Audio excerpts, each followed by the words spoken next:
Fact of overpopulation in all forms of society. Proof that he has not, for there is nothing more uncritical than his motley compilations from historians and travelers. Descriptions. His conception is altogether false and childish. 1. Because he regards overpopulation as being of the same kind in all the different historic phases of economic development, does not understand their specific difference, and hence stupidly reduces these very complicated and varying relations to a single relation. 2.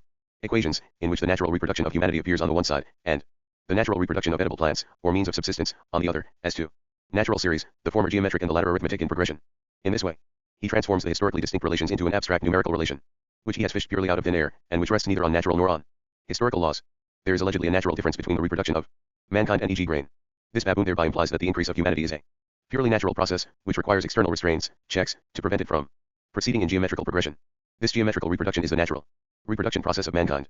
He would find in history that population proceeds in very different relations, and that overpopulation is likewise a historically determined relation, in no way determined by abstract numbers or by the absolute limit of the productivity of the necessaries of life, but by limits posited rather by specific conditions of production, as well as restricted numerically. How small do the numbers which meant overpopulation for the Athenians appear to us? Secondly, restricted according to character. An overpopulation of free Athenians who become transformed into colonists is significantly different from an overpopulation of workers who become transformed into workhouse inmates. Similarly, the begging overpopulation which consumes the surplus produce of a monastery is different from that which forms in a factory.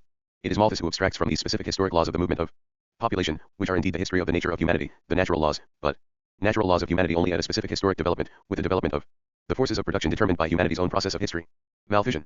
Man, abstracted from historically determined man, exists only in his brain, hence also the geometric method of reproduction corresponding to this natural Malphision man.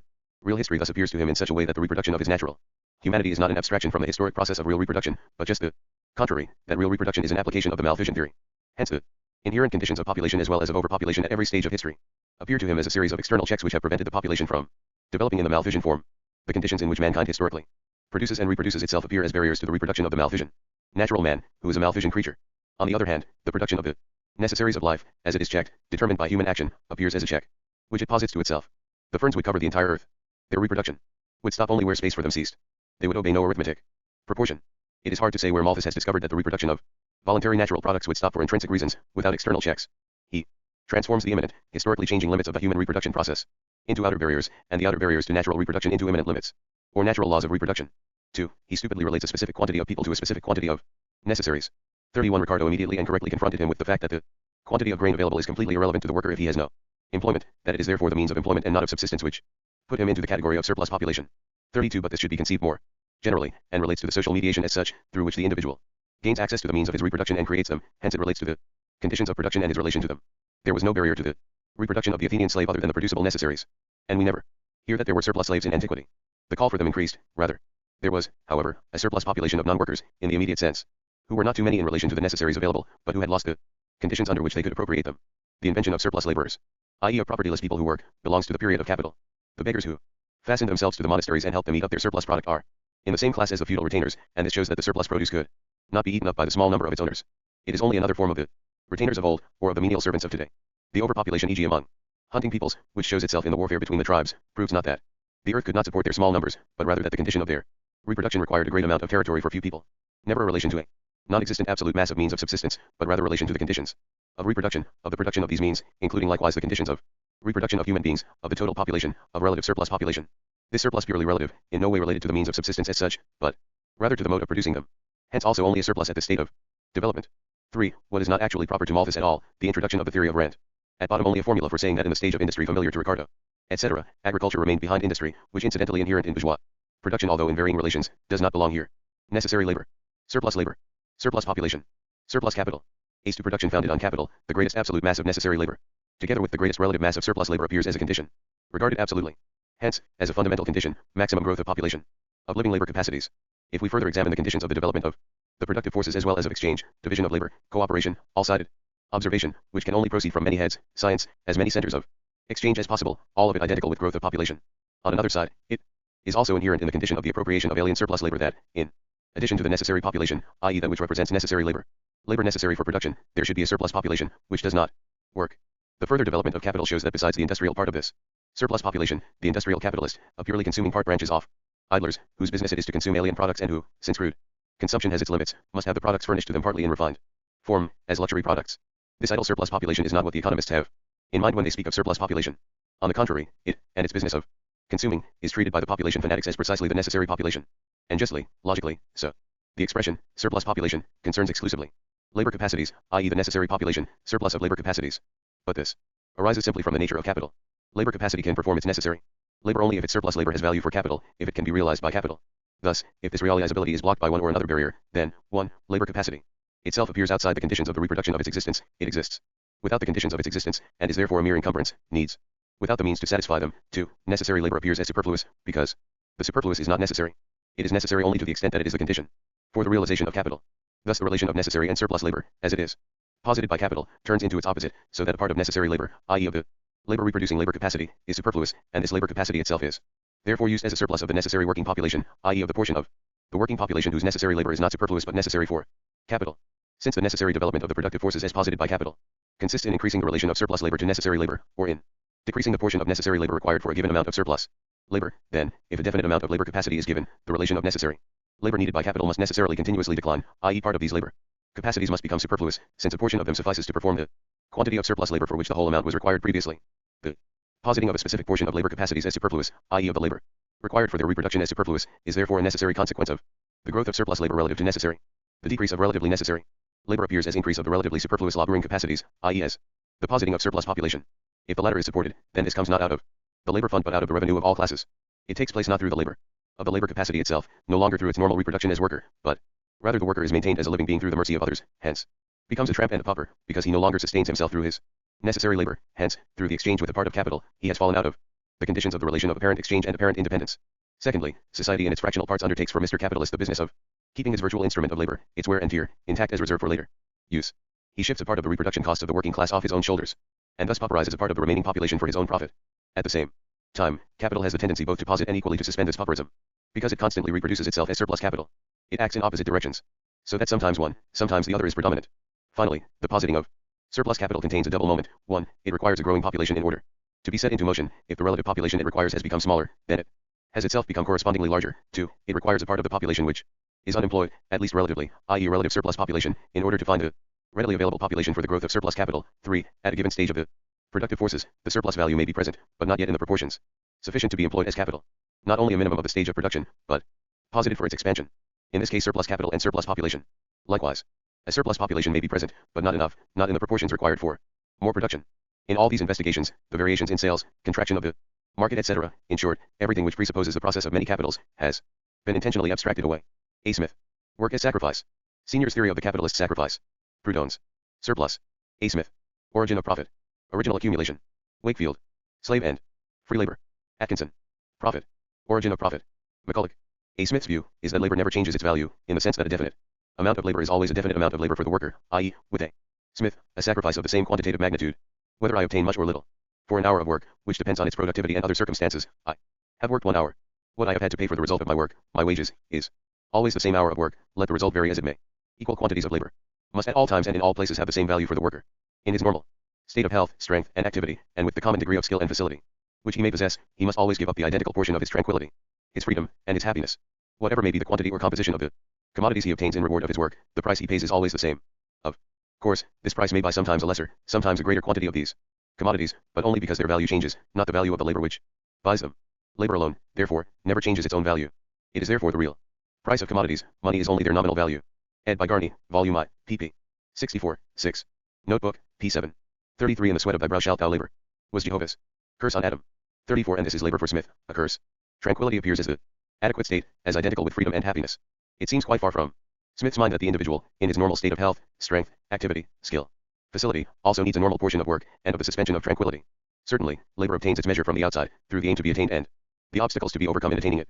But Smith has no inkling whatever that this overcoming of obstacles is in itself a liberating activity, and that, further, the external aims become stripped of the semblance of merely external natural urgencies, and become posited as aims which the individual himself posits, hence as self-realization. Objectification of the subject, hence real freedom, whose action is, precisely, labor. He is right, of course, that, in its historic forms as slave labor, serf labor, and wage labor, labor always appears as repulsive, always as external force labor, and not labor, by contrast, as freedom, and happiness. This holds doubly, for this contradictory labor, and, relatedly, for labor which has not yet created the subjective and objective conditions for itself, or also, in contrast to the pastoral etc. state, which it has lost, in which labor becomes attractive work, the individual self-realization, which in no way means that it becomes mere fun, mere amusement, as Fourier, with Grisette like 35 naivete, conceives it. 36. Really free working, e.g. composing, is at the same time precisely the most damned seriousness, the most intense exertion.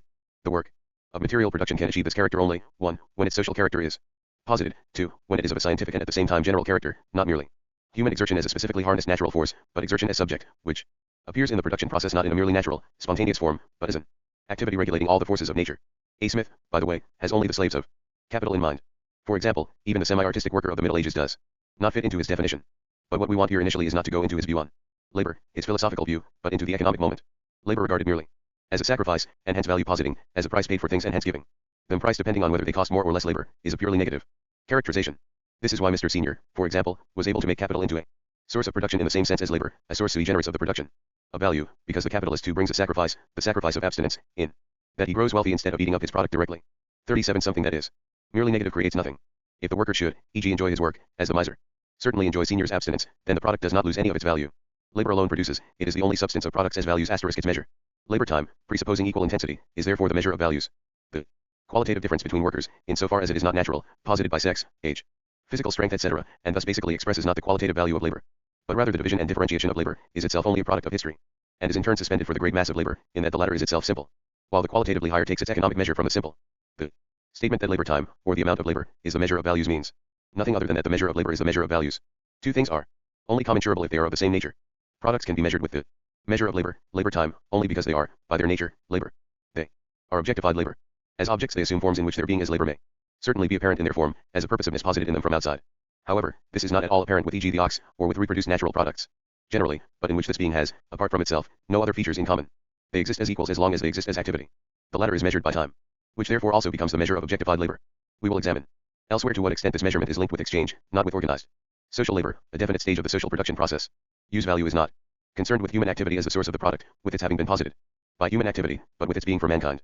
Insofar as the product has a measure for itself, it is its natural measure as natural object, mass, weight, length, volume etc., measure of utility etc.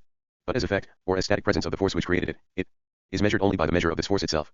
The measure of labor is time. Only because products are labor can they be measured by the measure of labor, by labor time, the amount of labor consumed in them. The negation of tranquility, as mere negation, ascetic sacrifice, creates nothing. Someone may castigate and flagellate himself all day long like the monks etc., and this quantity of sacrifice he contributes will remain totally worthless.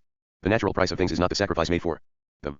This recalls, rather, the pre-industrial view which wants to achieve wealth by sacrificing to the gods. There has to be something besides sacrifice. The sacrifice of tranquility can also be called the sacrifice of laziness, unfreedom, unhappiness, i.e., negation of a negative state. A. Smith considers labor psychologically, as to the fun or displeasure it holds for the individual. But it is something else, too, in addition to this emotional relation with his activity, firstly, for others, since A's mere sacrifice would be of no use for B, secondly, a definite relation by his own self to the thing he works on, and to his own working capabilities. It is a positive, creative activity. The measure of labor, time, of course does not depend on labor's productivity, its measure is precisely nothing but a unit of which the proportional parts of labor express a certain multiple. It certainly does not follow from this that the value of labor is constant, or follows only insofar as equal quantities of labor are of the same measured magnitude. It is then found upon further examination that the values of products are measured not by the labor employed in them, but by the labor necessary for their production. Hence not sacrifice, but labor as a condition of production. The equivalent expresses the condition of the product's reproduction, as given to them through exchange, i.e. the possibility of repeating productive activity anew, as posited by its own product. By the way, Smith's view of labor as a sacrifice, which incidentally correctly expresses the subjective relation of the wage worker to his own activity, still does not lead to what he wants, namely the determination of value by labor time. An hour of work may always be an equal sacrifice for the worker, but the value of commodities in no way depends on his feelings, nor does the value of his hour of work. Since A. Smith admits that one can buy the sacrifice sometimes more cheaply, sometimes more dearly, it becomes distinctly peculiar that it is supposed always to be sold for the same price. And he is indeed inconsistent. Later he makes wages the measure of value, not the amount of labor. The slaughter of the ox is always the same sacrifice, for the ox. But this does not mean that the value of beef is constant. Now, although equal quantities of labor always have the same value as regards the worker, they appear sometimes of smaller, sometimes of larger value for him who employs the worker. He purchases them, sometimes with a smaller, sometimes a larger quantity of commodities for him. Therefore, the price of labor varies like that of any other thing, although in reality it is only the commodities which are sometimes dearer, sometimes cheaper. P66A. Smith, LOCCIT Volume I. Notebook, P8. The way in which A. Smith lets profit arise is very naive. In the primitive state, the product of labor belongs wholly to the worker. The quantity, including also the greater difficulty etc., of labor employed to obtain or to produce an exchangeable object is the only circumstance which governs the quantity of labor which this object can on the average buy, command, or obtain in exchange. But as soon as a stock accumulates in the hands of private persons, the value which the workers add to the object dissolves into two parts, of which one pays their wages, the other the profit, which the entrepreneur makes on the sum of the stock which has served him to advance these wages and the materials of labor. He would have no interest in employing these workers if he did not expect from the sale of their work something more than is necessary to replace this fund, and he would have no interest in employing a larger in preference over a small amount of funds if his profit did not stand in some proportion to the volume of the funds employed. LOCCIT P96, 97. N. P9. C. A. Smith's Peculiar view that before the division of labor, where everyone produced everything necessary, no stock was necessary.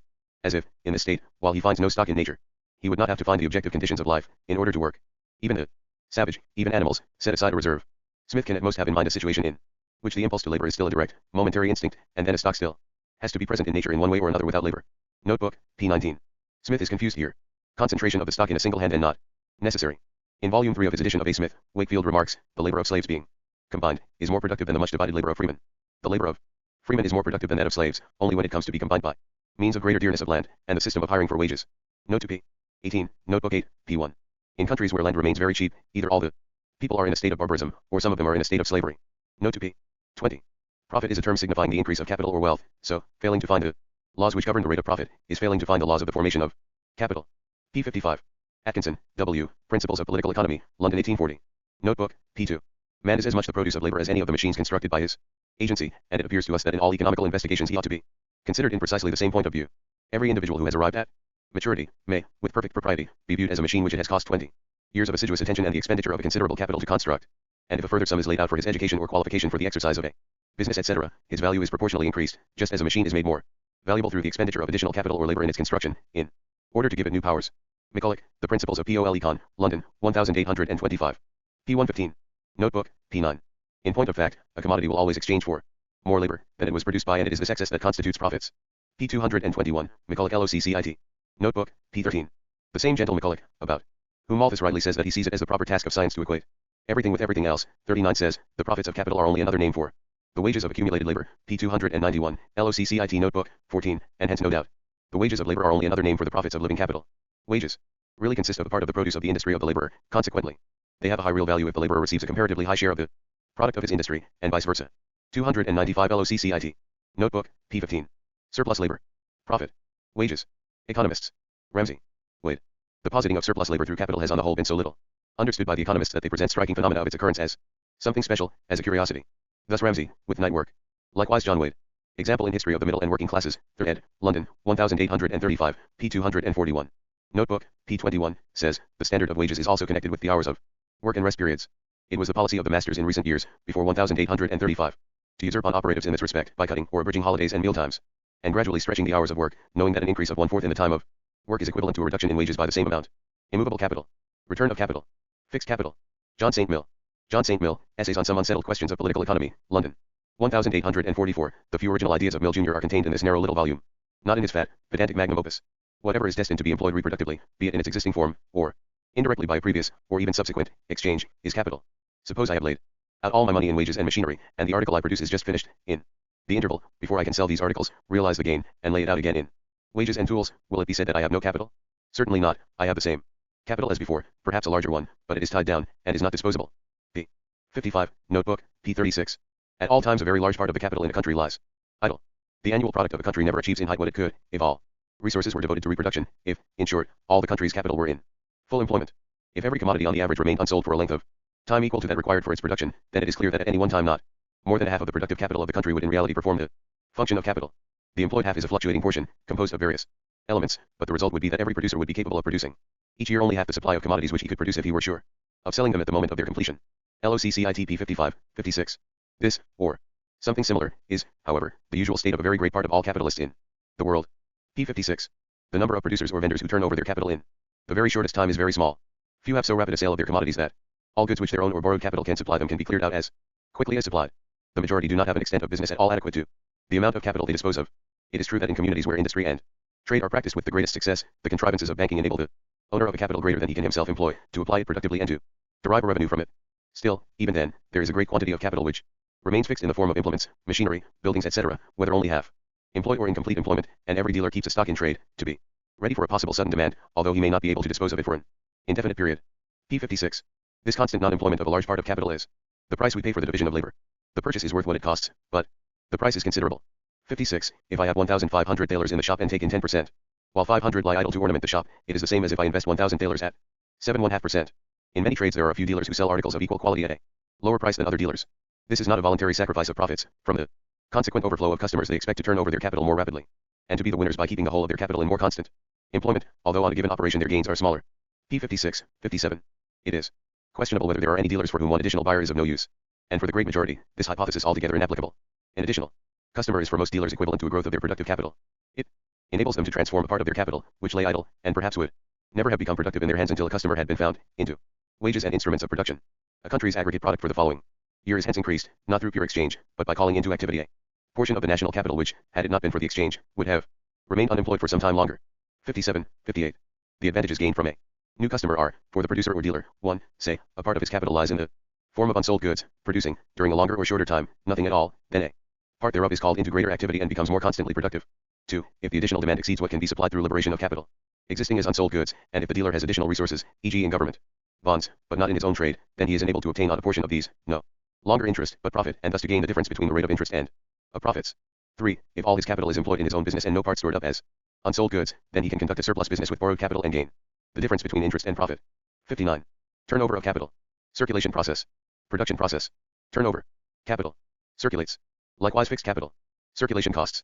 Circulation time and labor. Time. Capitalist free time. Transport costs. Now back to our subject. The phases through which capital travels, which form one turnover of capital, begin conceptually with the transformation of money into the conditions of production. Now, however, that we begin not with capital in the process of becoming, but capital which has become, we can see that it travels through the following phases. 1. Creation of surplus value, or immediate production process.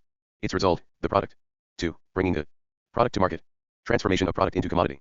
3. Alpha, entry of the commodity into ordinary circulation. Circulation of the commodity. Its result, transformation into money. This appears as the first moment of ordinary circulation. Beta. Retransformation of money into the conditions of production, money circulation, in ordinary circulation, the circulation of commodities and the circulation of money always appear distributed among two different subjects. Capital circulates first as a commodity, then as money, and vice versa. 4. Renewal of the production process, which appears here as reproduction of the original capital, and production process of surplus capital. The cost of circulation break down into cost of movement, costs to bring the product to market, the labor time required to effect the transformation from one state to the other, all of which actually come down to accounting operations and the time they cost. This is the foundation of a special, technical money trade. Whether the latter costs are to be considered deductions from the surplus value or not will be seen later. If we examine this movement, we find that the circulation of capital, through the operation of exchanges, opens up at one point to release the product into general circulation, and to constitute itself out of the latter as equivalent in money. What happens to this product, which has in this way fallen out of the circulation of capital and into ordinary circulation, is here beside the point. On the other side, capital throws its form as money out of its circulation process again, partially, that is, insofar as it is not wages, or, after having realized itself as value in ordinary circulation and at the same time posited itself as the measure of its own realization, it then moves in the money form only as medium of circulation, and thus sucks into itself out of general circulation the commodities necessary for production, conditions of production. As commodity, capital throws itself out of its own circulation into general circulation, and, again as commodity, capital leaves general circulation and enters its own course, issuing into the production process. The circulation of capital thus contains a relation to general circulation, of which its own circulation forms a moment, while the latter likewise appears as posited by capital. This to be examined later. The total production process of capital includes both the circulation process proper and the actual production process. These form the two great sections of its movement, which appears as the totality of these two processes. On one side, labor time, on the other, circulation time. And the whole of the movement appears as unity of labor time and circulation time, as unity of production and circulation. This unity itself is motion. Process. Capital appears as this unity in process of production and circulation, a unity which can be regarded both as the totality of the process of its production, as well as the specific completion of one turnover of the capital, one movement returning into itself. The condition, for capital, of circulation time is, besides labor time, only the same as the condition of production based on division of labor and exchange, in adequate form, in the highest form. The cost of circulation are costs of the division of labor and of exchange, which are necessarily found in every previous, pre-capitalist form of production resting on this basis. As the subject predominant you bear grief and over the different phases of this movement, as value sustaining and multiplying itself in it, as the subject of these metamorphoses proceeding in a circular course, as a spiral, as an expanding circle. Capital is circulating capital. Circulating capital is therefore initially not a particular form of capital, but is rather capital itself, in a further developed aspect, as subject of the movement just described, which it, itself, is as its own realization process. In this respect, therefore, every capital is circulating capital. In simple circulation, circulation itself appears as the subject. One commodity is thrown out of it, another enters into it. But the same commodity is within it only fleetingly. Money itself, insofar as it ceases to be a medium of circulation and posits itself as independent value, withdraws from circulation. Capital, however, exists as the subject of circulation. Circulation is posited as its own life's course. But while capital thus, as the whole of circulation, is circulating capital, is the process of going from one phase into the other, it is at the same time, within each phase, posited in a specific aspect, restricted to a particular form, which is the negation of itself as the subject of the whole movement. Therefore, capital in each of its particular phases is the negation of itself as the subject of all the various metamorphoses. Not circulating capital. Fixed capital, actually fixated, capital. Fixated in one of the different particular aspects, phases, through which it must move. As long as it persists in one of these phases, as long as the phase itself does not appear as fluid transition, and each of them has its duration, then it is not circulating, but fixated. As long as it remains in the production process, it is not capable of circulating, and it is virtually devalued. As long as it remains in circulation, it is not capable of producing, not capable of positing surplus value, not capable of engaging in the process as capital. As long as it cannot be brought to market, it is fixated as product. As long as it has to remain on the market, it is fixated as commodity. As long as it cannot be exchanged for conditions of production, it is fixated as money. Finally, if the conditions of production remain in their form as conditions and do not enter into the production process, it is again fixated and devalued. As the subject moving through all phases, as the moving unity, the unity in process of circulation and production, capital is circulating capital, capital as restricted into any of these phases, as posited in its divisions, is fixated capital, tied down capital. As circulating capital it fixates itself, and as fixated capital it circulates. The distinction between circulating capital and fixed capital thus appears initially as a formal characteristic of capital, depending on whether it appears as the unity of the process or as one of its specific moments. The concept of dormant capital, capital lying fallow, can refer only to its barren existence in one of these aspects, and it is a condition of capital that part of it always lies fallow. This takes the visible form that a part of the national capital is always stuck in one of the phases through which capital has to move. Money itself, to the extent that it forms a particular part of the nation's capital, but always remains in the form of medium of circulation, i.e. never goes through the other phases, is therefore regarded by A. Smith as a subordinate form of fixed capital. 40 capital can likewise lie fallow, be fixated in the form of money, a value withdrawn from circulation. During crises, after the moment of panic, during the standstill of industry, money is immobilized in the hands of bankers, bill brokers, etc., and, just as the stag cries out for fresh water, money cries out for a field of employment where it may be realized as capital. Much confusion in political economy has been caused by this, that the aspects of circulating and fixed are initially nothing more than capital itself posited in the two aspects, first as the unity of the process, then as a particular one of its phases, itself in distinction to itself as unity, not as two particular kinds of capital, not capital of two particular kinds, but rather as different characteristic forms of the same capital. While some held fast to the aspect of a material product in which it was supposed to be circulating capital, others had no difficulty in pointing out the opposite aspect, and vice versa. Capital as the unity of circulation and production is at the same time the division between them, and a division whose aspects are separated in space and time, at that in each moment it has an indifferent form towards the other. For the individual capital, the transition from one into the other appears as chance, as dependent on external, uncontrollable circumstances. One and the same capital therefore always appears in both states. This is expressed by the appearance of one part of it in one phase, another in another, one part tied down, another part circulating, here, not in the sense that it is in the circulatory phase proper as opposed to the production phase, but rather in the sense that in the phase in which it finds itself it is in a fluid phase, a phase in process, a phase in transition to the next phase, not stuck in one of them as such and hence delayed in its total process. For example, the industrialist uses only a part of the capital at his disposal, whether borrowed or owned is beside the point here, nor, if we consider capital as a whole, does it affect the economic process in production, because another part requires a certain amount of time before it comes back out of circulation. The part moving processi errand within production is then the circulating part, the part in circulation is the immobilized part. Its total productivity is thereby restricted, the reproduced part restricted, hence also the part thrown onto the market restricted. Thus, the merchant, a part of his capital is tied down as stock in trade, the other part moves. To be sure, sometimes one and sometimes another part is in this phase, as with the industrialist, but his total capital is always posited in both aspects. Then again, since this limit arising out of the nature of the realization process itself is not fixed, but changes with circumstances, and since capital can approach its adequate character as that which circulates, to a greater or lesser degree, since the decomposition into these two aspects, in which the realization process appears at the same time as the devaluation process, contradicts the tendency of capital towards maximum realization. It therefore invents contrivances to abbreviate the phase of fixity, and at the same time, also, instead of the simultaneous coexistence of both states, they alternate. In one period the process appears as altogether fluid, the period of the maximum realization of capital; in another, a reaction to the first, the other moment asserts itself all the more forcibly, the period of the maximum devaluation of capital and congestion of the production process. The moments in which both aspects appear alongside one another themselves only form interludes between these violent transitions and turnings over. It is extremely important to grasp these aspects of circulating and fixated capital as specific characteristic forms of capital generally, since a great many phenomena of the bourgeois economy, the period of the economic cycle, which is essentially different from the single turnover period of capital, the effect of new demand, even the effect of new gold and silver producing countries on general production, would otherwise be incomprehensible. It is futile to speak of the stimulus given by Australian gold or a newly discovered market, if it were not in the nature of capital to be never completely occupied, i.e. always partially fixated, devalued, unproductive, then no stimuli could drive it to greater production. At the same time, note the senseless contradictions into which the economists stray, even Ricardo, when they presuppose that capital is always fully occupied, hence explain an increase of production by referring exclusively to the creation of new capital. Every increase would then presuppose an earlier increase or growth of the productive forces. These barriers to production based on capital are even more strongly inherent in the earlier modes of production, insofar as they rest on exchange. But they do not form a law of production pure and simple, and as soon as exchange value no longer forms a barrier to material production, as soon as its barrier is rather posited by the total development of the individual, the whole story with its spasms and convulsions is left behind.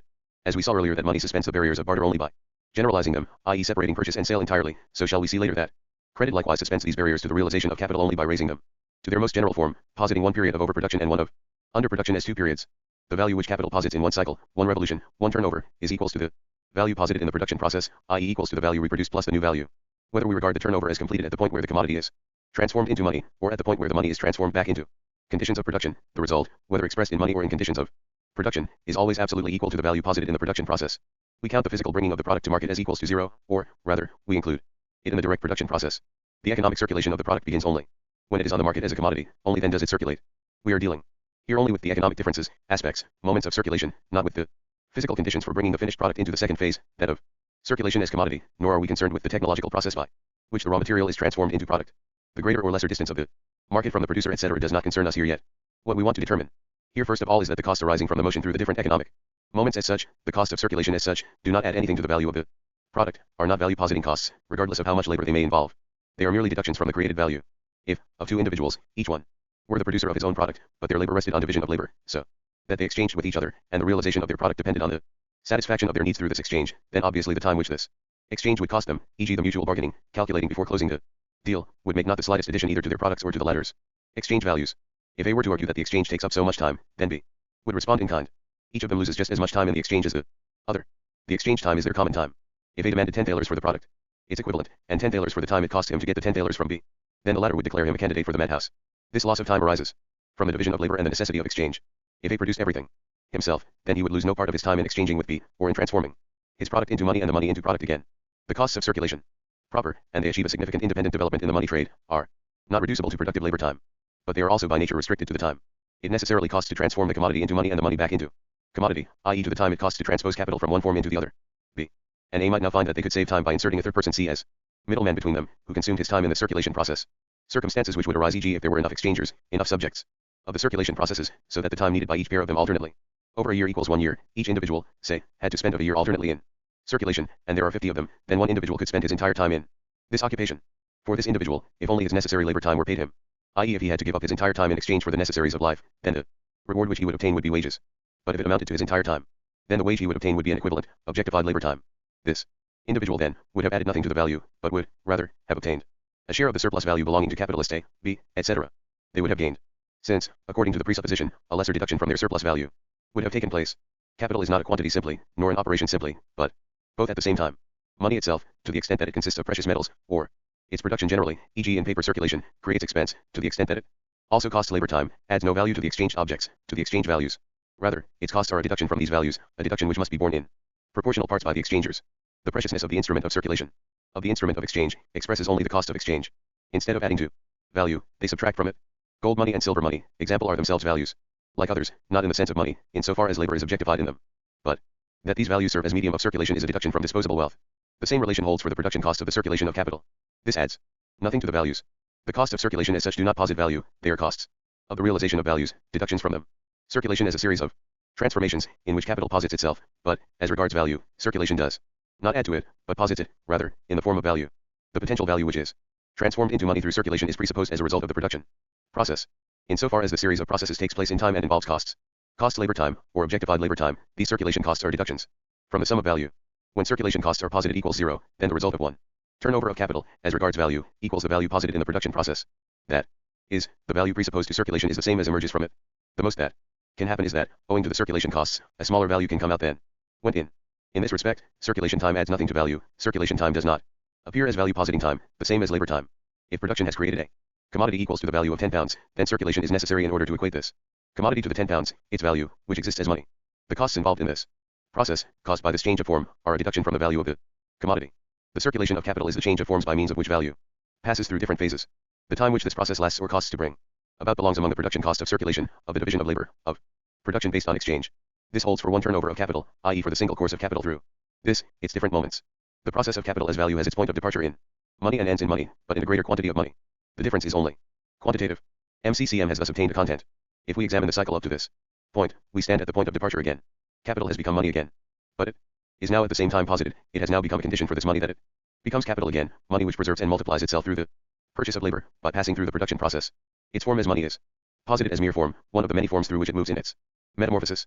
If we regard this point now not as a terminal point, but rather, as we must now regard it, as transition point, or new point of departure, itself posited by the production process as a vanishing terminal point and only a seeming point of departure, then it is clear that the retransformation of value, posited as money, into value in process, into value entering into the production process, can only proceed, that the renewal of the production process can only take place, when the part of the circulation process which is distinct from the production process has been completed. The second turnover of capital, the retransformation of money into capital as such, or the renewal of the production process, depends on the time capital requires to complete its circulation, i.e. on its circulation time, the latter here is distinct from production time. But since we have seen that the total value created by capital, reproduced value as well as newly created, which is realized in circulation as such, is exclusively determined by the production process, it follows that the sum of values which can be created in a given period of time depends on the number of repetitions of the production process within this period. The repetition of the production process, however, is determined by Circulation time, which is equal to the velocity of circulation. The more rapid the circulation, the shorter the circulation time, the more often can the same capital repeat the production process.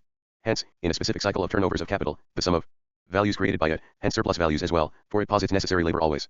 Merely as labor necessary for surplus labor is directly proportional to the labor time and inversely proportional to the circulation time. In a given cycle, the total value, consequently also the sum of newly posited surplus values, equals labor time, multiplied by the number of turnovers of the capital. Or, the surplus value posited by capital now no longer appears as simply determined by the surplus labor appropriated by it in the production process, but rather it is determined by the coefficient of the production process, i.e. the number which expresses how often it is repeated in a given period of time. This coefficient, in turn, is determined by the circulation time required by the capital for one turnover. The sum of values, surplus values, is thus determined by the value posited in one turnover multiplied by the number of turnovers in a given period of time. One turnover of capital is equals to the production time plus the circulation time. If circulation time is presupposed as given, then the total time required for one turnover depends on the production time. If production time is given, the duration of the turnover depends on the circulation time. Hence, to the extent that circulation time determines the total mass of production time in a given period of time, and to the extent that the repetition of the production process, its renewal in a given period depends on the circulation time, to that extent is it itself a moment of production, or rather appears as a limit of production. This is the nature of capital, a production founded on capital, that circulation time becomes a determinate moment for labor time, for the creation of value. The independence of labor time is thereby negated, and the production process is itself posited as determined by exchange, so that immediate production is socially linked to it and dependent on this link, not only as a material moment, but also as an economic moment, a determinate, characteristic form. The maximum of circulation, the limit of the renewal of the production process through it, is obviously determined by the duration of production time during one turnover. Suppose the production process of a specific capital, i.e. the time it needs to reproduce its value and deposit surplus value, lasts 3 months. Or, the time required to complete a quantity of product equals to the total value of the producing capital and the surplus value. Then this capital could under no circumstances renew the production or realization process more often than 4 times a year. The maximum turnover of this capital would be 4 turnovers per year, i.e. if no interruptions took place between the completion of one production phase and the renewal. The maximum number of turnovers would be equals to the continuity of the production process, so that, as soon as the product was finished, new raw material would be worked up into product again. This continuity would extend not only to the continuity within a single production phase, but to the continuity of these phases themselves. But supposing now that this capital required 1 month of circulation time at the end of each phase, time to return to the form of conditions of production, then it could effect only 3 turnovers. In the first case the number of turnovers was equals 1 phase x, 4, or 12 months divided by 3. The maximum value creation by capital in a given space of time is the space of time divided by the duration of the production process, by production time. In the second case, the capital would effect only 3 turnovers a year. It would repeat the realization process only 3 times. The sum of its realization process would be, then, the divisor here is the total circulation time it requires, 4 months, or the circulation time required for one circulation phase, multiplied by the number of times the circulation time is contained in a year. In the first case, the number of turnovers equals 12 months, a year, a given time, divided by the time of one production phase, or by the duration of production time itself. In the second case, it equals the same time divided by circulation time. The maximum realization of capital, as also the maximum continuity of the production process, is circulation time posited as equals 0, i.e. then, the conditions under which capital produces, its restriction by circulation time, the necessity of going through the different phases of its metamorphosis, are suspended. It is the necessary tendency of capital to strive to equate circulation time to 0, i.e. to suspend itself, since it is capital itself alone which posits circulation time as a determinate moment of production time. It is the same as to suspend the necessity of exchange, of money, and of the division of labor resting on them, hence capital itself. If we ignore for a moment the transformation of surplus value into surplus capital, then a capital of 100 thalers, which produced a surplus value of 4% on the total capital in the production process, would, in the first case, reproduce itself 4 times and would at the end of the year have posited a surplus value of 16. At the end of the year, the capital would be equals 116. It would be the same as if a capital of 400 had turned over once a year, likewise, with a surplus value of 4%. As regards the total production of commodities and values, these would have quadrupled. In the other case, a capital of 100 thalers only created a surplus value of 12, the total capital at the end of the year equals 112. As regards total production, in respect of either values or use values, the difference still more significant. In the first case, e.g. a capital of 100 transformed 400 thalers of leather into boots, in the second only 300 thalers of leather. The total realization of capital is hence determined by the duration of the production phase, which we posit as identical with labor time, for the moment, multiplied by the number of turnovers, or renewals of this production phase in a given period of time. If the turnovers were determined only by the duration of one production phase, then the total realization would be simply determined by the number of production phases contained in a given period of time, or, the turnovers would be absolutely determined by production time itself. This would be the maximum of realization. It is clear, therefore, that circulation time, regarded absolutely, is a deduction from the maximum of realization, is absolute realization. It is therefore impossible for any velocity of circulation or any abbreviation of circulation to create a realization that posited by the production phase itself. The maximum that the velocity of circulation could effect, if it rose to, would be to posit circulation time equals 0, i.e. to abolish itself. It can therefore not be a positive, value-creating moment, since its abolition, circulation without circulation time, would be the maximum of realization, its negation equals to the highest position of the productivity of capital asterisk the total productivity of capital is equals the duration of one production phase multiplied by the number of times it is repeated in a certain period of time. But this number is determined by circulation time. Let us assume a capital of 100 turned over 4 times a year, posited the production process 4 times, then, if the surplus value equals 5% each time, at the end of the year the surplus value created by the capital of 100 would equals 20, then, for a capital of 400, which turned over once a year at the same percentage, would likewise equals 20. So that a capital of 100, circulating 4 times, would give a gain of 20% a year, while a 4 times greater capital with a single turnover would give a profit of only 5%. We shall see shortly, in more detail, that the surplus value is exactly the same. It seems, therefore, that the magnitude of the capital can be replaced by the velocity of turnover, and the velocity of turnover by the magnitude of the capital. This is how it comes to appear as though circulation time were in itself productive. We must therefore clarify the matter by discussing this case. Another question which arises, if the turnover of 100 thalers 4 times a year brings 5% each time, say, then at the beginning of the second turnover, the production process could be begun with 105 thalers, and the product would be 110 1/4 at the beginning of the third turnover, 110 1/4 of which the product would be at the beginning of the fourth turnover, and at its end, the number itself here is beside the point. The point is that, in the case of a capital of 400 which turns over once a year at 5%, the total gain can only be 20, while, by contrast, a 4 times smaller capital turning over 4 times at the same percentage makes a gain of more iota, and this way it appears as if the mere moment of turnover, repetition, i.e. a moment determined by circulation time, or rather a moment determined by circulation, not only realized value, but brought about an absolute growth of value. This also to be examined. Circulation time only expresses the velocity of circulation, the velocity of circulation, only the barrier to circulation. Circulation without circulation time, i.e. the transition of capital from one phase to the next at the speed of thought, would be the maximum, i.e. the identity of the renewal of the production process with its termination. The act of exchange, and the economic operations through which circulation proceeds are reducible to a succession of acts of exchange, up to the point at which capital does not relate as commodity to money or as money to commodity, but as value to its specific use value, labor, the act of the exchange of value in one form for value, in the other, money for commodity, commodity for money, and these are the moments of simple circulation, posits the value of one commodity in the other, and thus realizes it as exchange, or, also, posits the commodities as equivalents. The act of exchange is thus value positing insofar as values are presupposed to it, it realizes the value character of the subjects of exchange. 41 But an act which posits a commodity as value, or, what is the same, which posits another commodity as its equivalent, or, again the same, posits the equivalence of both commodities, obviously for its part adds nothing to value, as little as the sign plus or minus increases or decreases the number coming after it. If I posit 4 as plus, or as minus, through this operation, 4, independently of the sign, remains equal to itself, 4, becomes neither 3 nor 5. Likewise, if I exchange a pound of cotton with an exchange value of 60, for 60, then it is posited as value, and it can equally be said that the 60 are posited as value in the pound of cotton, i.e. the labor time contained in the 60. Here 60 regarded as value, is now expressed in another materialization of the same amount of labor time. But, since through this act of exchange the pound of cotton as well as the 60 of copper are each posited at equals to their value, it is impossible that through this exchange the value either of the cotton, or of the 60, or of the sum of both values should increase quantitatively. As the positing of equivalence, exchange only changes the form, realizes the potentially existing values, realizes the prices, if you like. To posit equivalence, e.g.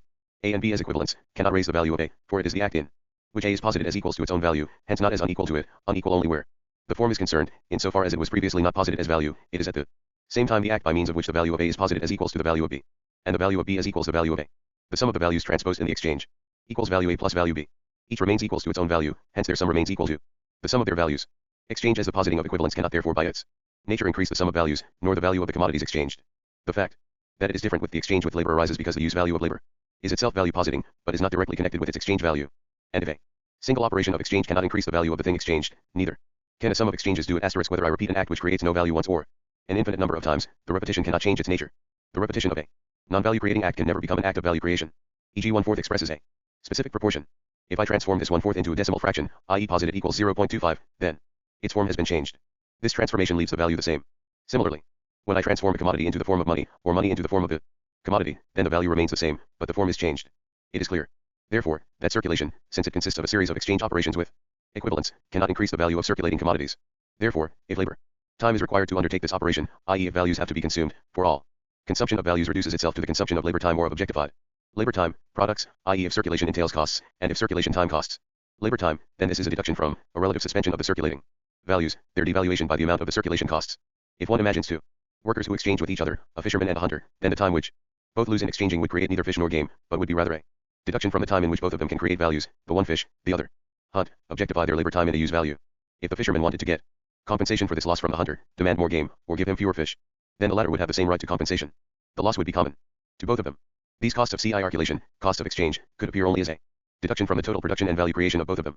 If they commissioned a third, C, with these exchanges, and thus lost no labor time directly, then each of them would have to cede a proportional share of his product to C.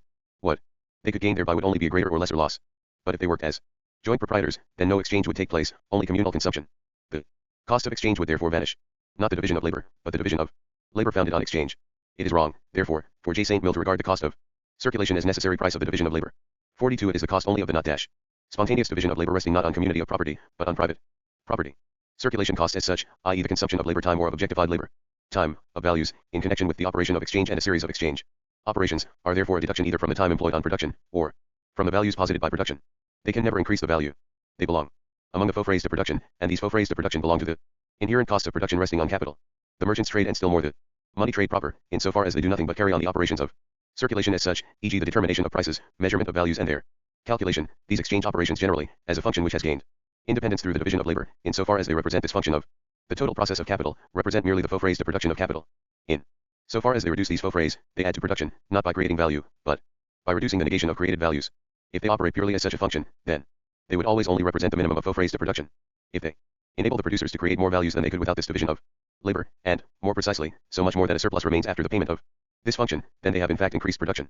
Values are then increased. However, not because the operations of circulation have created value, but because they have absorbed less value than they would have done otherwise. But they are a necessary condition for capital's production. The time a capitalist loses during exchange is as such not a deduction from labor. Time. He is a capitalist, i.e. representative of capital, personified capital, only by virtue of the fact that he relates to labor as alien labor, and appropriates and posits alien labor for himself. The costs of circulation therefore do not exist insofar as they take away the capitalist's time. His time is posited as superfluous time, not labor. Time, not value creating time, although it is capital which realizes the created value. The fact that the worker must work surplus labor time is identical with the fact that the capitalist does not need to work, and his time is thus posited as not labor time, that he does not work the necessary time, either. The worker must work surplus time in order to be allowed to objectify, to realize the labor time necessary for his reproduction. On the other side, therefore, the capitalist's necessary labor time is free time, not time required for direct subsistence.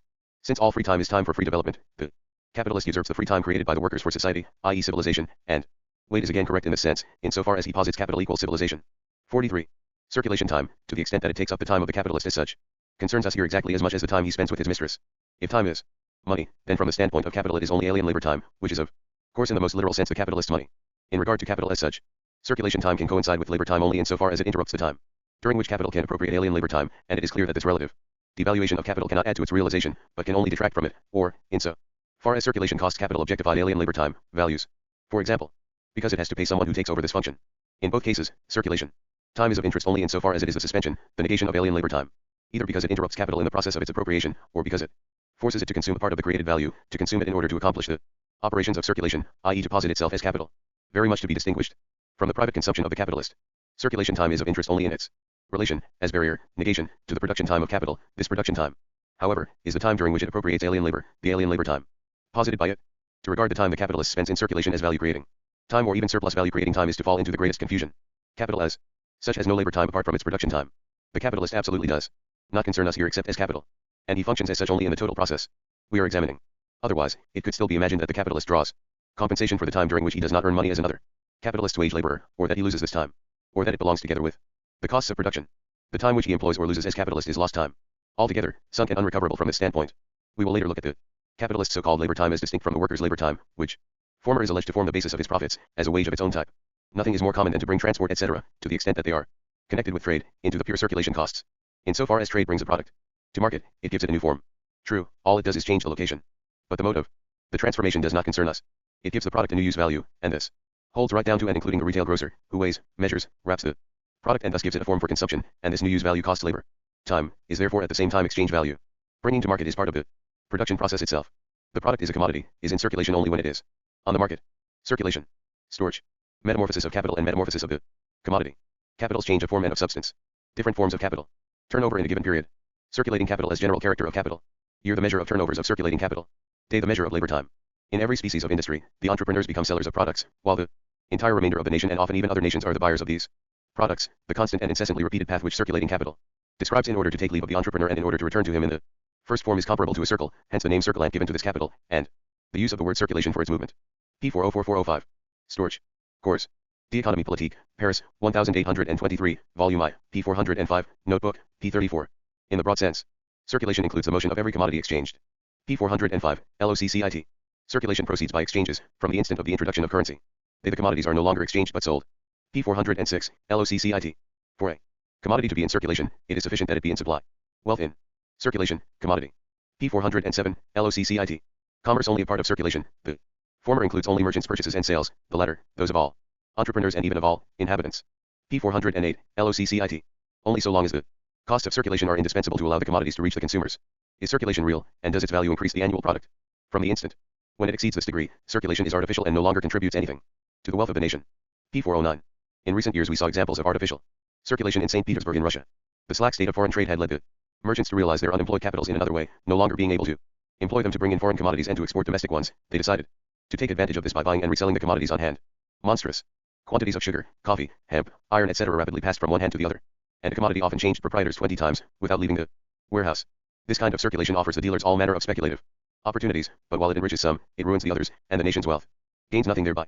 Likewise with the circulation of money. This kind of artificial circulation, based simply on a variation of prices, is termed agiotage. P. 410, 411. Circulation brings no profit for society except insofar as it is indispensable to bring the commodity to the consumer. Every detour, delay, intermediate exchange which is not absolutely necessary for this purpose, or which does not contribute to diminishing the circulation costs, harms the national wealth, by uselessly raising the prices of commodities. P. 411.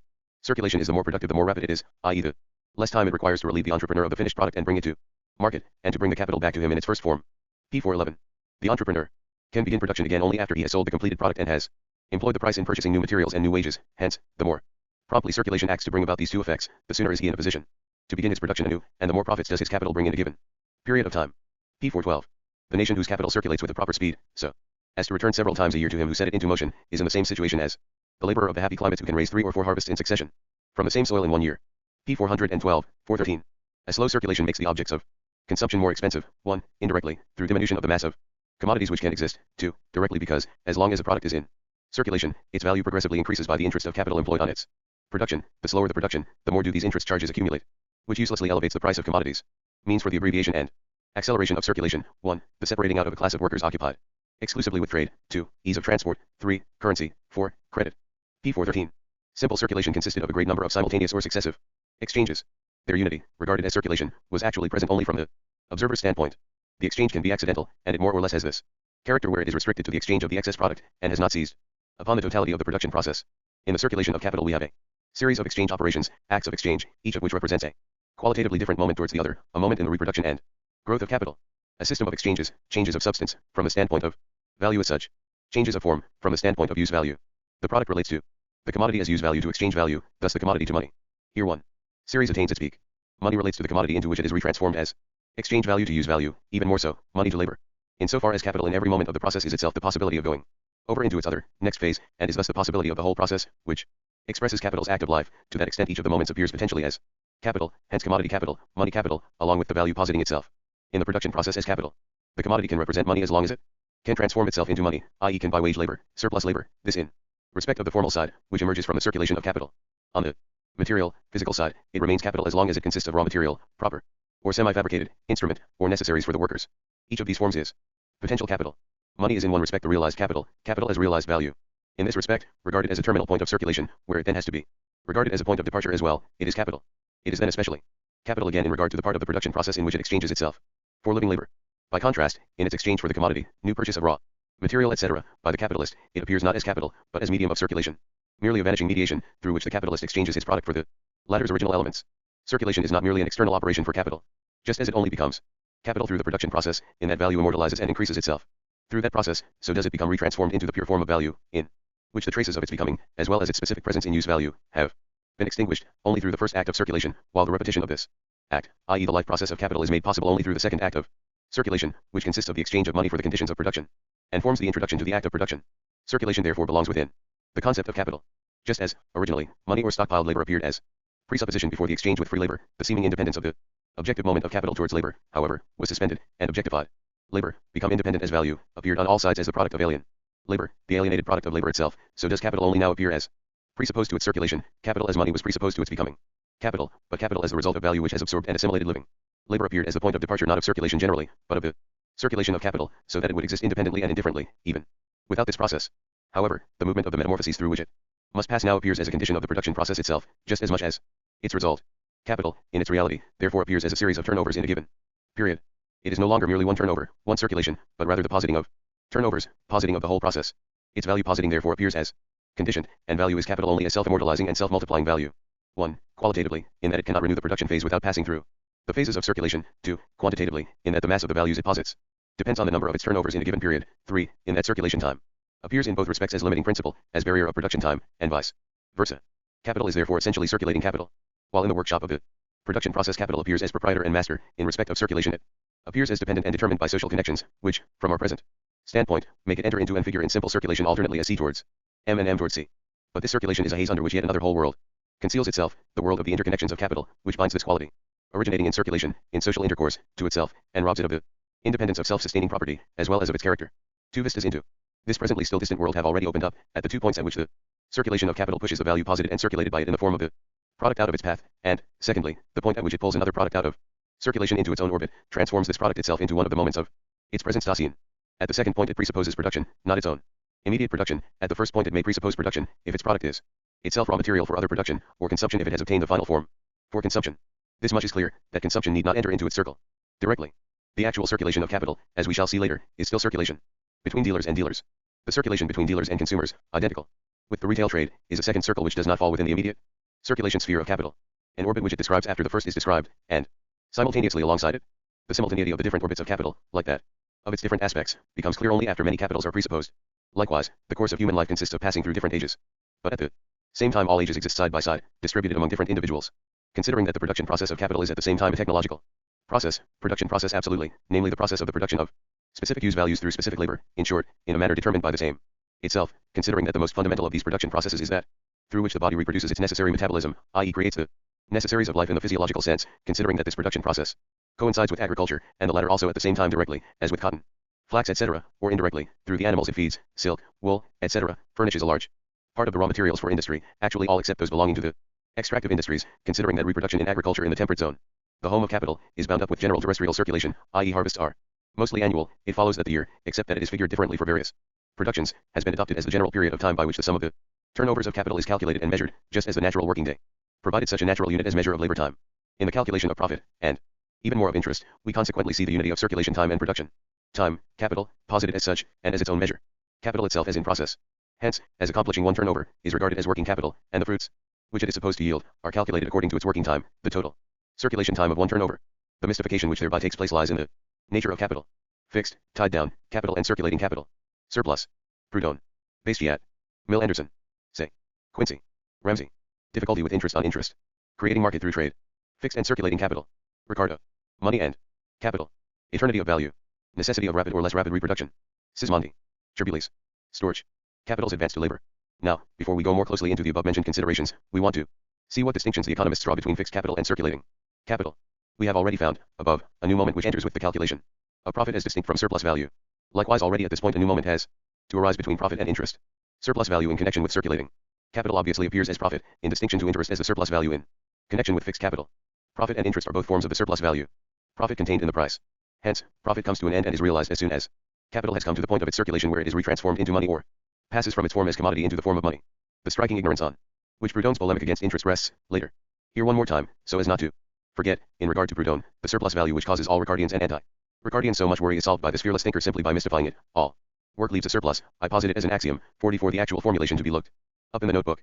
The fact that work goes on beyond necessary labor is transformed by Proudhon into a mystical quality of labor. This not to be explained by the mere growth of the productive force of labor. This may increase the products of a given labor time, but it cannot give a surplus value. It enters only insofar as it liberates surplus time, time for labor beyond the necessary.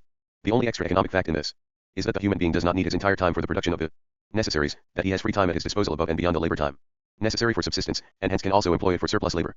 But this is in no way something mystical, since his necessaries are small to the same degree that his labor power is in a primitive state. But wage labor as such enters only where the development of the productive force has already advanced so far that a significant amount of time has become free. This liberation is here already a historic product. Proudhon's ignorance only equaled by Bastiat's decreasing rate of profit, which is supposed to be the equivalent of a rising rate of wages. 45 Bastiat expresses this nonsense, borrowed from Carey, in a double way. First, the rate of profit falls, i.e. the proportion of surplus value in relation to the employed capital. Secondly, prices decline, but value, i.e. the total sum of prices, rises, which is only another way of saying that the gross profit rises, not the rate of profit. Firstly, in the sense used by us above, of fixated capital, John St. Mill, Essays on Some Unsettled Questions of Political Econ, London, 1844, p. 55, speaks of it as tied down, not disposable, not available capital, stuck in one phase of its total circulation process. In this sense he says correctly, like Bailey in the above quotations, that a great part of the capital of a nation always lies idle. The difference between fixed and circulating capital is more apparent than real, e.g. gold is fixed capital, floating only insofar as it is consumed for gilding etc. Ships are fixed capital, although literally floating. Foreign railway shares are articles of commerce in our markets, so may our railways be in the markets of the world, and so far they are floating capital, on a par with gold. Anderson, The Recent Commercial Distress etc., London, 1847, p4. Notebook I, 27. 46. According to say, capital so much involved in one kind of production that it can no longer be diverted from it to be devoted to another kind of production. 47. The identification of capital with a specific use value for the production process. This quality of capital, being tied down as value to a particular use value, within production, is, however, an important aspect. This expresses more than the inability to circulate, which actually only says that fixed capital is the opposite of circulating capital. In his Logic of Political Economy, p. 114, Notebook X, 4, De Quincey says, circulating capital, in its normal idea, means any agent whatever, beautiful, logician, used productively which perishes in the very act of being used. According to this, coal would be circulating capital, and oil, but not cotton, etc. It cannot be said that cotton perishes by being transformed into twist or calico, and such transformation certainly means using it productively. Capital is fixed when the thing serves repeatedly, always for the same operation, and by how much larger has been the range of iterations. By so much more intensely is the tool, engine, or machinery entitled to the denomination of fixed. P. 114. Notebook X, 4. According to this, the circulating capital would die out, be consumed in the act of production. The fixed capital, which, for greater clarity, is characterized as tool, engine, or machinery, thus improvements incorporated in the soil are, for instance, excluded, would serve repeatedly, always, for the same operation. The distinction here concerns only technological differences in the act of production, not in the least the form relation, circulating and fixed capital, in the differences here indicated, do have distinguishing features by means of which one particular agent is fixed and the other circulating, but neither of them any qualification, which would entitle it to the denomination of capital. According to Ramsey, 9, 84, 48 only the provision element is circulating capital, because the capitalist must part with it immediately, and it does not enter into the reproduction process at all, but is rather exchanged directly for living labor, for consumption. All other capital, including raw material, remains in the possession of its owner or employer until the produce is completed. LOCCITP 21. Circulating capital consists only of subsistence and other necessaries advanced to the workman, previous to the completion of the produce of his labor. LOCCITP 23. In regard to a provision element, he is correct insofar as it is the only part of capital which circulates during the production phase itself, and which is in this respect circulating capital par excellence. In another respect it is false to say that fixed capital remains in the possession of its owner or employer until the produce is completed and no longer than that. He consequently also later explains fixed capital as any portion of that labor bestowed upon any commodity, in a form in which, though assisting to raise the future commodity, it does not maintain labor. But how many commodities do not maintain labor, i.e. do not belong among the workers' articles of consumption? These, according to Ramsey, are all fixed capital. If the interest on £100 at the end of the first year or of the first 3 months is £5, then the capital at the end of the first year 105 or 100, 1 plus 0.05, at the end of the fourth year equals 100, 1 plus 0.05, 4, equals £121, equals £121 elevens, farthing or £121 elevens, 0.15, farthing. Hence £1 elevens, farthing more than 20. In the question posed above, assume that a first capital of 400 turns over only once a year, a second capital of 104 times, both at 5%. In the first case the capital would make 5% once a year, equals 20 on 400, in the second case 4x 5%, likewise equals 20 per year. On 100, the velocity of turnover would substitute for the size of the capital, just as in simple money circulation 100,000 thalers which circulate 3 times a year equals 300,000, while 3,000 which circulate 100 times equals 300,000 also. But if the capital circulates 4 times a year, then it is possible that the surplus gain itself is plowed into the capital for the second turnover, and turned over with it, producing thereby the difference of £1 11, s 0.15 farthing. But this difference in no way follows from the presupposition. All that is there is the abstract possibility. What would follow, rather, from the presupposition, is that 3 months are required for the turnover of a capital of £100. E.g. therefore, if the month equals 30 days, then for £105 with the same turnover relation, with the same relation between the turnover time and the size of the capital, not 3 months are required asterisk but rather 105, x equals 100:90, x days equals 3 months, for 1/2 days. With that, the first difficulty is completely solved. From the fact that a larger capital with a slower turnover does not create more surplus value than a smaller with a relatively more rapid turnover, it does not in the least automatically follow that a smaller capital turns over more rapidly than a larger. This is indeed the case insofar as the larger capital consists of more fixed capital and insofar as it has to search out more distant markets. The size of the market and the velocity of turnover are not necessarily inversely related. This occurs only as soon as the present physical market is not the economic market, i.e. as the economic market becomes more and more distant from the place of production. To the extent, by the way, that this relation does not arise purely from the distinction between fixed and circulating capital, the moments which determine the circulation of different capitals cannot be at all developed yet here. An incidental remark, to the extent that trade posits new points of circulation, i.e. brings different countries into intercourse, discovers new markets, etc., this is something entirely different from the mere cost of circulation required to carry out a given mass of exchange operations. It is the positing not of the operations of exchange, but of the exchange itself. Creation of markets. This point will have to be examined in particular before we have done with circulation. Now let us continue with our review of the opinions about fixed and circulating capital. Depending on whether capital is more or less transitory, hence must be more or less frequently reproduced in a given time, it is called circulating or fixed capital. Furthermore, capital circulates or returns to its employer in very unequal times, e.g. wheat which the farmer buys to sow is relatively fixed capital compared to the wheat a baker buys to make bread. Ricardo 8, 19. Then he remarks also, different proportions of fixed capital and circulating capital in different trades, different durability of fixed capital itself. Ricardo, LOCCIT. 49 Two kinds of commerce can employ a capital of equal value, but which may be divided in a very different way as regards the fixed part and the circulating part. They may even employ an equal value of fixed capital and circulating capital, but the durability of the fixed capital may be very unequal. For example, one a steam engine of 10,000 pounds, the other, ships. This out of Say's translation of Ricardo, volume I, p. 29, 30. The error from the outset is that, according to Ricardo, capital is supposed to be more or less transitory. Capital as capital, value, is not transitory. But the use value in which the value is fixated, in which it exists, is more or less transitory, and must therefore be more or less frequently reproduced in a given time. The difference between fixed capital and Circulating capital is therefore reduced here to the greater or lesser necessity for reproducing the given capital in a given time. This is one distinction made by Ricardo. The other distinction concerns the different degrees of durability, or different degrees of fixed capital, i.e. different degrees, relative durability of the relatively fixed. So, that fixed capital is itself more or less fixed. The same capital appears in the same business in the two different forms, the particular modes of existence of fixed and circulating, hence exists doubly. To be fixed or circulating appears as a particular aspect of capital apart from that of being capital. It must, however, proceed to this particularization. Finally, as for the third distinction, that capital circulates or returns in very unequal times, what Ricardo means by this, as his example of the baker and the farmer shows, is nothing more than the difference in the time during which capital is fixed, tied up in the production phase as distinct from the circulation phase, in different branches of business. Hence, fixed capital occurs here in the same way as we had it previously, as being fixated in each phase, except that the specifically longer or shorter fixation in the production phase, this phase in particular, is regarded as a peculiarity. Particularity of capital as value positing. Money attempted to posit itself as imperishable value, as eternal value, by relating negatively towards circulation, i.e., towards the exchange with real wealth, with transitory commodities, which, as Petty describes very prettily and very naively, dissolve in fleeting pleasures. 50 Capital posits the permanence of value, to a certain degree, by incarnating itself in fleeting commodities and taking on their form, but at the same time changing them just as constantly, alternates between its eternal form in money and its passing form in commodities. Permanence is posited as the only thing it can be, a passing passage, process, life. But capital obtains this ability only by constantly sucking in living labor, as its soul, vampire-like. The permanence, the duration of value in its form as capital, is posited only through reproduction, which is itself double, reproduction as commodity, reproduction as money, and unity of both these reproduction processes. In its reproduction as commodity, capital is fixated in a particular form of use value, and is thus not general exchange value, even less realized value, as it is supposed to be. The fact that it has posited itself as such in the act of reproduction, the production phase, is proved only through circulation. The greater or lesser perishability of the commodity in which value exists requires a slower or faster reproduction, i.e. repetition of the labor process. The particular nature of use value, in which the value exists, or which now appears as capital's body, here appears as itself a determinant of the form and of the action of capital, as giving one capital a particular property as against another, as particularizing it. As we have already seen in several instances, nothing is therefore more erroneous than to assert 51 that the distinction between use value and exchange value, which falls outside the characteristic economic form in simple circulation, to the extent that it is realized there, falls outside it in general. We found, rather, that in the different stages of the development of economic relations, exchange value and use value were determined in different relations, and that this determination itself appeared as a different determination of value as such. Use value itself plays a role as an economic category.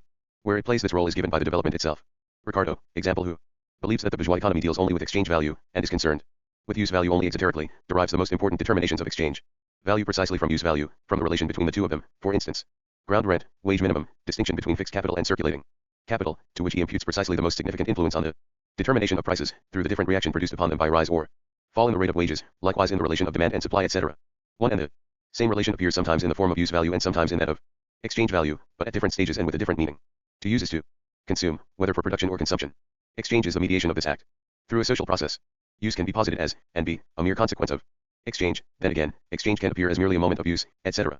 From the standpoint of capital, in circulation, exchange appears as the positing of its use value, while on the other side its use, in the act of production, appears as positing for exchange, as positing its exchange value. Likewise with production and consumption. In the bourgeois economy, as in every economy, they are posited in specific distinctions and specific unities. The point is to understand precisely these specific, distinguishing characteristics.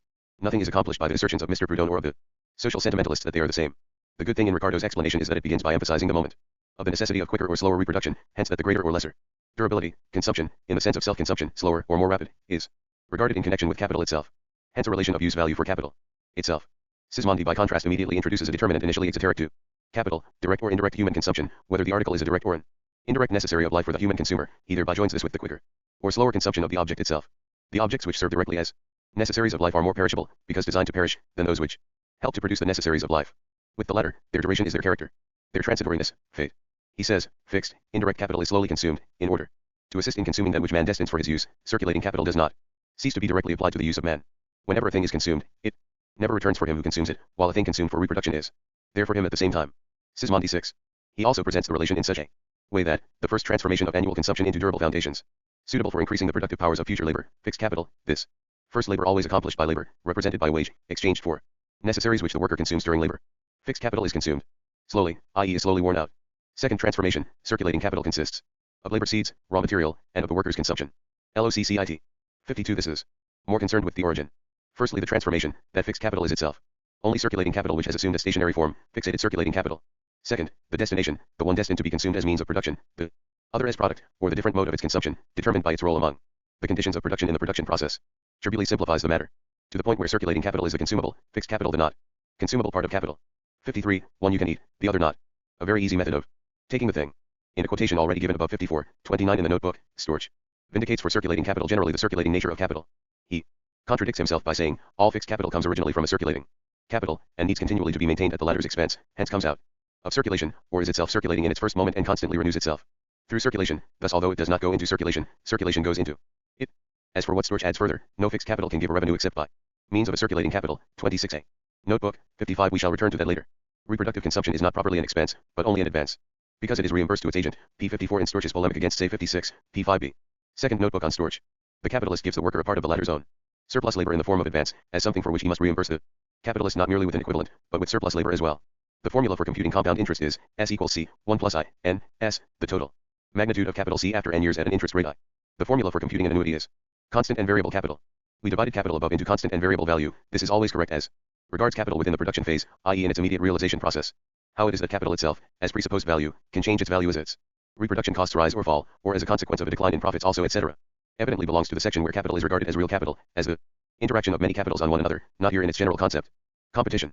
Because competition appears historically as the dissolution of compulsory guild membership, government regulation, internal tariffs, and the like within a country, as the lifting of blockades, prohibitions, protection on the world market, because it appears historically, in short, as the negation of the limits and barriers peculiar to the stages of production preceding capital, because it was quite correctly, from the historical standpoint, designated and promoted by the physiocrats as laissez-faire, laissez-passer.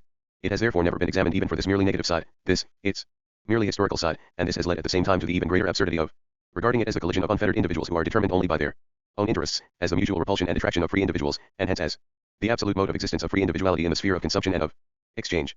Nothing can be more mistaken. While free competition has dissolved the barriers of earlier relations and modes of production, it is necessary to observe first of all that the things which were a barrier to it were the inherent limits of earlier modes of production, within which they spontaneously developed and moved. These limits became barriers only after the forces of production and the relations of intercourse had developed sufficiently to enable capital as such to emerge as the dominant principle of production. The limits which it tore down were barriers to its motion, its development, and realization. It is by no means the case that it thereby suspended all limits, nor all barriers, but rather only the limits not corresponding to it, which were barriers to it. Within its own limits, however much they may appear as barriers from a higher standpoint, and are posited as such by its own historic development, it feels free, and free of barriers, i.e. is limited only by itself, only by its own conditions of life. Exactly as guild industry, in its heyday, found in the guild organization all the fullness of freedom it required, i.e. the relations of production corresponding to it. After all, it posited these out of itself, and developed them as its inherent conditions, and hence in no way as external and constricting barriers. The historical side of the negation of the guild system etc. by capital through free competition signifies nothing more than that capital, having become sufficiently strong, by means of the mode of intercourse adequate to itself, tore down the historic barriers which hindered and blocked the movement adequate to it. But competition is very far from having only this historic significance, or merely being this negative force. Free competition is the relation of capital to itself as another capital, i.e. the real conduct of capital as capital. The inner laws of capital, which appear merely as tendencies in the preliminary historic stages of its development, are for the first time posited as laws. Production founded on capital for the first time posits itself in the forms adequate to it only insofar as and to the extent that free competition develops, for it is the free development of the mode of production founded on capital, the free development of its conditions and of itself is the process which constantly reproduces these conditions. It is not individuals who are set free by free competition, it is, rather, capital which is set free. As long as production resting on capital is the necessary, hence the fittest form for the development of the force of social production, the movement of individuals within the pure conditions of capital appears as their freedom, which is then also again dogmatically propounded as such, through constant reflection back on the barriers torn down by free competition. Free competition is the real development of capital. By its means, what corresponds to the nature of capital is posited as external necessity for the individual capital. What corresponds to the concept of capital is posited as external necessity for the mode of production founded on capital. The reciprocal compulsion which the capitals within it practice upon one another, on labor etc., the competition among workers is only another form of the competition among capitals, is the free, at the same time the real development of wealth as capital. So much is this the case that the most profound economic thinkers, such as e.g. Ricardo, presuppose the absolute predominance of free competition 57 in order to be able to study and to formulate the adequate laws of capital, which appear at the same time as the vital tendencies governing over it. But free competition is the adequate form of the productive process of capital. The further it is developed, the purer the forms in which its motion appear. What Ricardo has thereby admitted, despite himself, is the historic nature of capital, and the limited character of free competition, which is just the free movement of capitals and nothing else, i.e. their movement within conditions which belong to no previous, dissolved stages, but are its own conditions. The predominance of capital is the presupposition of free competition, just as the despotism of the Roman Caesars was the presupposition of the free Roman private law. As long as capital is weak, it still itself relies on the crutches of past modes of production, or of those which will pass with its rise. As soon as it feels strong, it throws away the crutches, and moves in accordance with its own laws. As soon as it begins to sense itself and become conscious of itself as a barrier to development, it seeks refuge in forms which, by restricting free competition, seem to make the rule of capital more perfect, but are at the same time the heralds of its dissolution and of the dissolution of the mode of production resting on it. Competition merely expresses as real, posits as an external necessity, that which lies within the nature of capital. Competition is nothing more than the way in which the many capitals force the inherent determinants of capital upon one another and upon themselves.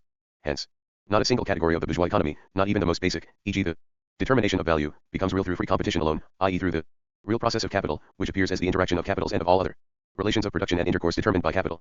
Hence, on the other side, the insipidity of the view that free competition is the ultimate development of human freedom, and that the negation of free competition equals negation of individual freedom and of social production founded on individual freedom. It is nothing more than free development on a limited basis, the basis of the rule of capital. This kind of individual freedom is therefore at the same time the most complete suspension of all individual freedom, and the most complete subjugation of individuality under social conditions, which assume the form of objective powers, even of overpowering objects, of things, independent of the relations among individuals themselves. The analysis of what free competition really is the only rational reply to the middle class 58 prophets who laud it to the skies or to the socialists who damn it to hell. The statement that, within free competition, the individuals, in following purely their private interest, realize the communal or rather the general interest means nothing other than that they collide with one another under the conditions of capitalist production, and hence that the impact between them is itself nothing more than the recreation of the conditions under which this interaction takes place. By the way, when the illusion about competition as the so-called absolute form of free individuality vanishes, this is evidence that the conditions of competition, i.e. of production founded on capital, are already felt and thought of as barriers, and hence already are such, and more become such. The assertion that free competition equals the ultimate form of the development of the forces of production, and hence of human freedom means nothing other than that middle class rule is the culmination of world history, certainly an agreeable thought for the parvenus of the day before yesterday. Surplus value, production time, circulation time, turnover time. Before we go further with the review of opinions about fixed capital and circulating capital, we return for a moment to something developed earlier. We assume for the time being that production time and labor time coincide. The case where interruptions take place within the production phase itself, owing to the technological process, will be looked at later. Suppose the production phase of a capital equal to 60 working days, of which 40 are necessary labor time. Then, according to the law developed earlier, the surplus value, or the value newly posited by capital, i.e. appropriated alien labor time equals 60/40, equals 20. Let us call the surplus value, equals 20, s, the production phase, or the labor time employed in production, p, in a period of time which we shall call t, e.g. 360 days. The total value can never be greater than the number of production phases contained in, say, 360. The highest coefficient of s, i.e. the maximum of surplus value which capital can create on the given presuppositions, equals the number of times the creation of s is repeated in 360 days. The outer limit of this reproduction, the reproduction of capital, or rather, now, the reproduction of its production process, is determined by the relation of the production period to the total period of time in which the former can be repeated. If the given period equals 360 days, and the duration of production equals 60 days, then or i.e. 6, is the coefficient indicating how many times p is contained in t, or how often, given its own inherent limits, the reproduction process of the capital can be repeated within 360 days. It goes without saying that the maximum of the creation of s, i.e. the positing of surplus value, is given by the number of processes in which s can be produced, in a given period of time. This relation is expressed by the quotient of, or q is the highest coefficient of s in the period of 360 days, in t generally, or sq is the maximum of value. If then t equals pq, i.e. the entire duration of t would be production time, the production phase, p, would be repeated as often as it is contained in t. The total value created by capital in a certain time would be equals to the surplus labor it appropriates in one production phase, multiplied by the number of times this production phase is contained in the given time. Thus in the above example, equals 20x equals 20x 6 equals 120 days. Q, i.e., would express the number of turnovers of the capital, but since t equals pq, therefore p equals, i.e. the duration of one production phase would be equal to the total time divided by the number of turnovers. Thus one production phase of capital would be equal to one of its turnovers. Turnover time and production time would be completely identical. The number of turnovers therefore would be exclusively determined by the relation of one production phase to the total time. However, on this assumption, circulation time is posited as equals 0. Yet circulation time has a definite magnitude, which can never become equals 0. Now assume additionally that there are 30 days for circulation for every 60 days of production time. Call this circulation time added to p, c. In this case, one turnover of capital, i.e. the total time it requires before it can repeat the realization process, the positing of surplus value, would be equals 30 plus 60 equals 90 days, equals p plus c, 1 r, turnover, equals p plus c. One turnover of 90 days can be repeated in 360 days only times, i.e. 4 times. The surplus value of 20 could therefore be posited only 4 times, 20x4 equals 80. In 60 days the capital produces 20 surplus days, but it has to circulate for 30 days, i.e. during these 30 days it can posit no surplus labor, no surplus value. This is the same for it, as regards the result, as if it had posited a surplus value of only 20 in the period of 90 days. While previously the number of turnovers was determined by, it is now determined by the maximum of value was the number of turnovers, hence equals the total time divided by the sum of production time and circulation time, and the total value equals s multiplied by the number of turnovers. But this formulation does not yet suffice for us to express the relations of surplus value, production time, and circulation time. The maximum of value creation contained in the formula, value creation restricted by circulation, when we subtract the second amount from the first, then, as difference we then obtain, or s, as we may call this, value in the second form, but before we develop this formula further, there are still others to be introduced. If we call the quotient of, then q expresses the number of times r equals, p plus c, is contained in t, the number of turnovers. Hence t equals pq plus cq. Pq the total circulation time. Let us call total circulation time c, hence cq equals c, dot, t, 360, equals 4 times 60, 240, plus 4 times 30, 120, dot, with our presupposition, q equals 4. C equals cq equals 4c, 4 being equals to the number of turnovers. We saw previously that the maximum of value creation equals, but in this case, t was posited as equals to production time. But the real production time is now t, q, as indeed follows from the equation. T equals pq, total production time, plus cq, total circulation time, or c. Hence t, c equals cq. Hence the maximum value creation. Because Production time not 360 days, but 360, CQ, i.e., 4 times 30 equals 120, hence. Now, finally, as regards the formula, it signifies that value is equal to the maximum of value, i.e. to value determined only by the relation of production time to total time, minus the number which expresses how often the circulation time is contained in this maximum, plus expresses the relation of circulation time to one turnover of capital. If we multiply numerator and denominator by Q, then expresses the relation of circulation time to total time, 4 equals 120. The turnover, C and P, is contained in C. Or times, and this number is the maximum itself multiplied by the number of times a turnover is contained in C, in the circulation time added to 1 turnover, or divided by the number whole C expresses how often C is contained in C and P or C and T. If C equals 0, then S would be equals N would be at its maximum. S becomes smaller in the same degree as C grows, is inversely related to it, for the factor N grows to the same degree. The number to be subtracted from the maximum value. We have, then, the three equations. Hence, S equals TT, C. The maximum of value is to the real value as a given period of time is to this period of time minus total circulation time. Or, as well, S equals PQ, QC, i.e. equals PP, C. On, 3, or, since the total surplus value, therefore equals to the surplus value posited in one production phase, whose coefficient is the number of times the production time is contained in the total time minus the number of times the circulation time of one turnover is contained in this latter number, which is the first equation. Thus, equation 3 means, equation 1, the total surplus value equals the surplus value of one production phase multiplied by total time, divided by turnover time or multiplied by the number of times the sum of production time and circulation time is contained in total time. Equation 2, the total value equals surplus value multiplied by total time minus the total circulation time, divided by the duration of one production phase. Competition. The fundamental law in competition, as distinct from that advanced about value and surplus value, is that it is determined not by the labor contained in it, or by the labor time in which it is produced, but rather by the labor time in which it can be produced, or the labor time necessary for reproduction. By this means, the individual capital is, in reality, only placed within the conditions of capital as such, although it seems as if the original law were overturned.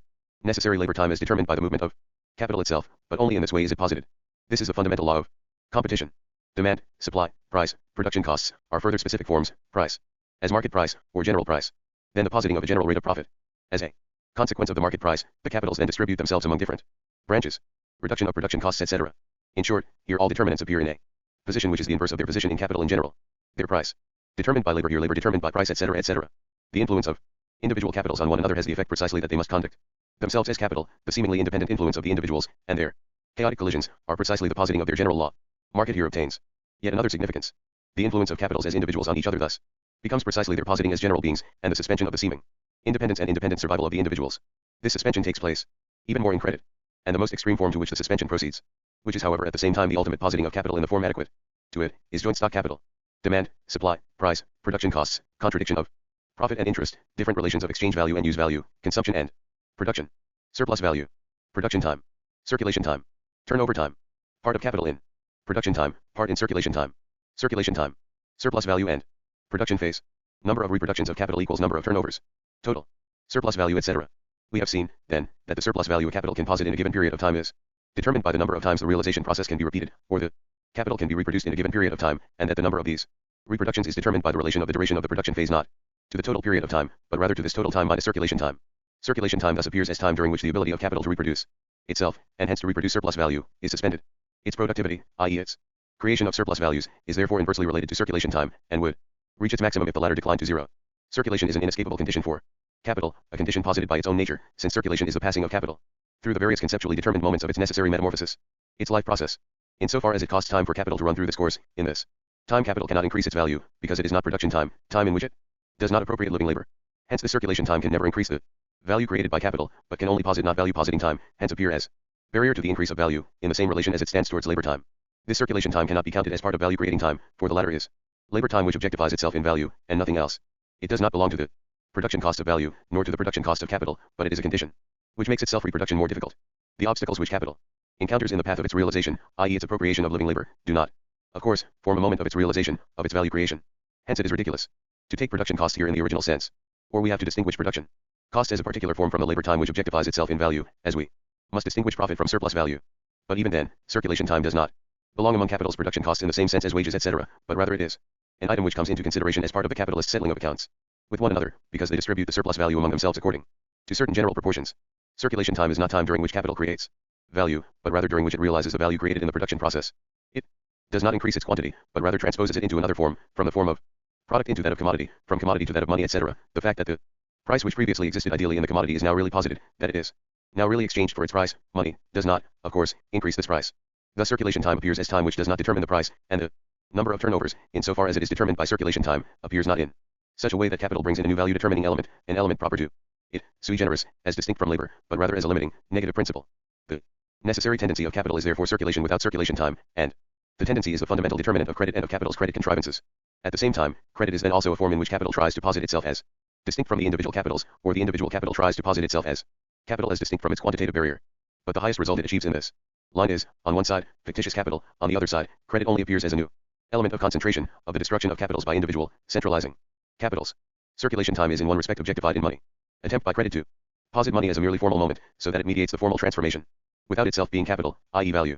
This is one form of circulation without circulation time. Money is itself a product of circulation. It will be shown how capital, in credit, creates new products of circulation. But if the striving of capital in one direction is circulation without circulation time, it strives in the other direction to give circulation time value, the value of production time, in the various organs which mediate the process of circulation time and of circulation, to posit them all as money. And, more broadly, as capital. This is another side of credit. All this springs from the same source. All the requirements of circulation, money, transformation of commodity into money, transformation of money into commodity, etc., although they take on different and seemingly quite heterogeneous forms, are all derived from circulation time. The machinery for abbreviating it is itself a part of it. Circulation time is the part of capital which may be regarded as the time it takes to perform its specific motion as capital, as distinct from production time, in which it reproduces itself, and in which it lives not as finished capital which must merely pass through formal metamorphoses, but as capital in process, creative capital, sucking its living soul out of labor. The contradiction of labor time and circulation time contains the entire doctrine of credit, to the extent, namely, that the history of currency, etc. enters here. Now, of course, later, where circulation time is not the only deduction from possible production time, there also appear real costs of circulation, i.e. values which have already been really posited must be spent on circulation.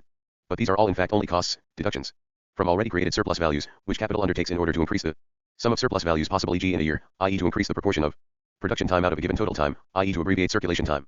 Of course, in practice, production time does not really appear interrupted by circulation time, except in crises and depressions of trade. But this is only because every capital is divided into parts, one part in the production phase, the other in the circulation phase. Thus, for example, it is not the entire capital that is active, depending on the relation of circulation time to production time, but only 1/3, 1/x of it, the other is engaged in circulation. Or the matter can further take the form that a given capital doubles, through credit, e.g. for this capital, the original capital, it is then the same as if circulation time did not exist at all. But then the capital borrowed by it is in this plight. And if ownership is disregarded, again exactly the same as if one capital were divided into, instead of a dividing into 2 and b dividing into 2, a absorbs b and divides into a. And b illusions about this process frequent among credit mystics 59, who are rarely creditors, but rather debtors. We already pointed out above that the double and contradictory condition of capital, the continuity of production and the necessity of circulation time, and also the continuity of circulation, not circulation time, and the necessity of production time, can be mediated only by capital dividing itself into parts, of which one circulates as finished product, and the other reproduces itself in the production process. These parts alternate. When one part returns into phase B, production process, the other departs. This process takes place daily, as well as at longer intervals, dimensions of time. The whole capital and the total value are reproduced as soon as both parts have passed through the production process and circulation process, or as soon as the second part enters anew into circulation. The point of departure is thereby the terminal point. The turnover therefore depends on the size of the capital, or rather, here, still on the total sum of these two parts. Only when the total sum is reproduced has the entire turnover been completed, otherwise only 1/2, 1/3, 1/x, depending on the relation of the constantly circulating part. It has further been emphasized that each part can be regarded as fixed or as circulating in contrast to the other, and that they really relate to each other in this alternating way. The simultaneity of the process of capital in different phases of the process is possible only through its division and break up into parts, each of which is capital, but capital in a different aspect. This change of form and matter is like that in the organic body. If one says e.g. the body reproduces itself in 24 hours, this does not mean it does it all at once, but rather the shedding in one form and renewal in the other is distributed, takes place simultaneously. Incidentally, in the body the skeleton is a fixed capital, it does not renew itself in the same period of time as flesh, blood. There are different degrees of speed of consumption, self-consumption, and hence of reproduction. Here, then, already transition to many capitals. The important thing here above all is to examine capital as such for itself first of all, since the aspects being developed here are those which make value in general into capital, which constitute the specific distinguishing characteristics of capital as such. Before we go further, let us call attention once more to the important point that circulation time, i.e. the time during which capital is separated from the process in which it absorbs labor, i.e. the labor time of capital as capital, is only the transposition of previously created value from one form into the other, but not a value creating, value increasing element.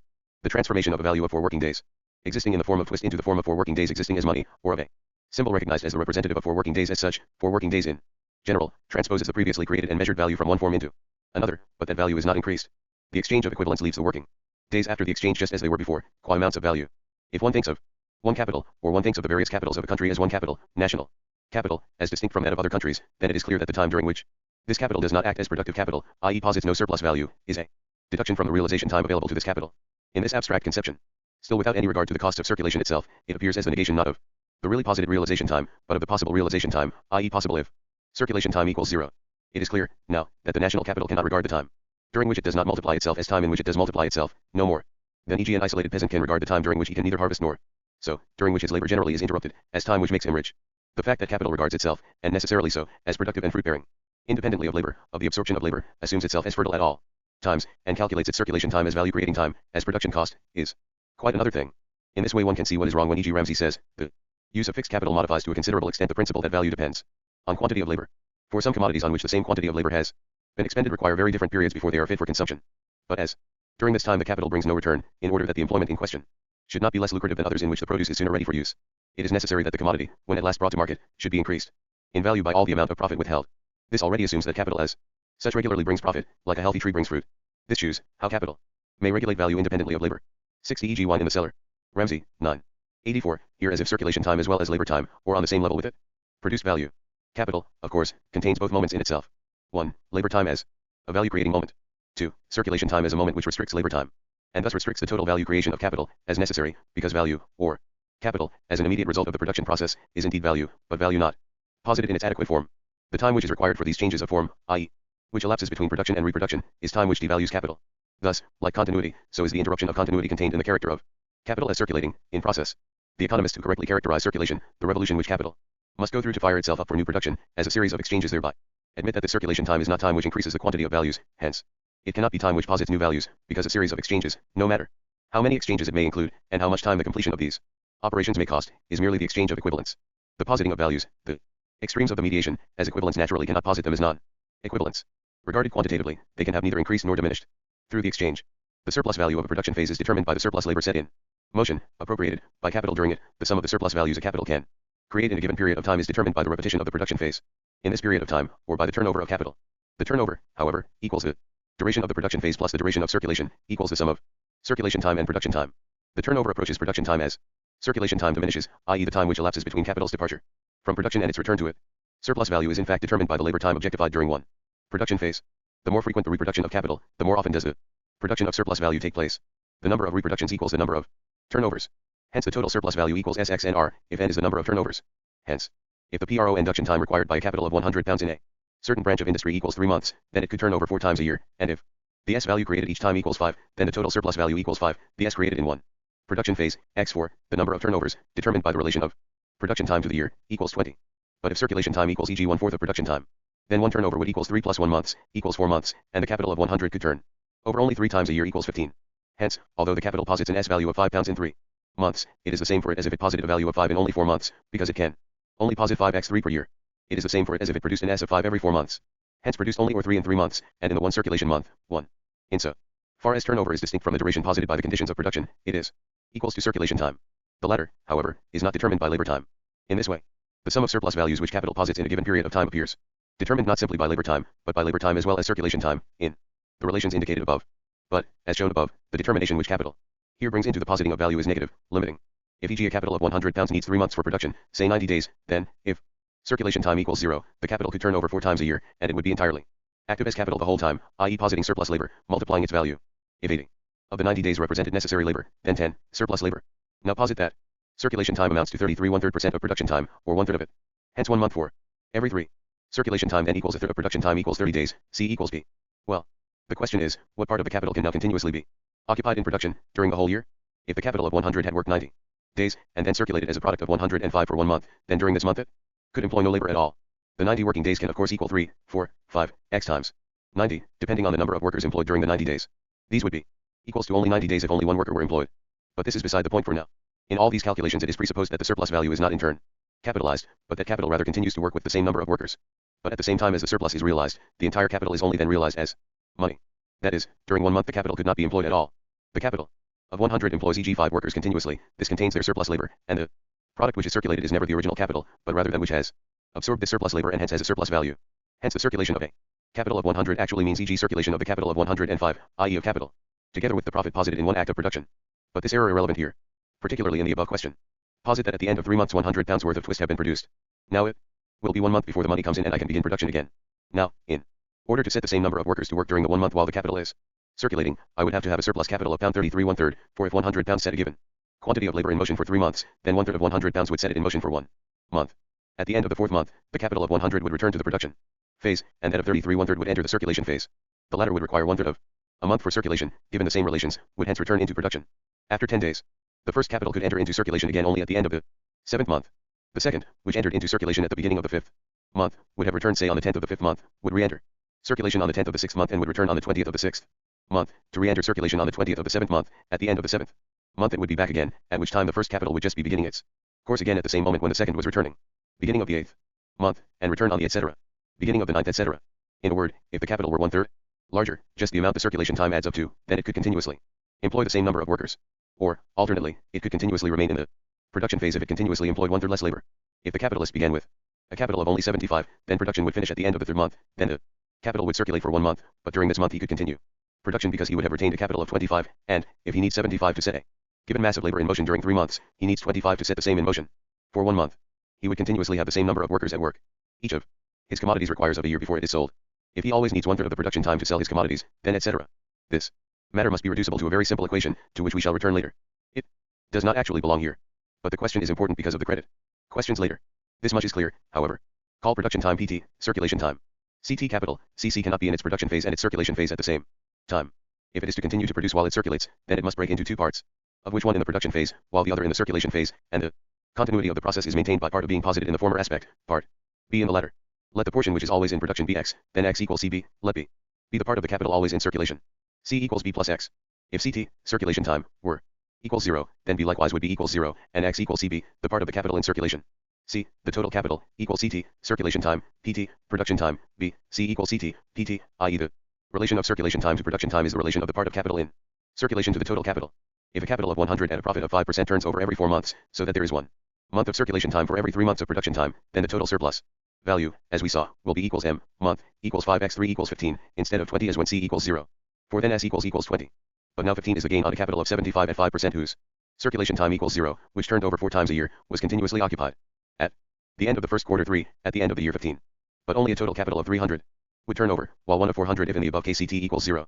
Hence a capital of 100, with respect to which circulation time amounts to 1 month on every 3 and production time, can constantly employ productively a capital of 75, a capital of 25 is constantly circulating and unproductive. 75:25 equals 3 and 1 m, or, if we call the part of the capital occupied in production P, the part in circulation C, and the corresponding time C and P, then PC equals PC, P, C equals 1:1/3. The part of the C in production constantly relates to the part in circulation as 1:1/3, this 1/3 constantly represented by changing component parts. But P, C equals 75:100 the total turnover. Change of form and of matter in the circulation of capital. C, M, C, M, C, M. A change of form Wechsel and a change of matter Wechsel take place simultaneously in the circulation of capital. We must begin here not with the presupposition of M, but with the production process. In production, as regards the material side, the instrument is used up and the raw material is worked up. The result is the product, a newly created use value, different from its elemental presuppositions. As regards the material side, a product is created only in the production process. This is the first and essential material change. On the market, in the exchange for money, the product is expelled from the circulation of capital and falls prey to consumption. Becomes object of consumption, whether for the final satisfaction of an individual need, or as raw material for another capital. In the exchange of the commodity for money, the material and the formal changes coincide, for, in money, precisely the content itself is part of the economic form. The retransformation of money into commodity is here, however, at the same time present in the retransformation of capital into the material conditions of production. The reproduction of a specific use value takes place, just as well as a value as such. But, just as the material element here was posited, from the outset, at its entry into circulation, as a product, so the commodity in turn was posited as a condition of production at the end of it. To the extent that money figures here as medium of circulation, it does so indeed only as mediation of production, on one side, with consumption, in the exchange where capital discharges value in the form of the product, and as mediation, on the other side, between production and production, where capital discharges itself in the form of money and draws the commodity in the form of the condition of production into its circulation. Regarded from the material side of capital, money appears merely as a medium of circulation, from the formal side, as the nominal measure of its realization, and, for a specific phase, as value for itself, capital is therefore C, M, M, C just as much as it is M, C, C, M, and this in such a way. Specific ally, that both forms of simple circulation here continue to be determinants. Since M, M is money, which creates money, and C, C a commodity whose use value is both reproduced and increased. In regard to money circulation, which appears here as being absorbed into and determined by the circulation of capital, we want only to remark in passing, for the matter can be thoroughly treated only after the many capitals have been examined in their action and reaction upon one another, that money is obviously posited in different aspects here. Difference between production time and labor time. Storage. Money. Mercantile. Estate. Credit. Circulation. Until now it has been assumed that production time coincides with labor time. But now, there take place, e.g. in agriculture, interruptions of work within the production process itself, before the product is finished. The same labor time may be applied and the duration of the production phase may differ, because work is interrupted. If the difference is only that the product in one case requires a longer working time in order to be finished than in another case, then no case at all is constituted, because it is then clear according to the general law that the product in which a greater quantity of labor is contained is of that much greater value, and if the reproduction is less frequent in a given period of time, then the reproduced value is all the greater. And 2x 100 is just as much as 4x 50. As with the total value, then, so with the surplus value.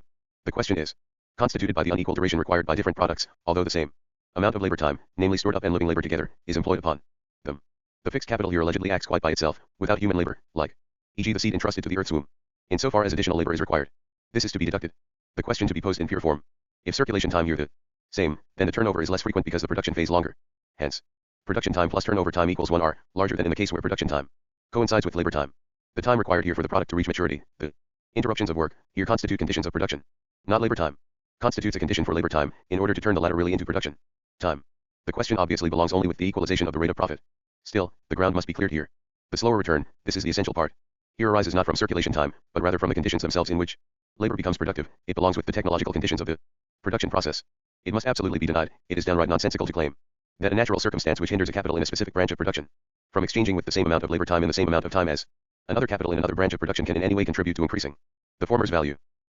Hence also surplus value, is not equals to the time which the production phase lasts, but rather to the labor time, objectified and living, employed during this production phase.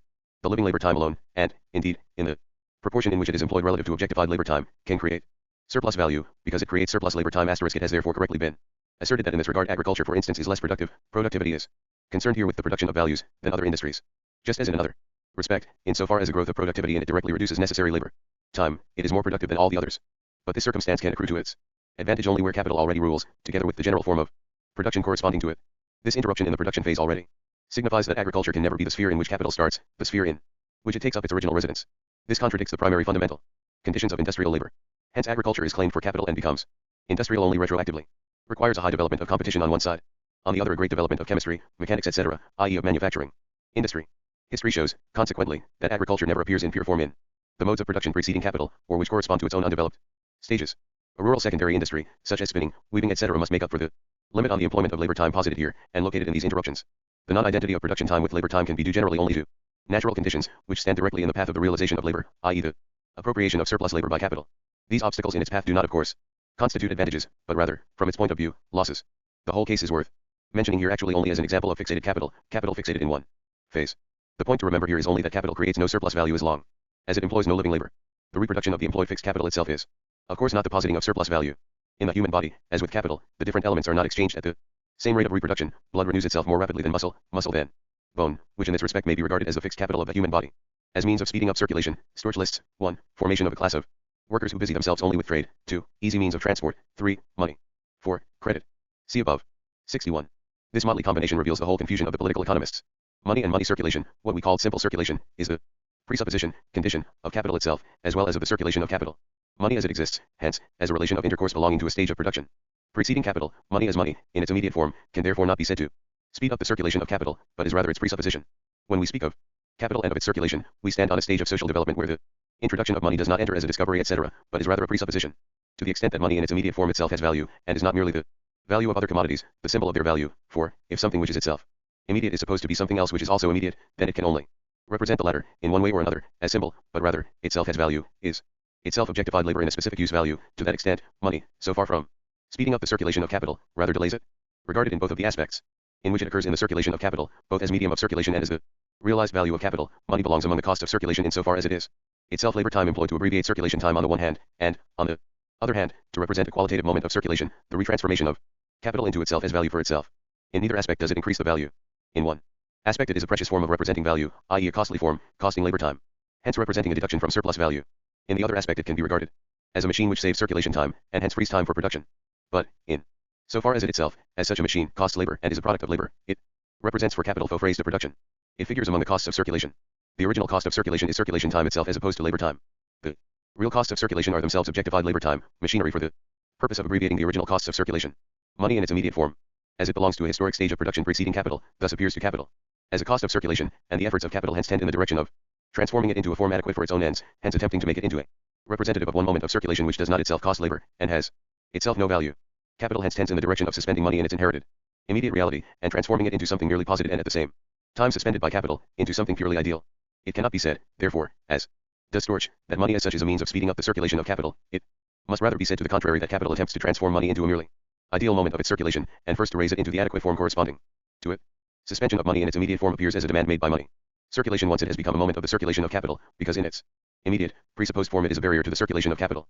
The tendency of capital is circulation without circulation time, hence also the positing of the instruments which merely serve to abbreviate circulation time as mere formal aspects, posited by it, just as the different moments through which capital passes in its circulation are qualitative aspects of its own metamorphosis. As regards the formation of a special mercantile estate, i.e. a development of the division of labor which has transformed the business of exchanging into a particular kind of work, for which, of course, the sum of exchange operations must already have reached a certain height. If the exchange among 100 people occupied the 100th part of their labor time, then each man is of an exchanger. Exchangers would represent one single man. Then one merchant could arise per 100. The separation of commerce from production itself, or the development of exchange itself as a representation opposite the exchangers, requires as such that exchange and intercourse have developed to a certain degree. The merchant represents all buyers to the seller, all sellers to the buyer and vice versa, hence he is not an extreme, but rather the middle of the exchange itself, appears hence as mediator, middleman. The formation of the merchant estate, which presupposes that of money, even if not developed in all its moments, is likewise a presupposition for capital, and hence cannot be listed as being a mediator of its specific circulation. Since commerce is both historically as well as conceptually a presupposition for the rise of capital, we shall have to return to it before concluding this chapter, since it belongs before or in the section on the origin of capital. The facilitation of the means of transport, to the extent that it means facilitation of the physical circulation of commodities, does not belong here, where we are examining merely the characteristic forms of the circulation of capital. The product becomes a commodity, leaves the production phase, only when it is on the market. On the other side, the means of transportation do belong here insofar as the returns of capital, i.e. circulation time, must grow with the distance of the market from the point of production. Its abbreviation by means of transport thus appears as belonging directly, in this respect directly, to the examination of the circulation of capital. But this actually belongs to the doctrine of the market, which itself belongs to the section on capital. Finally, credit.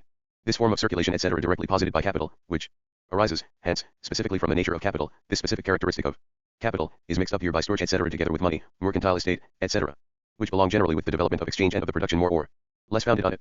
The presentation of the specific, distinguishing characteristics is here both the logical development and the key to the understanding of the historical development. Thus we find in history, too, e.g. in England, likewise in France, attempts to replace money by paper, then also to give capital, in so far as it exists in the form of value, a form purely posited by itself, finally attempts to found credit directly with the rise of capital, e.g. petty, Bois-Guilbert. Small-scale circulation. The process of exchange between capital and labor capacity. Generally, capital in the reproduction of labor capacities. Within circulation as the total process, we can distinguish between large-scale and small-scale circulation. The former spans the entire period from the moment when capital exits from the production process until it enters it again. The second is continuous and constantly proceeds simultaneously with the production process. It is the part of capital which is paid out as wages, exchanged for laboring capacity.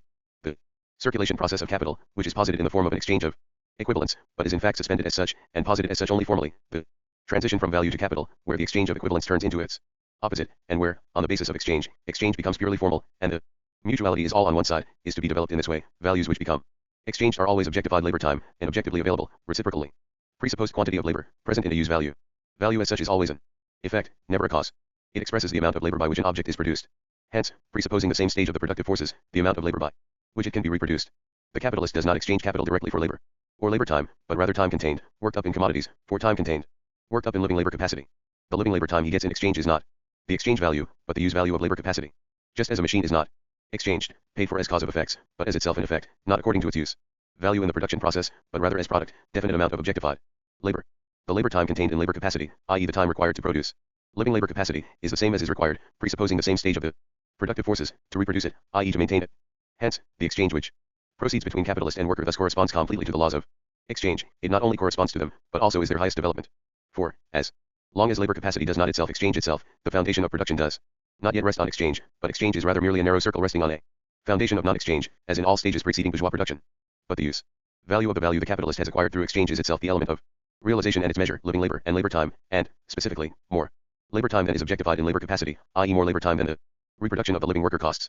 Hence, by virtue of having acquired labor capacity in exchange as an equivalent, capital has acquired labor time, to the extent that it exceeds the labor time contained in labor capacity, in exchange without equivalent, it has appropriated alien labor time without exchange by means of the form of exchange. This is why exchange becomes merely formal, and, as we saw, in the further development of capital even the semblance is suspended that capital exchanges for labor capacity anything other than the latter's own objectified labor, i.e. that it exchanges anything at all for it. The turn into its opposite Umschlag therefore comes about because the ultimate stage of free exchange is the exchange of labor capacity as a commodity, as value, for a commodity, for value, because it is given in exchange as objectified labor, while its use value, by contrast, consists of living labor, i.e. of the positing of exchange value. The turn into its opposite arises from the fact that the use value of labor capacity, as value, is itself the value creating force, the substance of value, and the value increasing substance. In this exchange, then, the worker receives the equivalent of the labor time objectified in him, and gives his value creating, value, increasing living labor time. He sells himself as an effect. He is absorbed into the body of capital as a cause, as activity. Thus the exchange turns into its opposite, and the laws of private property, liberty, equality, property in one's own labor, and free disposition over it, turn into the worker's propertylessness, and the dispossession in Tauserung of his labor, i.e. the fact that he relates to it as alien property and vice versa. The circulation of the part of capital which is posited as wages accompanies the production process, appears as an economic form relation alongside it, and is simultaneous and interwoven with it. This circulation alone posits capital as such, is the condition of its realization process, and posits not only the latter's characteristic form, but also its substance. This is the constantly circulating part of capital, which at no time enters into the production process itself, but constantly accompanies it. It is the part of capital which does not even for a single instant enter into its reproduction process, which is not the case with raw material. The worker's provision element arises out of the production process, as product, as result, but it never enters as such into the production process, because it is a finished product for individual consumption, enters directly into the worker's consumption, and is directly exchanged for it. This, therefore, as distinct from raw material as well as instrument, is the circulating capital. Here is the only moment in the circulation of capital where consumption enters directly. At the point where the commodity becomes exchanged for money, it may be acquired by another capital as raw material for new production. Further, given the presuppositions, capital encounters not the individual consumer but rather the merchant, someone who buys the commodity itself in order to sell it for money. This presupposition is to be developed in connection with the merchant estate in general. The circulation among dealers thereby different from that between dealers and consumers. Thus the circulating capital here appears directly as that which is specified for the worker's individual consumption, specified for direct consumption generally, and hence existing in the form of finished product. Thus, while in one respect capital appears as the presupposition of the product, the finished product also at the same time appears as the presupposition of capital, which means, historically, that capital did not begin the world from the beginning, but rather encountered production and products already present, before it subjugated them beneath its process. Once in motion, proceeding from itself as basis, it constantly posits itself ahead of itself in its various forms as consumable product, raw material, and instrument of labor, in order constantly to reproduce itself in these forms. They appear initially as the conditions presupposed by it, and then as its result. In its reproduction it produces its own conditions. Here, then, through the relation of capital to living labor capacity and to the natural conditions of the latter's maintenance, we find circulating capital specified in respect of its use value as well, as that which enters directly into individual consumption, to be directly used up by the latter. It is a mistake to conclude from this, as has been done, 62 that circulating capital is therefore consumable capital generally, as if coal, oil, dye etc., instruments etc., improvements of the land etc., factories etc. were not all consumed. Likewise, if by consumption is meant the suspension of their use value and of their form, however, one could just as well say that none of them is consumed, if this is taken to mean individual consumption, i.e. consumption in the proper sense. In this circulation, capital constantly expels itself as objectified labor, in order to assimilate living labor power, its life's breath. Now, as regards the worker's consumption, this reproduces one thing, namely himself, as living labor capacity. Because this, his reproduction, is itself a condition for capital, therefore the worker's consumption also appears as the reproduction not of capital directly, but of the relations under which alone it is capital. Living labor capacity belongs just as much among capital's conditions of existence as do raw material and instrument. Thus it reproduces itself doubly, in its own form, and in the worker's consumption, but only to the extent that it reproduces him as living labor capacity. Capital therefore calls this consumption productive. Consumption, productive not insofar as it reproduces the individual, but rather individuals as labor capacities. If Rossi is offended that wages are allegedly counted twice, first as the worker's revenue, then as reproductive consumption of capital, 63 then. The objection holds only against those who let wages enter directly into the production process of capital as value. For the payment of wages is an act of circulation which proceeds simultaneously with and alongside the act of production. Or, as Sismondi says, from this perspective, the worker consumes his wages unreproductively, but the capitalist consumes them productively, since he gets labor in the exchange, which reproduces the wages and more than the wages. This concerns capital itself regarded merely as an object. But insofar as capital is a relation, and, specifically, a relation to living labor capacity, to that extent the worker's consumption reproduces this relation, or, capital reproduces itself doubly, as value through purchase of labor, as a possibility of beginning the realization process anew, of acting as capital anew, and as a relation through the worker's consumption, which reproduces him as labor capacity. Exchangeable for capital, wages as part of capital. This circulation between capital and labor, then, yields the characterization of one part of capital as constantly circulating, the approvision element, constantly consumed, constantly to reproduce. This circulation strikingly reveals the difference between capital and money, the circulation of capital and the circulation of money. Capital pays wages e.g. weekly, the worker takes his wages to the grocer etc., the latter directly or indirectly deposits them with the banker, and the following week the manufacturer takes them from the banker again, in order to distribute them among the same workers again, etc. and so forth. The same sum of money constantly circulates new portions of capital. The sum of money itself, however, does not determine the portions of capital which are thus circulated. If the money value of wages rises, then the circulating medium will increase, but the mass of the medium does not determine the rise. If the production costs of money did not fall, then no increase of money would exercise an influence on the portion of it entering into the circulation. Here money appears as mere medium of circulation. Since many workers are to be paid at the same time, a certain sum of money is required at one time, which grows with the number of workers. Then, however, the velocity of the circulation of the money makes a lesser sum necessary than in situations where there are fewer workers but the machinery of monetary circulation is not so arranged. This circulation is a condition of the production process and thereby of the circulation process as well. On the other hand, if capital does not return from circulation, then this circulation between worker and capital could not begin anew. Hence it is itself conditional upon capital passing through the various moments of its metamorphosis outside the production process. If this did not happen, it would be not because there was not enough money as medium of circulation, but rather either because capital was not available in the form of products, because this part of circulating capital was lacking, or because capital did not posit itself in the form of money, i.e. did not realize itself as capital, which in turn, however, would arise not from the quantity of the medium of circulation, but because capital did not posit itself in the qualitative aspect of money, which in no way requires that it posit itself in the form of hard cash, in the immediate money form, and whether or not it posited itself in that form would again depend not on the quantity of money circulating as medium of circulation, but rather on the exchange of capital for value as such, again a qualitative, not a quantitative, moment, as we shall point out in more detail when we speak of capital as money, interest, etc. Threefold character, or mode, of circulation. Fixed capital and circulating capital. Turnover time of the total capital divided into circulating and fixed capital. Average turnover time of such a capital. Influence of fixed capital on the total turnover time of capital. Circulating fixed capital. Say. Smith. Lauderdale. Lauderdale on the origin of profit. Regarded as a whole, circulation thus appears threefold. 1. The total process, the course of capital through its different moments. Accordingly, it is posited as being in flow, as circulating, insofar as the continuity is virtually interrupted, and may resist the passage into the next phase. Capital here likewise appears as fixated in different relations, and the various modes of this fixation constitute different capitals. Commodity capital, money capital, capital as conditions of production. 2. Small-scale circulation between capital and labor capacity. This accompanies the production process and appears as contract, exchange, form of intercourse. These things are presupposed before the production process can be set going. The part of capital entering into the circulation, the approvisionment, is circulating capital. It is specified not only in respect to its form, in addition to this, its use, value, i.e. its material character as a consumable product entering directly into individual consumption, itself constitutes a part of its form. 3. Large-scale circulation, the movement of capital outside the production phase, where its time appears in antithesis to labor time, as circulation time. The distinction between fluid and fixed capital is the product of this opposition between the capital engaged in the production phase and the capital which issues from it. Fixed is that which is fixated in the production process and is consumed within it, comes out of large-scale circulation, certainly, but does not return into it, and, insofar as it circulates only in order to be consumed in, confined to, the consumption process. The three different distinctions in the circulation of capital yield the three distinctions between circulating and fixated capital. They posit one part of capital as circulating, because it never enters into the production process, but constantly accompanies it, and thirdly, they yield the distinction between fluid and fixed capital. Circulating capital in form number 3 also includes number 2, since the latter is also in antithesis to the fixed, but number 2 does not include number 3. The part of capital which belongs as such to the production process is the part of it which serves, materially, only as means of production, forms the link between living labor and the material to be worked on. A part of the liquid capital, such as coal, oil, etc., also serves merely as means of production. Everything which serves merely as a means to keep the machine, or the engine, running. This distinction will have to be examined yet more closely. First of all, this does not contradict aspect 1, since the fixed capital as value also circulates, in proportion as it is worn out. Precisely in this aspect as fixed capital, i.e. in the character in which capital has lost its fluidity and become identified with a specific use, value, which robs it of its ability to transform itself, does develop capital, to the extent we know it so far, as productive capital, most strikingly manifest itself, and it is precisely in this seemingly inadequate form, and in the latter's increasing relation to the form of circulating capital in number 2, that the development of capital is measured. This contradiction pretty to be developed. The different kinds of capital, which, in economics, fall out of the sky, here appear as so many precipitates of the movements arising out of the nature of capital itself, or rather of this movement itself in its different moments. Circulating capital constantly parts from the capitalist, in order to return to him in the first form. Fixed capital does not. Storage. 64. Circulating capital is that portion of the capital which does not yield profit till it is parted with, fixed etc. yields such profit, while it remains in the possession of the owner. Malthus. 65. Circulating capital gives its master no revenue or profit, so long as it remains in his possession. Fixed capital gives this profit without changing masters, and without requiring circulation. A. Smith. 66. In this respect, since capital's departure on a voyage away from its owner, partir son possède sur, 67 means nothing more than the sale of property or possessions which takes place in the act of exchange, and since it is the nature of all exchange value, hence, all capital, to become value for its owner by means of sale, the definition in its above formulation cannot be correct. If fixed capital were capital for its owner without the mediation of exchange and of the use value 68 included in it, then, in fact, fixed capital would be a mere use value, hence not capital.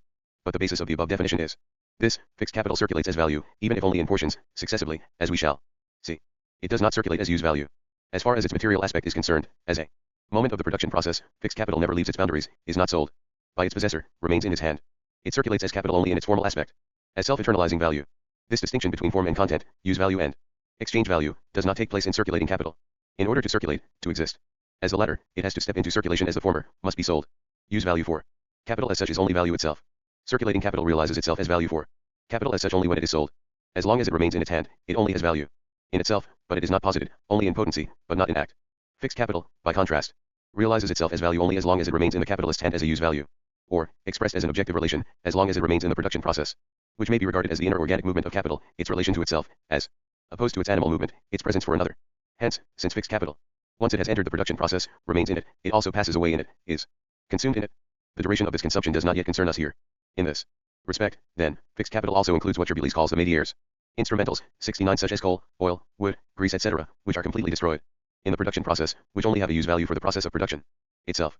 The same materials, however, also have a use value outside production, and can also be consumed in another way, just as buildings, houses, etc. are not necessarily specified for production. They are fixed capital not because of the specific mode of their being, but rather because of their use.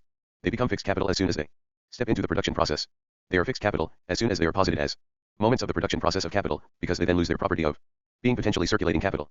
Therefore, just as the part of capital entering into the small-scale circulation of capital, or capital, insofar as it enters into this movement, circulation between capital and labor capacity, the part of capital circulating as wages, never leaves the circulation process and never enters into the production process of capital, as regards its material aspect, as use value, but rather is always ejected from the previous production process as its product, result, so, inversely, does the part of capital specified as fixed capital, as a use value, as regards its material presence, never leave the production process and never go back into circulation, while the latter only enters into circulation as value, as part of the value of the finished product, the former only enters into the production process as value, in that necessary labor is the reproduction of wages, of the part of the capital's value which circulates as wages. This, then, is the first characteristic of fixed capital, and in this respect it also includes the métiers, instrumentals.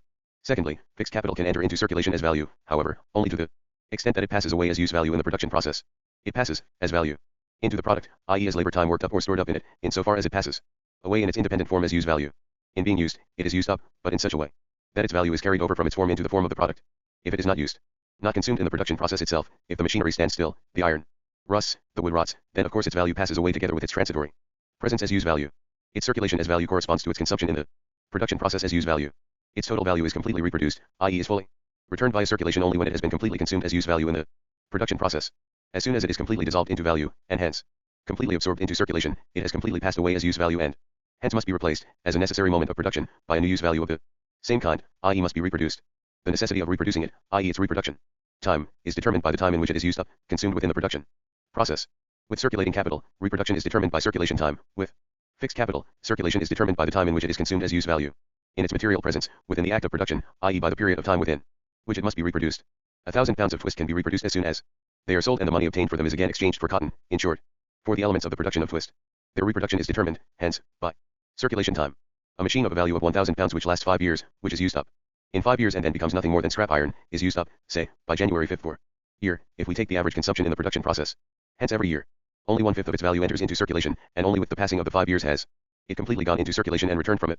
Its entry into circulation is thus purely determined by the time of its wearing out, and the time which its value needs to enter totally into circulation and to return from it is determined by its total reproduction time, the time in which it must be reproduced. Fixed capital enters into the product only as value, while the use value of circulating capital has remained in the product as the latter substance, and has merely obtained another form. This distinction essentially modifies the turnover time of a total capital divided into circulating and fixed capital. Let total capital equals S, its circulating part equals C, its fixed part equals F, let the fixed capital form the circulating capital. Let the circulating capital turn over 3 times a year, the fixed capital only twice every 10 years. In 10 years, F, or will turn over twice, while in the same 10 years will turn over 3 x 10 equals 30 times. If S were equals, i.e. circulating capital only, then R, its turnover, would be equals 30, and the total capital turned over. The total capital turned over in 10 years. But the fixed capital turns over only twice in 10 years. Its R equals 2, and the total fixed capital turned over but, and its total turnover time equals the total turnover time of both these parts.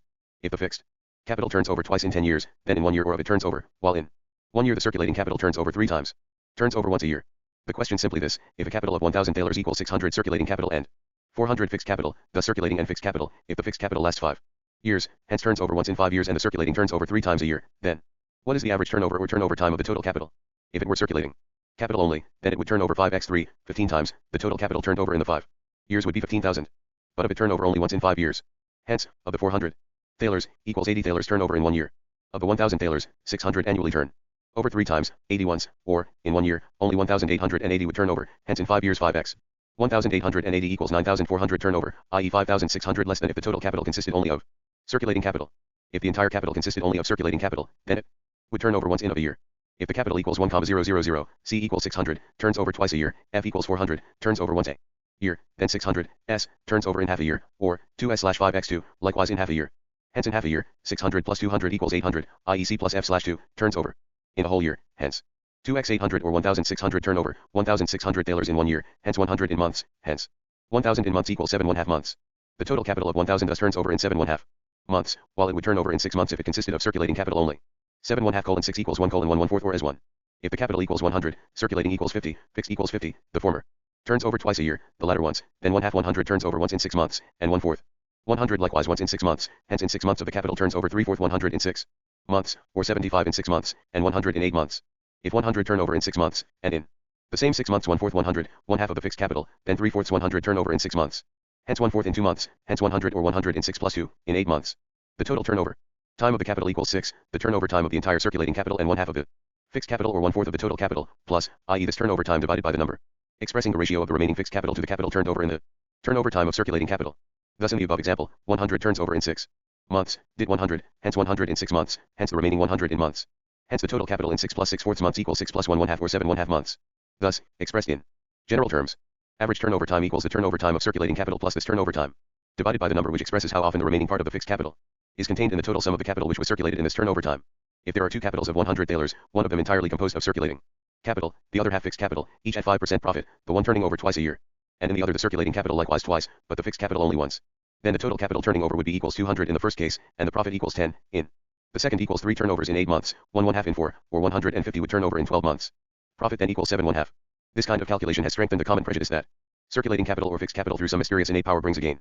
As even in Malthus's phrase the circulating capital brings a gain when its possessors part with it etc. 70, likewise, in the above quoted lines from his measure of value etc. The way in which he makes fixed capital accumulate profits. 71 The greatest confusion and mystification has arisen because the doctrine of surplus profit has not been examined in its pure form by previous economists, but rather mixed in together with the doctrine of real profit, which leads up to distribution, where the various capitals participate in the general rate of profit. The profit of the capitalists as a class, or the profit of capital as such, has to exist before it can be distributed, and it is extremely absurd to try to explain its origin by its distribution. According to the above, profit declines because the turnover time of capital increases asterisk in proportion as the component part of it which is called fixed capital increases. A capital of the same size, 100 in the above case, would turn over entirely twice a year if it consisted only of a circulating capital. But it turns over only twice in 16 months, or only 150 thalers are turned over in 1 year, because half of it consists of fixed capital.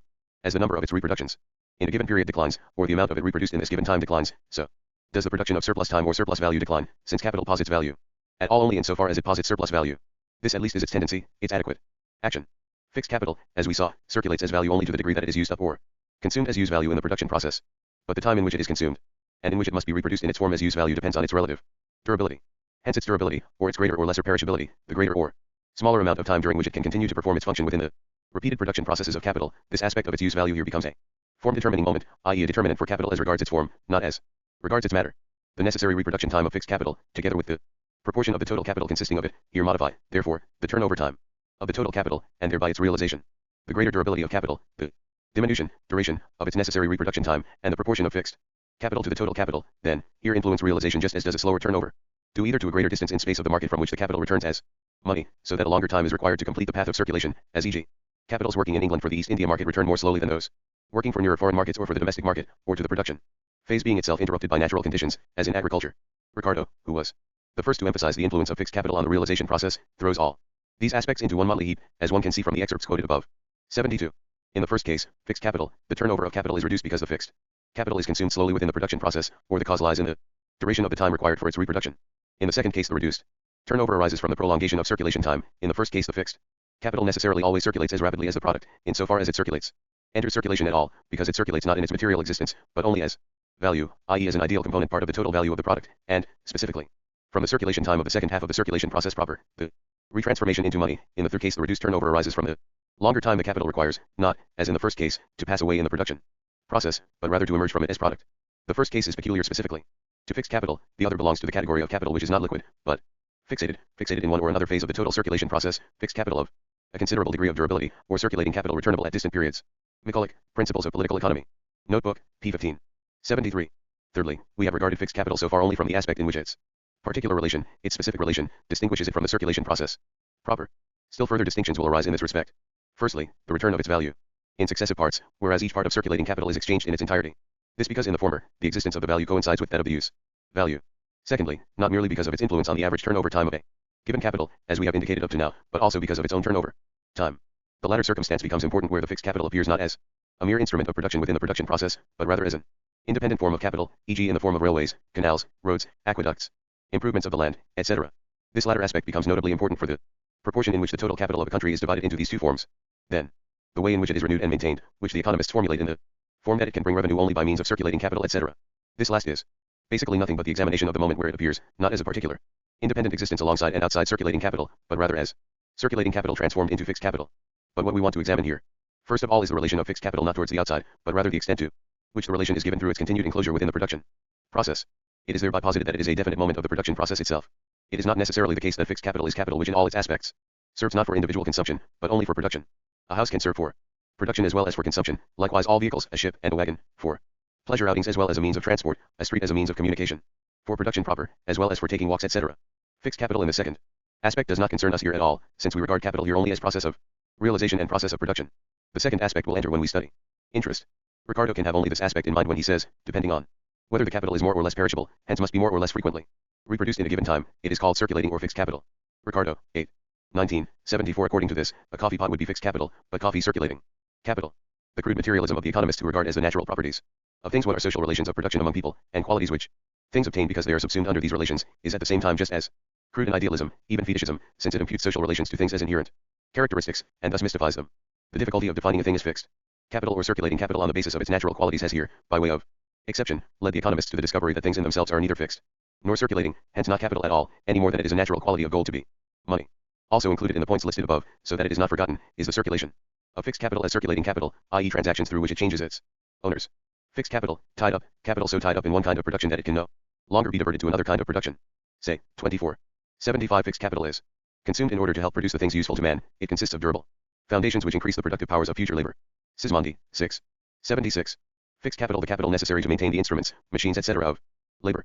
Smith, Volume 2, p. 226. Floating capital is consumed, fixed capital merely used in the great work of production. Economist. Notebook 6, p. 1. 77. We shall show that the first stick or the first stone which he took in his hand to assist him in the pursuit of these objects, by accomplishing a part of his labor, performed precisely the function of the capitals presently employed by the commercial nations. Lauderdale, p. 120. Notebook, 8a. It is one of the characteristic and distinguishing traits of the human species to replace labor in this way with the capital transformed into machines. p. 120, p. 9. Notebook Lauderdale. It may now be seen that the profit of capitals always arises either because they replace a portion of the work which man must do by hand, or because they accomplish a portion of work which is beyond the personal effort of man, and which he could not perform by himself. p. 119. LOCCIT.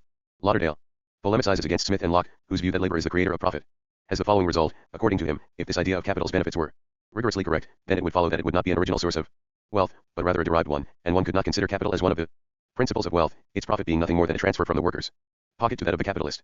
LOCCIT 116, 117. The profit of capitals always arises either because they replace a portion of the work which man must do by hand, or because they accomplish a portion of work which is beyond the personal effort of man, and which he could not perform by himself. p. 119, LOCCIT, p. 9b. It is well to remark that while the capitalist, with the use he makes of his money, saves the class of consumers a certain amount of labor, he does not substitute for it an equal portion of his own, which proves that his capital performs it, and not he himself. 10. Notebook. LOCCIT, p. 132. If Adam Smith, instead of imagining that the effect of a machine is to facilitate labor, or, as he expresses it, to increase the productive power of labor, it is only through a strange confusion of ideas that Mr. Smith has been able to assert that the effect of capital is to increase the productive power of labor. With the same logic, one could very well claim that to shorten by half a roundabout path between 2 points is to double the walker's speed, had perceived that the money spent on machinery brings a profit by replacing labor, he would have attributed the origin of profit to the same circumstance. p. 11, p. 137. Capitals in domestic commerce, whether fixed or circulating, far from serving to set labor in motion, far from increasing its productive power, are, on the contrary, useful and profitable only in 2 circumstances, either when they obviate the necessity of a portion of the work which man would otherwise have to do with his hands, or when they perform a particular piece of work which man does not have the power to do unaided. This, says Lauderdale, is not merely a semantic difference. The idea that capital sets labor into action, and adds to its productive power, gives rise to the opinion that labor is everywhere proportional to the quantity of existing capitals, that a country's industry is always in proportion to the funds employed, from which it would follow that the increase of capital is the sovereign and unlimited means of increasing wealth. Instead of that, if one admits that capital can have no profitable or useful employment other than to replace a certain work, or to perform it, then one will draw the natural conclusion that the state would gain no benefit whatever from the possession of more capitals that it can employ in doing the work, or in substituting for it in the production and fabrication of the things the consumer demands. p. 151, 152, pages 11, 12. To prove his view that capital is a source sui generis of profit and hence of wealth, independently of labor, he points to the surplus profits which the owner of a newly invented machine has before his patent runs out, and competition presses down the prices, and concludes then with the words, this change of rule for the price does not prevent the benefit, as regards use value, of the machine, from coming from a fund of the same nature as that from which it came before the expiration of the patent. This fund is always that part of a country's revenues which was formerly destined to pay the wages of the labor which the new invention replaces. LOCCIT 125, p. 10b. By contrast, Ravenstone, 9, 32. Machinery can seldom be applied with success to abridge the labors of an individual. More time would be lost in its construction than could be saved by its application. It is only really useful when it acts on great masses, when a single machine can assist the labors of thousands. It is accordingly in the most populous countries where there are most idle men that it is always most abundant. It is not called into action by a scarcity of men, but by the facility with which they are brought together. LOCCIT 78. Division of machines into 1. Machines employed to produce power. 2. Machines whose purpose is simply to transmit power and to perform the work. Babbage. Notebook, p. 10. 79. Factory signifies the cooperation of several classes of workers, adults and non-adults, watching attentively and assiduously over a system of productive mechanisms, continually kept in action by a central force, excludes any workshop whose mechanism does not form a continuous system, or which does not depend on a single source of power. Examples of this latter class among textile factories, copper foundries, etc. In its most rigorous sense, this term conveys the idea of a vast automaton, composed of numerous mechanical and intellectual organs operating in concert and without interruption, towards one and the same aim, all these organs being subordinated to a motive force which moves itself. Ure, 13. 80. The labor process. Fixed capital. Means of labor. Machine. Fixed capital. Transposition of powers of labor into powers of capital both in fixed and in circulating capital. To what extent fixed capital, machine, creates value. Lauderdale. Machine presupposes a mass of workers. Capital which consumes itself in the production process, or fixed capital, is the means of production in the strict sense. In a broader sense, the entire production process and each of its moments, such as circulation, as regards its material side, is only a means of production for capital, for which value alone is the end in itself. Regarded as a physical substance, the raw material itself is a means of production for the product, etc. But the determination that the use value of fixed capital is that which eats itself up in the production process is identical to the proposition that it is used in this process only as a means, and itself exists merely as an agency for the transformation of the raw material into the product. As such a means of production, its use value can be that it is merely the technological condition for the occurrence of the process, the side where the production process proceeds, as with buildings, etc., or that it is a direct condition of the action of the means of production proper, like all métiers instrumentals. Both are, in turn, only the material presuppositions for the production process generally, or for the employment and maintenance of the means of labor. The latter, however, in the proper sense, serves only within production and for production, and has no other use value. Originally, when we examined the development of value into capital, the labor process was simply included within capital, and, as regards its physical conditions, its material presence, capital appeared as the totality of the conditions of this process, and correspondingly sorted itself out into certain qualitatively different parts, material of labor. This, not raw material, is the correct expression of the concept, means of labor and living labor. On one side, capital was divided into these three elements in accordance with its material composition. On the other, the labor process, or the merging of these elements into each other within the process, was their moving unity. The product their static unity. In this form, the material elements, material of labor, means of labor and living labor, appeared merely as the essential moments of the labor process itself, which capital appropriates. But this material side, or its character as use value and as real process, did not at all coincide with its formal side. In the latter, 1. The three elements in which it appears before the exchange with labor capacity, before the real process, appeared merely as quantitatively different portions of itself, as quantities of value of which it, itself, as sum, forms the unity. The physical form, the use value, in which these different portions existed did not in any way alter their formal identity from this side. As far as their formal side was concerned, they appeared only as quantitative subdivisions of capital. 2. Within the process itself, as regards the form, the elements of labor and the two others were distinct only in so far as the latter were specified as constant values, and the former as value positing. But as far as their distinctness as use values, their material side was concerned, this fell entirely outside the capital's specific character as form. Now, however, with the distinction between circulating capital, raw material and product, and fixed capital, means of labor, the distinctness of the elements as use values is posited simultaneously as a distinction within capital as capital, on its formal side. The relation between the factors, which had been merely quantitative, now appears as a qualitative division within capital itself, and as a determinant of its total movement, turnover.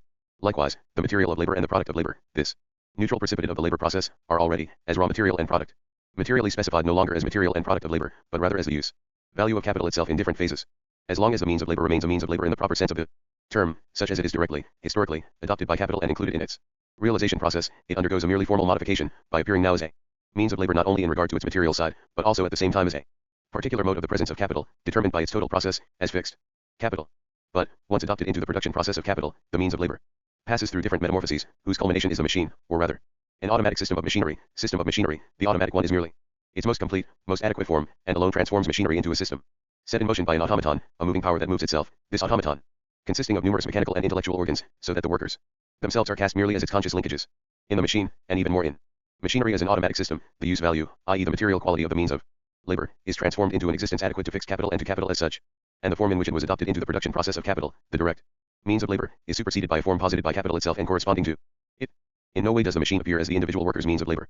Its distinguishing characteristic is not in the least, as with the means of labor, to transmit the worker's activity to the object. This activity, rather, is posited in such a way that it merely transmits the machine's work, the machine's action, onto the raw material, supervises it and guards against interruptions.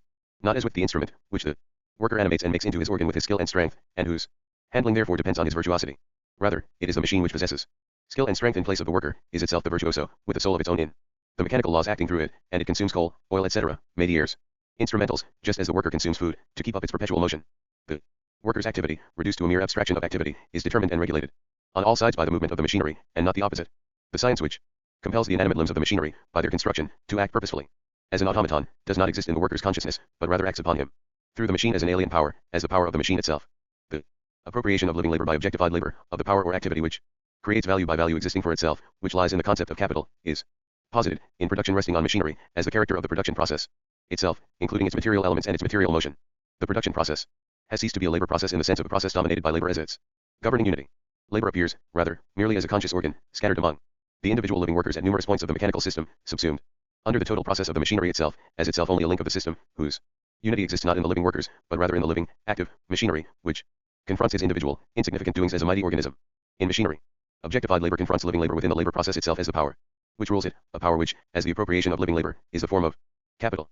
The transformation of the means of labor into machinery, and of living labor into a mere living accessory of this machinery, as the means of its action, also posits the absorption of the labor process in its material character as a mere moment of the realization process of capital. The increase of the productive force of labor and the greatest possible negation of necessary labor is the necessary tendency of capital, as we have seen. The transformation of the means of labor into machinery is the realization of this tendency. In machinery, objectified labor materially confronts living labor as a ruling power and as an active subsumption of the latter under itself, not only by appropriating it, but in the real production process itself. The relation of capital as value which appropriates value-creating activity is, in fixed capital existing as machinery, posited at the same time as the relation of the use value of capital to the use value of labor capacity. Further, the value objectified in machinery appears as a presupposition against which the value-creating power of the individual labor capacity is an infinitesimal, vanishing magnitude. The production in enormous mass quantities, which is posited with machinery, destroys every connection of the product with the direct need of the producer, and hence with direct use value. It is already posited in the form of the product's production and in the relations in which it is produced, that it is produced only as a conveyor of value, and its use value only as condition to that end. In machinery, objectified labor itself appears not only in the form of product or of the product employed as means of labor, but in the form of the force of production itself. The development of the means of labor into machinery is not an accidental moment of capital, but is rather the historical reshaping of the traditional, inherited means of labor into a form adequate to capital. The accumulation of knowledge and of skill, of the general productive forces of the social brain, is thus absorbed into capital, as opposed to labor, and hence appears as an attribute of capital, and more specifically of fixed capital, insofar as it enters into the production process as a means of production. Proper machinery appears, then, as the most adequate form of fixed capital, and fixed capital, insofar as capital's relations with itself are concerned, appears as the most adequate form of capital as such. In another respect, however, insofar as fixed capital is condemned to an existence within the confines of a specific use value, it does not correspond to the concept of capital, which, as value, is indifferent to every specific form of use value, and can adopt or shed any of them as equivalent incarnations. In this respect, as regards capital's external relations, it is circulating capital which appears as the adequate form of capital, and not fixed capital. Further, insofar as machinery develops with the accumulation of society science, a productive force generally, general social labor presents itself not in labor but in capital. The productive force of society is measured in fixed capital, exists there in its objective form, and, inversely, the productive force of capital grows with this general progress, which capital appropriates free of charge. This is not the place to go into the development of machinery in detail, rather only in its general aspect, insofar as the means of labor, as a physical thing, loses its direct form, becomes fixed capital, and confronts the worker physically as capital. In machinery, knowledge appears as alien, external to him, and living labor as subsumed under self-activating objectified labor. The worker appears as superfluous to the extent that his action is not determined by capital's requirements. Notebook 7. End of February. March. End of May. Beginning of June 1858. The chapter on capital, continuation. The full development of capital, therefore, takes place, or capital has posited the mode of production corresponding to it, only when the means of labor has not only taken the economic form of fixed capital, but has also been suspended in its immediate form, and when fixed capital appears as a machine within the production process, opposite labor, and the entire production process appears as not subsumed under the direct skillfulness of the worker, but rather as the technological application of science. It is, hence, the tendency of capital to give production a scientific character. Direct labor is reduced to a mere moment of this process. As with the transformation of value into capital, so does it appear in the further development of capital, that it presupposes a certain given historical development of the productive forces on one side. Science too is among these productive forces, and, on the other, drives and forces them further onwards. Thus the quantitative extent and the effectiveness, intensity, to which capital is developed as fixed capital indicate the general degree to which capital is developed as capital, as power over living labor, and to which it has conquered the production process as such. Also, in the sense that it expresses the accumulation of objectified productive forces, and likewise of objectified labor. However, while capital gives itself its adequate form as use value within the production process only in the form of machinery and other material manifestations of fixed capital, such as railways, etc., to which we shall return later, this in no way means that this use value, machinery as such, is capital, or that its existence as machinery is identical with its existence as capital, any more than gold would cease to have use value as gold if it were no longer money. Machinery does not lose its use value as soon as it ceases to be capital. While machinery is the most appropriate form of the use value of fixed capital, it does not at all follow that therefore subsumption under the social relation of capital is the most appropriate and ultimate social relation of production for the application of machinery. To the degree that labor time, the mere quantity of labor, is posited by capital as the sole determinant element, to that degree does direct labor and its quantity disappear as the determinant principle of production, of the creation of use values, and is reduced both quantitatively, to a smaller proportion, and qualitatively, as an, of course, indispensable but subordinate moment, compared to general scientific labor. Technological application of natural sciences, on one side, and to the general productive force arising from social combination gliding in total production on the other side. A combination which appears as a natural fruit of social labor, although it is a historic product. Capital thus works towards its own dissolution as the form dominating production. While, then, in one respect the transformation of the production process from the simple labor process into a scientific process, which subjugates the forces of nature, and compels them to work in the service of human needs, appears as a quality of fixed capital in contrast to living labor, while individual labor as such has ceased altogether to appear as productive, is productive, rather, only in these common labors, which subordinate the forces of nature to themselves, and while this elevation of direct labor into social labor appears as a reduction of individual labor to the level of helplessness in face of the communality gemeinsamkeit represented by and concentrated in capital, so does it now appear, in another respect, as a quality of circulating capital, to maintain labor in one branch of production by means of existing labor in another. In small-scale circulation, capital advances the worker the wages which the latter exchanges for products necessary for his consumption. The money he obtains has this power only because others are working alongside him at the same time, and capital can give him claims on alien labor, in the form of money, only because it has appropriated his own labor. This exchange of one's own labor with Alien labor appears here not as mediated and determined by the simultaneous existence of the labor of others, but rather by the advance which capital makes. The worker's ability to engage in the exchange of substances necessary for his consumption during production appears as due to an attribute of the part of circulating capital which is paid to the worker, and of circulating capital generally. It appears not as an exchange of substances between the simultaneous labor powers, but as the metabolism Stoffwechsel of capital, as the existence of circulating capital. Thus all powers of labor are transposed into powers of capital, the productive power of labor into fixed capital, posited as external to labor and as existing independently of it, as object. Sachlich, and, in circulating capital, the fact that the worker himself has created the conditions for the repetition of his labor, and that the exchange of this, his labor, is mediated by the coexisting labor of others, appears in such a way that capital gives him an advance and posits the simultaneity of the branches of labor. These last two aspects actually belong to accumulation. Capital in the form of circulating capital posits itself as mediator between the different workers. Fixed capital, in its character as means of production, whose most adequate form is machinery, produces value, i.e. increases the value of the product, in only two respects. 1. Insofar as it has value, i.e. is itself the product of labor, a certain quantity of labor in objectified form. 2. Insofar as it increases the relation of surplus labor to necessary labor, by enabling labor, through an increase of its productive power, to create a greater mass of the products required for the maintenance of living labor capacity in a shorter time. It is therefore a highly absurd bourgeois assertion that the worker shares with the capitalist, because the latter, with fixed capital, which is, as far as that goes, itself a product of labor, and of alien labor merely appropriated by capital, makes labor easier for him. Rather, he robs it of all independence and attractive character, by means of the machine, or makes its labor shorter. Capital employs machinery, rather, only to the extent that it enables the worker to work a larger part of his time for capital, to relate to a larger part of his time as time which does not belong to him, to work longer for another. Through this process, the amount of labor necessary for the production of a given object is indeed reduced to a minimum, but only in order to realize a maximum of labor in the maximum number of such objects. The first aspect is important, because capital here, quite unintentionally, reduces human labor, expenditure of energy, to a minimum. This will redound to the benefit of emancipated labor, and is the condition of its emancipation. From what has been said, it is clear how absurd Lauderdale is when he wants to make fixed capital into an independent source of value, independent of labor time. It is such a source only in so far as it is itself objectified labor time, and in so far as it posits surplus labor time. The employment of machinery itself historically presupposes, see above, Ravenstone, superfluous hands.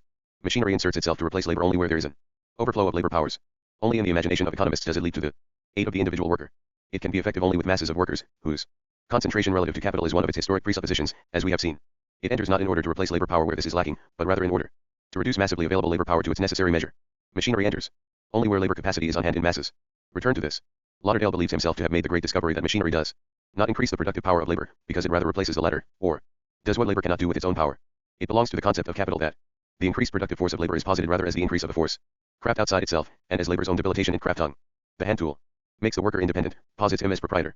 Machinery, as fixed capital, posits him as dependent, posits him as appropriated. This effect of machinery holds only in so far as it is cast into the role of fixed capital, and this it is only because the worker relates to it as wage worker, and the active individual generally, as mere worker. Fixed capital and circulating capital as two particular kinds of capital. Fixed capital and continuity of the production process. Machinery and living labor. Business of inventing. While, up to now, fixed capital and circulating capital appeared merely as different passing aspects of capital, they have now hardened into two particular modes of its existence, and fixed capital appears separately alongside circulating capital. They are now two particular kinds of capital. In so far as a capital is examined in a particular branch of production, it appears as divided into these two portions, or splits into these two kinds of capital in certain PROP portions. The division within the production process, originally between means of labor and material of labor, and finally product of labor, now appears as circulating capital, the last two, and fixed capital the first. One, the split within capital as regards its merely physical aspect has now entered into its form itself, and appears as differentiating it from a viewpoint such as Lauderdale's etc., who would like to have capital as such, separately from labor, create value, and hence also surplus value, or profit. Fixed capital, namely that whose physical presence or use value is machinery, is the form which gives their superficial fallacies still the greatest semblance of validity. The answer to them, e.g. in labor defended, is that the road builder may share profits with the road user, but the road itself cannot do so too. Circulating capital, presupposing that it really passes through its different phases, brings about the decrease or increase, the brevity or length of circulation time, the easier or more troublesome completion of the different stages of circulation, a decrease of the surplus value which could be created in a given period of time without these interruptions, either because the number of reproductions grows smaller, or because the quantity of capital continuously engaged in the production process is reduced. In both cases this is not a reduction of the initial value, but rather a reduction of the rate of its growth. From the moment, however, when fixed capital has developed to a certain extent, and this extent, as we indicated, is the measure of the development of large industry generally, hence fixed capital increases in proportion to the development of large industry's productive forces, it is itself the objectification of these productive forces, as presupposed product. From this instant on, every interruption of the production process acts as a direct reduction of capital itself, of its initial value. The value of fixed capital is reproduced only in so far as it is used up in the production process. Through this use it loses its use value without its value passing on to the product. Hence, the greater the scale on which fixed capital develops, in the sense in which we regard it here, the more does the continuity of the production process or the constant flow of reproduction become an externally compelling condition for the mode of production founded on capital. In machinery, the appropriation of living labor by capital achieves a direct reality in this respect as well. It is, firstly, the analysis and application of mechanical and chemical laws, arising directly out of science, which enables the machine to perform the same labor as that previously performed by the worker. However, the development of Machinery along this path occurs only when large industry has already reached a higher stage, and all the sciences have been pressed into the service of capital, and when, secondly, the available machinery itself already provides great capabilities. Invention then becomes a business, and the application of science to direct production itself becomes a prospect which determines and solicits it. But this is not the road along which machinery, by and large, arose, and even less the road on which it progresses in detail. This road is, rather, dissection analyze, through the division of labor, which gradually transforms the workers' operations into more and more mechanical ones, so that at a certain point a mechanism can step into their places. See under economy of power. Thus, the specific mode of working here appears directly as becoming transferred from the worker to capital in the form of the machine, and his own labor capacity devalued thereby. Hence the workers struggle against machinery. What was the living worker's activity becomes the activity of the machine. Thus the appropriation of labor by capital confronts the worker in a coarsely sensuous form. Capital absorbs labor into itself, as though its body were by love possessed. 3. Contradiction between the foundation of bourgeois production, value as measure, and its development. Machines, etc. The exchange of living labor for objectified labor, i.e. the positing of social labor, in the form of the contradiction of capital and wage labor, is the ultimate development of the value relation and of production resting on value. Its presupposition is, and remains, the mass of direct labor time, the quantity of labor employed, as the determinant factor in the production of wealth. But to the degree that large industry develops, the creation of real wealth comes to depend less on labor time and on the amount of labor employed than on the power of the agency set in motion during labor time, whose powerful effectiveness is itself in turn out of all proportion to the direct labor time spent on their production, but depends rather on the general state of science and on the progress of technology, or the application of the science to production. The development of the science, especially natural science, and all others, with the latter, is itself in turn related to the development of material production. Agriculture, example, becomes merely the application of the science of material metabolism. Its regulation for the greatest advantage of the entire body of society. Real wealth manifests itself, rather, and large industry reveals this, in the monstrous disproportion between the labor time applied and its product, as well as in the qualitative imbalance between labor, reduced to a pure abstraction, and the power of the production process. It superintends. Labor no longer appears so much to be included within the production process, rather, the human being comes to relate more as watchman and regulator to the production process itself. What holds for machinery holds likewise for the combination of human activities and the development of human intercourse. No longer does the worker insert a modified natural thing nature stand as middle link between the object and himself, rather, he inserts the process of nature, transformed into an industrial process, as a means between himself and inorganic nature, mastering it. He steps to the side of the production process instead of being its chief actor. In this transformation, it is neither the direct human labor he himself performs, nor the time during which he works, but rather the appropriation of his own general productive power, his understanding of nature and his mastery over it by virtue of his presence as a social body. It is, in a word, the development of the social individual which appears as the great foundation stone of production and of wealth. The theft of alien labor time, on which the present wealth is based, appears a miserable foundation in face of this new one, created by large-scale industry itself. As soon as labor in the direct form has ceased to be the great wellspring of wealth, labor time ceases and must cease to be its measure, and hence exchange value must cease to be the measure of use value. The surplus labor of the mass has ceased to be the condition for the development of general wealth, just as the non-labor of the few, for the development of the general powers of the human head. With that, production based on exchange value breaks down, and the direct, material production process is stripped of the form of penury and antithesis. The free development of individualities, and hence not the reduction of necessary labor time so as to posit surplus labor, but rather the general reduction of the necessary labor of society to a minimum, which then corresponds to the artistic, scientific, etc. development of the individuals in the time set free, and with the means created for all of them. Capital itself is a moving contradiction, in that it presses to reduce labor time to a minimum, while it posits labor time, on the other side, as sole measure and source of wealth. Hence it diminishes labor time in the necessary form so as to increase it in the superfluous form, hence posits the superfluous in growing measure as a condition, question of life or death, for the necessary. On the one side, then, it calls to life all the powers of science and of nature, as of social combination and of social intercourse, in order to make the creation of wealth independent, relatively, of the labor time employed on it. On the other side, it wants to use labor time as a measuring rod for the giant social forces thereby created, and to confine them within the limits required to maintain the already created value as value. Forces of production and social relations, two different sides of the development of the social individual, appear to capital as mere means, and are merely means for it to produce on its limited foundation. In fact, however, they are the material conditions to blow this foundation sky high. Truly wealthy a nation, when the working day is 6 rather than 12 hours. Wealth is not command over surplus labor time, real wealth, but rather, disposable time outside that needed in direct production, for every individual and the whole society. The source and remedy, etc. 1821, p6. Nature builds no machines, no locomotives, railways, electric telegraphs, self-acting mules, etc. These are products of human industry, natural material transformed into organs of the human will over nature, or of human participation in nature. They are organs of the human brain, created by the human hand, the power of knowledge, objectified.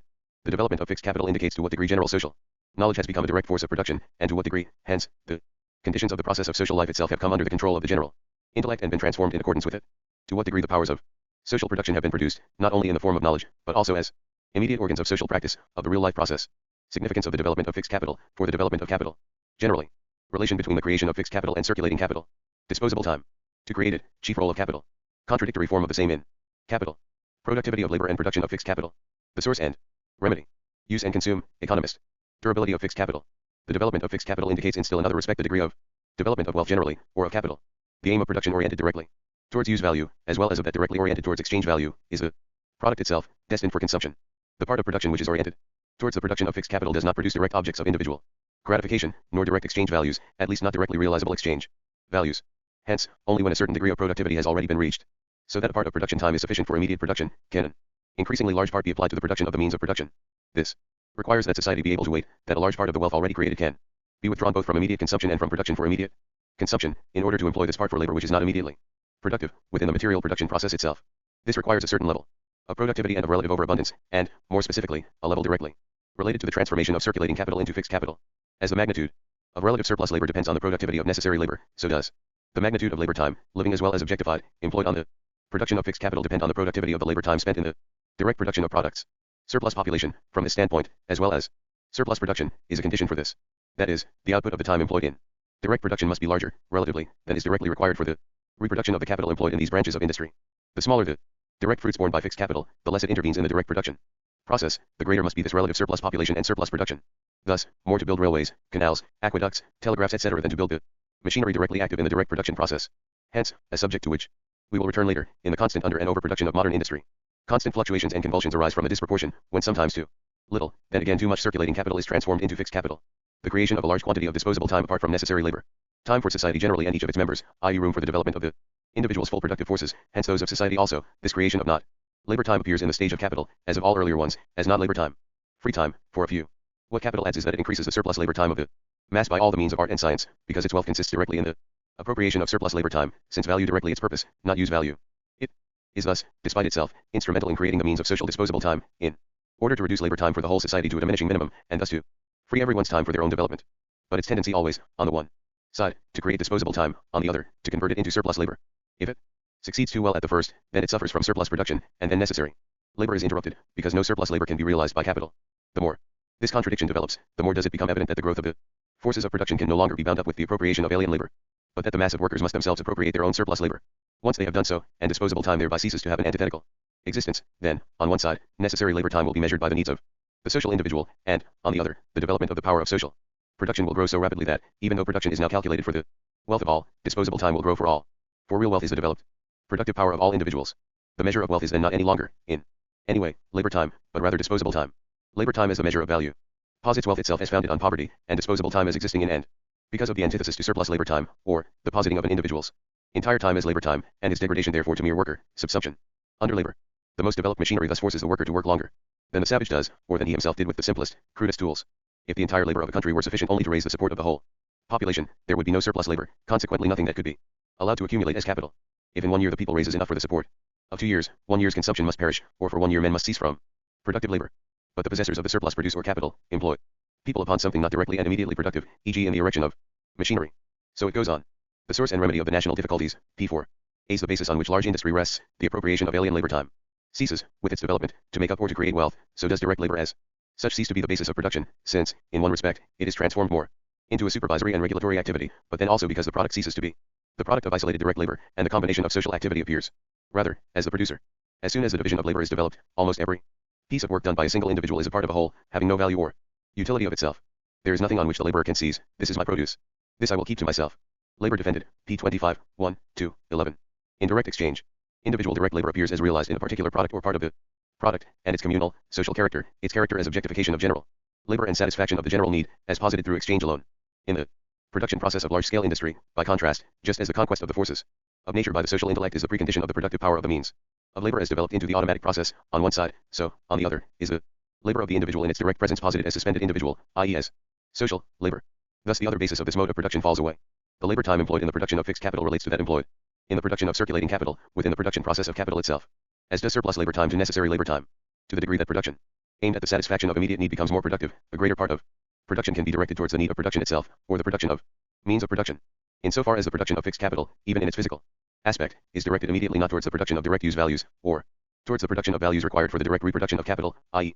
those which themselves in turn represent use value in the value creation process, but rather towards the production of the means of value creation, that is, not towards value as an immediate object, but rather towards value creation, towards the means of realization, as an immediate object of production, the production of value posited physically in the object of production itself, as the aim of production, the objectification of productive force, the value-producing power of capital. To that extent, it is in the production of fixed capital that capital posits itself as end in itself and appears active as capital, to a higher power than it does in the production of circulating capital. Hence, in this respect as well, the dimension already possessed by fixed capital, which its production occupies within total production, is the measuring rod of the Development of wealth founded on the mode of production of capital. The number of workers depends as much on circulating capital as it depends on the quantity of products of coexisting labor, which laborers are allowed to consume. Labor defended, p. 20. In all the excerpts cited above from various economists, fixed capital is regarded as the part of capital which is locked into the production process. Floating capital is consumed, fixed capital is merely used in the great process of production. Economist. 6. 1. For this wrong, and holds only for the part of circulating capital which is itself consumed by the fixed capital, the métiers instrumentals. The only thing consumed in the great process of production, if this means the immediate production process, is fixed capital. Consumption within the production process is, however, in fact use. Wearing out. Furthermore, the greater durability of fixed capital must not be conceived as a purely physical quality. The iron and the wood which make up the bed I sleep in, or the stones making up the house I live in, or the marble statue which decorates a palace, are just as durable as iron and wood etc. used for machinery. But durability is a condition for the instrument, the means of production, not only on the technical ground that metals etc. are the chief material of all machinery, but rather because the instrument is destined to play the same role constantly in repeated processes of production. Its durability as means of production is a required quality of its use value. The more often it must be replaced, the costlier it is, the larger the part of capital which would have to be spent on it uselessly. Its durability is its existence as means of production. Its duration is an increase of its productive force. With circulating capital, by contrast, insofar as it is not transformed into fixed capital, durability is in no way connected with the act of production itself and is therefore not a conceptually posited moment. The fact that among the articles thrown into the consumption fund there are some which are in turn characterized as fixed capital because they are consumed slowly, and can be consumed by many individuals in series, is connected with further determinations, renting rather than buying, interest etc., with which we are not yet here concerned. Since the general introduction of soulless mechanism in British manufactures, people have with rare exceptions been treated as a secondary and subordinate machine, and far more attention has been given to the perfection of the raw materials of wood and metals than to those of body and spirit. p. 31. Robert Owen, Essays on the Formation of the Human Character, 1840, London. Real saving, economy, equals saving of labor time equals development of productive force. Suspension of the contradiction between free time and labor time. True conception of the process of social production. Real economy, saving, consists of the saving of labor time, minimum, and minimization of production costs, but the saving identical with development of the productive force. Hence in no way abstinence from consumption, but rather the development of power, of capabilities of production, and hence both of the capabilities, as well as the means of consumption. The capability to consume is a condition of consumption, hence its primary means, and this capability is the development of an individual potential, a force of production. The saving of labor time is equal to an increase of free time, i.e. time for the full development of the individual, which in turn reacts back upon the productive power of labor as itself the greatest productive power. From the standpoint of the direct production process it can be regarded as the production of fixed capital, this fixed capital being man himself. It goes without saying, by the way, that direct labor time itself cannot remain in the abstract antithesis to free time in which it appears from the perspective of bourgeois economy. Labor cannot become play, as Fourier would like. 5. Although it remains its great contribution to have expressed the suspension not of distribution, but of the mode of production itself, in a higher form, as the ultimate object. Free time, which is both idle time and time for higher activity, has naturally transformed its possessor into a different subject, and he then enters into the direct production process as this different subject.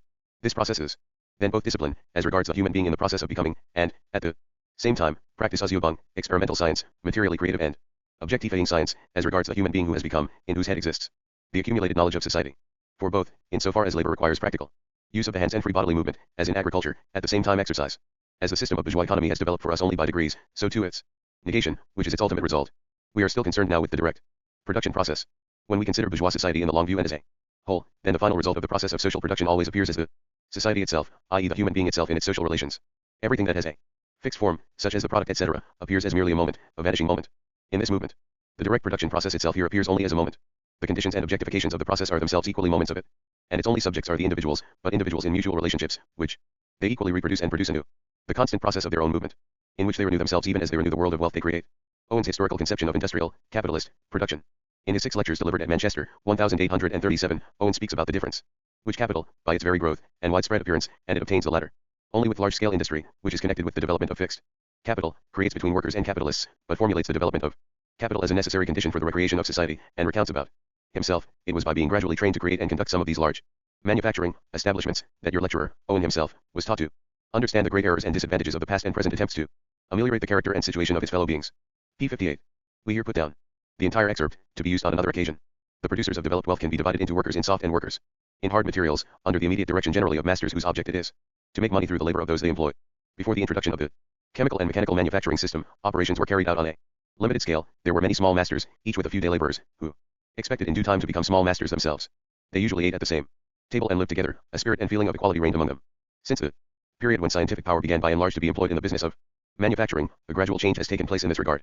Almost all manufactures, to be successful, must now be carried out extensively and with a great capital. Small masters with small capitals have only little chance of success, particularly in the manufactures of soft materials, such as cotton, wool, flax etc., and it is indeed evident now that so long as the present classification of society and the mode of directing business life should endure, the small masters will be increasingly displaced by those who possess great capitals, and that the former relatively happier equality among the Producers must give way to the greatest inequality between master and worker, such as has never before occurred in the history of mankind. The large capitalist is now elevated to the position of a commanding lord, treating the health, the life, and death, indirectly, of his slaves, as he likes. He obtains this power through combination with other great capitalists, engaged in the same interests with himself, and thus effectively bends to his purpose those he employs. The large capitalist now swims in wealth, whose proper use he has not been taught and does not know. Through his wealth, he has gained power. His wealth and his power blind his reason, and when he oppresses altogether grievously, he believes he is bestowing favors.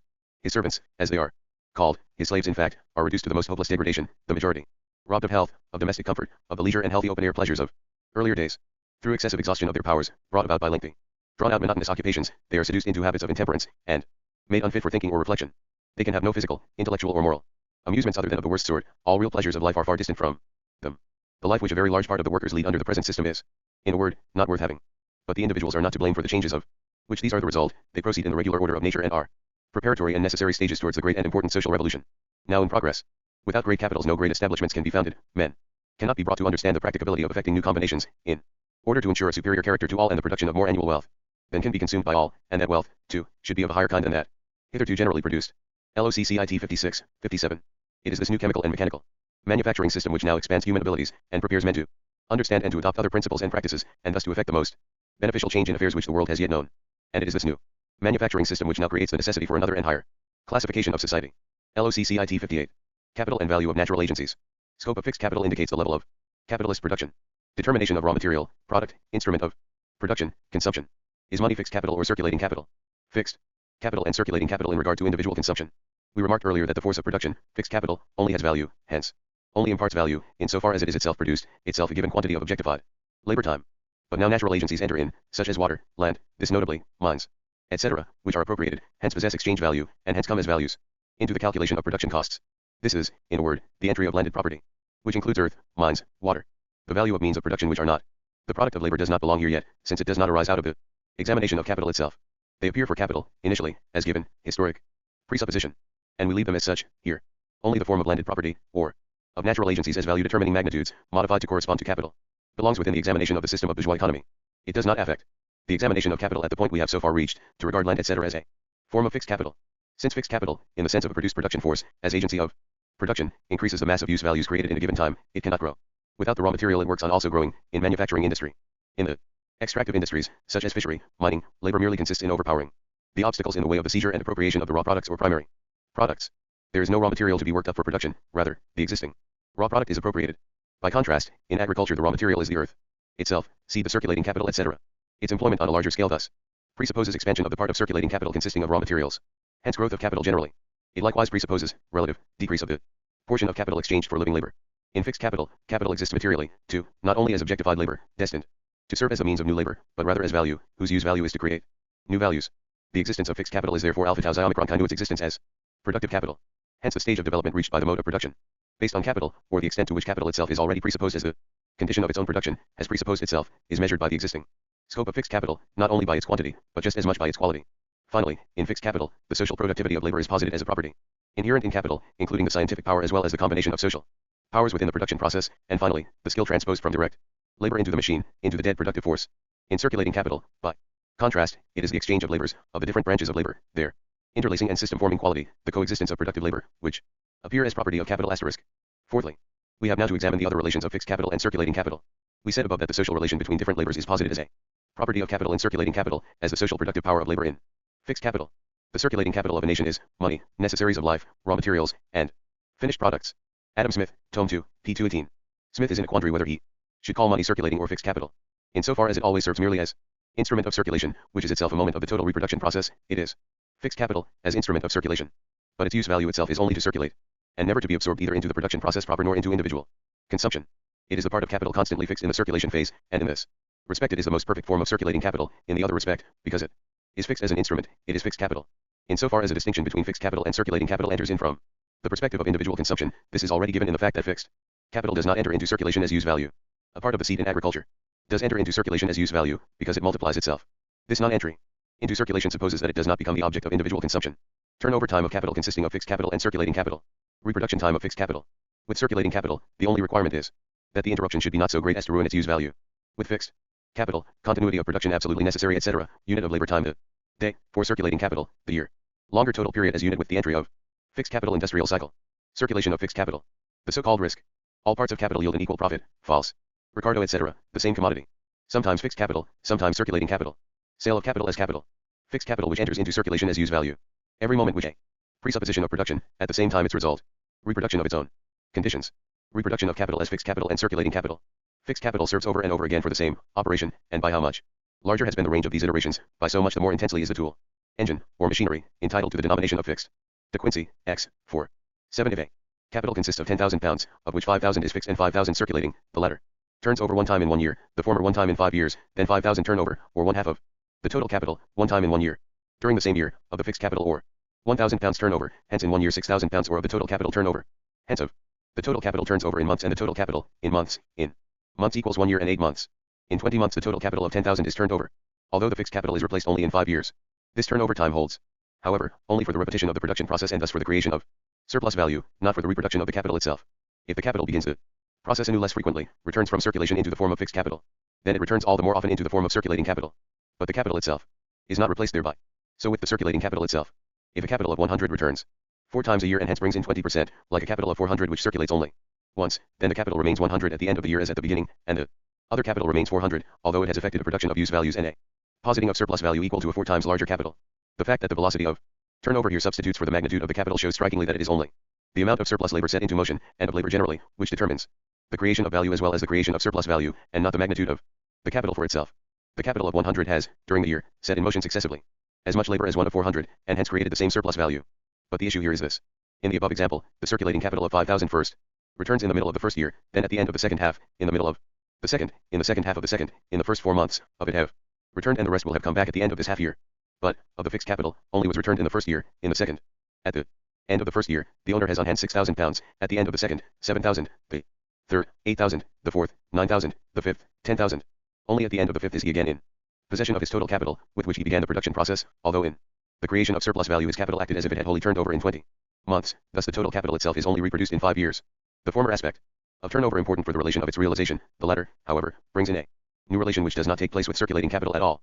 Since circulating capital is completely absorbed into circulation and returns from it as a whole, it follows that it is reproduced as capital as many times as it is realized as surplus value or as surplus capital. But since fixed capital never enters circulation as a use value, and enters it as value only to the extent that it is consumed as a use value, it follows that it is by no means reproduced as soon as the surplus value determined by the average turnover time of the total capital is posited.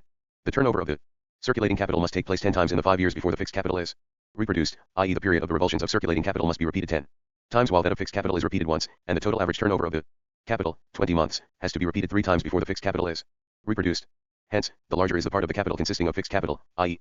the more capital acts in the mode of production corresponding to it, with great employment of produced productive force, and the more durable the fixed capital is, i.e. the longer its reproduction time, the more its use value corresponds to its specific economic role, the more often must the part of capital which is determined as circulating repeat the period of its turnover, and the longer is the total time the capital requires for the achievement of its total circulation. Hence the continuity of production becomes an external necessity for capital with the development of that portion of it which is determined as fixed capital. For circulating capital, an interruption, if it does not last so long as to ruin its use value, is only an interruption in the creation of surplus value. But with fixed capital, the interruption, in so far as in the meantime its use value is necessarily destroyed relatively unproductively, i.e. without replacing itself as value, is the destruction of its original value itself. Hence the continuity of the production process which corresponds to the concept of capital is posited as conditio sine qua non for its maintenance only with the development of fixed capital, hence likewise the continuity and the constant growth of consumption. This is no I. But no 2, the formal side, even more important. The total time in which we measured the return of capital was the year, while the time unit in which we measure labor is the day. We did so firstly because the year is more or less the natural reproduction time, or duration of the production phase, for the reproduction of the largest part of the vegetable raw materials used in industry. The turnover of circulating capital was determined, therefore, by the number of turnovers in the total time of a year. In fact, the circulating capital begins its reproduction at the end of each turnover, and while the number of turnovers during the year affects the total value, and the fate it encounters during each turnover appears as a determinant of the conditions under which it begins reproduction anew, yet each of them for itself is a complete lifespan for the circulating capital. As soon as capital is transformed back into money, it can transform itself, e.g. into conditions of production other than the original ones, throw itself from one branch of production into another one, so that reproduction, regarded materially, is not repeated in the same form. The introduction of fixed capital changes this, and neither the turnover time of capital, nor the unit in which their number is measured, the year, henceforth appear as the measure of time for the motion of capital. This unit is now determined, rather, by the reproduction time required for fixed capital, and hence the total circulation time it needs to enter into circulation as value, and to come back from it in the totality of its value.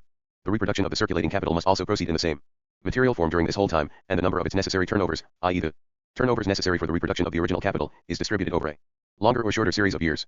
Hence a longer total period is posited as the unit in which its turnovers are measured, and their repetition is now not merely externally, but rather necessarily connected with this unit. According to Babbage, the average reproduction of machinery in England 5 years, 8 the real one, hence perhaps 10 years. There can be no doubt whatever that the cycle which industry has passed through since the development of fixed capital on a large scale, at more or less 10-yearly intervals, is connected with this total reproduction phase of capital. We shall find other determinant causes as well. But this is one of them. There were good and bad times for industry. Before, too, as well as for harvests, agriculture. But the industrial cycle of a number of years, divided into characteristic periods, epochs, is peculiar to large-scale industry. Now the new distinction, no 3, appears. Circulating capital was ejected from the production process in the form of the product of the newly created use value, and thrown wholly into circulation, when transformed back into money, the entire value of the product, the entire labor time objectified in it, necessary and surplus labor time, was realized, and thereby the surplus value realized and all conditions of reproduction fulfilled. With the realization of the price of the commodity, all these conditions were fulfilled, and the process could begin anew. This holds, however, only for that part of the circulating capital which entered into large-scale circulation. As to the other portion of it, which continuously accompanies the process of production itself, the circulation of that part of it which is transformed into wages, it naturally depends on whether the labor is used for the production of fixed capital or of circulating capital, whether these wages themselves are replaced by a use value entering into circulation or not. Fixed capital, by contrast, does not itself circulate as a use value, but rather enters as value into the manufactured raw material, in manufactures and agriculture, or into the directly extracted raw material, mining industry, etc., only to the extent that it is used up as use value in the production process. Fixed capital in its developed form hence only returns in a cycle of years which embraces a series of turnovers of circulating capital. It is not at once exchanged as product for money, in such a way that its reproduction process might coincide with the turnovers of circulating capital. It enters into the price of the product only in successive bits, and hence returns as value only successively. It returns fragmentarily over longer periods, while circulating capital circulates wholly in shorter periods. To the extent that fixed capital remains as such, it does not return, because it does not enter into circulation. To the extent that it enters into circulation, it no longer remains as fixed capital, but rather forms an ideal value component of the circulating capital. It returns in principle only to the extent that it transposes itself, directly or indirectly, into the product, hence into circulating capital. Because it is not a direct use value for consumption, it does not enter into circulation as use value. This different kind of return of fixed and circulating capital will appear significant later as the difference between selling and renting, annuity, interest and profit, rent in its different forms, and profit, and the incomprehension of this merely formal distinction, has led Proudhon and his gang to the most confused conclusions, as we shall see. 9. In its observations on the last crisis, the economist reduces the whole difference between fixed capital and circulating capital to the resale of articles within a short period and at a profit. Economist number 754, February 6, 1858, and production of a revenue large enough to provide for expenses, risk, wear and tear, and the market rate of interest asterisk. The shorter return through the sale of the whole article, and the merely annual return of a part of the fixed capital, analyzed above. As to profit, merchant's profit does not concern us here. Each part of the circulating capital which leaves and returns to the production process, i.e. contains objectified labor, the value of the advances, necessary labor, the value of wages, and surplus labor, brings profit as soon as it passes fully through circulation, because the surplus labor which the product contains is realized with it. But it is neither the circulating capital nor the fixed capital which create the profit, but rather the appropriation of alien labor which both of them mediate, hence at bottom only the part of circulating capital which enters into small scale circulation. This profit is realized in practice, however, only through the entry of capital into circulation, hence only in its form as circulating capital, never in its form as fixed capital. But what the economist here understands by fixed capital is, as far as revenues from it are concerned, the form of fixed capital in which it does not directly enter into the production process as machinery, but rather in railways, buildings, agricultural improvements, drainings, etc. Where, hence, the realization of the value and surplus value contained in it appears in the form of an annuity, where interest represents the surplus value and the annuity the successive return of the value advanced. This is therefore not in fact a case, although it is the case with agricultural improvements, of fixed capital entering into circulation as value by forming a part of the product, but rather of the sale of fixed capital in the form of its use value.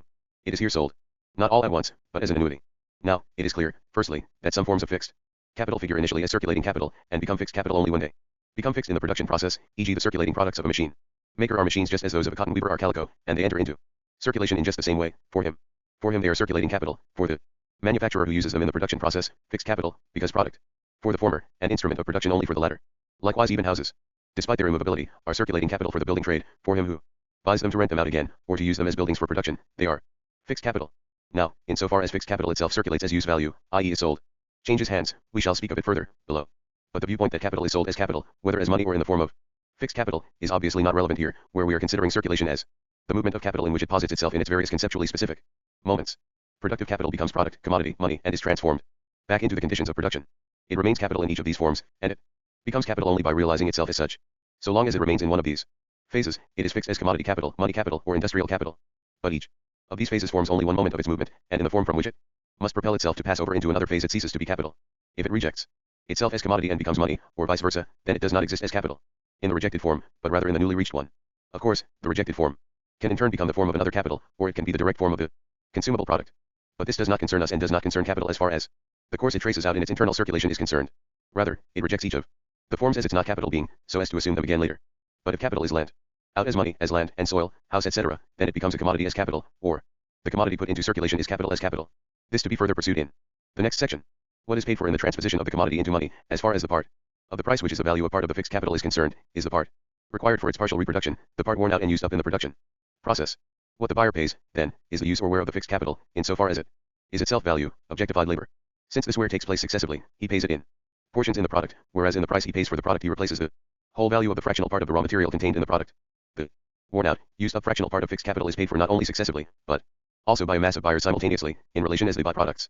Since capital appears in the first half of its circulation as C and the buyer as M, since its aim is value, while the buyer's is use, whether in turn productive, no matter here, where we are examining only the formal aspects such as it appears towards capital in its circulation, it follows that the relation of the buyer to the product is that of the consumer generally. Indirectly, then, in all commodities the buyer successively and bit by bit pays for the wear and use of fixed capital, even though the latter does not enter into circulation as use value. But there are forms of fixed capital where he pays directly for its use value, as with means of communication, transport, etc. In all these cases the fixed capital in fact never leaves the production process, as with railways, etc. But while it serves for some as means of communication within the production process itself, to bring the product to market, and for the producers themselves as means of circulation, it can serve others as means of consumption, as use value, for holiday travel, etc. Regarded as a means of production, it distinguishes itself from machinery, etc. here in that it is used up by various capitals at the same time, as a common condition for their production and circulation. We are not yet concerned with consumption as such here.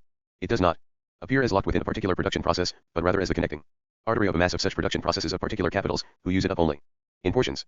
In contrast to all these particular capitals and their particular production processes, then, fixed capital is here cast as the product of a particular branch of production separate from them, in which, however, it is not sold by one producer as circulating capital and bought by another as fixed capital, as with machinery, but, rather, in which it can be sold only in the form of fixed capital itself. Then its successive return, hidden in the commodity, becomes apparent. But this fixed capital then also includes the surplus value, since it is itself a sold product. For the industrialist, the machine he uses is not a product, hence the return of interest and profit, if any. Since it can be consumed in the same common and successive form, can be used value for direct consumption, it follows that its sale, not as an instrument of production but as a commodity generally, also appears in the same form.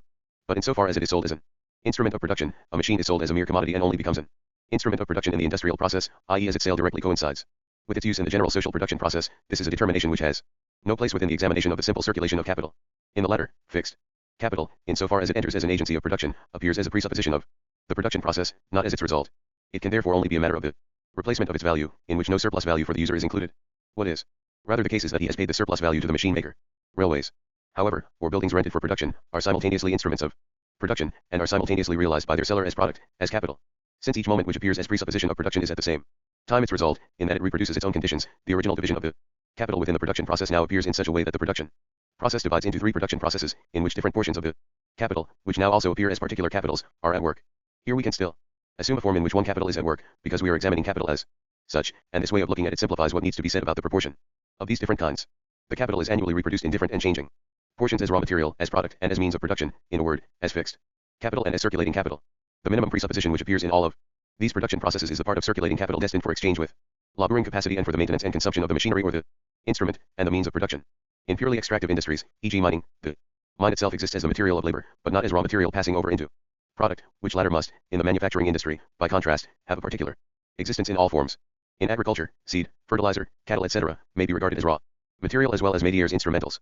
Agriculture forms a mode of production sui generis, because the organic process is involved, in addition to the mechanical and chemical process, and the natural reproduction process is merely controlled and guided. Extractive industry, mining the most important, is likewise an industry sui generis, because no reproduction process whatever takes place in it, at least not one under our control or known to us.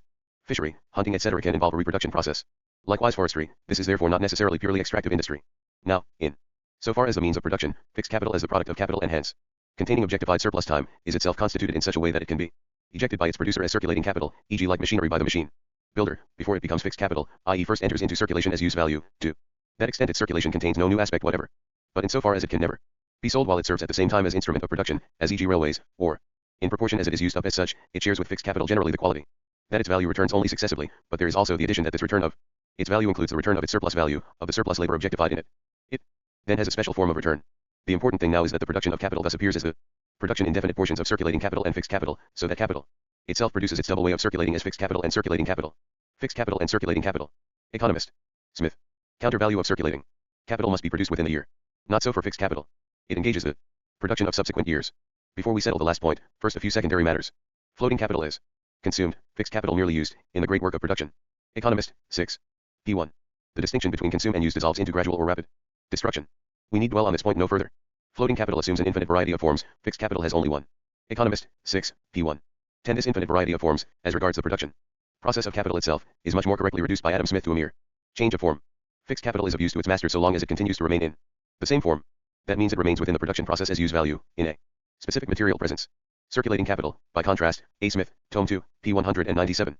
198, constantly passes out of his hands in a specific form, as product, to return in another, as condition of production, and brings profit only by means of the circulation and successive changes. Smith does not speak here of the infinite variety of forms in which circulating capital appears. Regarded materially, fixed capital also assumes an infinite variety of forms, but this proceeds from the metamorphoses which circulating capital passes through as itself a use value, and the infinite variety of forms reduces itself, therefore, to the qualitative differences of the various phases of circulation. Regarded within a specific production process, circulating capital always returns in the same form of raw materials and money for wages. The material presence is the same at the end of the process as at the beginning.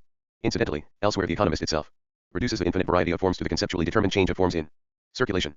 The commodity is wholly consumed in the shape in which it is produced, i.e. enters into circulation as use value and is ejected from it, and replaced in his hands in a new shape, as raw material and wages, ready to repeat a similar operation, rather, the same operation. LOCCIT 6, p1. 11 Smith also says explicitly that fixed capital requires no circulation. Tome 2, 197, 198. With fixed capital, the value is imprisoned within a specific use value. With circulating capital, value takes the form of various different use values, likewise assumes as well as rejects the independent form distinct from every particular use value, as money, hence constant change of matter and form goes on. Circulating capital supplies him, the entrepreneur, with the materials and wages of the workers, and sets industry into activity. A. Smith, Tome 2, p. 226. Every fixed capital comes originally from a circulating capital, and needs to be continually maintained by means of a circulating capital. LOCCIT p. 207. Since so great a part of the circulating capital is being withdrawn continuously to be spent in the other two branches of the general social fund, this capital needs in turn to be renewed by continual replenishment, otherwise it would soon be reduced to nothing. These replenishments are drawn from three principal sources: the produce of the soil, of mines, and of fisheries. LOCCIT p. 208. We have already developed one distinction emphasized by the economist. Every production the whole cost of which is returned to the producer out of the current income of the country is floating capital, but every production, in respect of which only an annual sum is paid for the use, is fixed capital. Notebook 6, p1. 12 In the first case, the producer is entirely dependent on the country's current income. LOCCIT. We have seen that only part of the fixed capital returns in the time determined by circulating capital, which serves as the unit of its turnovers because it is the natural unit for the reproduction of the greatest part of food products and raw materials, just as, and because, it appears as the natural epoch in the life process, cosmic process, of the earth. This unit is the year, whose bourgeois calculation deviates more or less, but insignificantly, from its natural magnitude. The more the material presence of fixed capital corresponds to its concept, the more adequate its material mode of existence is. The more does its turnover time span a cycle of years. Since circulating capital is wholly exchanged first for money, secondly for its elements, it presupposes that a counter value has been produced equal to its whole value, including the surplus value. It cannot be said that it enters or can enter into consumption entirely, since it must also in part serve in turn as raw material, or as an element for fixed capital, in short itself, in turn, as an element of production, a counter-production, a part of the use value ejected by capital. As the product, as the result of the production process, becomes an object of consumption and thus drops out of the circulation of capital altogether, another part enters into another capital as a condition of production. This is itself posited in the circulation of capital as such, since it ejects itself from itself in the first half of circulation, as commodity, i.e. as use value, i.e. dismisses itself with respect to itself in this form from its own circulation as use value, article of consumption, but exchanges itself as money for commodity as condition of production, in the second half of its circulation. Thus, as circulating use value itself, it posits its material presence both as an article of consumption and as a new element of production, or rather an element of reproduction. But in both cases the whole of its counter value must be on hand, i.e. it must have been wholly produced during the year. For example, the sum of manufactured products which can be exchanged during a year for agricultural products is determined by the mass of the raw products produced in a year, counted from harvest to harvest. Since we speak here of capital as such, capital in the process of becoming, we are not yet concerned with anything else in addition, in that the many capitals are not yet present for us, nothing but it itself and simple circulation, out of which it absorbs value, in the double form of money and commodity and into which it throws it in the double form of money and commodity. When an industrial people producing on the foundation of capital, such as the English, example exchange with the Chinese, and absorb value in the form of money and commodity from out of their production process, or rather absorb value by drawing the latter within the sphere of the circulation of their capital, then one sees right away that the Chinese do not therefore need to produce as capitalists. Within a single society, such as the English, the mode of production of capital develops in one branch of industry, while in another, e.g. agriculture, modes of production predominate, which more or less antedate capital. Nevertheless, it is, 1, its necessary tendency to conquer the mode of production in all respects, to bring them under the rule of capital. Within a given national society this already necessarily arises from the transformation, by this means, of all labor into wage labor. 2, as to external markets, capital imposes this propagation of its mode of production through international competition. Competition is the mode generally in which capital secures the victory of its mode of production. Still, this much is clear, quite regardless of whether it is another capital or whether it is capital itself as another which stands on both sides of the successive exchanges, each time in the opposite aspect. Both aspects are already posited before we proceed to examine this double movement from the circulation of capital as such itself. In the first phase it ejects itself out of the movement of capital as use value, as commodity, and exchanges itself for money. The commodity expelled from the circulation of capital is no longer the commodity as a moment of self-perpetuating value, as the presence of value. It is, thus, its presence as use value, its being for consumption. Capital is transposed out of the form of commodity into the form of money, only because an exchanger appears opposite it in ordinary circulation as consumer, who transposes M into C, completes this transposition in its material aspect, so that he relates to the use value as consumer, and only in this way is the use value replaced for capital as value. Thus, capital creates articles of consumption, but ejects them from itself in this form, ejects them from its circulation. On the basis of the aspect developed so far, no other relations exist. The commodity which is ejected as such from the circulation of capital loses its character as value and fulfills the role of use value for consumption, as distinct from fulfilling it for production. But in the second phase of circulation, capital exchanges money for commodity, and its transformation into commodity now itself appears as a moment of value positing, because the commodity is accepted as such into the circulation process of capital. While it presupposes consumption in the first phase, in the second it presupposes production for value in the form of the commodity is here taken into the circulation of capital from the outside, or, the inverse process is undertaken in the first phase. The commodity, as use value for capital itself, can only be the commodity as an element, use value, for its production process. In its double form, the process presents itself in this way. Capital A exchanges its product as C for capital B's M in the first phase. In the second, capital B as C exchanges for capital A's M. Or, in the first phase, capital B as M exchanges for capital A's C, in the second, as M for capital B C. That is, capital is simultaneously posited in each of the two circulation phases as M and C, but in two different capitals, which are always in the opposite phase of their circulation process. In the simple circulation process, the acts of exchange, C, M or M, C appear either as directly coinciding or as directly divided. Circulation is not only the succession of both forms of exchange, but it is at the same time each of them distributed to two different sides. But we are not yet concerned here with exchange among many capitals. This belongs to the theory of competition or to that of the circulation of capitals, of credit. What concerns us here is the presupposition of consumption on one side, of the commodity ejected from the movement of value as use value, and the presupposition of production for production, of value, posited as use value, as a condition of its reproduction posited externally to the circulation of capital on the other side, so that these two sides arise out of the examination of the simple form of the circulation of capital. This much is clear, since the entire circulating capital exchanges as C for M in the first phase, and as M for C in the second. Then, if we regard the year as the unit of time of its evolutions, its transformations are limited both by the annual reproduction of raw materials, etc., the commodity for which it exchanges as money must have been produced, a simultaneous production must correspond to it, and by the constant creation of an annual revenue, the part of M which exchanges for commodity as use value, to consume the product of capital which is ejected as use value. Since further developed relations are not present yet, such revenues are only those of the capitalists themselves and those of the workers. The examination of the exchange of capital and revenue, by the way, another form of the relation of production and consumption, does not belong here yet. In another respect, since fixed capital is exchanged only to the extent it enters as value into circulating capital, since it is, thus, realized only in part during the year, it presupposes only a partial counter value, i.e. only the partial production of this counter value during the course of the year. It is paid for only in proportion to its wear. This much clear, then, which already follows from the difference introduced by fixed capital into the industrial cycle, namely that it engages the production of subsequent years, and, just as it contributes to the creation of a large revenue, it anticipates further labor as a counter value. The anticipation of future fruits of labor is therefore in no way a consequence of the state debt, etc., in short, not an invention of the credit system. It has its roots in the specific mode of realization, mode of turnover, mode of reproduction of fixed capital. Since we are essentially concerned here with grasping the pure, specific economic forms, hence with not joining together things that do not belong, it has thus become clear from the above that the different forms in which circulating capital and fixed capital bring revenue, as well as the examination of revenue generally, do not yet belong here at all, but only the different ways in which they return and affect the total turnover of capital, the movement of its reproduction generally.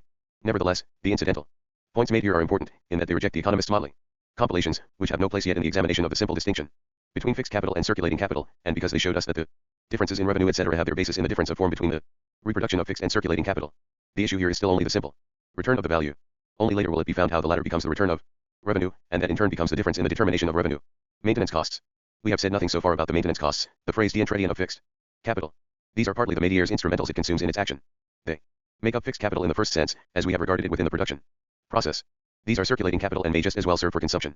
They become fixed capital only insofar as they are consumed in the production process, but do not have, like fixed capital proper, a material substance determined purely by their formal presence. The second part of these maintenance costs consists of the labor necessary for repairs, revenue of fixed capital and circulating capital. A Smith's determination that every fixed capital comes originally from a circulating capital and must be constantly maintained by a circulating capital. Every fixed capital originally comes from a circulating capital and must be continually kept up at the latter's expense. No fixed capital can yield revenue except at the expense of a circulating capital. Storch, 26a.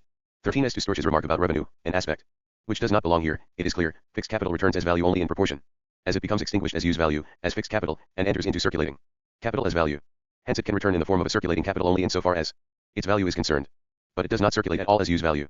Further, since it has a use value only for production, it can return for individual use, for consumption, also, only in the form of circulating capital.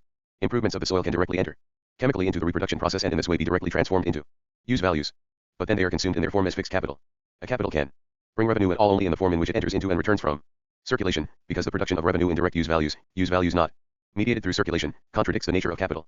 Hence, since fixed capital returns as value only in the form of circulating capital, it can bring revenue only in this form. Revenue is nothing whatsoever other than the part of the surplus value destined for immediate consumption. Its returns thus depend on the mode of return of value itself. Hence the different forms in which fixed capital and circulating capital bring revenue. Likewise, since fixed capital as such never enters circulation as use value, hence is never thrown out of the realization process as use value, it never serves for immediate consumption. Now as to Smith, his view becomes clearer for us when he says that circulating capital must be annually replaced and constantly renewed by constantly drawing it from the sea, the soil, and from mines. Here, then, circulating capital becomes purely material for him. It is fished out by the hairs, shipped out, harvested. They are the movable primary products which are released from their connection with the earth, isolated, made movable thereby, or separated from their element in their ready-made individuality, like fish, etc. Still regarded as pure material, it is further certain that, if Smith presupposes the production of capital and does not suppose himself at the beginning of the world, then every circulating capital likewise comes originally from a fixed capital. Without nets he can catch no fish, without a plow, till no fields, and without a hammer, etc., drive no mines. If he uses even so little as a stone for a hammer, etc., then this stone is certainly no circulating capital, no capital of any sort, but rather a means of labor. As soon as he has to produce, man possesses the resolve to use a part of the available natural objects directly as means of labor, and, as Hegel correctly said, it subsumes them under his activity without further process of mediation. 14. The place where all capital, circulating as well as fixed, not only originally but continually comes from is the appropriation of alien labor. But this process presupposes, as we have seen, a continuous small-scale circulation, the exchange of wages for labor capacity, or a provision. Assuming the production process of capital, all capital returns only in the form of a circulating capital, hence fixed capital can be renewed only by a process in which a part of circulating capital becomes fixed, hence, by the employment a part of the raw materials produced, and a part of labor consumed, hence also a part of the provision exchanged for living labor, for the production of fixed capital. In agriculture, example, part of the product is consumed by labor to build irrigation systems, or a part of the grain is exchanged for guano, chemical substances, etc., which are incorporated into the earth, but also in fact have no use value except in so far as they are surrendered to the chemical process of the soil.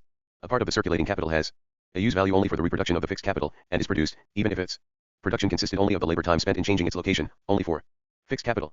But fixed capital itself can be renewed as capital only by becoming a value component of circulating capital, and its elements are thus reproduced through the transformation of circulating capital into fixed capital. Fixed capital is as much a presupposition for the production of circulating capital as circulating capital is for the production of fixed capital. Or, the reproduction of fixed capital requires, 1. The return of its value in the form of a circulating capital, for only in this way can it in turn be exchanged for the conditions of its production. 2. That a part of living labor and of the raw material be used to produce instruments of production, direct or indirect ones, instead of producing exchangeable products. Circulating capital enters as use value into fixed capital, just as does labor, while fixed capital enters as value into circulating capital, and, as movement, where it is direct machinery, as static motion, as form, into the use value. Free labor equals latent pauperism. Eden 15. In connection with our statements developed above, that pauperism latent in free labor, the following statements by Sir Father Morton Eden, B.T., The State of the Poor, or An History of the Labouring Classes in England from the Conquest, etc., 3 volumes, 40. London, 1797. The quotations from Volume I, B.K.I. In Book I, Chapter I, it says, Our zone requires labor for the satisfaction of needs, and therefore at least one part of society must always tirelessly labor, others labor in the arts, etc., and some, who do not work, still have the products of diligence at their disposal. For this, these proprietors have only civilization and order to thank, they are purely the creatures of civilized institutions. For these have recognized that one can also obtain the fruits of labor through ways other than labor. The men of independent fortune owe their wealth almost entirely to the labor of others, not to their own ability, which is not at all better. What divides the rich from the poor is not the ownership of land or of money, but rather the command of labor. Poverty as such begins with the tiller's freedom. The feudal fetters to the soil, or at least the locality, had until then spared the legislature the task of occupying itself with the vagrants, poor, etc. Eden believes that the various commercial guilds, etc., also fed their own poor. He said, without the most distant idea, then, of disparaging the numberless benefits derived for the country from manufactures and commerce. The result of this investigation seems to lead to this inevitable conclusion, that manufactures and commerce, i.e. the first sphere of production in which capital became predominant, are the true parents of our national poor. In the same place, beginning with Henry VII, where at the same time there began the clearing of the land of superfluous mouths through transformation of the tilled fields into pasture, continuing for more than 150 years, at least the litigation and legislative interference, hence the number of hands made available for industry grew, wages in industry were no longer fixed, only in agriculture. 11. Henry VII. With free labor, wage labor is not yet completely posited. The laborers still have support in the feudal relations, their supply is still too small, capital hence still unable to reduce them to the minimum. Hence statutory determination of wages. So long as wages are still regulated by statute, it cannot yet be said either that capital has subsumed production under itself as capital, or that wage labor has attained a mode of existence adequate to it. The act cited also mentions linen weavers, building craftsmen, shipwrights. The same act also fixes the hours of labor, because many day laborers waste half the day, arrive late, leave early, take a long afternoon nap, spend a long time at breakfast, lunch, and dinner, etc., etc. It ordains the following hours, from March 15th to September 15th, from 5 a.m., 1/2 hour breakfast, 1/2 dinner and siesta, 1/2 hour for noon meal, and work until between 7 and 8 p.m. In winter, however, no siesta during daylight, this permitted only from May 15th to 15 August. Wages again regulated in 1514, almost like the previous time. Hours of work again fixed. Whoever will not work upon application, arrested. Hence still compulsory labor by free workers at the given wages. They must first be forced to work within the conditions posited by capital. The propertyless are more inclined to become vagabonds and robbers and beggars than workers. The last becomes normal only in the developed mode of capital's production. In the prehistory of capital, state coercion to transform the propertyless into workers at conditions advantageous for capital, which are not yet here forced upon the workers by competition among one another. Very bloody means of coercion of this sort employed under Henry VIII. T.T.A.L. Suppression of the monasteries. Under Henry VIII likewise frees many hands. Under Edward VI still sharper laws against able-bodied laborers who do not want to work. 1 ETW 6, 3, who is able to work, refuses to labor, and lies idle for 3 days, shall be branded with red iron on the breast with the letter V, and shall be adjudged the slave for 2 years of the person who should inform against such idler, etc.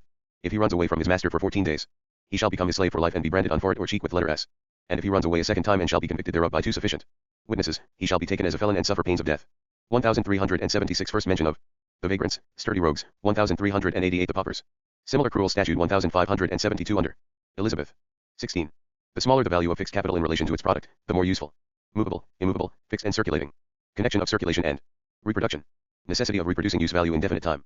Circulating capital and fixed capital, which appeared earlier as changing forms of the same capital in the different phases of its turnover, are now, when fixed capital is developed to its highest form, posited at the same time as 2 different modes of the existence of capital. They become such through the difference in kind of their return. Circulating capital which returns slowly has a quality in common with fixed capital. But it distinguishes itself from it because its use value itself, its material presence, enters into circulation and is at the same time shed by it, thrown beyond the bounds of the turnover process, while fixed capital, to the extent that it has been developed at this point, enters into circulation only as value, and, as long as it is still in circulation as a use value, such as e.g. the machine in circulation, it is fixed capital only. However, this distinction between fixed capital and circulating capital, resting initially on the relation of the material presence of the capital, or of its presence as use value, towards circulation, must, with reproduction, be posited at the same time as the reproduction of the capital in the double form of fixed capital and circulating capital. In so far as the reproduction of capital in every form is the positing not only of objectified labor time, but rather of surplus labor time, not only reproduction of its value but of a surplus value, the production of fixed capital cannot therefore be different in this regard from the production of circulating capital. Hence, in the manufacture of instruments or machines, in all the forms where fixed capital appears first as circulating capital in its material presence, in its presence as use value before becoming fixed as fixed capital, i.e. before it is consumed, for it is precisely its consumption which binds it to the production phase and distinguishes it as fixed capital, there is no difference at all, as to the realization of capital, whether it reproduces itself in the form of fixed or of circulating capital. Hence no new economic determination enters here, either. But where fixed capital as such is thrown into circulation by its producer, and not as circulating capital, hence where its proportionate use is sold, either for production or for consumption, for in the transformation of C into M, which takes place in the first section of the circulation of capital, it is irrelevant to the latter whether the commodity in turn enters into the circulation sphere of another productive capital, or whether it serves the purpose of direct consumption. For the first capital, it is rather always determined as a use value whenever it ejects it from itself, exchanges it for M, there. The mode of return must be different for the producer of fixed capital from that for the producer of circulating capital. The surplus value created by him can return only proportionately and successively with the value itself. This to be looked at in the next section. Finally, although circulating capital and fixed capital now appear as two different kinds, circulating capital is still posited through the consumption, the where of fixed capital, while fixed capital, for its part, exists only as a circulating capital, transformed into this specific form. All capital transformed into objectified productive power, all fixed capital, is a use value fixated in this form, and hence a use value snatched away from consumption as well as from circulation. The transformation of wood, iron, coal, and living labor, hence also indirectly that of the products consumed by the worker, into the specific use values of a machine or a railway would not by itself turn them into fixed capital if the other determinants developed above were absent. When circulating capital is transformed into fixed capital, then a part of the use values, in whose form capital circulated, as well as indirectly the part of the capital which exchanges for living labor, are transformed into capital whose counter value is created only over a longer cycle, which enters into circulation as value only proportionately and successively, and which can be realized as value only through being used up in production. The transformation of circulating capital into fixed capital presupposes relative surplus capital, since it is capital employed not for direct production but rather for new means of production. Fixed capital itself can in turn serve as a direct instrument of production, as a means within the immediate production process. In this case its value enters into the product and is replaced by the successive return of the products. Or, it does not enter into the immediate production process, appears rather as a general condition for production processes, such as buildings, railways, etc., and its value can be replaced only through circulating capital, to whose creation it indirectly contributed. Questions of greater detail about the proportion in the production of fixed capital and circulating capital belong to the following section. If valuable machinery were employed to supply a small quantity of products, then it would not act as a force of production, but rather make the product infinitely more expensive than if the work had been done without machinery. It creates value not insofar as it has value, for the latter is simply replaced, but rather only insofar as it increases relative surplus time, or decreases necessary labor time. In the same proportion, then, as that in which its scope grows, the mass of products must increase, and the living labor employed relatively decrease. The less the value of the fixed capital in relation to its effectiveness, the more does it correspond to its purpose. All unnecessary fixed capital appears as phrase to production, like all unnecessary circulation costs. If capital could possess the machinery without employing labor for the purpose, then it would raise the productive power of labor and diminish necessary labor without having to buy labor. The value of the fixed capital is therefore never an end in itself in the production of capital. Circulating capital, then, is transformed into fixed capital, and fixed capital reproduces itself in circulating capital, both, only insofar as capital appropriates living labor. Every saving in fixed capital is an increase in the net revenue of society. A. Smith. 17. The final and last distinction cited by economists is that between movable and immovable, not in the sense that the former enters into the movement of circulation, the latter does not, rather in the sense that the former is physically fixed, immovable, in the same way as movable and immovable property is distinguished. For example, improvements sunk in the soil, aqueducts, buildings, and machinery itself in great part, since it must be physically fixed, to act, railways, in short, every form in which the product of industry is welded fast to the surface of the earth. This basically adds nothing to the determination of fixed capital, but it is indeed part of its character that it becomes fixed capital in a more eminent sense the more its use value, its material presence, corresponds to its specific economic form. The immovable use value, such as house, railway, etc., is therefore the most tangible form of fixed capital. Of course, it can then still circulate in the same sense as immovable property generally, as title, but not as use value. It cannot circulate in the physical sense. Originally, the growth of movable property, its increase as against immovable, indicates the ascendant movement of capital as against landed property. But once the mode of production of capital is presupposed, the level to which it has conquered the conditions of production is indicated in the transformation of capital into immovable property. It thereby establishes its residence on the land itself, and the seemingly solid presuppositions given by nature themselves appear, in landed property, as merely posited by industry. Originally, life in the community and, through its mediation, the relationship to the earth as property, are basic presuppositions of the reproduction both of the individual and of the community. Among pastoral peoples, land and soil appear merely as precondition of the migratory life, hence appropriation does not take place. Fixed settlements with soil cultivation follow, thus landed property is initially held in common, and even where it advances to private property the individual's connection to it appears as posited by his relation to the community. It appears as a mere fief of the community, etc., etc. The transformation of the latter into mere exchangeable value, its mobilization, is the product of capital and of the complete subordination of the state organism to it. Land and soil, even where they have become private property, are therefore exchange value only in a restricted sense. Exchange value begins in the isolated natural product, separated from the earth and individualized through industry or mere appropriation. Individual labor first arises here too. Exchange as such does not begin within the original communes, but on their boundaries, where they cease to be. Of course, to exchange the land, their residence, to pawn it to alien communes, would be treason. Exchange can expand only little by little from its original realm, movable property, to immovable property. Only through expansion of the former does it little by little gain control over the latter. Money is the chief agent in this process. A Smith at first distinguishes circulating capital and fixed capital by their role in the production process. Only later does he adopt the expression, one can gainfully lay out a capital in different ways, 1. As circulating capital, 2. As fixed capital. 18. The second expression obviously does not belong to the examination of this distinction as such, since fixed capital and circulating capital first have to be presupposed as two kinds of capital before we can speak about how to lay out capital gainfully in both forms. The total capital of each entrepreneur is necessarily divided into his fixed capital and his circulating capital. If the sum is equal, then the one becomes larger as the other diminishes. A. Smith, Tome 2, p. 226. Since capitals are, 1. Divided into fixed and circulating capital in unequal portions, 2. Have an interrupted or uninterrupted production phase and return from more distant or nearer markets, hence, unequal circulation time, it follows that the determination of the surplus value created in a given time, e.g. annually, must be unequal because the number of reproduction processes in the given period is unual. The amount of value created appears determined not simply by the labor employed during the immediate production process, but by the degree to which this exploitation of labor can be repeated within a given period of time. Finally, then, while, in the examination of the simple production process, capital appeared to realize itself as value only in connection with wage labor and circulation, lay alongside, without connection to it, here, in its reproduction process, circulation is included in it in both the moments of circulation, CMMC, as a system of exchanges, through which it must pass, and to which the same number of qualitative changes within it correspond. In so far as its form as money is the point of departure and hence of return, circulation appears included in it as MCCM. It contains both circular courses, and not merely as either change of form or change of substance, but rather as both of them included within the determination of value itself. The production process, as containing within itself the conditions of its renewal, is a reproduction process whose speed is determined by various relations developed above, which all arise from differences of circulation. The reproduction of capital also contains the reproduction of the use values in which it is realized, or the constant renewal and reproduction by human labor of the use values which enter human consumption and are themselves perishable. The change of substance and of form subordinated to human need through human labor appears from the viewpoint of capital as its own reproduction. It is at bottom the constant reproduction of labor itself. Capital values perpetuate themselves. By reproduction, the products which compose a capital are consumed just like any others, but their value, at the same time as it is destroyed by consumption, is reproduced in other materials or in the same one. Say, 14. 19. Exchange and a system of exchanges. And, included in that, the transformation into money as independent value, appears as condition and barrier for the reproduction of capital. With capital, production itself is on all sides subordinate to exchange. These exchange operations, circulation as such, produce no surplus value, but are conditions for its realization. They are conditions of the production of capital itself, insofar as its form as capital is posited only to the extent that it passes through them. The reproduction of capital is at the same time the production of specific formal conditions, of specific modes of relationship in which personified objectified labor is posited. Circulation is thus not merely the exchange of the product for the conditions of production, i.e. of produced wheat, example for seed, new labor, etc. The worker must exchange his product for the conditions of production, so as to begin anew, in every form of production. The peasant producing for immediate consumption also transforms part of the product into seed, instrument of labor, beasts of burden, fertilizer, etc., and begins his labor anew. The transformation into money is necessary for the reproduction of capital as such, and its reproduction is necessarily the production of surplus value asterisk. Although labor must merely maintain the value of what we earlier called constant capital in one production process, it must constantly reproduce it in another, since what appears as presupposition of material and instrument in one production process is product in the other, and this renewal, reproduction, must constantly proceed simultaneously. Capital as fructiferous. Transformation of surplus value into profit. We now come to the third section. Capital as fructiferous. Interest. Profit. Production costs, etc. Rate of profit. Fall of the rate of profit. Rate of profit. Sum of profit. Atkinson. A. Smith. Ramsey. Ricardo. Surplus value as profit always expresses a lesser proportion. Wakefield. Carey. Bastiat. Capital is now posited as the unity of production and circulation, and the surplus value it creates in a given period of time, capital is now realized not only as value which reproduces itself and is hence perennial, but also as value which posits value through the absorption of living labor time and through the movement of its own circulation, in which the movement of exchange is posited as its own, as the inherent process of objectified labor. It relates to itself as positing new value, as producer of value. It relates as the foundation to surplus value as that which it founded.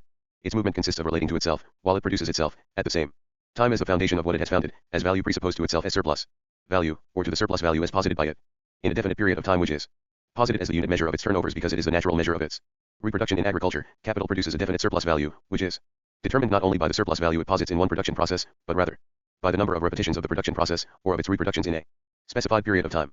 Because of the inclusion of circulation, of its movement outside the immediate production process, within the reproduction process, surplus value appears no longer to be posited by its simple, direct relation to living labor. This relation appears, rather, as merely a moment of its total movement, proceeding from itself as the active subject, the subject of the process, and, in the turnover, the direct production process indeed appears determined by its movement as capital, independent of its relation to labor. Capital relates to itself as self-increasing value, i.e. it relates to surplus value as something posited and founded by it. It relates as wellspring of production to itself as product. It relates as producing value to itself as produced value.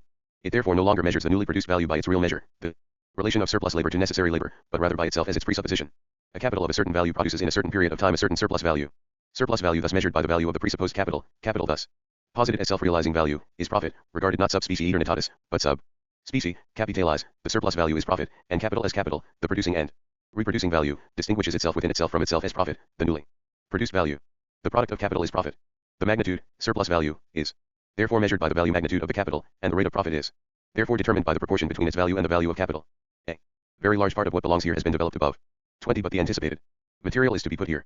Insofar as the newly posited value, which is of the same nature as the capital, is itself in turn taken up into the production process, itself in turn maintains itself as capital, to that extent the capital itself has grown, and now acts as a capital of greater value, after it has distinguished the profit, as newly reproduced value, from itself as presupposed, self-realizing value, and has posited profit as the measure of its realization. It suspends the separation again, and posits it in its identity to itself as capital which, grown by the amount of the profit, now begins the same process anew in larger dimensions. By describing its circle it expands itself as the subject of the circle, and thus describes a self-expanding circle, a spiral. The general laws developed previously here briefly summarized thus: the real surplus value is determined by the relation of surplus labor to necessary labor, or by the portion of the capital, the portion of objectified labor, which exchanges for living labor, relative to the portion of objectified labor by which it is replaced.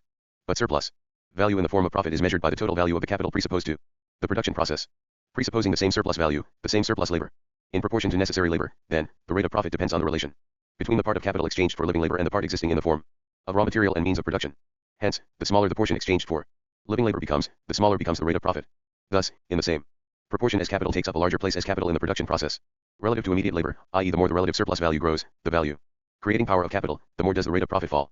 We have seen that the magnitude of the capital already presupposed to reproduction, is specifically expressed in the growth of fixed capital, as the produced productive force, objectified labor endowed with apparent life. The total value of the producing capital will express itself in each of its portions as a diminished proportion of the capital exchanged for living labor relative to the part of capital existing as constant value. Take e.g. manufacturing industry. In the same proportion as fixed capital grows here, machinery etc., the part of capital existing in raw materials must grow, while the part exchanged for living labor decreases. Hence, the rate of profit falls relative to the total value of the capital presupposed to production, and of the part of capital acting as capital in production. The wider the existence already achieved by capital, the narrower the relation of newly created value to presupposed value, reproduced value.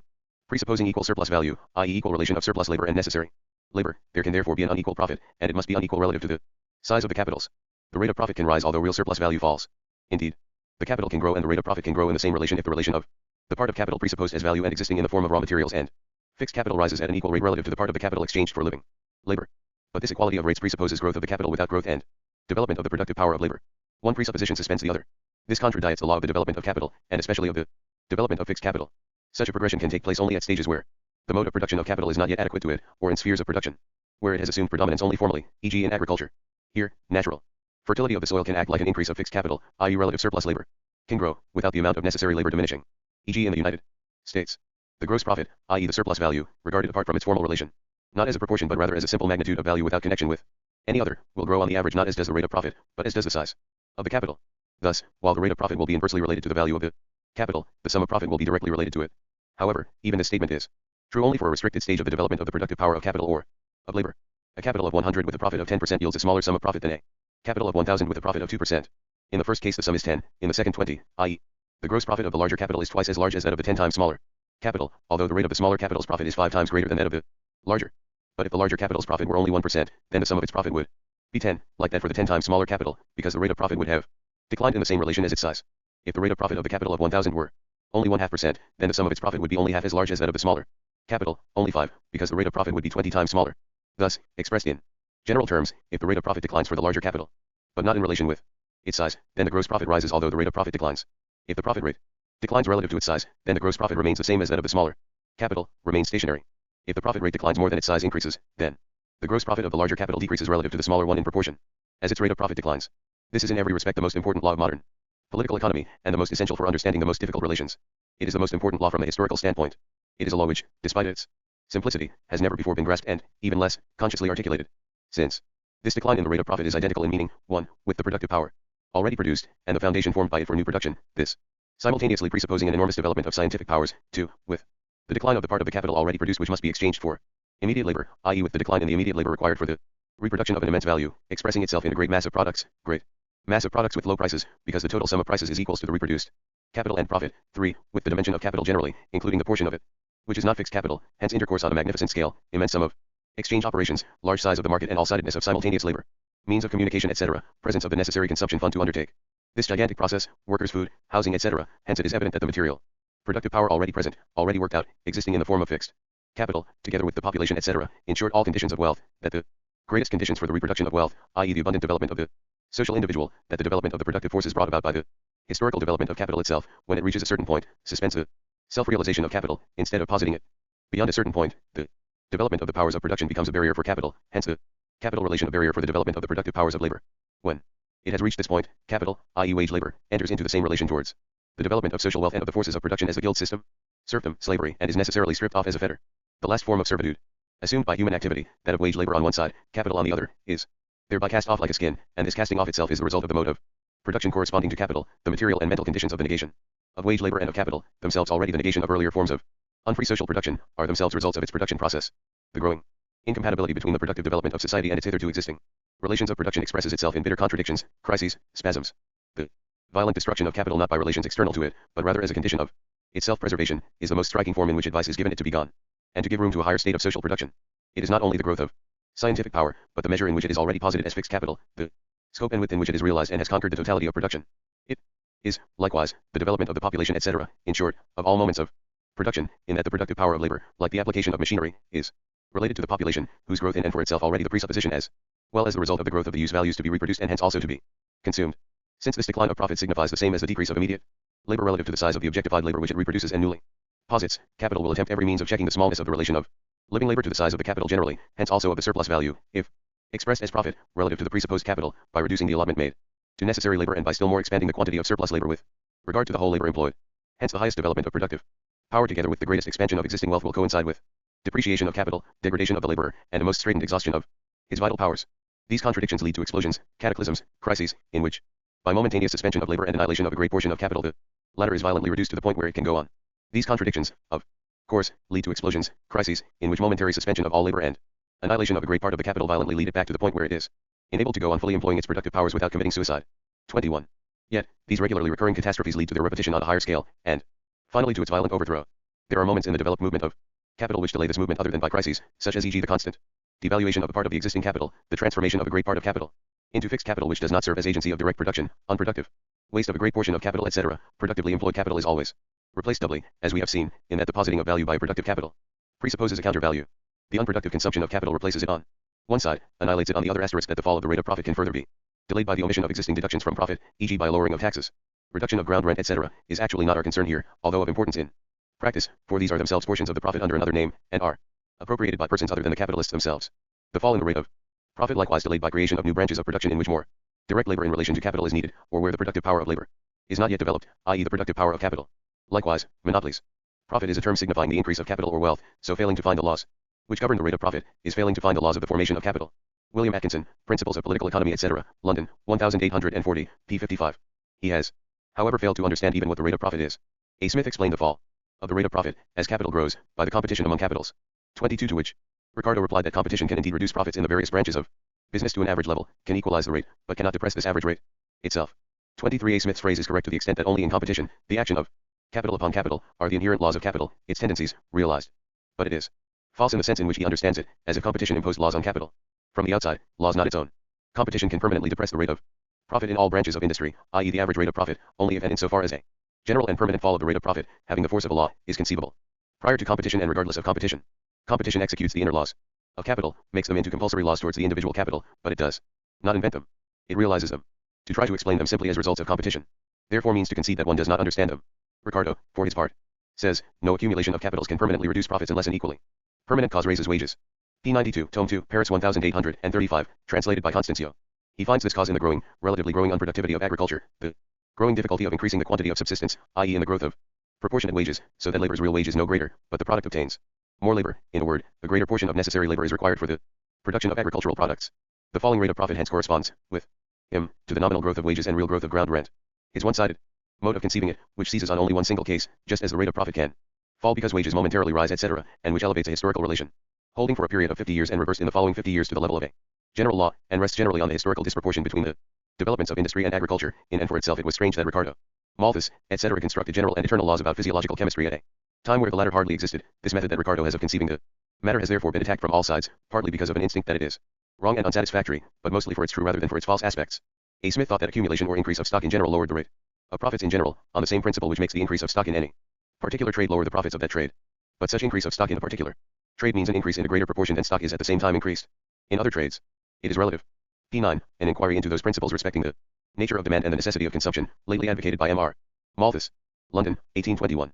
The competition among the industrial capitalists can level profits which rise particularly above the level, but cannot lower this ordinary level. Ramsey, 9, 88. 24. Ramsey and other economists correctly distinguish between whether productivity grows in the branches of industry which make fixed capital, and naturally wages, or in other industries, e.g. luxury goods industries. The latter cannot diminish necessary labor time. This they can do only through exchange for agricultural products of other countries, which is then the same as if productivity had increased in agriculture. Hence the importance of free trade in grain for the industrial capitalists. Ricardo says, English edition on the principles of political economy and taxation.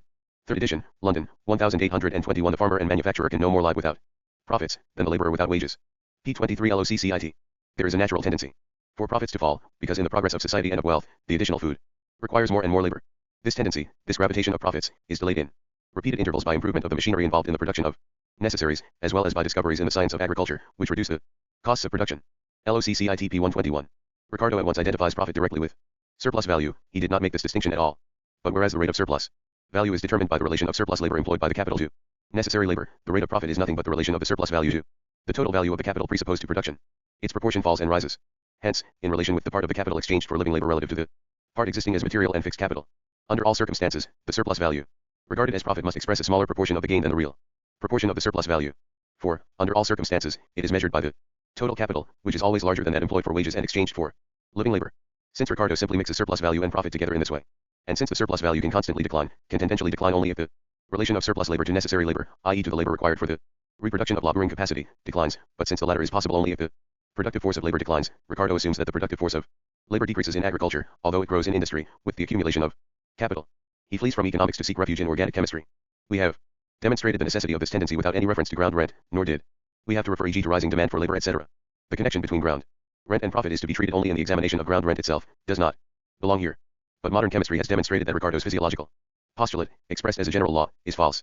25. As for Ricardo's disciples, insofar as they are more than his pious echoes, they have quietly let drop whatever is unpleasant to them in their master's principles, as has the newer economics generally. To drop the problem is their general method of solving it. Other economists, such as E.G. Wakefield, seek refuge in the examination of the field of employment for the growing capital. This belongs in the examination of competition, and is rather the difficulty for capital to realize the growing profit, hence denial of the inherent tendency towards the fall of the rate of profit.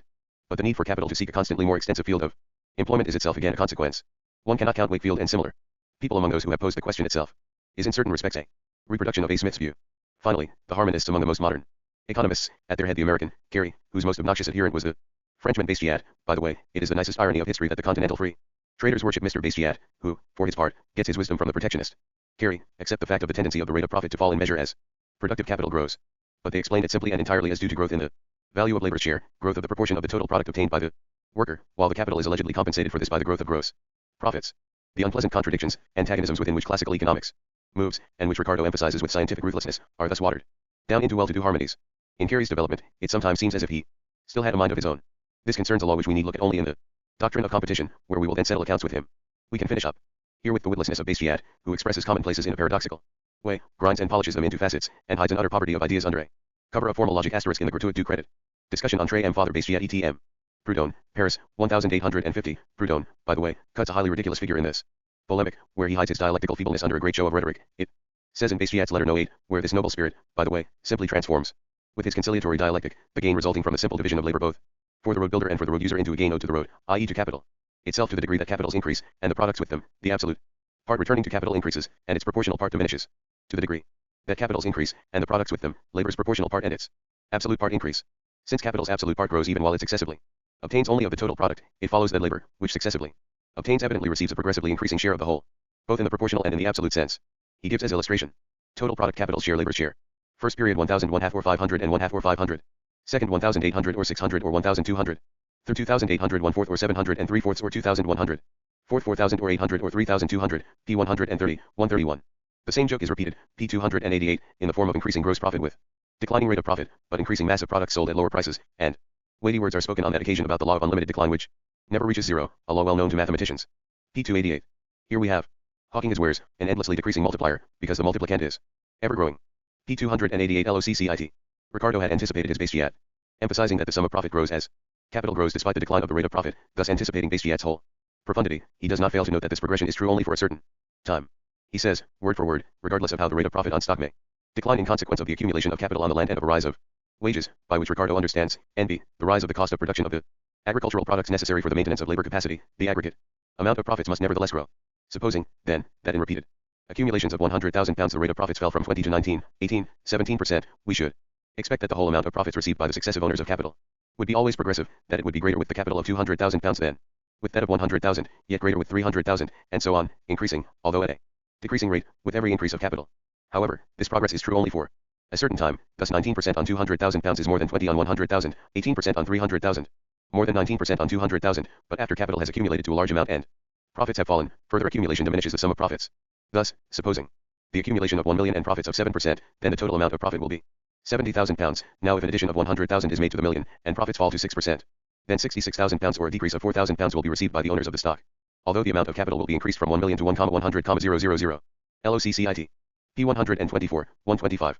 Of course this does not prevent Mr. Bestiat from undertaking the operation of making a growing multiplicand grow in such a way that, with the declining multiplier, it produces a growing product, in true elementary school pupil style, just as the laws of production did not prevent Dr. Price from constructing his compound interest calculations. Because the rate of profit declines, it declines relative to wages, which must consequently grow proportionally and absolutely. So reasons Bestiat. Ricardo observed this tendency towards the decline of the profit rate with the growth of capital, and since he confuses profit with surplus value, he was forced to make wages rise in order to let profits fall. But since he saw at the same time that wages really declined more than they rose, he let the value of wages grow, i.e. the quantity of necessary labor, without letting its use value grow. Thus in fact he only let ground rent increase. The harmonic Mr. Bestiat discovers, however, that, with the accumulation of capitals, wages rise proportionally and absolutely. He assumes what he has to prove, that the decline of the profit rate is identical with the increase in the rate of wages, and then illustrates his presupposition with an arithmetical example which appears to have amused him greatly. If the decline of the profit rate expresses nothing more than the decline of the relation in which the total capital requires living labor for its reproduction, then it is another matter. Mr. Bestiat overlooks the trifling circumstance that, in his presupposition, while the profit rate on capital declines, the capital itself increases, the capital presupposed to production. Now even Mr. Bestiat ought to have had an inkling that the value of the capital cannot grow without appropriating surplus labor. The misery of agricultural overproduction, recorded in French history, could have shown him that the mere increase of products does not increase their value. The question would then revolve simply around an investigation of whether the fall of the profit rate is identical with the growth of the rate of surplus labor relative to necessary labor, or, instead, with the fall of the total rate of living labor employed relative to the reproduced capital. Mr. Bestiat also therefore divides the product simply between capitalist and worker, instead of dividing it into raw material, instrument of production, and labor, and asking himself in what proportional parts its value in exchange is applied against these different portions. The part of the product exchanged for raw material and instrument of production is obviously none of the worker's business. What they divide with capital, as wages and profit, is nothing other than the newly added living labor itself. But what particularly worries Bestiat is who, after all, is to eat up the increased product. Since the capitalist eats up a relatively small part, does not the worker have to eat up a relatively large one? Particularly in France, whose total production is sufficient only in Bestiat's fantasy to give anyone at all very much to eat. Mr. Bestiat could have found convincing testimony that a mass of parasitic bodies come to cluster around capital, and, under one or another title, they lay hands on so much of the total production as to leave little danger of the workers being overwhelmed by abundance. It is clear, of course, that with large-scale production the total mass of labor employed can increase although the proportion of labor employed relative to capital decreases, and that there is no obstacle, therefore, which prevents an increasing working population from requiring a greater mass of products as capital increases. Incidentally, Bestiat, in whose harmonic brain all cows are grey, see above.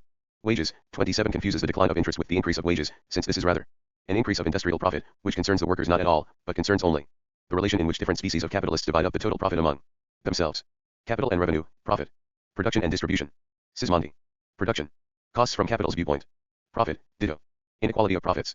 Equalization and communal rate of profit. Transformation of surplus value into profit. Loss. Back to our topic. The product of capital, then, is profit. By relating to itself as profit, it relates to itself as the source of the production of value, and the rate of profit expresses the proportion to which it has increased its own value. But the capitalist is not merely capital. He has to live, and since he does not live by working, he must live from profit, i.e. from the alien labor he appropriates. Thus capital is posited as the source of wealth. Since capital has incorporated productivity into itself as its inherent quality, capital relates to profit as revenue. It can consume a part of it, seemingly all of it, but this will prove to be false, without ceasing to be capital. After consumption of this fruit it can bear new fruit. It can represent consumption wealth without ceasing to represent the general form of wealth, something which money in simple circulation could not possibly do. The latter had to abstain in order to remain the general form of wealth, or, if it exchanged for real wealth, for consumer gratifications, it ceased to be the general form of wealth. Thus profit appears as a form of distribution, like wages. But since capital can grow only through the retransformation of profit into capital, into surplus capital, profit is at the same time a form of production for capital, just exactly as wages are a mere relation of production from the standpoint of capital, a relation of distribution from the worker's standpoint. This shows that the relations of distribution are themselves produced by the relations of production, and represent the latter themselves from another point of view. It shows further that the relation of production to consumption is posited by production itself. Note the fatuitousness of all bourgeois economists, including E.G. J. St. Mill, who considers the bourgeois relations of production as eternal, but their forms of distribution as historical, and thereby shows that he understands neither the one nor the other. 28. As to simple exchange, Sismondi correctly remarks, an exchange always presupposes two values, each may have a different share, but the quality of capital and revenue does not follow from the object exchanged, it attaches to the person who is its owner. Sismondi, 6. 29. Hence the simple exchange relation provides no basis for the explanation of revenue. The quality of a value obtained in exchange, whether it represents capital or revenue, is determined by relations lying outside simple exchange. Absurd, therefore, to want to reduce these more complex forms to the earlier, simpler exchange relations, as do the harmonic free traders. From the standpoint of simple exchange, and considering accumulation as the mere accumulation of money, exchange value, capital's profit, and revenue are impossible. If the rich spend the accumulated wealth for luxury products, and they can obtain commodities only through exchange, then their funds would soon be exhausted. But, in the social order, wealth has achieved the quality of reproducing itself through alien labor. Wealth, like labor, and through labor, yields an annual fruit which may be destroyed each year without the rich man thereby becoming poorer. This fruit is the revenue springing from capital. Sismondi, 4. 30. While profit thus appears in one respect as the result of capital, it appears in the other as the presupposition of capital formation. Thus is posited anew the circular movement in which the result appears as presupposition. Thus a part of the revenue became transformed into capital, into a permanent, self-multiplying value, which did not perish. This value tore itself free from the commodity which created it. Like a metaphysical, insubstantial quality, it always remained in possession of the same cultivator, capitalist, assuming various forms for him. Sismondi, 6. 31. When capital is posited as profit-creating, as a source of wealth independently of labor, each part of the capital is thereby assumed to be equally productive. Just as surplus value in the form of profit is measured against the total value of the capital, so does it appear to be created by its different components to an equal degree.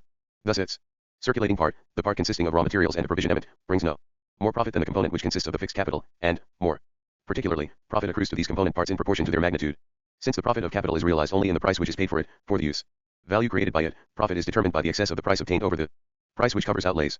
Since, furthermore, this realization proceeds only through exchange, the individual capital's profit is not necessarily restricted by its surplus value, by the surplus labor contained in it, but is relative, rather, to the excess of price obtained in exchange. It can exchange more than its equivalent, and then its profit is greater than its surplus value. This can be the case only to the extent that the other party to the exchange does not obtain an equivalent. The total surplus value, as well as the total profit, which is only surplus value itself, computed differently, can neither grow nor decrease through this operation, ever. What is modified thereby is not it, but only its distribution among the different capitals. However, this examination belongs only with that of the many capitals, it does not yet belong here. In relation to profit, the value of the capital presupposed in production appears as advances, production costs, which must be replaced in the product. After deduction of the part of the price which replaces them, the excess forms the profit.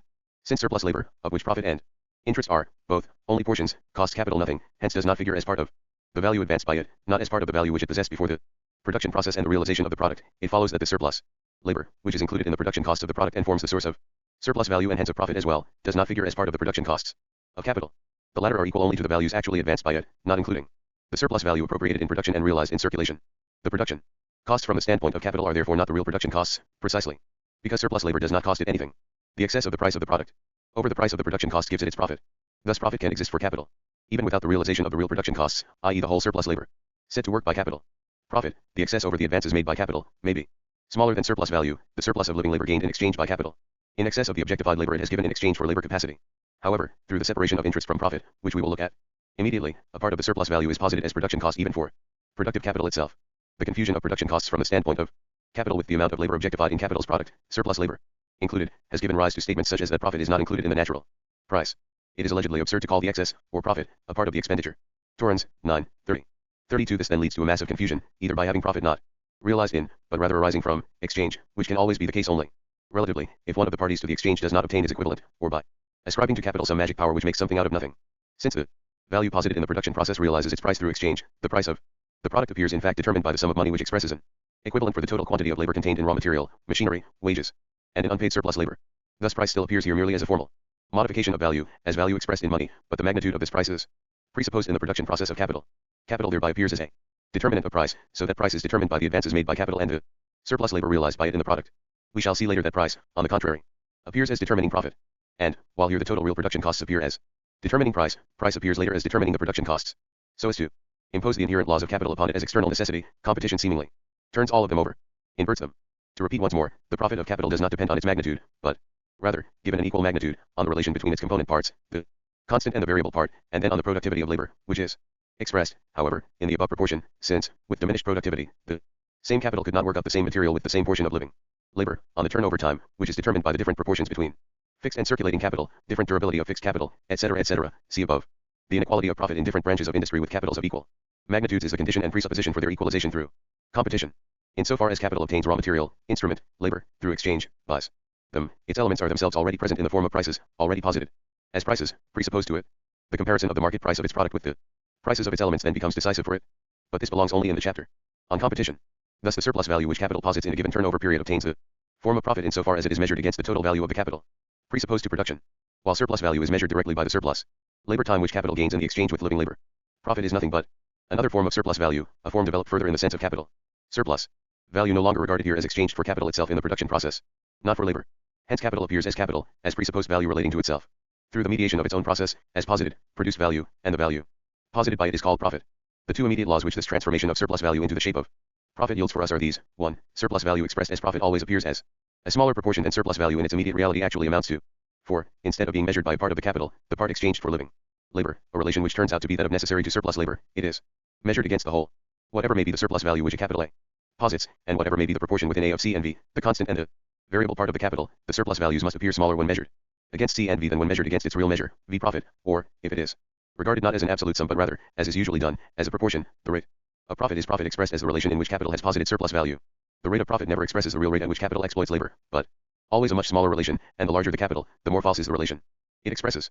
The rate of profit could express the real rate of surplus value only if the entire capital were transformed solely into wages, if the entire capital were exchanged for living labor, i.e. if the provisionement alone existed, and if it not only existed, not in the form of already produced raw material, which has happened in extractive industry, hence if not only the raw material were equals zero, but if the means of production also, whether in the form of instruments or in the form of developed fixed capital, were equals zero. The latter case cannot occur on the basis of the mode of production corresponding to capital. If A equals C plus V, whatever the numerical value of S, then 33.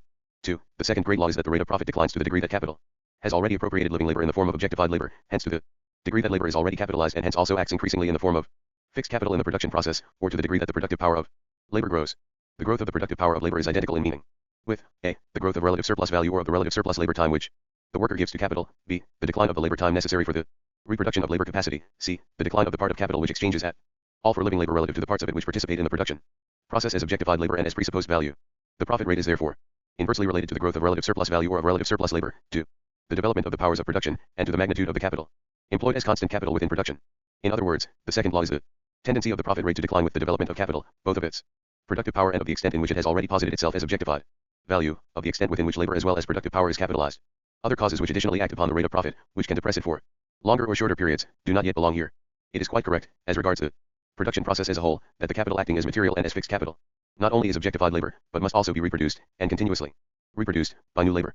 Its presence assumes, therefore, the extent which its presence has attained assumes, therefore, the extent of the laboring population.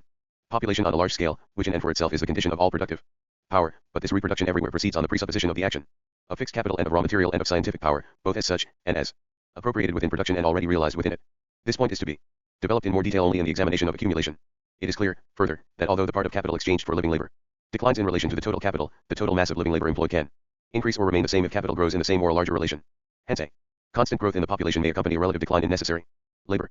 If capital A lays out 1/2 in C and 1/2 in V, while capital A lays out 3/4 in C and in V, then capital A could employ V for C. But if it was originally equals 3/4 C plus 1/4 V, then it is now equal C plus V, or it grew by, i.e. it doubled. However, this relation also is to be examined more closely only in connection with the theory of accumulation and population. All in all, we must not at this point be sidetracked by drawing the consequences which follow from the laws, and by turning them over in the mind from one angle or another. The rate of profit is determined, then, not only by the relation of surplus labor to necessary labor, or by the relation in which objectified labor is exchanged for living labor, but by the overall relation of living labor employed to objective labor, by the portion of capital exchanged for living labor relative to the part which participates in the production process as objectified labor. This portion, however, declines in the Same relation as surplus labor increases in relation to necessary labor. Surplus value equals relation of surplus labor to necessary labor. Since the worker must reproduce the part of the capital which is exchanged for his labor capacity just as much as he must reproduce the other parts of the capital, the relation in which the capitalist gains from the exchange with labor capacity appears as determined by the relation of surplus labor to necessary labor. Originally this appears in such a way that the necessary labor only replaces his outlay. But since he lays out nothing other than labor itself as is shown in reproduction, the relation can be expressed simply in this way: the relation of surplus value as the relation of surplus labor to necessary labor. Value of fixed capital and its productive power. Durability of fixed capital, ditto. The powers of society, division of labor etc. cost capital nothing. Distinction between this and machinery, capitalist economy and the employment of machinery. Profit and surplus value. We have still to note in regard to fixed capital and its durability, as one of its conditions which does not enter in from the outside, to the extent that the instrument of production is itself a value, objectified labor, it does not contribute as a productive force. If a machine which cost 100 working days to make replaced only 100 working days, then it would in no way increase the productive power of labor and in no way decrease the cost of the product. The more durable the machine, the more often can the same quantity of product be created with it, or the more often can the circulating capital be renewed, its reproduction be repeated, and the smaller is the value share that required to replace the depreciation, the wear and tear of the machine, i.e. the more is the price of the product and its unit production cost decreased. However, we may not introduce the price relation at this point in the development. The reduction of the price as condition for conquest of the market belongs only to competition. It must therefore be developed in a different way. If capital could obtain the instrument of production at no cost, for zero, what would be the consequence? The same as if the cost of circulation equals zero. That is, the labor necessary for the maintenance of labor capacity would be diminished, and thus surplus labor, i.e. surplus value, increased, without the slightest cost to capital. Such an increase of the force of production, a piece of machinery which costs capital nothing, is the division of labor and the combination of labor within the production process. This assumes, however, work proceeding on a large scale, i.e. development of capital and wage labor. Another productive force which costs it nothing is scientific power. It goes without saying that it must always pay a certain contribution for parsons, schoolmasters, and scholars, whether the scientific power they develop is great or small. But it can appropriate the latter only through the employment of machinery, and in part through the chemical process. The growth of population is a productive force of this kind, and it costs it nothing. In short, all the social powers developing with the growth of population and with the historic development of society cost it nothing. To the extent, however, that a substratum which itself exists in the form of objectified labor, i.e. is itself produced by labor, is required to employ them within the direct production process, hence to the extent that they are themselves values, it can appropriate them only through equivalence. Well, fixed capital whose employment required more labor for its production or maintenance than it replaced would be a nuisance. The kind that would cost nothing, but merely needed to be appropriated by capital, would have the maximum value for capital. It follows from the simple proposition that machinery is most valuable for capital when its value equals zero, that every reduction of its cost is a gain for capital. While it is the tendency of capital, on one side, to increase the total value of the fixed capital, so, at the same time, is its tendency to decrease the value of each of its fractional parts. To the extent that fixed capital enters into circulation as value, it ceases to act as use value within the production process. Its use value is precisely that it increases the productive power of labor, decreases necessary labor, and increases relative surplus labor and hence surplus value. To the extent that it enters into circulation, its value is merely replaced, not increased. By contrast, the product, the circulating capital, is the vehicle of the surplus value, which is realized only when it steps outside the production process and into circulation. If machinery lasted forever, if it did not itself consist of transitory material which must be reproduced, quite apart from the invention of more perfect machines which would rob it of the character of being a machine, if it were a perpetuum mobile, then it would most completely correspond to its concept. Its value would not need to be replaced because it would continue to last in an indestructible materiality.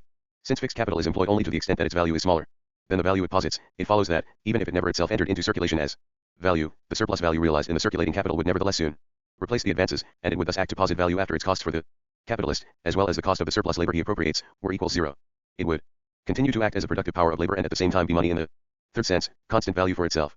Take a capital of £1,000. Let 1/4 be machinery, the sum of surplus value equals 50. The value of the machinery then equal to 200. After 4 turnovers the machinery would be paid for.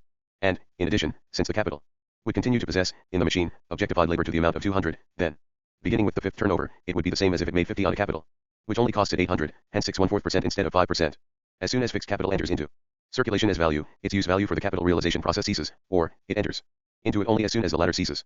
Hence, the more durable, the less it requires repair, total or partial reproduction, the longer its circulation time, the more does it act as productive power of labor, as capital, i.e. as objectified labor, which posits living surplus labor. The durability of fixed capital, which is identical with the circulation time of its value, or with the time required for its reproduction, arises from its concept itself, as its value moment. That in and for itself, as regards its material side only, it lies in the concept of the means of production is something which needs no elucidation. The rate of surplus value is determined simply by the relation of surplus labor to necessary labor. The rate of profit is determined not only by the relation of surplus to necessary labor, but by the relation of the part of capital exchanged for living labor to the total capital entering into production. Profit as we still regard it here, i.e. as the profit of capital as such, not of an individual capital at the expense of another, but rather as the profit of the capitalist class, concretely expressed, can never be greater than the sum of the surplus value. As a sum, it is the sum of the surplus value, but it is the same sum of values as a proportion relative to the total value of the capital, instead of to that part of it whose value really grows, i.e. is exchanged for living labor. In its immediate form, profit is nothing but the sum of the surplus value expressed as a proportion of the total value of the capital, machinery and surplus labor. Recapitulation of the doctrine of surplus value. Generally, The transformation of surplus value into the form of profit, this method by which capital calculates surplus value, is necessary from the standpoint of capital, regardless of how much it rests on an illusion about the nature of surplus value, or rather veils this nature asterisk. If we look at a single worker's day, then the decrease of necessary labor relative to surplus labor expresses itself in the appropriation of a larger part of the working day by capital. The living labor employed here remains the same. Suppose that an increase of the force of production, e.g. employment of machinery, made 3 workers superfluous, out of 6, each of whom worked 6 days a week. If these 6 workers themselves possessed the machinery, then each of them would thereafter work only half a day. Now, instead, 3 continue to work a whole day every day of the week. If capital were to continue to employ the 6, then each of them would work only half a day, but perform no surplus labor. Suppose that necessary labor amounted to 10 hours previously, the surplus labor to 2 hours per day, then the total surplus labor of the 6 workers was 2x6 daily, equal to a whole day, and was equal to 6 days a week equals 72 hours. Each one worked 1 day a week for nothing. Or it would be the same as if the 6th worker had worked the whole week long for nothing. The 5 workers represent necessary labor, and if they could be reduced to 4, and if the 1 worker worked for nothing as before, then the relative surplus value would have grown. Its relation previously was equals 1:6, and would now be 1:5. The previous law of an increase in the number of hours of surplus labor thus now obtains the form of a reduction in the number of necessary workers. If it were possible for the same capital to employ the 6 workers at this new rate, then the surplus value would have increased not only relatively, but absolutely as well. Surplus labor time would amount to 142/5 hours. 22/5 hours each performed by 6 workers is of course more than 22/5 performed by 5. If we look at absolute surplus value, it appears determined by the absolute lengthening of the working day above and beyond necessary labor time. Necessary labor time works for mere use value, for subsistence. Surplus labor time is work for exchange value, for wealth. It is the first moment of industrial labor. The natural limit is posited, presupposing that the conditions of labor are on hand, raw material and instrument of labor, or one of them, depending on whether the work is merely extractive or formative, whether it merely isolates the use value from nature or whether it shapes it. The natural limit is posited by the number of simultaneous work days or of living labor capacities, i.e. by the laboring population. At this stage the difference between the production of capital and earlier stages of production is still merely formal. With kidnapping, slavery, the slave trade and forced labor, the increase of these laboring machines producing surplus product, is posited directly by force. With capital, it is mediated through exchange. Use values grow here in the same simple relation as exchange values, and for that reason this form of surplus labor appears in the slave and serf modes of production, etc., where use value is the chief and predominant concern, as well as in the mode of production of capital, which is oriented directly towards exchange value, and only indirectly towards use value. This use value may be purely imaginary, as e.g. with the Egyptian pyramids, in short, with the works of religious ostentation which the mass of the nation in Egypt, India, etc. was forced to undertake, or may be directed at immediate utility, as e.g. with the ancient Etruscans. In the second form of surplus value, however, as relative surplus value, which appears as the development of the worker's productive power, as the reduction of necessary labor time relative to the working day, and as the reduction of the necessary laboring population relative to the population, this is the antithetical form. In this form there directly appears the industrial and the distinguishing historic character of the mode of production founded on capital, the forcible transformation of the greater part of the population into wage laborers, and the discipline which transforms their existence into that of mere laborers, correspond to the first form. Throughout a period of 150 years, e.g. from Henry VII on, the annals of English legislation contain the bloody handwriting of coercive measures employed to transform the mass of the population, after they had become propertyless and free, into free wage laborers. The dissolution of the monastic orders, the confiscation of church lands, the abolition of the guilds and confiscation of their property, the forcible ejection of the population from the land through the transformation of tillage into pasture, enclosures of commons, etc., had posited the laborers as mere labor capacities. But they now of course preferred vagabondage, beggary, etc. to wage labor, and had still to be accustomed forcibly to the latter. This is repeated in a similar fashion with the introduction of large industry, of factories operating with machines. Cf. Own. 34. Only at a certain stage of the development of capital does the exchange of capital and labor become in fact formally free. One can say that wage labor is completely realized in form in England only at the end of the 18th century, with the repeal of the law of apprenticeship. The tendency of capital is, of course, to link up absolute with relative surplus value. Hence greatest stretching of the working day with greatest number of simultaneous working days, together with reduction of necessary labor time to the minimum, on one side, and of the number of necessary workers to the minimum, on the other. This contradictory requirement, whose development will show itself in different forms as overproduction, overpopulation, etc., asserts itself in the form of a process in which the contradictory aspects follow closely upon each other in time. A necessary consequence of them is the greatest possible diversification of the use value of labor, or of the branches of production, so that the production of capital constantly and necessarily creates, on one side, the development of the intensity of the productive power of labor, on the other side, the unlimited diversity of the branches of labor, i.e. thus the most universal wealth, in form and content, of production, bringing all sides of nature under its domination. Capital pays nothing for the increase of the productive force arising by itself, in large-scale production, from division and combination of labor, from savings on certain expenses, conditions for the labor process, which remain the same or diminish when labor is done in common, such as heating, etc., industrial buildings, etc., it obtains this increased productive power of labor free of charge. If the force of production increased simultaneously in the production of the different conditions of production, raw material, means of production and means of subsistence, and in the branches of production determined by them, then their growth would bring about no change in the relation between the different component parts of the capital. If e.g. the productive force of labor grows simultaneously in the production of flax and of looms, and of weaving itself, by division of labor, then a greater quantity of raw material, etc., would correspond to the greater quantity woven in a day. In extractive work, e.g. the mining industry, it is not necessary for raw materials to increase when labor becomes more productive, since no raw material is used to make harvests more productive. It is not even necessary for the number of instruments to have grown, but rather merely for them to be concentrated and for the work, previously done fragmentarily by hundreds, to be done communally. However, what is required for all forms of surplus labor is Growth of population, of the laboring population for the first form, of population. Generally for the second, since it requires the development of science etc. Population, however, appears here as a basic source of wealth. Relation between the objective conditions of production. Change in the proportion of the component parts of capital. But as we regard capital originally, raw material and instrument appear to come out of circulation, not to be produced by capital itself, just as, in reality, the individual capital obtains the condition of its production from circulation, although they are in turn produced by capital, but by another capital. From this follows, on one side, capital's necessary tendency to subjugate production to itself, on all sides, its tendency to posit the production of labor materials and of raw materials, as well as instruments, as likewise produced by capital, even if it is a different capital, the propagandistic tendency of capital. Secondly, however, it is clear that if the objective conditions of production which it obtains from circulation remain unchanged in value, i.e. if the same amount of labor objectifies itself in the same amount of use value, then a lesser part of the capital can be laid out for living labor, or there is a change in the proportion of the component parts of capital. If the capital amounts to e.g. 100, raw material, the instrument labor, and if, owing to a doubling of the productive force, division of labor, the same labor using the same instrument could work up double the raw material, then the capital would have to grow by 40, hence a capital of 140 would have to work, of which 80 in raw material, 20 in instrument, 40 for labor. Labor would now relate 40:140, previously equals 40:100, labor previously related as 410, now only as 414. Or, of the same capital of 100, now would go for raw material, for the instrument, and for labor. The gain would be 20, as before. But surplus labor would be 60%, whereas it was 50 earlier. It now only takes 20 in labor, for 60 in raw material and 20 in instrument. 80/20/100. A capital of 80 gives the capitalist a profit of 20. Now if the capital were to employ all the labor at this stage of production, it would have to grow to 160, namely 80 for raw material, instrument 40, and 40 for labor. This would give a surplus value of 40. At the earlier stage, where the capital of 100 gives a surplus value of only 20, a capital of 160 would give a surplus value of only 32, i.e. 8 less, and the capital would have to grow to 200 in order to produce the same surplus value of 40. The following distinctions must be drawn. 1. Labor, increasing, or intensity, speed of labor, requires no greater advance in material or instrument of labor. E.g. the same 100 workers with instruments of the same value catch more fish, or till the soil better, or draw more ores from the mines or coal from the pits, or beat more leaf from the same amount of gold as a result of greater skill, better combination and division of labor etc., or waste less raw material, hence get further with the same value of raw materials. In this case then, if we assume either that their products enter into their own consumption, then their necessary labor time diminishes, they perform a greater amount of work at the same maintenance costs, or a smaller part of their labor is necessary for the reproduction of labor capacity. The necessary part of labor time diminishes relative to surplus labor time, and, although the value of the product remains the same, 100 working days, the part going to capital, the surplus value, increases. If the total surplus worker was equals, i.e. equals 10 working days, and if it is now, then surplus labor time has grown by 10 days. The workers work 80 days for themselves and 20 for the capitalists, whereas in the first case 90 for themselves and only 10 for the capitalist. This calculation by working days, and labor time as the only substance of value, shows itself in this open way where relations of bondage exist. With capital, covered up by money, of the newly created value, the greater portion accrues to capital. But the relations between the various component parts of the invariable capital remain the same, on this presupposition. That is, although the capitalist employs a greater mass of surplus labor, because he pays less wages, he does not employ more capital in raw materials and instruments. He gives a smaller part of objectified labor in exchange for the same amount of living labor, or the same amount of objectified for a greater amount of living labor.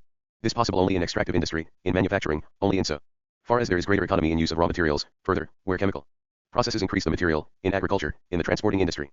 2. Productivity increases at the same time not only in the given branch of production, but also in its conditions, in the case, namely, where raw material or instrument or both must be increased along with an increase in the intensity of labor. The increase of the number of products produced by labor in the same time. The raw material need not cost anything, e.g. reeds for basket making, free wood etc. In this case the relation of capital remains the same. That is, with the growing productivity of labor the capital need not lay out a greater value in raw material and instruments. 3. The increased productivity of labor requires a greater outlay of capital for raw material and instrument. If an unchanged number of workers has become more productive merely through division of labor etc., then the instrument remains the same. The raw material alone must grow, since the same labor time processes a greater amount of it in the same time, and, according to the presupposition, the productivity arose only from greater skill on the part of the workers, division and combination of labor etc. In this case the part of the capital exchanged for living labor not only diminishes, it remains the same if absolute labor time alone increases, decreases, if relative time grows, relative to the other component parts of capital, which remain the same, by an amount equal to its own decline, but likewise by an amount equal to their growth. If it was raw material, instrument, labor, surplus, working days, 180 90 80 10, 90 70 20. In the first case, so that out of 90 working days, 10 are surplus working days, surplus labor 12.5%. In the second case, the relation of the raw material rose in the same proportion as the relation of surplus labor rose, compared to the first case. While the growth of the surplus value in all cases presupposes growth of the population, in this case it presupposes additionally accumulation, or a greater capital, entering into production. This ultimately comes down to a larger population of workers occupied in the production of raw material. In the first case the total part of the capital employed for labor forms 1/4 of the total capital, and relates to the constant part of the capital as equals 1:3. In the second case capital employed for labor forms less than of the total capital, and the total part of the capital employed for labor relates as less than 1:5 to the constant part of the capital. Hence, although the increase of productive power, resting on division and combination of labor rests on absolute increase of the labor power employed, it is necessarily linked with a decrease of the latter, relative to the capital which sets it in motion. And while, in the first form, the form of absolute Surplus labor, the mass of labor employed must grow in the same relation as the capital employed. In the second case it grows in a lesser relation, and, more precisely, in inverse relation to the growth of the force of production. If the productivity of the soil doubled owing to employment of the latter method of agricultural labor, if the same amount of labor yielded 1/4 of wheat instead of 1/2, then necessary labor would fall by 1/2, and capital could employ twice the number. For the same wages. This, if expressed in grain only. But the capitalist would not need additional workers to work his land. Hence he will employ the same labor with half the previous wages, a part of his capital, the part earlier laid out in money, becomes free. The labor time employed has remained the same relative to the capital employed, but its surplus part has risen relative to the necessary part. If the relation of necessary labor to the total working day was equals 3/4 of the working day or 9 hours, before, then it will now be equal to 3/8 or equals 4 1/2 hours. In the first case the surplus value was 3 hours. In the second equals 7 1/2.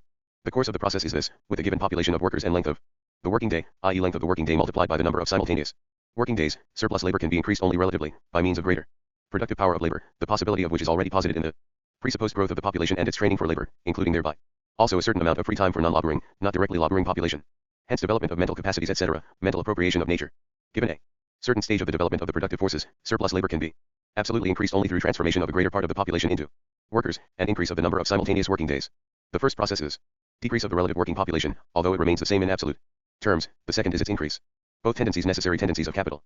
The unity of these contradictory tendencies, hence the living contradiction, only with machinery, which we will discuss in a moment. The first form obviously allows only a small non-laboring population relative to the laboring one. The second, since the quota of living labor required in it increases more slowly than the quota of capital employed, allows a larger non-laboring population relative to the laboring one. During the formative stages of capital, where it obtains raw material and instrument, the conditions of the product, from circulation, it relates to these component parts and to their relations as given presuppositions. Although this appearance vanishes on closer examination, since all these moments appear as equally the products of capital, and since it would otherwise not have conquered the total conditions of its production, they nevertheless remain always in the same relation for the individual capital. Hence, one part of it can always be regarded as constant value, and only the part laid out in labor varies. These component parts do not develop evenly, but, as will be seen in competition, it is the tendency of capital to distribute the force of production evenly. Since the growing productivity of labor would lead capital to encounter a barrier in the not growing mass of raw material and machinery, industrial development takes the following course: the introduction of labor on a large scale, as well as the employment of machinery, begins in the branches which are closest to being production of raw materials for industry, raw material both for the material of labor and for the instrument, where the material of labor most closely approaches mere raw material. Thus, in spinning before in weaving before printing, etc. First of all in the production of metals, which are the chief raw material for the instruments of labor themselves. If the actual raw product which makes up the raw material for industry at the lowest stage cannot itself be rapidly increased, then refuge is sought in more rapidly increasable substitutes. Cotton for linen, wool, and silk. The same happens for the necessaries of life in the substitution of potatoes for grain. The higher productivity in the latter case through production of a worse article containing fewer nourishing substances and hence cheaper organic conditions of the workers' reproduction. The latter belongs in the examination of wages. In the discussion of the minimum wage, not to forget Rumford. 35. Now we come to the third case of relative surplus labor as it presents itself in the employment of machinery. It has become apparent in the course of our presentation that value, which appeared as an abstraction, is possible only as such an abstraction, as soon as money is posited. This circulation of money in turn leads to capital, hence can be fully developed only on the foundation of capital, just as, generally, only on this foundation can circulation seize hold of all moments of production. This development, therefore, not only makes visible the historic character of forms, such as capital, which belong to a specific epoch of history, but also, in its coarse categories such as value, which appear as purely abstract, show the historic foundation from which they are abstracted, and on whose basis alone they can appear. Therefore, in this abstraction, and categories which belong more or less to all epochs, such as e.g. money, show the historic modifications which they undergo. The economic concept of value does not occur in antiquity. Value, distinguished only juridically from premium, against fraud, etc. The concept of value is entirely peculiar to the most modern economy, since it is the most abstract expression of capital itself and of the production resting on it. In the concept of value, its secret, betrayed. What distinguishes surplus labor founded on machinery is the reduction of necessary labor time, which takes the form that fewer simultaneous working days are employed. Fewer workers. The second moment, that the increase in productive power must be paid for by capital itself, is not free of charge. The means by which this increase in the force of production is said to work is itself objectified direct labor time, value, and, in order to lay hands upon it, capital must exchange a part of its value for it. It is easy to develop the introduction of machinery out of competition and out of the law of the reduction of production costs, which is triggered 36 by competition. We are concerned here with developing it out of the relation of capital to living labor, without reference to other capitals. If a capitalist annually employed 100 workers at spinning cotton, which annually cost him £2,400, and if he replaced 50 workers with a machine costing £1,200, but in such a way that the machine would likewise be worn out within a year and have to be replaced again at the beginning of the second year, then he would obviously have gained nothing, nor could he sell his product more cheaply. The remaining 50 workers would do the same work as 100 did earlier. Each individual worker's surplus labor would have increased in the same relation as their number had diminished, hence would have remained the same. If previously it was equals 200 hours of work daily, i.e. 2 hours for each of the 100 working days, then it would now likewise be equals 200 hours of work, i.e. equals 4 for each of the 50 working days. Relative to the worker, his surplus time would have increased. For capital the matter would be unchanged, since it would now have to exchange 50 working days, necessary and surplus time together, for the machine. The 50 days of objectified labor which it exchanged for machinery would only give him an equivalent, hence no surplus time, as if it had exchanged 50 days of objectified labor for 50 living ones. This would be replaced, however, by the surplus labor time of the Remaining 50 workers. If the form of exchange is stripped off, the matter would be the same as if the capitalist employed 50 workers whose entire working day were necessary labor only, and 50 additional ones whose working day made good this loss. But posit now that the machine cost only 960 pounds, i.e. only 40 working days, and that the remaining workers produce 4 hours of surplus labor time each, as before, i.e. 200 hours or 16 days, 4 hours, days, then the capitalist would have saved 240 pounds on outlays. While he gained only 16 days 4 hours with his previous outlay of 2,400, he would now likewise gain 200 hours of work on an outlay of 960. 200 is to 2,400 as 112, while 200:2,160 equals 20:216 equals 110.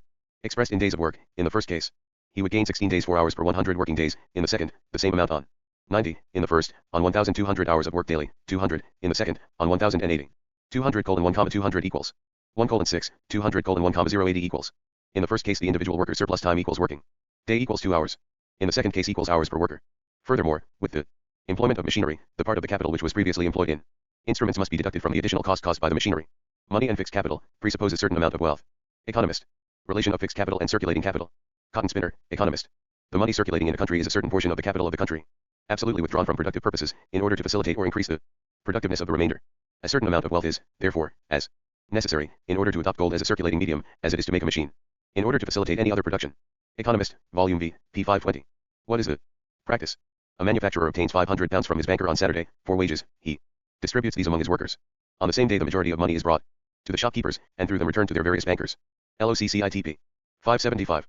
A cotton spinner, with a capital of 100,000 pounds, who laid out 95,000 pounds for his mill and machinery, would soon find he wanted means to buy cotton and pay wages. His trade would be hampered and his finances deranged. And yet men expect that a nation, which has recklessly sunk the bulk of its available means in railways, should nevertheless be able to conduct the infinite operations of manufacture and commerce. LOCCITP. 1271. Slavery and wage labor, Stoyart. Profit upon alienation. Stoyart.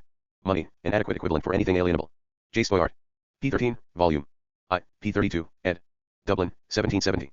In the old times to make mankind labor beyond their wants, to make one part of a state work, to maintain the other gratuitously, to be brought about only through slavery. If mankind be not forced to labor, they will only labor for themselves, and if they have few wants, there will be few who labor. But when states come to be formed and have occasion for idle hands to defend them against the violence of their enemies, food, at any rate must be procured for those who do not labor, and as, by the supposition, the wants of the laborers are small, a method must be found to increase their labor above the proportion of their wants. For this purpose slavery was calculated. Here then was a violent method of making men laborious in raising food. Men were then forced to labor because they were slaves of others. Men are now forced to labor because they are slaves to their own wants. Stoyart, Volume I, p. 38, 40. It is the infinite variety of wants, and of the kinds of commodities necessary to their gratification, which alone renders the passion for wealth indefinite and insatiable. Wakefield on A. Smith, p. 64. Note 37. Machines I consider as a method of augmenting, virtually, the number of industrious, without the expense of feeding an additional number. Stoyart, Volume I, p. 123. When manufacturers get together in bodies, they depend not directly upon consumers, but upon merchants. Stoyart, Volume I, p. 154. The abuse of agriculture is no trade, because it applies no alienation, but is purely a method of subsisting. LOCCIT. p. 156. Trade is an operation, by which the wealth, or work, either of individuals, or of societies, may be exchanged, by a set of men called merchants, for an equivalent, proper for supplying every want, without any interruption to industry, or any check upon consumption. Stoyart, I, p. 166. While wants continue simple and few, a workman finds time enough to distribute all his work. When wants become more multiplied, men must work harder, time becomes precious, hence trade is introduced. The merchant as mediator between the workman and consumer. LOCCIT p. 171. Money the common price of all things. LOCCIT p. 177. Money represented by the merchant. To the consumers, the merchant represents the totality of manufacturers, towards the latter, the totality of consumers, and to both classes his credit supplies the use of money. He represents wants, manufacturers and money by turns. LOCCIT p. 177, 178. Stoyart.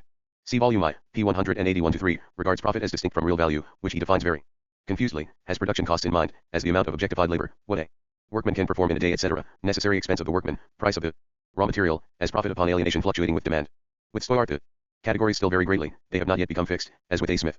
We just saw that real value identical with production costs, in which, besides the labor of the workman and the value of the material, wages, also, confusingly, figure as a separate component part.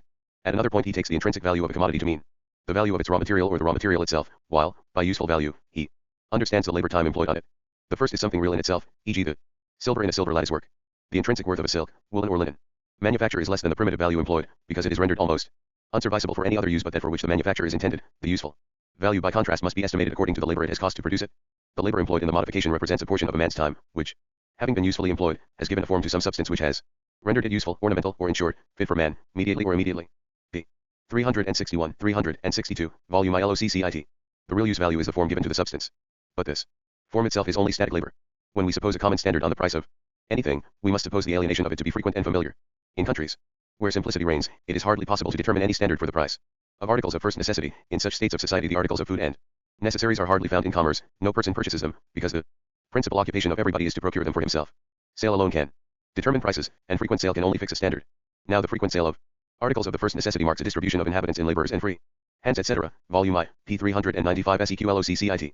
The doctrine of the determination of prices by the mass of the circulating medium, first advanced by Locke, repeated in the Spectator, October 19, 1711, developed and elegantly formulated by Hume and Montesquieu, its basis raised to its formal peak by Ricardo, and with all its absurdities in practical application to the banking system, by Lloyd, Colonel Torrens, etc. Stoyart polemicizes against it, and its development materially anticipates more or less everything later. Advanced by Boson K. Took, Wilson. Notebook, p. 26. 38, he says among other things as historic illustration, it is a fact that at the time when Greece and Rome abounded in wealth, when every rarity and the work of choicest artists was carried to an excessive price, an ox was bought for a mere trifle and grain was cheaper perhaps than ever it was in Scotland. The demand is proportioned, not to the number of those who consume, but of those who buy. Now those who consume are all the inhabitants, but those who buy are only the few industrious who are free. In Greece and Rome, slavery, those who were fed by the labor of their own slaves, the slaves of the state, or by grain distributed free of charge among the people, had no occasion to go to the market. They did not enter into competition with the buyers. The few manufacturers then known made wants in general less extensive. Consequently, the number of the industrious free was small, and they were the only persons who could have occasion to purchase food and necessaries. Consequently, the competition of the buyers must have been small in proportion, and prices low. Further, the markets were supplied partly from the surplus produced on the lands of the great men, labored by slaves, who being fed from the lands, the surplus cost in a manner nothing to the proprietors, and since the number of those who had occasion to buy very small, this surplus was sold cheap. Also, the grain distributed to the people free of charge must necessarily have held the market down, etc. By contrast, for a fine mullet or an artist, etc., great competition and hence prices rising extraordinarily. The luxury of those times, though excessive, was confined to a few, and as money, in general, circulated but slowly through the hands of the multitude, it was constantly stagnating in those of the rich who found no measure, but their own caprice, in regulating the prices of what they wished to possess. 26, 27. Notebook. Stoyart. 39. Money of account is nothing but an arbitrary scale of equal parts, invented for measuring the respective value of things vendible. Money of account quite different from money coin, which is price, and could exist, even if there were no substance in the world which was the proportional equivalent for all commodities. Volume 2, p. 102. Money of account does the same service for value as things like minutes, seconds, etc. do for angles, or scales for geographical maps, etc. In all these inventions some denomination is always taken for the unit. LOCCIT. The usefulness of all those inventions being solely confined to the marking of proportion. Just so, the unit in money can have no invariable determinate proportion to any part of value, i.e. it cannot be fixed to any particular quantity of gold, silver, or any other commodity whatsoever. The unit once fixed, we can, by multiplying it, ascend to the greatest value, etc. p. 103. So money is scale for measuring value. p. 102. The value of commodities, therefore, depending upon a general combination of circumstances relative to themselves and to the fancies of men, their value ought to be considered as changing only with respect to one another. Consequently, anything which troubles or perplexes the ascertaining those changes of proportion by the means of a general, determinate and invariable scale, must be hurtful to trade and a clog upon alienation. LOCCIT. It is absolutely necessary to distinguish between price, i.e. coin, considered as a measure, and price considered as an equivalent for value. The metals do not perform both functions equally well. Money is an ideal scale of equal parts. If it be demanded what ought to be the standard of value of one part, I answer by putting another question: what is the standard length of a degree, a minute, a second? It has none, but so soon as one part becomes determined, by the nature of a scale, all the rest must follow in proportion. p. 105. Examples of this ideal money are the bank money of Amsterdam and the Angola money on the African coast. The bank money stands invariable like a rock in the sea.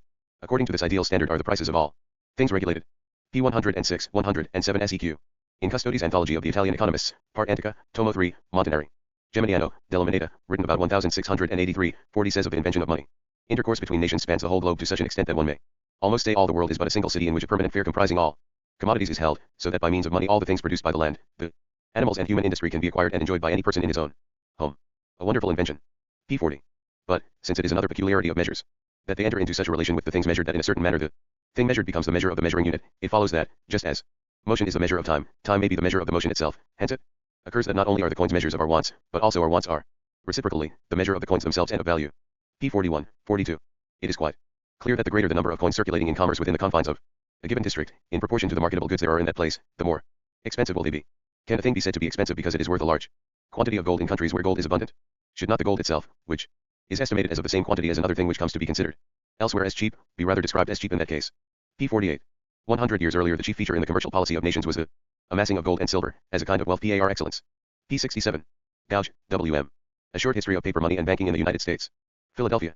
1833, Barter in United States, see Gouge Notebook 8, p. 81 seq. In Pennsylvania as in the other colonies, significant traffic was carried on by barter. As late as 1723 in Maryland, an act was passed making tobacco legal tender at 1 penny a pound, and Indian corn at 20d a bushel. p. 5. Part 2. Soon, however, their trade with the West Indies and a clandestine commerce with the Spanish made silver so plentiful, that in 1652 a mint was established in New England for coining shillings, sixpences and threepenny pieces. P5. LOCCIT.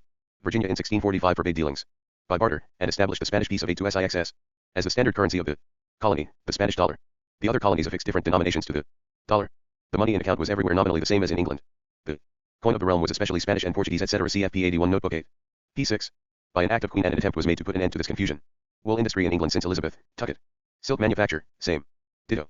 Iron. Cotton. Tuckett, A History of the Past and Present State of the Laboring Population, etc. 2. Volumes, London, 1846. Wool manufactures. During Elizabeth's time the clothier occupied the place of the millowner or manufacturer. He was the capitalist who brought the wool, and delivered it to the weaver, in portions of about 12 pounds, to be made into cloth. At the beginning, manufacture was confined to cities and corporate and market towns, the inhabitants of the villages making little more than sufficed for the use of their families. Later, in non-corporate towns favored by local advantages, and also in country places by farmers, graziers and husbandmen, who commenced making cloth for sale, as well as for domestic use. The cruder sorts.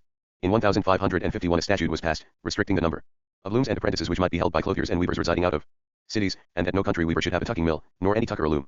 By a law of the same year, all weavers of broadcloth had to undergo an apprenticeship of 7 years.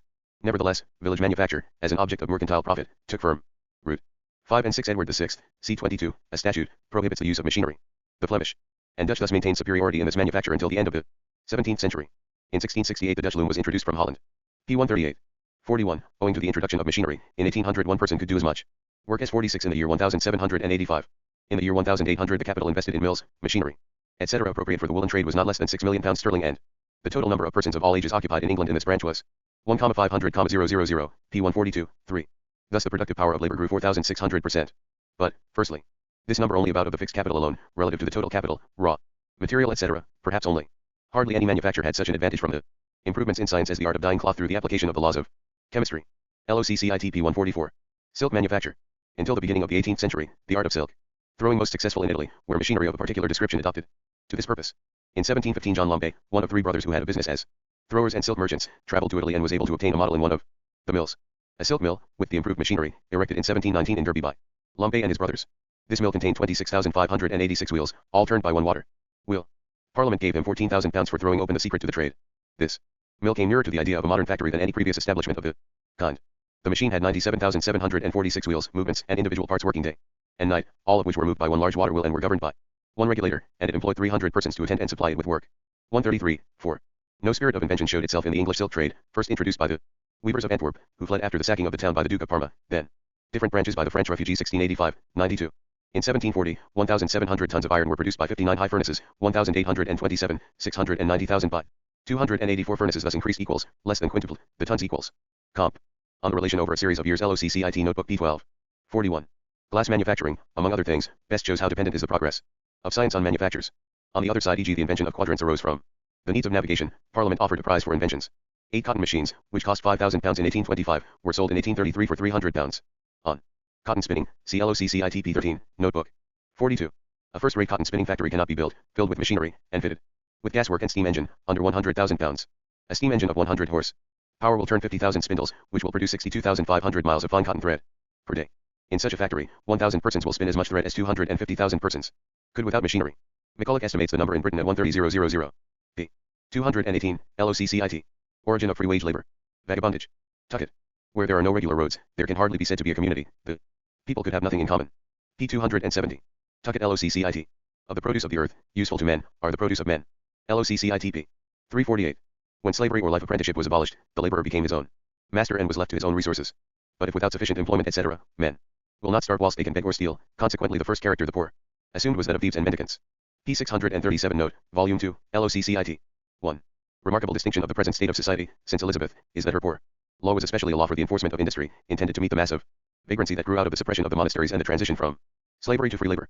As example, the 5th Act of Elizabeth, directing households using half a plough of land in tillage, to require any person they might find unemployed, to become their apprentice in husbandry, or in any art or mystery, and, if unwilling, to bring him before justice, who was almost compelled to commit him to ward until he consented to be bound. Under Elizabeth, out of every 100 people, 85 were required for the production of food. At present, not a lack of industry, but a profitable employment. The great difficulty then was to overcome the propensity of idleness and vagabondage, not to procure them remunerative occupation. During this reign there were several acts of the legislature to enforce the idle to labor. P. 643, 644. Volume 2, LOC. CIT.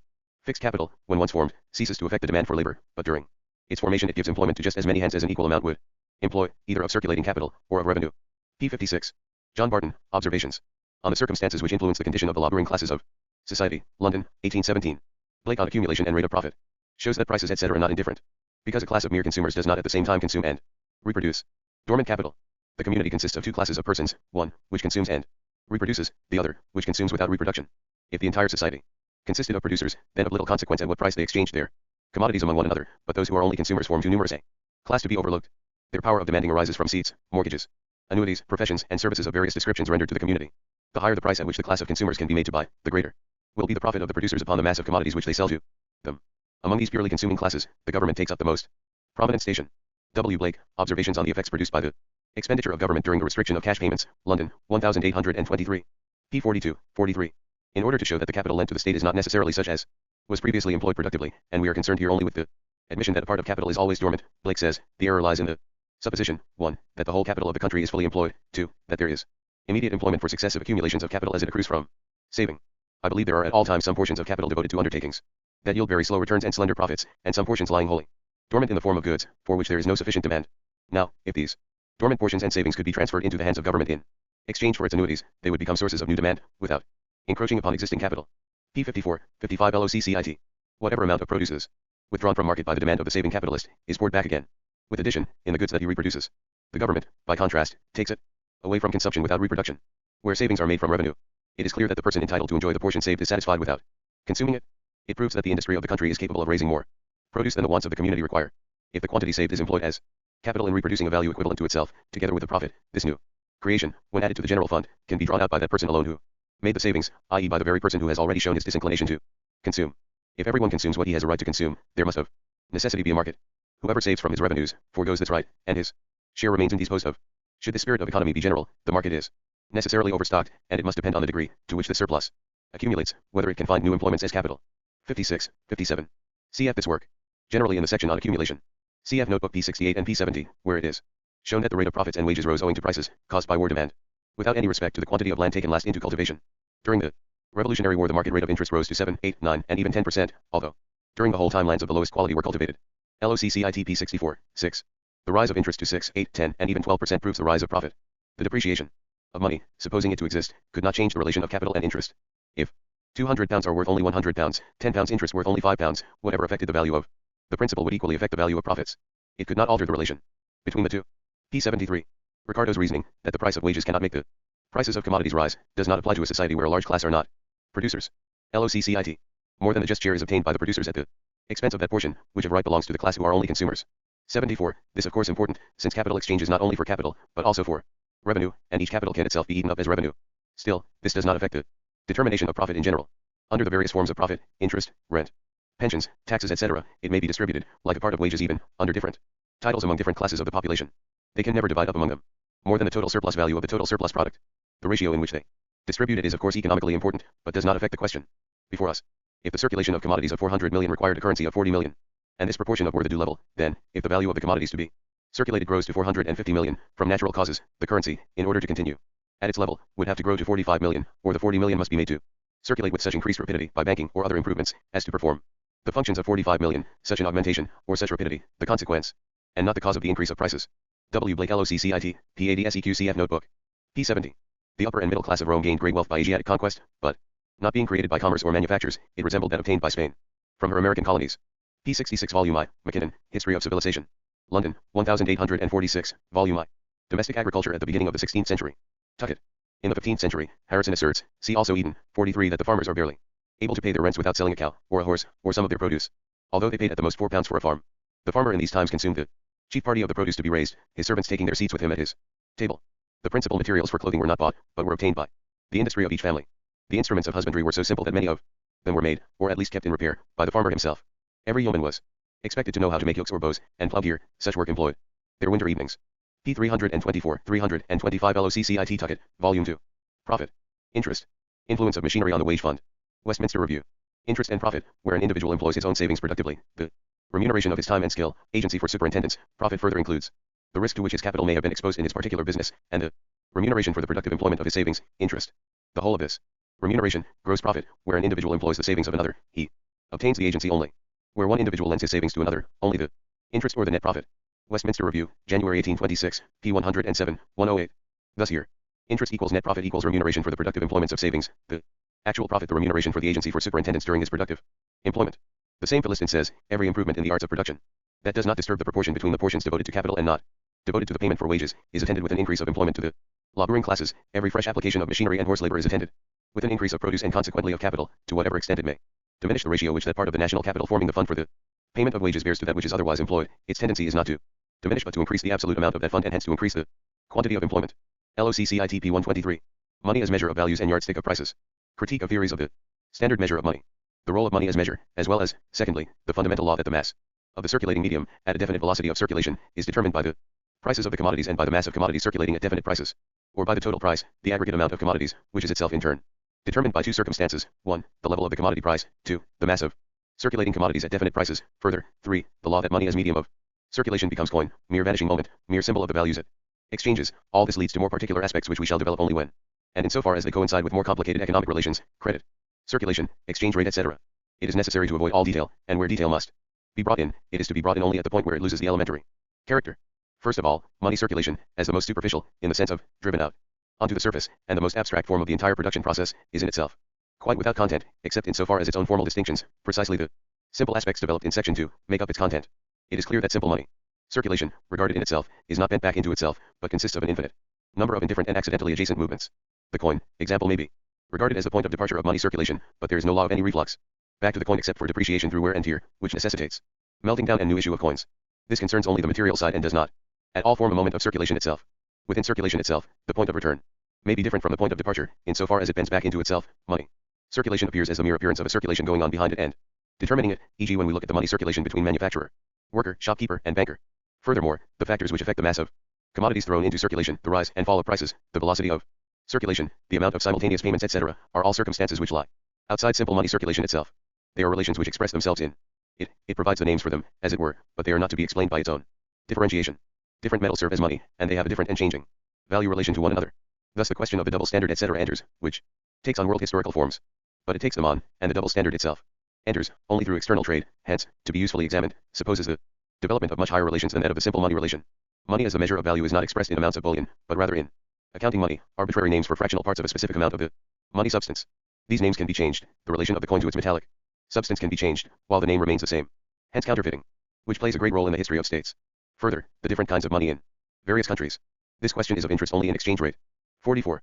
Money is a measure only because it is labor time materialized in a specific substance, hence itself value, and, more particularly, because this specific materiality counts as its general objective. One argument should stand like, as the materiality of labor time as such, as distinct from its merely particular incarnations, hence because it is an equivalent.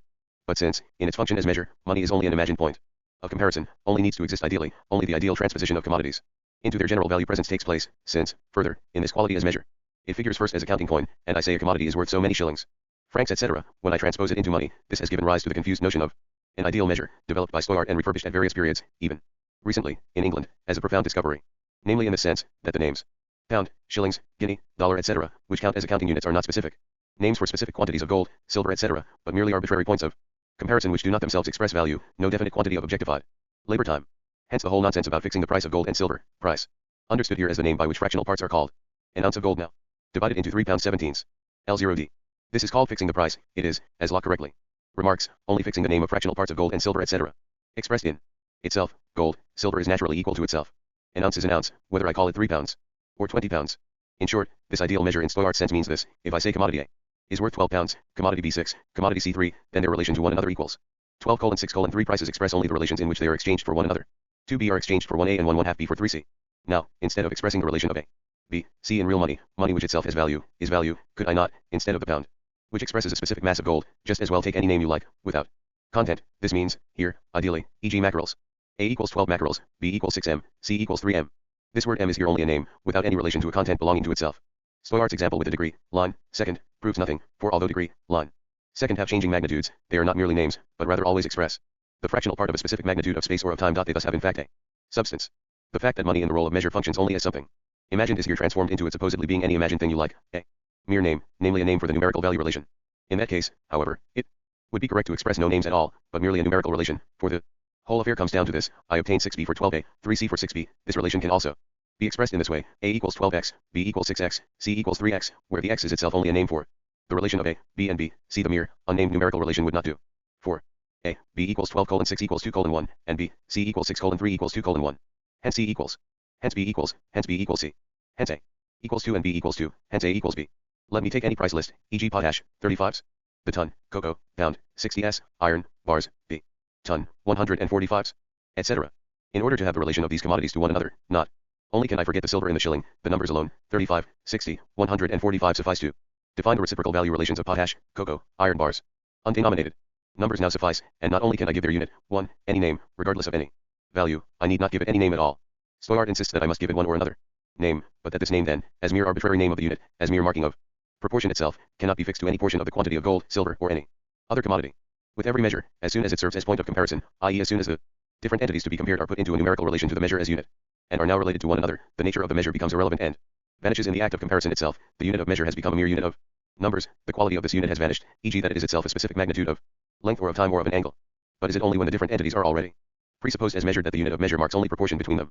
Thus e.g. in our case the proportion of their values. The accounting unit not only has different names in different countries, but is the name for different fractional parts of an ounce of gold, e.g. But the exchange rate reduces all of them to the same unit of weight of gold or silver. Thus if I presuppose the various magnitudes of commodities, e.g. as above, equals 35s, 60s, 145s, then, to compare them, since the one is presupposed as equal in all of them, since they have been made commensurable, it is wholly superfluous to bring in the observation that S is a specific quantity of silver, the name for a specific amount of silver. But, as mere numerical magnitudes, as amounts of any unit of the same name, they only become comparable to one another, and only express proportions towards one another, when each individual commodity is measured with the one which serves as unit, as measure.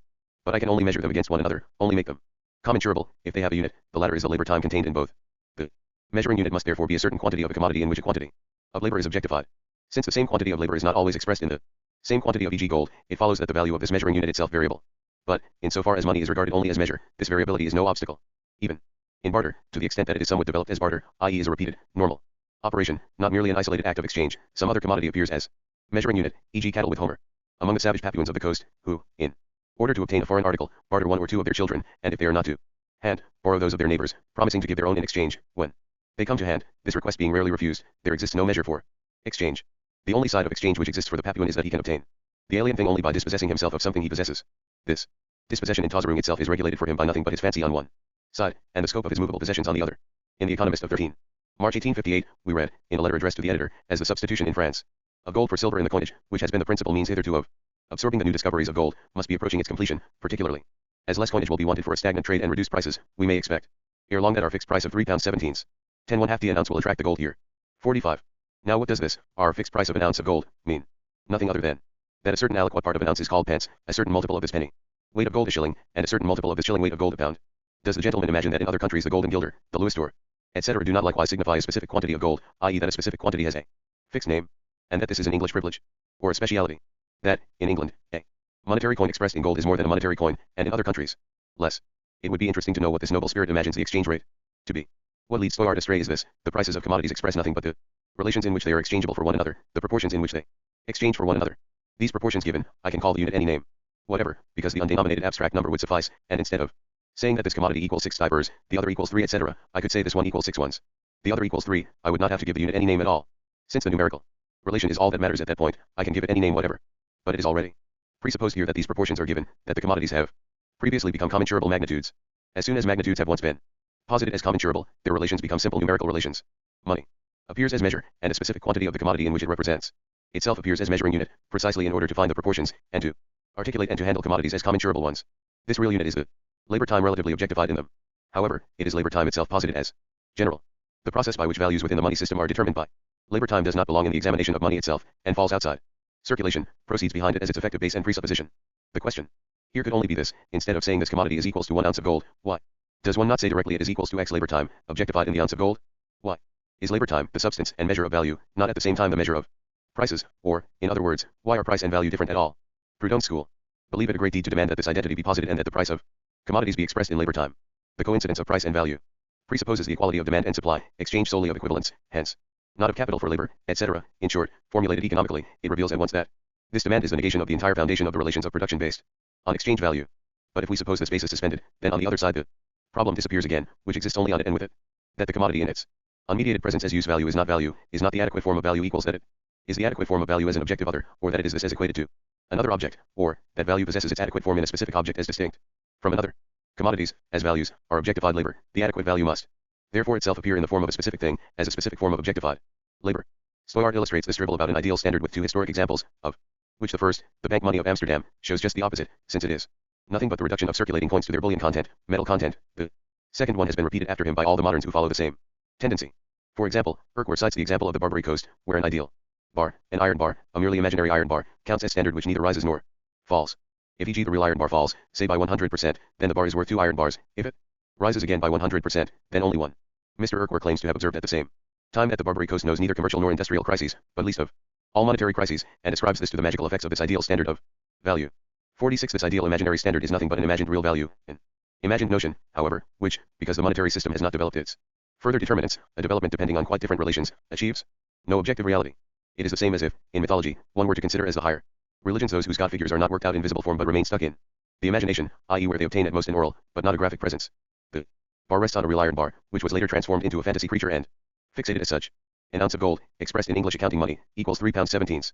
10 1/2 d. Well, say a pound of silk had exactly this price, but that it had later fallen to where Milanese raw silk stood on March 12, 58 in London, the pound at 1 pound 8s.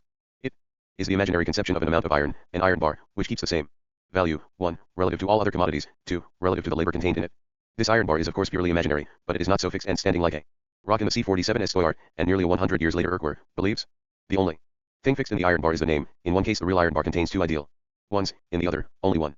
This is expressed in such a way that the same, unchangeable, ideal 1 is first equals 2, then equals 1 real bar. Thus, this posited, only the relation of the real iron bar has changed, not the ideal 1. But in fact the ideal iron bar is twice as long in one case as in the other, and only its name is unchanged. In one case 100 pounds of iron are called e.g. a bar, in the other, 200 a bar. Suppose money were issued which represented labor time, e.g. time shits. This time shit itself could be baptized any name one wished. E.g. 1 pound, a 20th of an hour is, th of an hour 1d. Gold and silver, like all other commodities, depending on the production time they cost, would express different multiples or fractional parts of pounds, shillings, 48 pence etc., and an ounce of gold could just as well be equals 8 pounds sixs. 3d is equals 3 pounds 17s. 10 1/2 d. These numbers would always be the expression of the proportion in which a specific quantity of labor is contained in the ounce. Instead of saying that 3 pounds 17s, 10 1/2 d equals 1 ounce of gold, now cost only half a pound of silk, one can imagine that the ounce is now equal 7 pounds 15s. 9d or that 3 pounds 17s, 10 1/2 d are now only equal to half an ounce, because they are now only half the value. If we compare prices in England in e.g. the 15th century with those of the 18th, then we may find that two commodities had e.g. entirely the same nominal money value, e.g. 1 pound sterling. In this case the pound sterling is the standard, but expresses 4 or 5 times as much value in the first case as in the second, and we could say that, if the value of this commodity is equals 1 ounce in the 15th century, then it was equals 1/4 ounce of gold in the 18th, because in the 18th, 1 ounce of gold expresses the same labor time as 1/4 ounce in the 15th century. It could be said, therefore, that the measure, the pound, had remained the same, but in one case equals 4 times as much gold as in the other. This is the ideal standard. The comparison we make here could have been made by the people of the 15th century themselves. If they had lived on into the 18th, they would say that 1 ounce of gold, which is now worth 1 pound, was only worth 1/4 before. 4 pounds of gold now worth no more than 1 in the 15th century. If this pound previously had the name of livre, then I can imagine that 1 livre had been equals 4 pounds at that time, and is now equals to only 1. The value of gold had changed, but that the standard, the livre, had remained the same. In fact, 1 livre in France and England originally meant 1 pound of silver, and now only 1/x.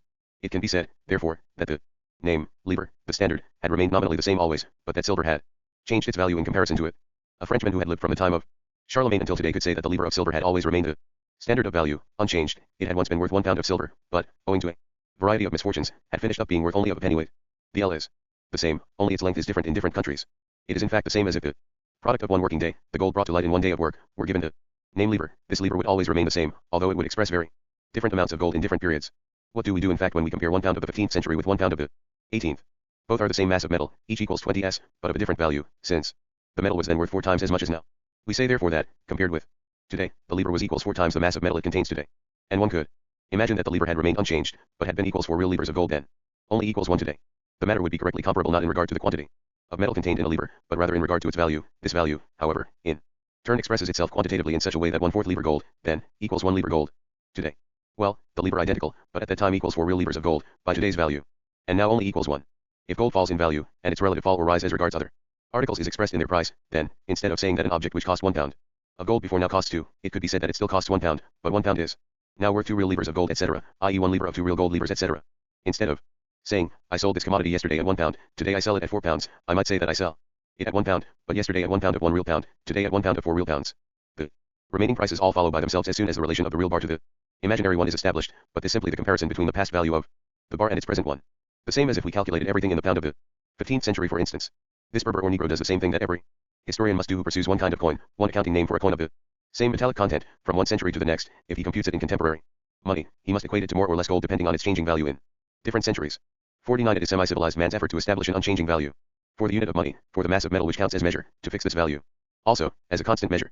But at the same time, the cleverness to know that the bar has changed its real value with the small number of commodities which this Berber has to measure, and with the vigor of tradition among the uncivilized, this complicated method of calculating is not as difficult as it looks. 1 ounce is equals 3 pounds 17s. 10 1/2 t, i.e. not quite equals 4 pounds. But for convenience's sake let us assume it to be exactly equals pound 4. Then 1/4 of an ounce of gold therefore obtains the name pound, and serves under this name as a counting coin. But this pound changes its value, partly relative to the value of other commodities which change their value, partly in so far as it is itself the product of more or less labor time.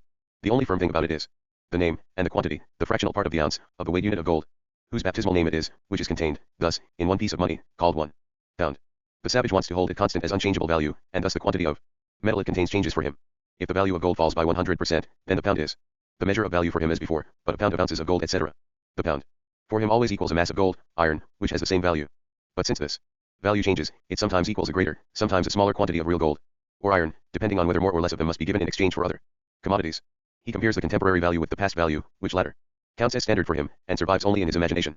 Thus, instead of calculating in 1/4 ounce of gold, whose value changes, he calculates in the value which 1/4 ounce of gold previously had, hence in an imaginary unchanged 1/4 ounce value, which expresses itself, however, in varying quantities. On one side the effort to establish a fixed value for the value standard, on the other side, the cleverness of nevertheless avoiding trouble by making a detour. But it is altogether absurd to take this accidental displacement, this way in which semi-savages have assimilated the measurement of values in money, forced on them from the outside, by first displacing it and then getting themselves straight again in the displacement, and to regard this as an organic historical form, or even to erect it as a higher form compared to more developed relations. These savages also take a quantity, the iron bar, as point of departure, but they hold fast to the value which this traditionally had, as a counting unit, etc. This question achieved significance in the modern economy chiefly owing to two circumstances. 1. It has been experienced at various times, e.g. in England during the Revolutionary War 50, that the price of raw gold rose above the price of minted gold. This historic phenomenon thus seemed irrefutably to prove that the names which are given to certain fractional weight parts of gold, precious metal, pound, shilling, pence, etc., by some inexplicable process act in an independent way towards the substance of which they are the name. How else could an ounce of gold be worth more than the same ounce of gold minted in 3 pounds 17s? 10 1/2 t? Or how could an ounce of gold be worth more than 4 livres of gold, if livre is merely the name for 1/4 ounce? On closer inspection it was found, however, that the coins which circulated under the name pound in fact no longer contained the normal metallic content, so that, for instance, 5 circulating pounds in fact weighed only 1 ounce of gold, of the same refinement. Since a coin which allegedly represented 1/4 ounce of gold, thereabouts, in fact represented only, it was very simple that the ounce equals 5 of this kind of circulating pound, hence that the value of the bullion price rose above the mint price, in that in fact no longer 1/4 but merely of an ounce of gold was called pound, represented money, had that name, was merely the name, now, 4 of an ounce. The same phenomenon took place when, although the metal content of the circulating coins had not fallen below their normal measure, they circulated at the same time as depreciated paper money, while to melt them down and to export them was prohibited. In that case, the 1/4 ounce of gold circulating in the form of pound shared in the depreciation of the notes, a fate from which gold in bars was exempt. The fact was again the same, the accounting name, pound, had ceased to be the name for 1/4 ounce, became the name for a lesser amount. Thus the ounce equaled e.g. 5 of such pounds. This means, then, that the bullion price rose above the mint price. These or analogous historical phenomena, all capable of equally simple solution and all belonging to the same series, led therefore to the notion of the ideal measure, or, that money as measure was only a point of comparison, not a specific quantity. Hundreds of volumes have been written about this case in England in the past 150 years. That a specific sort of coin should rise above its bullion content is not in itself something strange, since new labor, to give it form, is added to the coin. But, regardless of that, it happens that the value of a specific sort of coin rises above its bullion content. This is of no economic interest whatever, and has as yet led to no economic studies.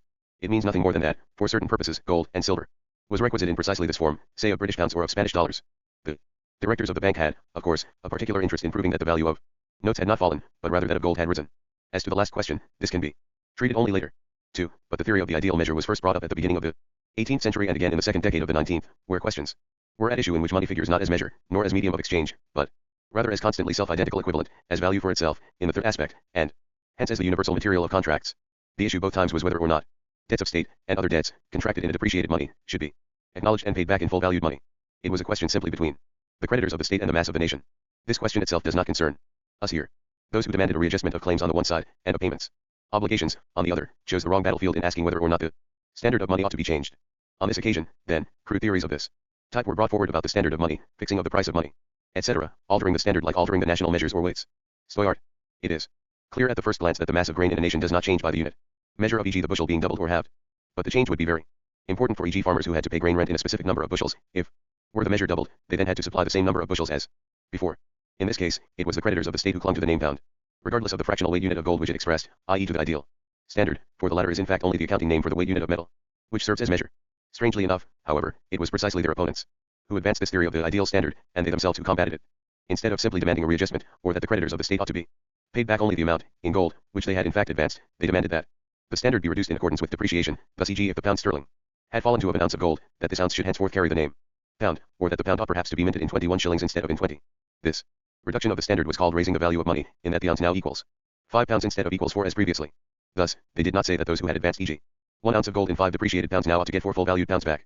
They said, rather, that they should be repaid 5 pounds, but that the pound ought henceforth to express of an ounce less than before. When they raised this demand in England, after the resumption of cash payment, the accounting coin had regained its old metal value. On this occasion yet further crude theories about money as a measure of value were constructed, and, on the pretense of refuting these theories, whose falsity was simple to prove, the interests of the creditors of the state were smuggled through the first battle of this sort between Locke and Lowndes. From 1688 to 1695 the state contracted debts in depreciated money, depreciated owing to all full-weighted money having been melted down, and only the lightweight being in circulation. The guinea had risen to 30s. Lowndes, mint master, secretary to the treasury, wanted to have the pound reduced by 20%. Locke stood by the old standard of Elizabeth. In 1695 the general recoinage. Locke won a day. Debts contracted at 10 and 14s. The guinea paid back at the rate of 20s. This equally advantageous for the state and for the landed proprietors. Lowndes posed the question on the wrong basis. First he asserted that his scheme was not a debasement of the old standard. Then he ascribed the rise of the bullion price to the inherent value of silver and not to the lightness of the coin with which it was bought. He always supposed that it was the stamp and not the substance which made the currency. For his part, Locke only asked himself whether or not Lowndes' scheme included a debasement, but never inquired into the interests of those who are engaged by permanent contracts.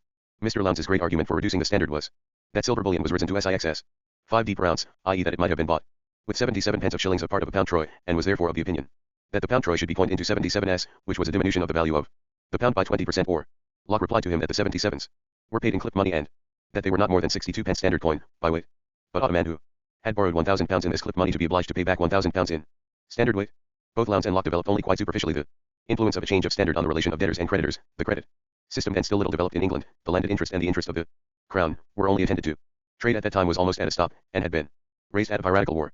Restoring the standard was the most favorable, both for the landed interest and the exchequer, and so it was gone in for. Stoyart Loccit Volume 2 p. 178, 179.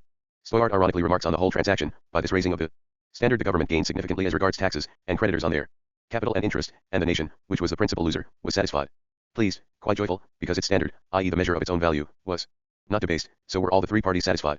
Loccit Volume 2, p. 156. Compare. John Locke. Works. For Volume 7 ed., London, 1768, as well as the essay Some Considerations on the Lowering of Interest and Raising the Value of Money, 1691, and also, further considerations concerning raising the value of money, wherein M.R. Lowndes' arguments for it, in his late report concerning an essay for the amendment of the silver coins, are particularly examined, both in Volume 2. In the first monograph it says, among other things, the raising of money, about which so much nonsense is now being uttered, is either raising value of our money, and that you cannot do, or raising the denomination of our coin. P. 53. For example, term a crown what previously was called 1/2 a crown. The value remains determined by the metal content. If the abating of the quantity of the silver of any coin does not lessen its value, the abating of the quantity of the silver of any coin will not abate its value. Thus, according to this theory, a single 3 pence, or a single farthing, being called a crown, will buy as much spice or silk, or any other commodity, as a crown piece which contains 20 or 60 times as much silver. P. 54. The raising of money is thus nothing but giving a less quantity of silver the stamp and denomination of a greater. Loccit. The stamp of the coin a guarantee to the public. It must contain so much silver under such a denomination. 57. It is silver, and not names, that pays debts and purchases commodities. P. 58. The mint stamp suffices as guarantee for the weight and the fineness of the piece of money, but lets the thus coined gold money find its own rate, like other commodities. P. 66. In general one can do nothing with the raising of money but make more money in tail, but not more money in weight and worth.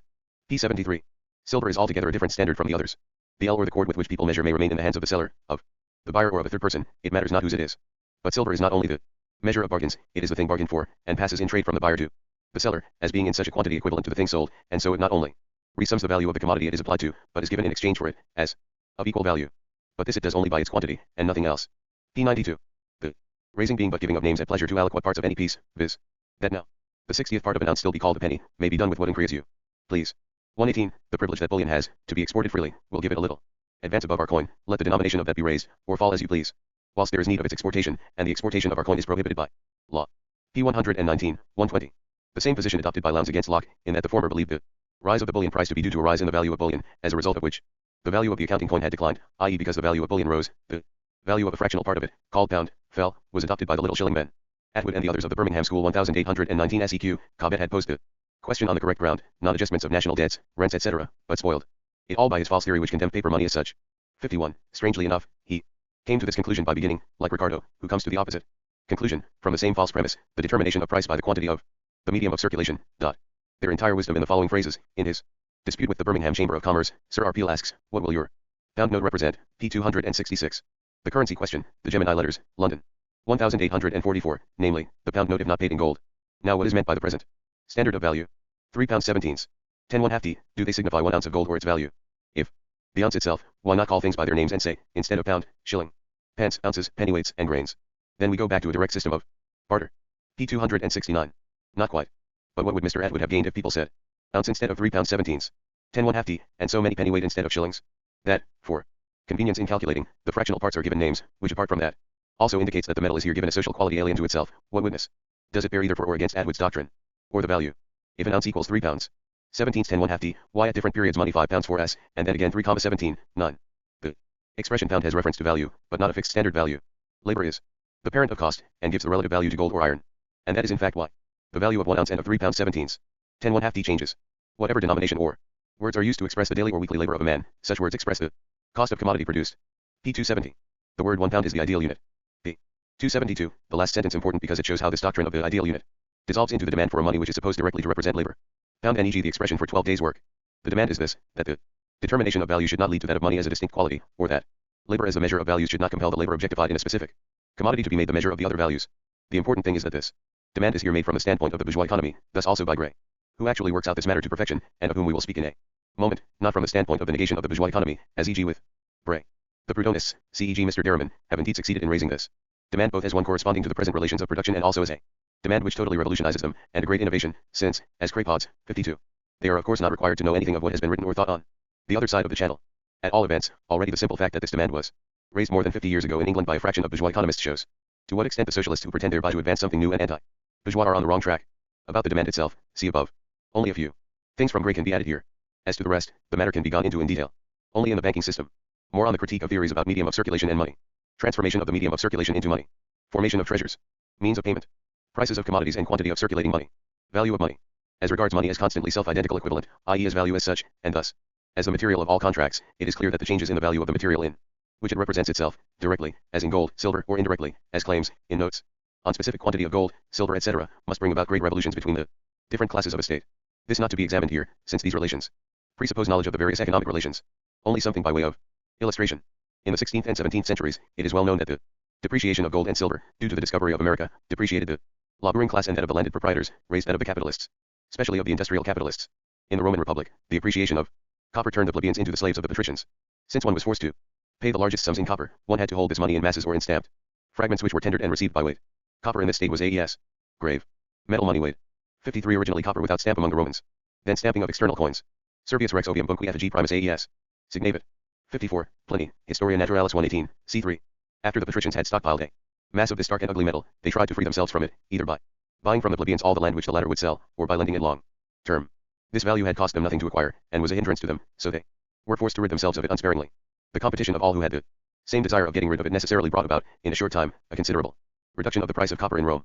At the beginning of the 4th century after the foundation of Rome, as one may see from the Lex Manenia, 302 AUC, the relation of copper to silver equals 1:960. This metal, so depreciated in Rome, at the same time one of the most sought-after articles of trade, since the Greeks made their works of art out of bronze, etc. The precious metals came to be exchanged in Rome for copper, with enormous profits, and so lucrative a commerce stimulated new imports each day. Little by little the patricians exchanged their treasure for ingots of gold and of silver. Aurum infectum, argentum infectum, 55, in place of these piles of old copper, so troublesome to dispose of and so disagreeable to look at. After the defeat of Pyrrhus, and particularly after the conquest in Asia, the AES grave had already quite vanished, and the requirements of circulation had necessitated the introduction of the Greek Victoria, and the name Victoriatus, of a weight of 1/2 scruples of silver, like the Attic coin, the drachma. In the 7th century AUC the Lex Clodia made Roman coin of it. It was usually exchanged for the pound of copper or the as of 12 ounces. Thus between silver and copper the relation of 192, 1, i.e. a 5 times weaker relation than during the time of the greatest depreciation of copper due to export. Still, copper cheaper in Rome than in Greece and Asia. This great revolution in the exchange value of the monetary substance, to the measure it proceeded, most cruelly worsened the lot of the unfortunate plebeians, who had obtained the depreciated copper as a loan, and, having spent or used it at the rate it then had, now owed, by the letter of their contracts, a 5 times greater sum than they had borrowed in reality. They had no means to buy their way out of servitude. Whoever had borrowed 3,000 as during the time when the sum equals 300 oxen or 900 scruples of silver, could then obtain these only for 4,500 scruples of silver, when the as was represented by 1/2 scruples of this metal. If the plebeian gave back of the copper he had obtained, then he had in reality paid off his debt, for now the same value as one at the time the contract was made. Copper had risen 5 times in value, compared to silver. The plebeians demanded a revision of the debt, a new appraisal of the sum due, and a change in the title of their original obligation, while the Creditors did not demand the restitution of the capital, the payment of interest was itself unbearable, because the interest, originally stipulated as 12%, had, owing to the excessive rise in cost of the specie, become as onerous as if it had been fixed at 60% of the principal. By way of concession, the debtors obtained a law that deducted the accumulated interest from the capital. The senators resisted letting go of the means by which they held the people in the most abject dependence.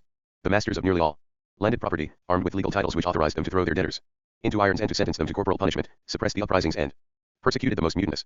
Every patrician's home was a prison. Finally wars were got up which gave the debtor some payment, with the suspension of obligations, and which opened to the creditor new sources of wealth and of power.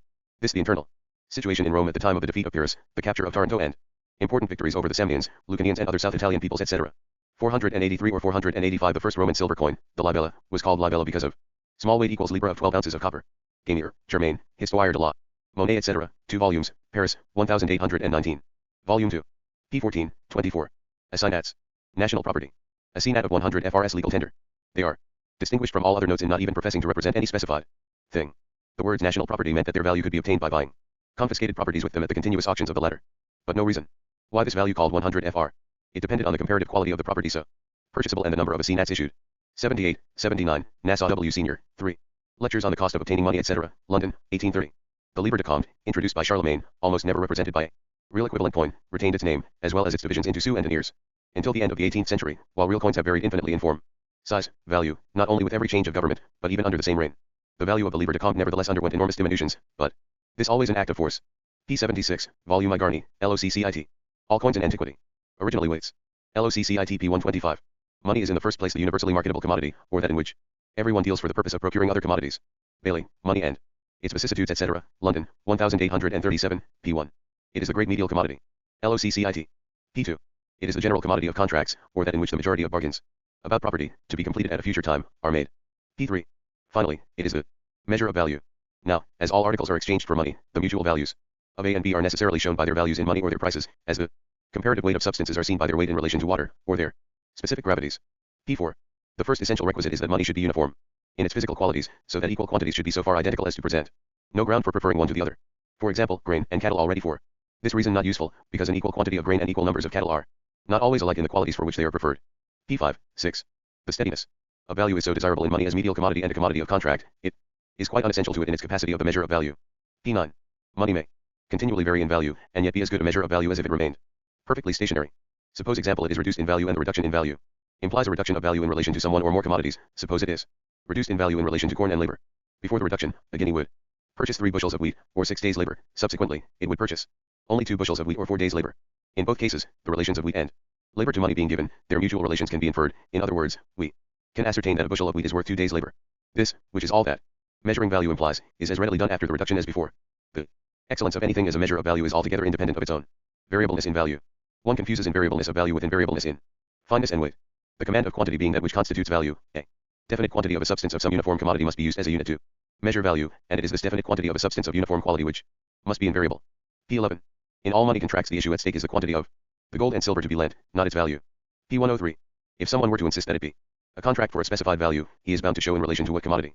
Thus, he would be maintaining that a pecuniary contract does not relate to a quantity of money as expressed on the face of it, but to a quantity of some commodity of which no mention is made. p. 104. It is not necessary to restrict this to contracts where actual money is lent.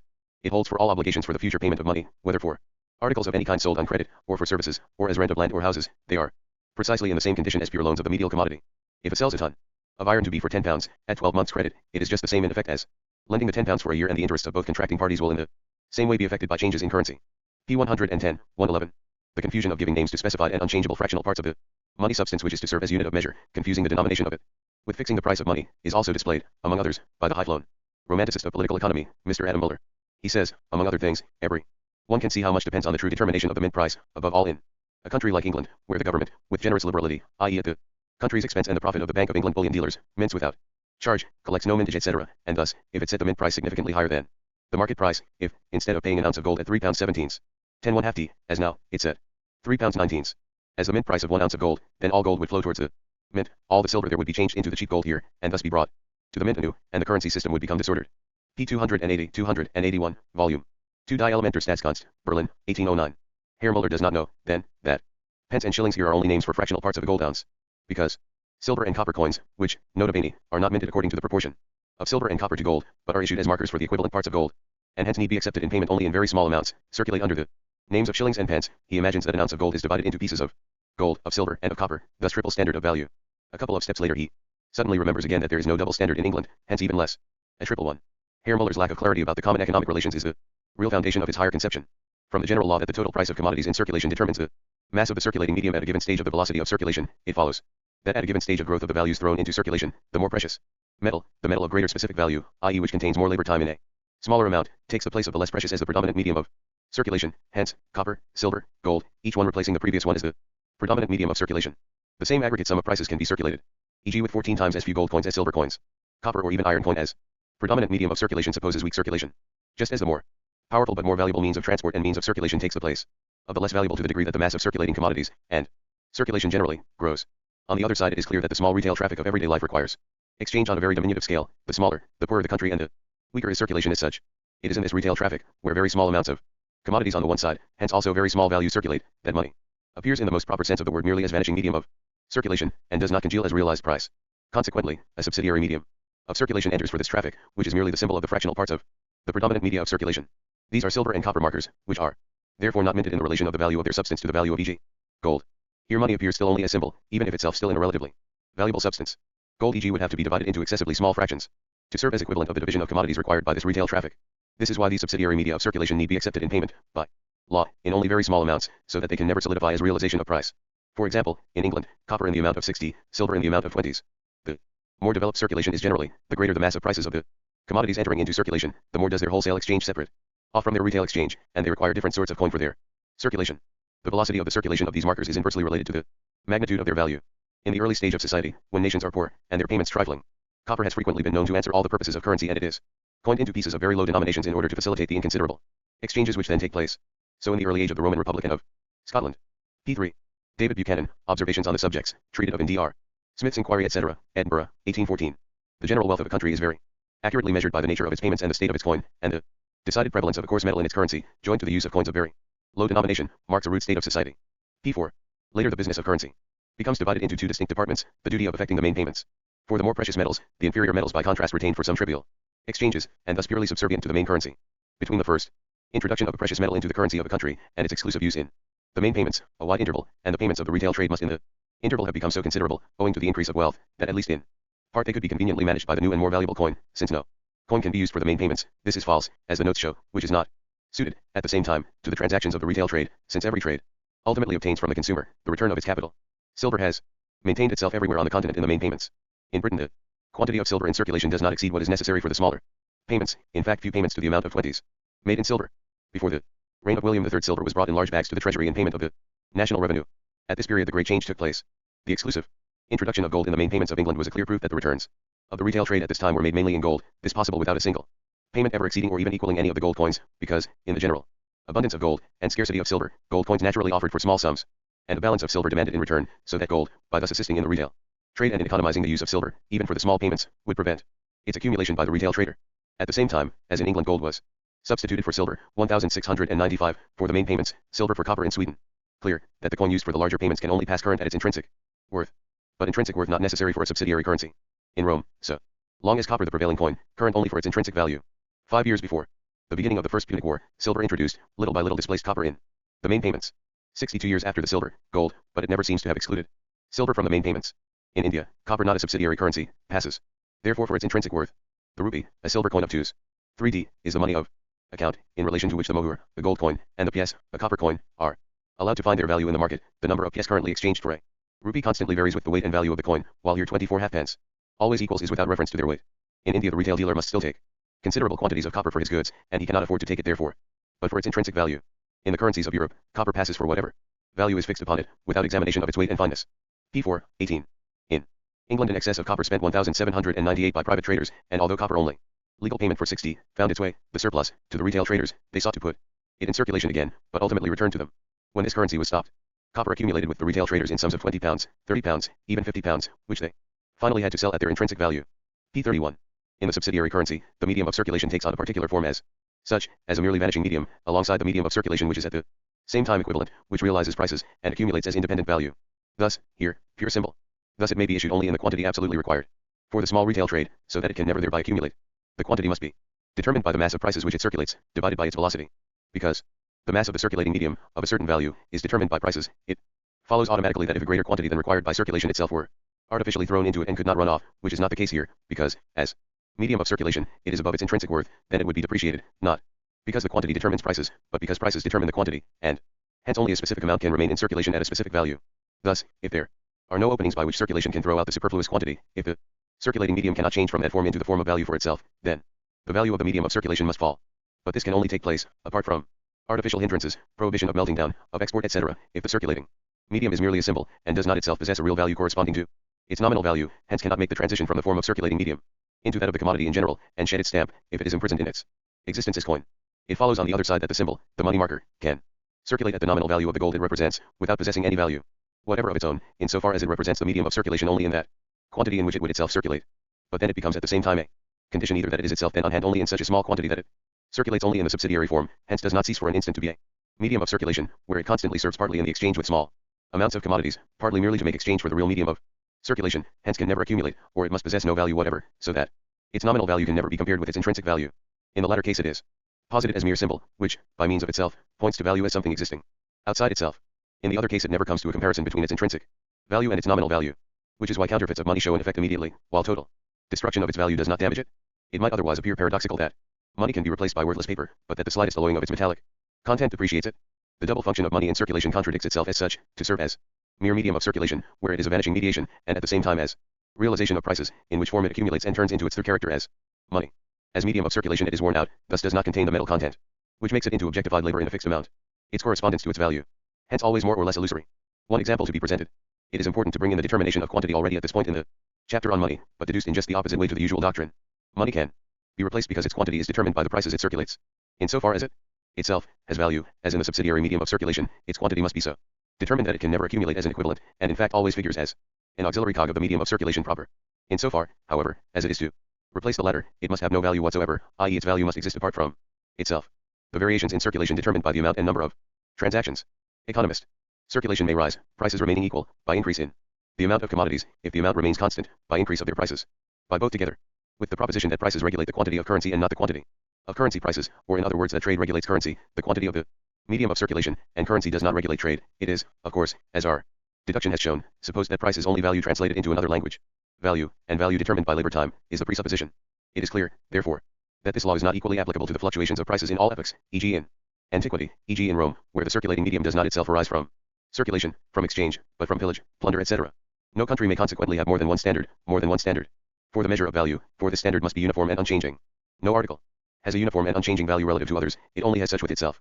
A piece of gold is constantly of the same value as the other, of exactly the same fineness, the same weight and in the same place, but this cannot be said of gold and any other article, e.g. silver. Econ. Volume IP 771. 56 pound is nothing but a denomination in account, which has reference to a given and fixed quantity of gold of standard quality. LOCCIT. To speak of making 1 ounce of gold worth 5 pounds instead of 3 pounds 17 10 1/2 d is to say only that it ought henceforth to be minted in 5 sovereigns instead of in 3 sovereigns. We would not thereby alter the value of the gold, but only the weight and hence the value of the pound or sovereign. An ounce of gold would have the same value relative to wheat and all other commodities as before, but since a pound, although bearing the same name as before, would represent a smaller part of an ounce of gold, it would represent a correspondingly smaller quantity of wheat and other commodities. Just as if we had said that a quarter of wheat should no longer be divided into 8, but rather into 12 bushels, we could not thereby change the value of wheat, but merely diminish the quantity contained in a bushel, and hence the latter's value. P772 LOC. CIT. Whatever temporary or permanent change might take place, its price is always expressed in the same amount of money. An ounce of gold will remain 3 pounds 17 10 1/2 d of our money. The change in its value indicated by the greater or lesser quantity of the commodities it can purchase. LOCCIT P890. 57. The ideal bar to be compared e.g. with the ideal milria in Buenos Aires, likewise. The pound in England during the depreciation of notes etc. What is fixed here is the name milria, what fluctuates is the quantity of gold or silver it expresses. In Buenos Aires the currency is inconvertible paper money, paper dollars, these dollars. Originally equals 4s. 60 each, now approximately 3 3/4 d. And has been as low as 1 1/2 d. In L. A cloth formerly worth $2, now nominally $28 in consequence of the depreciated paper. In Scotland, the medium of exchange, not to be confused with the standard of value, in the amount of £1 and upwards may be said to be exclusively paper, and gold does not circulate at all, yet gold is as much the standard of value as if nothing else circulated. Because the paper is convertible into the same fixed quantity of that metal, and it circulates only on the faith of being so convertible. P1275. 58. Guineas are hoarded in times of distrust. Thornton, P48. 59. The hoarding principle, in which money functions as independent value, is, apart from the striking forms in which it appears, necessary as one moment of exchange resting on money circulation, since everyone, as A. Smith says, needs, beside his own commodity, the medial quantity, a certain proportion of the general commodity. The man in trade has property in trade. LOCCIT P21. Capital, not labor, determines the value of the commodity. Torrens. Equal capitals, or in other words equal quantities of accumulated labor, will often put in motion different quantities of immediate labor, but that does not alter the matter. p. 31 Torrens, an essay on the production of wealth, London, 1821. In the early period of society, it is the total quantity of labor, accumulated and immediate, expended on production, which determines the relative value of commodities. But as soon as stock is accumulated and a class of capitalists distinguishes itself from another class of workers, when the person who undertakes any branch of industry does not perform his own work, but advances subsistence and materials to others, then it is the amount of capital, or the quantity of accumulated labor expended in production, which determines the exchangeable power of commodities. p. 33, 34. So long as two capitals are equal, their products are of equal value, however we may vary the quantity of immediate labor which they put in motion, or which their products may require. If they are unequal, their products are of unequal value, though the total quantity of labor expended upon each should be precisely equal. p. 39. Thus after this separation of capitalists and laborers, it is the amount of capital, the quantity of accumulated labor, and not, as before this separation, the sum of accumulated and immediate labor, expended on production, which determines the exchange value. LOC. CIT. Mr. Torrens' is confusion correct compared to the abstract way of the Ricardians? In itself, fundamentally wrong. Firstly, the determination of value by pure labor time takes place only on the foundation of the production of capital, hence the separation of the two classes. The positing of prices as equal, in consequence of the same average rate of profit, and even this with a grain of salt, has nothing to do with the determination of value, rather supposes the latter. This point important so as to show the Ricardians' confusion. The minimum of wages. The rate of surplus value as profit is determined, 1. By the magnitude of the surplus value itself, 2. By the relation of living labor to accumulated, the ratio of the capital expended as wages to the capital employed as such. Both the causes which determine 1 and 2 to be examined separately. The law of rent, example, belongs to 1. For the time being, necessary labor supposed as such, i.e. that the worker always obtains only the minimum of wages. This supposition is necessary, of course, so as to establish the laws of profit insofar as they are not determined by the rise and fall of wages or by the influence of landed property. All of these fixed suppositions themselves become fluid in the further course of development. But only by holding them fast at the beginning is their development possible without confounding everything. Besides, it is practically sure that, for instance, however the standard of necessary labor may differ at various epochs and in various countries, or how much, in consequence of the demand and supply of labor, its amount and ratio may change, at any given epoch the standard is to be considered and acted upon as a fixed one by capital. To consider those changes themselves belongs altogether to the chapter treating of wage labor. Exchangeable value is determined not by the absolute, but by the relative cost of production. If the cost of producing gold remained the same, while the cost of producing all other things doubled, then would gold have a less power of purchasing all other things than before, and its exchangeable value would fall 1/2, and this diminution in its exchange value precisely the same in effect as if the cost of producing all other things remained unaltered, while that of producing gold had been reduced 1/2. p. 56, 57. Torrens, LOCCIT. This important for prices. For determination of value, absolutely not mere tautology. The value of a commodity is determined by the amount of labor it contains. This means that it exchanges for the same quantity of labor in every other form of use value. It is therefore clear that, if the labor time necessary for the production of object doubles, then now only 1/2 of it equals its earlier equivalent, b. Since equivalence is determined by the equality of labor time or of the amount of labor, the difference of value is of course determined by the inequality of labor time, or, labor time is the measure of value. 1826 Cotton machinery and workmen. Hodgskin. In 1826, the various machinery used in manufacturing cotton employed one man to perform the work of 150. Now suppose that only 280,000 men are employed in it at present, then, half a century earlier, 42 million would have had to be in it. p. 72. Hodgskin. The relative value of the precious metals to other commodities determines how much of them must be given for other things, and the number of sales to be made within a given period determines, as far as money is the instrument for effecting sales, the quantity of money required. LOCCIT p. 188. Abundant reason to believe that the practice of coining originated with individuals and carried on by them before it was seized on and monopolized by governments. Such long the case in Russia. See Storch. LOCCIT p. 195 note. Hodgskin is of a different opinion from the romantic Muller, the mint stamps only what individuals bring, most injudiciously charging them nothing for the labor of coining, and taxing the nation for the benefit of those who deal in money. p. 194. Popular Polit Econ. Etc., London, 1827. How the machine creates raw material. Linen industry. Tow yarn. Economist. After all these digressions about money, and we will occasionally have to take them up again, before ending this chapter, we return to the point of departure, CP 25 pp. 776-8. As example of how, in manufacturing industry also, the improvement of machinery and the consequent increase of the force of production creates, relatively, raw material, instead of demanding an absolute increase of it. The factory system in the linen trade is very recent. Before 1828 the great mass of linen yarn in Ireland and England spun by hand. About this time the flax spinning machine so much improved, especially through the persistence of Mr. Peter Fairbairn in Leeds, that it came into very general use. From this time on, spinning mills erected very intensively at Belfast and other parts of Northern Ireland, as in different parts of Yorkshire, Lancashire and Scotland, for spinning fine yarns, and in a few years, spinning by hand given up. Fine. Tow yarn now manufactured from what, 20 years earlier, was thrown away as waste. Economist, 31 August 1850. Machinery and surplus labor. With all application of machinery, let us initially look at the case such as it arises. Directly, that a capitalist puts a part of his capital into machinery rather than into immediate labor, a part of the capital is taken away from its variable and self-multiplying portion, i.e. that which exchanges for living labor, so as to add it to the constant part, whose value is merely reproduced or maintained in the product. But the purpose of this is to make the remaining portion more productive. First case, the value of the machinery equal to the value of the labor capacity it replaces. In this case the newly produced value would be diminished, not increased, if the surplus labor time of The remaining part of labor capacity did not grow at the same rate as its amount is diminished. If 50 out of 100 workers are let go and replaced by machinery, then the remaining 50 have to accomplish as much surplus labor time as the 100 did before. If the 100 work 200 hours surplus labor time every day out of 1,200 hours work, then the 50 must now create the same quantity of surplus labor time, hence 4 hours per day. If the former only 2.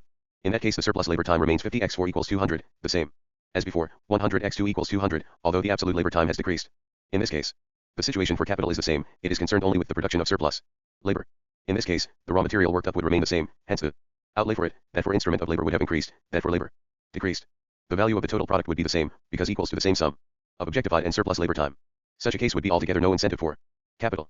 What it would gain in surplus labor time on one side, it would lose on the part of capital which would enter production as objectified labor, i.e. as invariable value. It is also to be kept in mind that the machinery takes the place of more imperfect instruments of production, which possessed a specific value, i.e. had been exchanged for a definite sum of money. The part of the capital employed at a less developed stage of the productive force is deducted from the cost of the machinery for the capitalist who sets up a new business, although not for the capitalist who is already in business. Thus e.g. if, as soon as the machine is introduced for 1,200 pounds, 50 labor capacities, an earlier expenditure of, say, 240 pounds for instruments of production ceases to be necessary, then the additional expenditure of capital amounts to only 960 pounds, the price of 40 workers a year. In this case then, if the remaining 50 workers together produce exactly as much surplus labor as did the 100 previously, then now 200 hours of surplus labor are produced with a capital of 2,160 pounds, before, with a capital of 2,400 pounds. The number of workers has decreased by half, absolute surplus labor has remained the same, 200 hours of labor as before, the capital invested in material of labor is also the same, but the relation of surplus labor to the invariable part of the capital has increased absolutely. Altogether 9,240 pounds. The relationship is this. Since the capital laid out in raw material has remained the same, and that laid out in machinery increased, but not in the same relation as that laid out in labor diminished, it follows that the total outlay of capital diminished, surplus labor remained the same. Hence grown relative to the capital, not only at the rate at which surplus labor time must grow to remain the same with half as many workers, but by more than that, namely, by the rate at which the outlay for the old means of production is deducted from the costs of the new. The introduction of machinery or a general increase in the force of production has objectified labor as its substratum, hence costs something. Therefore, if a part of the capital previously laid out for labor is laid out as a component part of the capital which enters into the production process as constant value, then the introduction of machinery can take place only if the rate of surplus labor time does not merely remain the same, i.e. grow relative to the living labor employed, but if it grows at a greater rate than the relation between the value of the machinery and the value of the dismissed workers. This can happen either because the entire expenditure incurred for the previous instrument of production must be deducted. In this case the total sum of the capital laid out diminishes, and, although the relation of the total sum of employed labor relative to the constant part of the capital has diminished, the surplus labor time has remained the same, and has hence grown not only relative to the capital laid out for labor, for necessary labor time, but also relative to the total capital, to the total value of the capital, because the latter has diminished. Or, the value for machinery may be as great as that previously laid out for living labor, which has now become superfluous. But the rate of surplus labor of the remaining capital has increased so that the 50 workers supply not only as much surplus labor as the 100 did before, but a greater amount. Say, e.g. instead of 4 hours each, for 1/4 hours. But in this case a greater part of the capital is required for raw materials, etc. In short, a greater total capital is required. If a capitalist who previously employed 100 workers for 2,400 pounds annually, lets 50 go, and puts a machine costing 1,200 pounds in their place, then this machine, although it cost him as much as 50 workers did before, is the product of fewer workers, because he pays the capitalist from whom he buys the machine not only the necessary labor, but also the surplus labor. Or, if he had his own workers build the machine, he would have used a part of them for necessary labor only. In the case of machinery, thus, increase of surplus labor with absolute decrease of necessary labor time. It may be accompanied both by absolute diminution of the employed capital, and by its growth. Capital and profit. Value makes the product.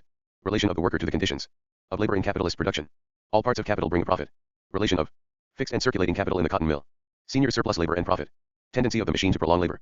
Influence of transport on circulation, etc. Transport increasingly suspends hoarding. Absolute surplus labor and machinery. Senior surplus value, as posited by capital itself and measured by its quantitative relation to the total value of the capital, is profit. Living labor, as appropriated and absorbed by capital, appears as capital's own vital power, its self-reproducing power, additionally modified by its own movement, by circulation, and by the time belonging to its own movement, circulation time. Only by distinguishing itself as presupposed value from itself as posited value is capital posited as self-permeating and multiplying value. Since capital enters wholly into production, and since, as capital, its various component parts are only formally distinct from one another, are equally sums of value, it follows that the positing of value appears to be equally inherent in them. Furthermore, since the part of the capital which exchanges for labor acts productively only insofar as the other parts of capital are posited together with it, and since the relation of this productivity is conditioned by the magnitude of the value, etc., the various relations of these parts to one another, as fixed capital, etc., it follows that the positing of surplus value, of profit, appears to be determined by all parts of capital equally. Because on one side the conditions of labor are posited as objective component parts of the capital, on the other side labor itself is posited as activity incorporated in it, the entire labor process appears as capital's own process, and the positing of surplus value is its own product, whose magnitude is therefore also not measured by the surplus labor which it compels the worker to do, but rather as a magnified productivity which it lends to labor. The product proper of capital is profit. To that extent, it is not posited as the source of wealth. But insofar as it creates use values, it produces use values, but use values determined by value, value makes the product. Say, 60 accordingly, it produces for consumption. Insofar as it eternalizes itself through the constant renewal of labor, it appears as permanent value, a presupposition for production, which latter depends on its preservation. To the extent that it constantly exchanges itself anew for labor, it appears as labor fund. The worker can naturally not produce without the objective conditions of labor. Now, in capital, the latter are separated from him. Confront him as independent. He can relate to them as conditions of labor only insofar as his labor itself has previously been appropriated by capital. From the standpoint of capital, the objective conditions of labor do not appear as necessary for the worker. What rather appears as necessary is that they exist independently opposite him, his separation from them, their ownership by the capitalist, and that the suspension of this separation takes place only when he cedes his producing power to capital, in exchange for which the latter maintains him as abstract labor capacity, i.e. precisely as the mere capacity of reproducing wealth opposite himself as capital, as the power which rules him. Thus all parts of the capital bear profit simultaneously, both the circulating part, laid out in wages and raw material etc., and the part laid out in fixed capital. The capital can now reproduce itself either in the form of circulating capital or in the form of fixed capital. Since we saw earlier, in the examination of circulation, that its value returns in a different form depending on in which of these two forms it is presupposed, and since, from the standpoint of profit-producing capital, what returns is not simply the value, but rather the value of the capital plus the profit, value as itself and value as self-realizing, it follows that the capital will be posited as profit-bearing in a different form, corresponding to each of these two forms. The circulating capital enters wholly into circulation, with its use value as vehicle of its exchange value, and thus exchanges for money. I.e. then, it is sold, entirely, although each time only a part of it enters into circulation. In one turnover, however, it has entirely gone over into consumption. Whether this be merely individual, or in turn productive, as product, and has completely reproduced itself as value. This value includes the surplus value, which now appears as profit. It is sold as use value, in order to be realized as exchange value. This, then, is sale at a profit. On the other side, we have seen that the fixed capital returns only in portions over the course of several years, of several cycles of the circulating capital, and, more specifically, enters into circulation as exchange value and returns as such only to the degree that it is used up, at that time, in the immediate act of production. However, the entry as well as the return of the exchange value is now posited as the entry and return not only of the value of the capital, but also at the same time of the profit, so that a fractional part of profit corresponds to the fractional part of capital. The capitalist expects an equal benefit from all parts of the capital he advances. Malthus, Principles of Political Economy, 2nd ed. London, 1836, p. 267. Where wealth and value are perhaps the most nearly connected, is in the necessity of the latter to the production of the former. LOCCITP 301. The fixed capital, in the cotton factories, usually equals 1:4 to the circulating, so that, if a manufacturer has £50,000, he spends £40,000 in erecting his mill and filling it with machinery, and only £10,000 in the purchase of raw material, cotton, coals etc., and the payment of wages. Nassau W. Sr., Letters on the Factory Act etc., 1837, p. 12. The fixed capital is subject to incessant deterioration, not only through wear and tear, but also through constant mechanical improvements, LOCCIT. Under present laws, no mill in which persons under 18 years of age are employed can be worked more than 11½ hours by day, i.e. 12 hours for 5 days and 9 on Saturday. Now, the following analysis shows that, in a mill so worked, the whole net profit is derived from the last hour. Let a manufacturer invest £100,000 to £80,000 in his mill and machinery, and £20,000 in raw material and wages. As to the annual return of the mill, supposing the capital to be turned once a year, and gross profits to be 15%, his goods must be worth £115,000, produced by the constant conversion and reconversion of the £20,000. Circulating capital, from money into goods and from goods into money, in fact the conversion and reconversion of surplus labor first into commodity and then again into necessary labor etc., in periods of rather more than 2 months.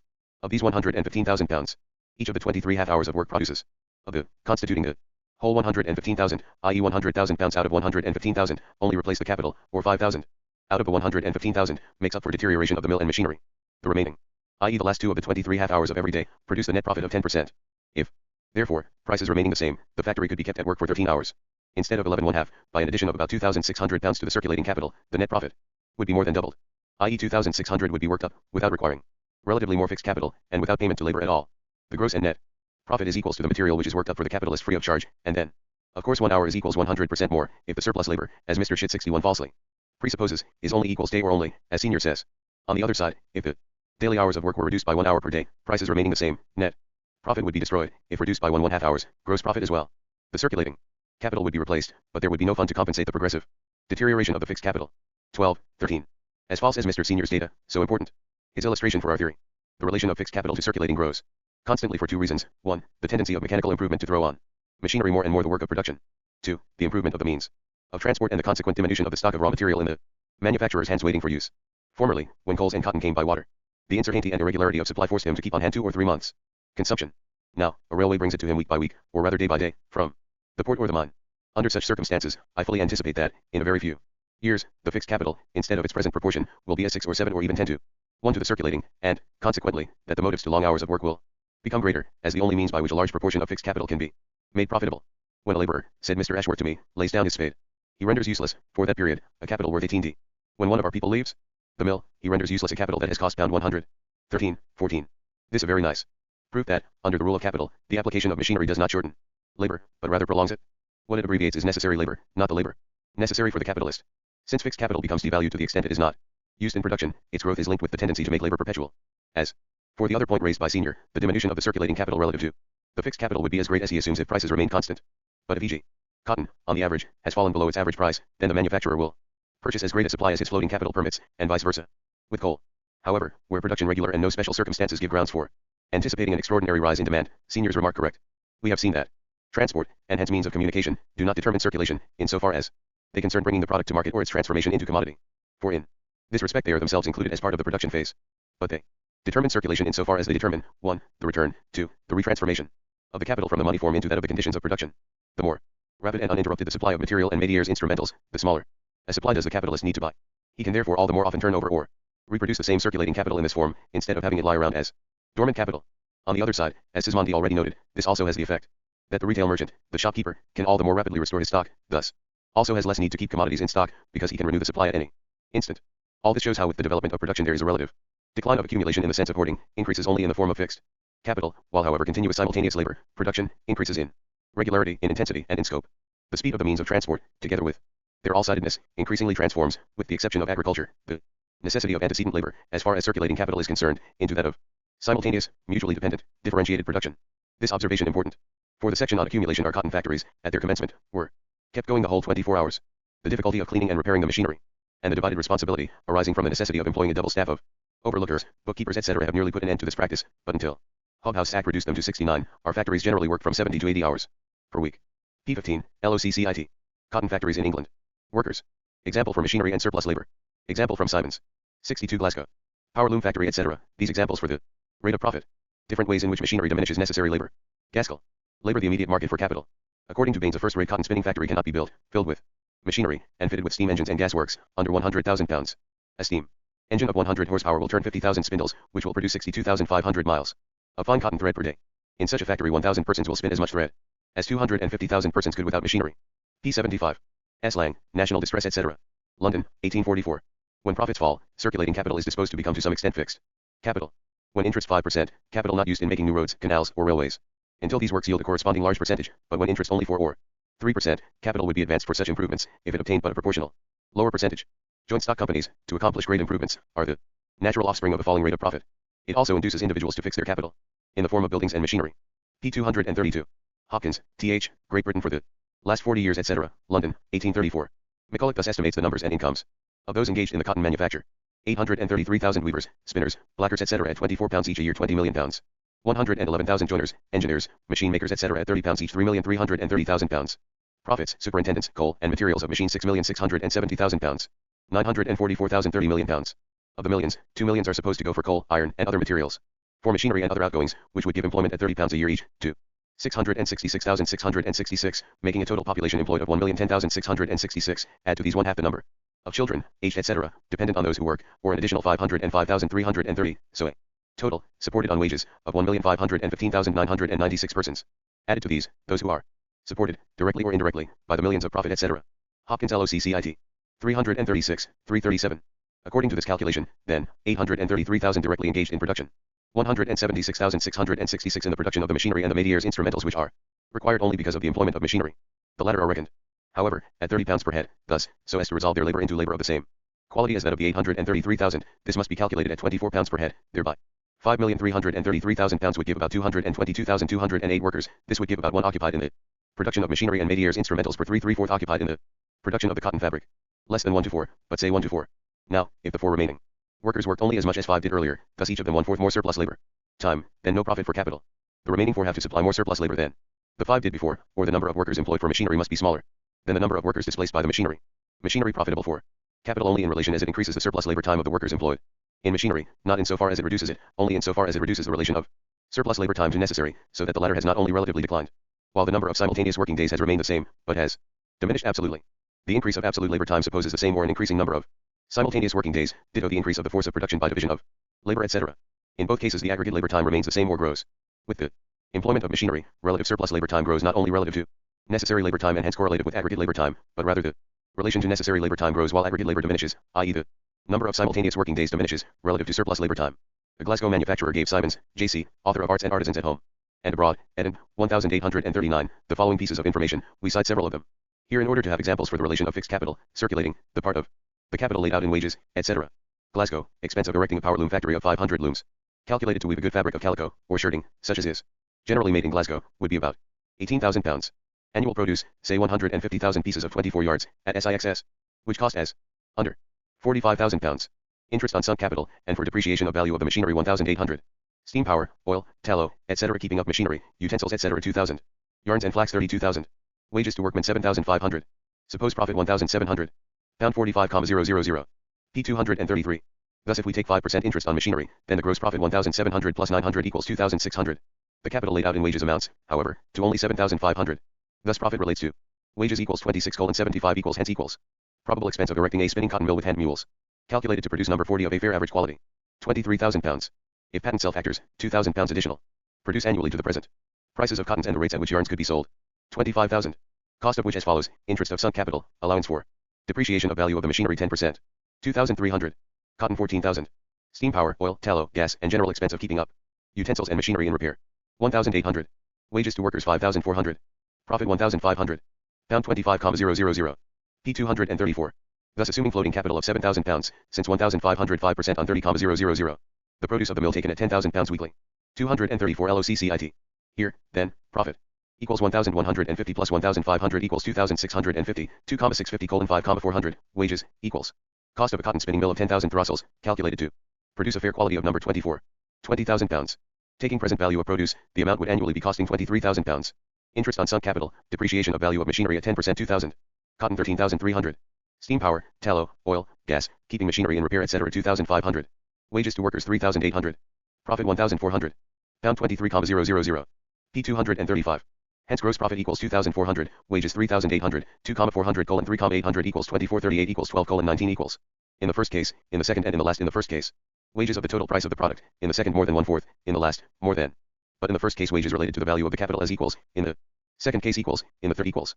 At the same rate as the total ratio of the part of the capital laid out in wages declines relative to the part laid out in machinery and circulating capital, this, together, 34,000 in the first case, 30,000 in the second, 28,000. In the third, the profit on the part laid out in wages must naturally rise, to allow the percentage of profit to remain the same. The absolute decrease of aggregate labor, i.e. of the working day multiplied by the number of simultaneous working days, can appear doubly. In the first cited form, that one part of the hitherto employed workers is dismissed in consequence of the use of fixed capital, machinery, or that the introduction of machinery will diminish the increase of the working days employed, even though productivity grows and, indeed, at a greater rate, of course, than it diminishes in consequence of the value of the newly introduced machinery. In so far as the fixed capital has value, it does not magnify, but rather diminishes the productivity of labor. The surplus hence would enable the manufacturers to lessen the rate of wages, but the certainty that any considerable reduction would be followed by immediate immense losses from turnouts, extended stoppages, and various other impediments which would be thrown in their way, makes them prefer the slower process of mechanical improvement, by which, though they may triple production, they require no new men. Gaskell, Artisans and Machinery. London, 1836. P 314. When the improvements not quite displace the workmen, they will render one man capable of producing, or rather superintending, the production of quantity now requiring 10 or 20 laborers. 315. LOCCIT. Machines have been invented which enable one man to produce as much yarn as 250, or 300 even, could have produced 70 years ago, which enable one man and one boy to print as many goods as a 100 men and a 100 boys could have printed formerly. The 150,000 workmen in the spinning mills produce as much yarn as 40 millions with the one thread will could have produced. 316. LOCCIT. The immediate market for capital, or field for capital, may be said to be labor. The amount of capital which can be invested at a given moment, in a given country, or the world, so as to return not less than a given rate of profits, seems principally to depend on the quantity of labor, which it is possible, by laying out that capital, to induce the then existing number of human beings to perform. P 20. An inquiry into those principles respecting the nature of demand etc. London, 1821. By A. Ricardian against Malthus's principles etc. Alienation of the conditions of labor with the development of capital. Inversion. The inversion is the foundation of the capitalist mode of production, not only of its distribution. The fact that in the development of the productive powers of labor the objective conditions of labor, objectified labor, must grow relative to living labor, this is actually a tautological statement, for what else does growing productive power of labor mean than that less immediate labor is required to create a greater product, and that therefore social wealth expresses itself more and more in the conditions of labor created by labor itself? This fact appears from the standpoint of capital not in such a way that one of the moments of social activity, objective labor, becomes the ever more powerful body of the other moment, of subjective, living labor, but rather, and this is important for wage labor, that the objective conditions of labor assume an ever more colossal independence, represented by its very extent, opposite living labor, and that social wealth confronts labor in more powerful portions as an alien and dominant power. The emphasis comes to be placed not on the state of being objectified, but on the state of being alienated, dispossessed, sold der Tunwerkelijk nicht auf das Verständig sein, sondern das in Fremdet dash, in Tauser dash, Veraussert sein, on the condition that the monstrous objective power which social labor itself erected, opposite itself as one of its moments, belongs not to the worker, but to the personified conditions of production, i.e. to capital. To the extent that, from the standpoint of capital, and wage labor, the creation of the objective body of activity, happens in antithesis to the immediate labor capacity, that this process of objectification in fact appears as a process of dispossession from the standpoint of labor or as appropriation of alien labor from the standpoint of capital. To that extent, this twisting and inversion, verdrehung and verkering, is a real phenomenon, not a merely supposed one, existing merely in the imagination of the workers and the capitalists. But obviously this process of inversion is a merely historical necessity, a necessity for the development of the forces of production solely from a specific historic point of departure, or basis, but in no way an absolute necessity of production, rather, a vanishing one, and the result, and the inherent purpose of this process is to suspend this basis itself, together with this form of the process. The bourgeois economists are so much cooped up within the notions belonging to a specific historic stage of social development that the necessity of the objectification of the powers of social labor appears to them as inseparable from the necessity of their alienation vis-a-vis living labor. But with the suspension of the immediate character of living labor, as merely individual, or as general merely internally or merely externally, with the positing of the activity of individuals as immediately general or social activity, the objective moments of production are stripped of this form of alienation. They are thereby posited as property, as the organic social body within which the individuals reproduce themselves as individuals, but as social individuals. The conditions which allow them to exist in this way in the reproduction of their life, in their productive life's process, have been posited only by the historic economic process itself, both the objective and the subjective conditions, which are only the two distinct forms of the same conditions. The worker's propertylessness, and the ownership of living labor by objectified labor, or the appropriation of alien labor by capital, both merely expressions of the same relation from opposite poles, are fundamental conditions of the bourgeois mode of production, in no way accidents irrelevant to it. These modes of distribution are the relations of production themselves, but subspecie distribution is. It is therefore highly absurd when E.G. J. St. Mill says, Principles of Political Economy, 2nd ed., London, 1849, volume I, p. 240. The laws and conditions of the production of wealth partake of the character of physical truths. It is not so with the distribution of wealth. That is a matter of human institution solely. p. 239, 240. The laws and conditions of the production of wealth and the laws of the distribution of wealth are the same laws, under different forms, and both change, undergo the same historic process, are as such only moments of a historic process. It requires no great penetration to grasp that, where e.g. free labor or wage labor, arising out of the dissolution of bondage, is the point of departure, their machines can only arise in antithesis to living labor, as property alien to it, and as power hostile to it, i.e. that they must confront it as capital. But it is just as easy to perceive that machines will not cease to be agencies of social production when they become e.g. property of the associated workers. In the first case, however, their distribution, i.e. that they do not belong to the worker, is just as much a condition of the mode of production, founded on wage labor. In the second case, the changed distribution would start from a changed foundation of production, a new foundation first created by the process of history. Merivale. Natural dependence of the worker in colonies to be replaced by artificial restrictions. Gold, in the figurative language of the Peruvians, the tears wept by the sun. Prescott. Without the use of the tools or the machinery familiar to the European, each individual in Peru could have done but little, but acting in large masses and under a common direction, they were enabled by indefatigable perseverance to achieve results, etc. LOC. CIT. 63. The money prevalent among the Mexicans, more with barter and oriental landed property, a regulated currency of different values. This consisted of transparent quills, of gold dust, of bits of tin, cut in the form of AT, and of bags of cocoa, containing a specified number of grains. Ophilissem monetam, says Peter Martyr, de orb novo. Qui suavem utilem praebat humano generi potum, et tartaria pest avaricii. Suos immune servat possessors, quad suffit iaut dius serveri nequitat. Prescott. 64. Esquedge, 1823, estimates the total value of the diamond workings in 80 years at a sum hardly exceeding 18 months' produce of sugar or coffee in Brazil. Merivale. 65. The first British settlers in North America cultivated the cleared ground about their villages in common. This custom prevails until 1619 in Virginia, etc. Merivale. Volume I, p. 91. Notebook, p. 52.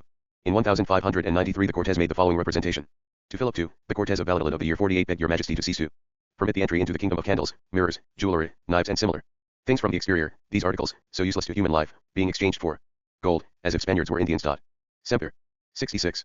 In densely peopled colonies the laborer, although free, is naturally dependent on the capitalist. In thinly peopled ones the want of this natural dependence must be supplied by artificial restrictions. Merivale, 314, Volume 2. Lectures on Colonization, etc., London, 1841, 1842. How the machine, etc. saves material. 67. Bread. Duro de la Mal. Roman money, AES grey pound copper, emerald per AES et libram. This dias asterisk 485. AUC, deniers d'argent equals 10 as, these denarii 40 per pound, in 510, 75 deniers per pound, each denarius still equals 10 as, but 10 as of 4 ounces each. In 513, the is reduced to 2 ounces, the denarius still equals 10 as, but only of the pound of silver.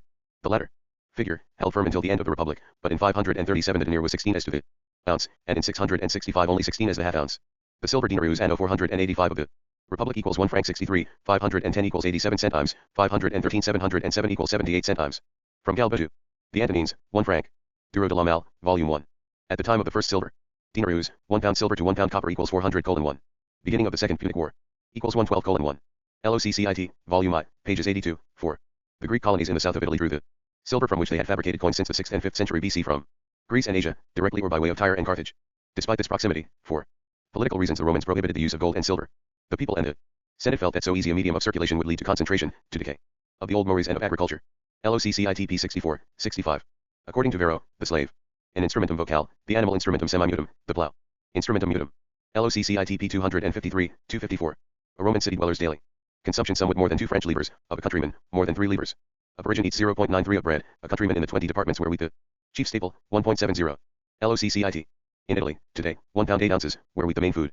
Why did the Romans eat relatively more? Originally they ate wheat raw or just softened in water, afterwards they decided to roast it. Later they discovered the art of milling. And at first the paste made with this flour was eaten raw. To mill the grain, they used a pestle, or 2 stones beaten and turned against one another. The Roman soldier prepared a several days' supply of this raw paste, fools. Then they invented the winnowing basket, to clean the grain, and a means was found to separate the bran from the flour. Finally they added yeast, and at first they ate the bread raw, until an accident taught them that, by cooking it, one could prevent it from going sour and one could store it much longer. Only after the war against Perseus, 580, did Rome have bakers. P. 279. LOCCIT. In pre-Christian times, the Romans were unacquainted with windmills. 280. LOCCIT. Parmentier has demonstrated that the art of milling has made great progress in France since Louis XIV, and that the difference between the old and the new millage amounts to 1/2 the bread supplied by the same grain. At first 4, then 3, then 2, then finally sediers of wheat were allotted for the annual consumption of an inhabitant of Paris. Thus the enormous disproportion between the daily consumption of wheat among the Romans and among us is easily explained by the imperfections of the processes of milling and baking. P. 281 LOCCIT. The agrarian law was a limitation of landed property among active citizens. The limitation of property formed the foundation of the existence and prosperity of the old republics. LOCCIT P. 256, 257. The states' revenue consisted of the estates, of contributions in kind, of forced labor, and of some taxes in silver payable at the entry and exit of merchandise, or levied on the sale of certain goods. This mode still exists almost without change in the Ottoman Empire. At the time of Sulla's dictatorship and even at the end of the 7th century AUC, the Roman Republic took in only 40 million francs annually, anno 697. In 1780, the revenue of the Turkish Sultan, in coined piastres, only 35 million piastres or 70 million francs. The Romans and the Turks levied the bulk of their revenue in kind. Among the Romans, of the grain, of the fruit; among the Turks, varying from 1/2 to of the product. Since the Roman Empire was only an immense agglomeration of independent municipalities, the greater part of the costs and expenditures remained communal. Pages 402, 7. The Rome of Augustus and Nero, without the suburbs, only 266,684 inhabitants, assumes that in the 4th century of the Christian era the suburbs had 120,000 inhabitants, the Aurelian belt 382,695, altogether 502,695, 30,000 soldiers, 30,000 aliens, altogether 562,000 heads, in round numbers. Madrid, during a period of 1½ centuries after Charles V, capital of a part of Europe and of half the New World, many resemblances to Rome. Its population also did not grow in proportion to its political importance. 405, 406, LOCCIT. The social condition of the Romans at the time resembled much more that of Russia or of the Ottoman Empire than that of France or of England. Little commerce or industry, immense fortune side by side with extreme misery. P. 214, LOCCIT. Luxury only in the capital and in the residences of the Roman satraps. From the destruction of Carthage to the foundation of Constantinople, Roman Italy had existed in the same condition, vis-a-vis Greece and the Orient, as with Spain. During the 18th century vis-a-vis the rest of Europe. Alberoni said, Spain is to Europe what the mouth is to the body, everything enters, nothing stays. LOCCIT P. 385. SEQ. Usury originally unrestricted in Rome.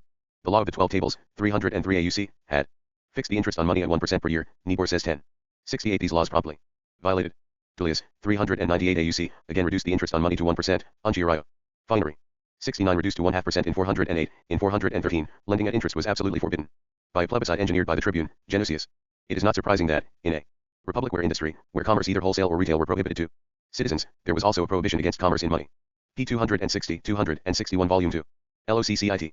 This situation lasted 3 years, until the capture of Carthage. 12%, then, 6% the average annual rate of interest. 261 LOCCIT. Justinian fixed interest at 4%, usura. Quincunx 70 under Trajan the legal interest is 5%. Commercial interest in Egypt, 146 years BC, was 12%. LOCCIT P. 263. The involuntary alienation of feudal landed property develops with usury and with money, the introduction of money which buys all things, and hence the advantage for the creditor, who lends money to the landowner, brings in the necessity of legal alienation for the advance. 124 John Dalrymple, An Essay Towards a General History of Feudal Property in Great Britain, 4th ed., London, 1759. In medieval Europe, payments in gold customary with only a few articles of commerce, mostly with precious goods. Most prevalent outside the mercantile sphere. With gifts by the great, certain high obligations, heavy fines, purchase of landed estates. Unminted gold was not infrequently measured to suit in pounds or marks, half pounds.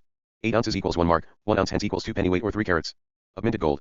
Until the Crusades, familiar only with the Byzantine solidus, the Italian terry and the Arabian morabatini, afterwards morabetti. Holman, State Wessenta. Middle Altars, First Part, Bonn, 1826. P. 402, 4. In Frankish laws, the solidus also as mere money of account, in which the value of agricultural products to be paid as fines was expressed. E.g. among the Saxons, a solidus a yearling ox in usual autumn condition. In Ripuarian law, a healthy cow represented 1 solidus.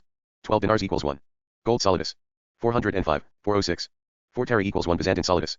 Since the 13th century, various gold coins minted in Europe. August Ales, of the Emperor Frederick II in Sicily. Brundisum and Messina, Florentini or Florini, Florence 1252, ducats or zecchini. Venice since 1285. 409 to 11, LOCCIT. Larger gold coins minted also in Hungary. Germany and the Netherlands since the 14th century, in Germany, were simply called gulden. LOCCIT 413. With payments in silver, the prevailing custom in all larger payments was weighing, usually in marks. Even minted silver weighed for such payments, since the coin still of almost wholly pure silver, hence weight the only question. Hence the name pound, livre, lire, asterisk and mark, partly the name of imaginary or accounting coins, partly passed over to real silver coins. Silver coins, denarii or kreutzer. In Germany these denarii were called pfennige, penig, penning, pfennig. Since as early as the 9th century. Originally pending, penting, fentany, from fundig, in the old form funding, the same as full-weighted, hence fundage denarii. Abbreviated fundinge. Another name for the denarii, from the beginning of the 12th century in France, Germany, Netherlands, England, from the star pictured on them in place of the cross, sterling, starling. Denarii sterlings equals pfennig. Sterlings. In the 14th century, 320 of the Netherlands sterlings made a pound, 20 to the ounce. In the earlier Middle Ages, silver solidi not real coins, but rather inclusive name for 12 denarii. 1 gold solidus equals 12 sterling denarii, for this was the median relation of gold and silver. Oboli, half pfennigs, halfling circulated as small change.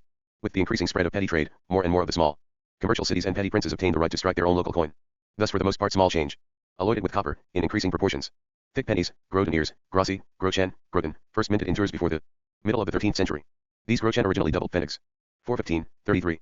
The ecclesiastical assessments levied by the popes on nearly all Catholic countries contributed in no small measure, firstly, to the development of the entire money system in commercially active Europe, and then, as a consequence, to the rise of a variety of efforts to circumvent the ecclesiastical prohibition of interest.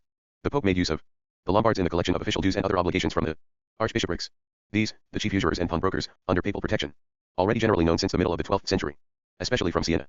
Public usurarii. In England they called themselves Roman pontifical money dealers. Some bishops in Vassili and elsewhere pawned the episcopal ring, silken robes, all the ecclesiastical vessels at low rates with Jews, and paid interest. But bishops, abbots, priests themselves also practiced usury with the church vessels by lending them for a share of the gain to Tuscan money dealers from Florence, Siena and other cities etc. See LOCCIT Notebook, p. 39. 71. Because money is the general equivalent, the general power of purchasing. Everything can be bought, everything may be transformed into money. But it can be transformed into money only by being alienated by its owner divesting himself of it. Everything is therefore alienable, or indifferent for the individual, external to him. Thus the so-called inalienable, eternal possessions, and the immovable, solid property relations corresponding to them, break down in the face of money. Furthermore, since money itself exists only in circulation, and exchanges in turn for articles of consumption etc., for values which may all ultimately be reduced to purely individual pleasures, it follows that everything is valuable only in so far as it exists for the individual. With that, the independent value of things, except in so far as it consists in their mere being for others, in their relativity, exchangeability, the absolute value of all things and relations, is dissolved. Everything sacrificed to egotistic pleasure. For just as everything is alienable for money, everything is also obtainable by money. Everything is to be had for hard cash, which, as itself something existing external to the individual, is to be cashed sick by fraud, violence etc. Thus everything is APPR operable by everyone, and it depends on chance what the individual can appropriate and what not, since it depends on the money in his possession. With that, the individual is posited, as such, as lord of all things. There are no absolute values, since, for money, value as such is relative. There is nothing inalienable, since everything alienable for money. There is no higher or holier, since everything APPR operable by money. The res sacrae and religiosi, which may be in malius bonus, NEC.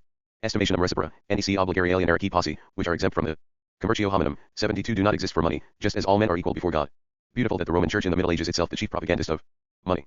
Since the ecclesiastical law against usury had long lost all significance, in 1425, Martin formally annulled it. Holman, Part 2, LOCCIT Bond, 1827, p. 55. No. Country in the Middle Ages a general rate of interest. Firstly, the priest's strict uncertainty of the juridical arrangements for securing the loan. Accordingly higher rates. In individual cases. The small circulation of money, the necessity to make most payments in cash, since the brokerage business still undeveloped. Hence great variety of views about interest and concepts of usury. In Charlemagne's time it was considered usurious only when 100% was taken. At Lindau on Lake Constance, in 1344, local citizens took in Zurich the council fixed a legal interest at. In Italy, 40% had to be paid during some periods, although from the 12th to the 14th century the usual rate does not exceed 20%. Frederick II in his decree, 10%, but this only for Jews. He did not wish to speak for the Christians. 10% was already usual in the 13th century in the Rhineland of Germany. 55 to 7 LOCCIT. Productive consumption. Newman. Transformations of capital. Economic cycle. Newman. Productive consumption, where the consumption of a commodity is a part of the process of production. Newman etc. Notebook 17, 10. 73 It will be noticed that in these instances there is no consumption of value, the same value existing under a new form. LOCCIT. Further consumption, the appropriation of individual revenue to its different uses. P297. LOCCIT. To sell for money shall at all times be made so easy as it is now to buy with money. And production would become the uniform and never failing cause of demand. John Gray, The Social System etc., Edinburgh, 1831. P16. After land, capital, labor, the fourth necessary condition of production is instant power of exchanging. LOCCIT. 18. To be able to exchange is for the man in society as important as it was to Robinson Crusoe to be able to produce. LOCCIT 21. According to say, credit only transfers capital, but does not create any. This true only in the one case of a loan to an industrialist by a capitalist, but not of credit between producers in their mutual advances. What one producer advances to another is not capital, it is products, commodities. These products, these commodities, can and undoubtedly will become active capital in the hands of the borrower, i.e. instruments of labor, but at the time they are nothing but products for sale in the hands of their owner. And everywhere inactive. One must distinguish between product and commodity. An instrument of labor and productive capital. As long as a product remains in the hands of its producer, it is only a commodity, or, if you like, inactive, inert capital. Far from being of benefit for the industrialist who holds it, it is a burden for him, a ceaseless cause of trouble, of faux frays and of losses, storage costs, maintenance costs, protection costs, interest on capital, etc., without counting the waste and spoiling which nearly all commodities suffer when they are inactive for long. Thus, if he sells his commodity, on credit, to another industrialist who can use the commodities for the kind of work for which they are fit, then, from having been inert commodities, they have become, for the latter, active capital. In this case, therefore, there will be an increase of productive capital on one side without any diminution on the other. Even more, if one takes note that the seller, while furnishing his commodity on credit, has received in exchange a bill which he has the right to negotiate on the spot, is it not clear that by that very fact he too has obtained the means to renew his raw materials and his instruments of labor so as to begin work again? Thus there is here a double growth of productive capital, in other words, of power acquired on both sides. Charles Coquelin, Do Credit. E.T. de Banque dans l'Industrie, Revue de Deux Mondes, Volume 31, 1842, p. 799 seq. Let the whole mass of commodities for sale pass rapidly from the state of inert product into that of active capital, without delays and obstacles, the country will be filled with so much new activity. This rapid transformation is precisely the advantage which credit allows to be realized. This is the activity of circulation. Thus credit may increase the industrialist's business tenfold. In a given period of time, the dealer or producer renews his materials and his products 10 times instead of once. Credit brings this about by increasing everyone's purchasing power. Instead of reserving this power to those who presently have the ability to pay, it gives it to all those people whose position and whose morality provide the guarantee of a future payment. It gives it to any person who is capable of utilizing these products through labor. Hence the first benefit of credit is to increase, if not the sum of values a country possesses, yet at least the sum of active values. This is the immediate effect. Flowing out of it is the increase of the productive powers, hence also of the sum of values, etc. LOCCIT. Letting is a conditional sale, or sale of the use of a thing for a limited time. Corbett. Th. An inquiry into the causes and modes of the wealth of individuals, etc. London. 1841, p. 81. Transformations to which capital is subjected in the work of production. Capital, to become productive, must be consumed. p. 80. S. P. Newman, Elements of Political Economy, Andover and New York, 1835. Economic cycle, the whole course of production, from the time that outlays are made, till returns are received. In agriculture, seed time is its commencement, and harvesting its ending. 81. The basis of the difference between fixed and circulating capital is that during every economic cycle, a part is partially, and another part totally consumed. LOCCIT. Capital as directed to different employments. LOCCIT. Belongs in the doctrine of competition. A medium of exchange. In undeveloped nations, whatever commodity constitutes the larger share of the wealth of the community, or from any cause becomes more frequently than others an object of exchange, is wont to be used as a circulating medium. So cattle a medium of exchange among pastoral tribes, dried fish in Newfoundland, sugar in the West Indies, tobacco in Virginia.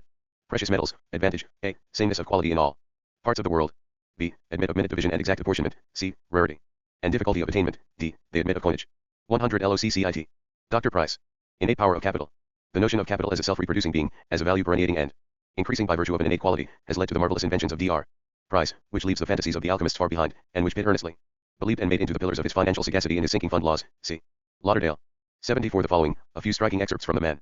Money-bearing compound interest increases at first slowly, but, the rate of increase being continually accelerated, it becomes in some time so rapid, as to mock all the powers of the imagination. 1 penny, put out at our Saviour's birth to 5% compound interest, would, before this time, have increased to a greater sum than would be obtained in a 150 millions of earths, all solid gold. But if put out to simple interest, it would, in the same time, have amounted to no more than 7 shillings for 1/2 d. Our government has hitherto chosen to improve money in the last, rather than the first of these ways. 18, 19.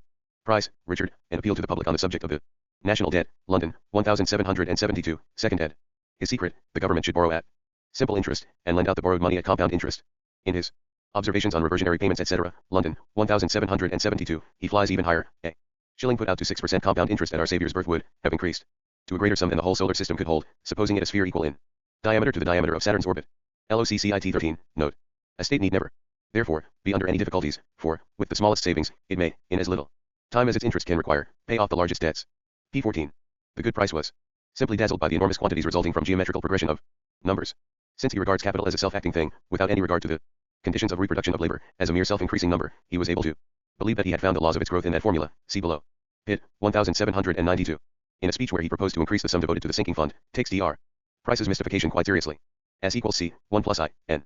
McCulloch, in his Dictionary of Commerce, 1847, cites, as properties of metallic money, the material must be, 1, divisible into the smallest portions, 2, capable of being stored for an indefinite period without deterioration, 3, easily transportable from place to place owing to great value in small bulk, 4, a piece of money, of a certain denomination, always equal in size and quality to every other piece of the same denomination, 5, its value comparatively steady. 581, 75. Proudhon. Capital and simple exchange. Surplus. Necessity of workers. Propertylessness. Townsend. Gallieni. The infinito in process. Gallieni. In the whole polemic by Mr. Proudhon against Bestiat in gratuit du credit. Discussion. Entrée M. Father Bestiat et M. Proudhon, Paris, 1850. Proudhon's argument revolves around the fact that lending appears as something quite different to him from selling. 2. Lend at interest is the ability of selling the same object again and again, and always receiving its price anew, without ever giving up ownership of what one sells. 9. In the first letter to Chev, one of the editors of La Voix du Peuple.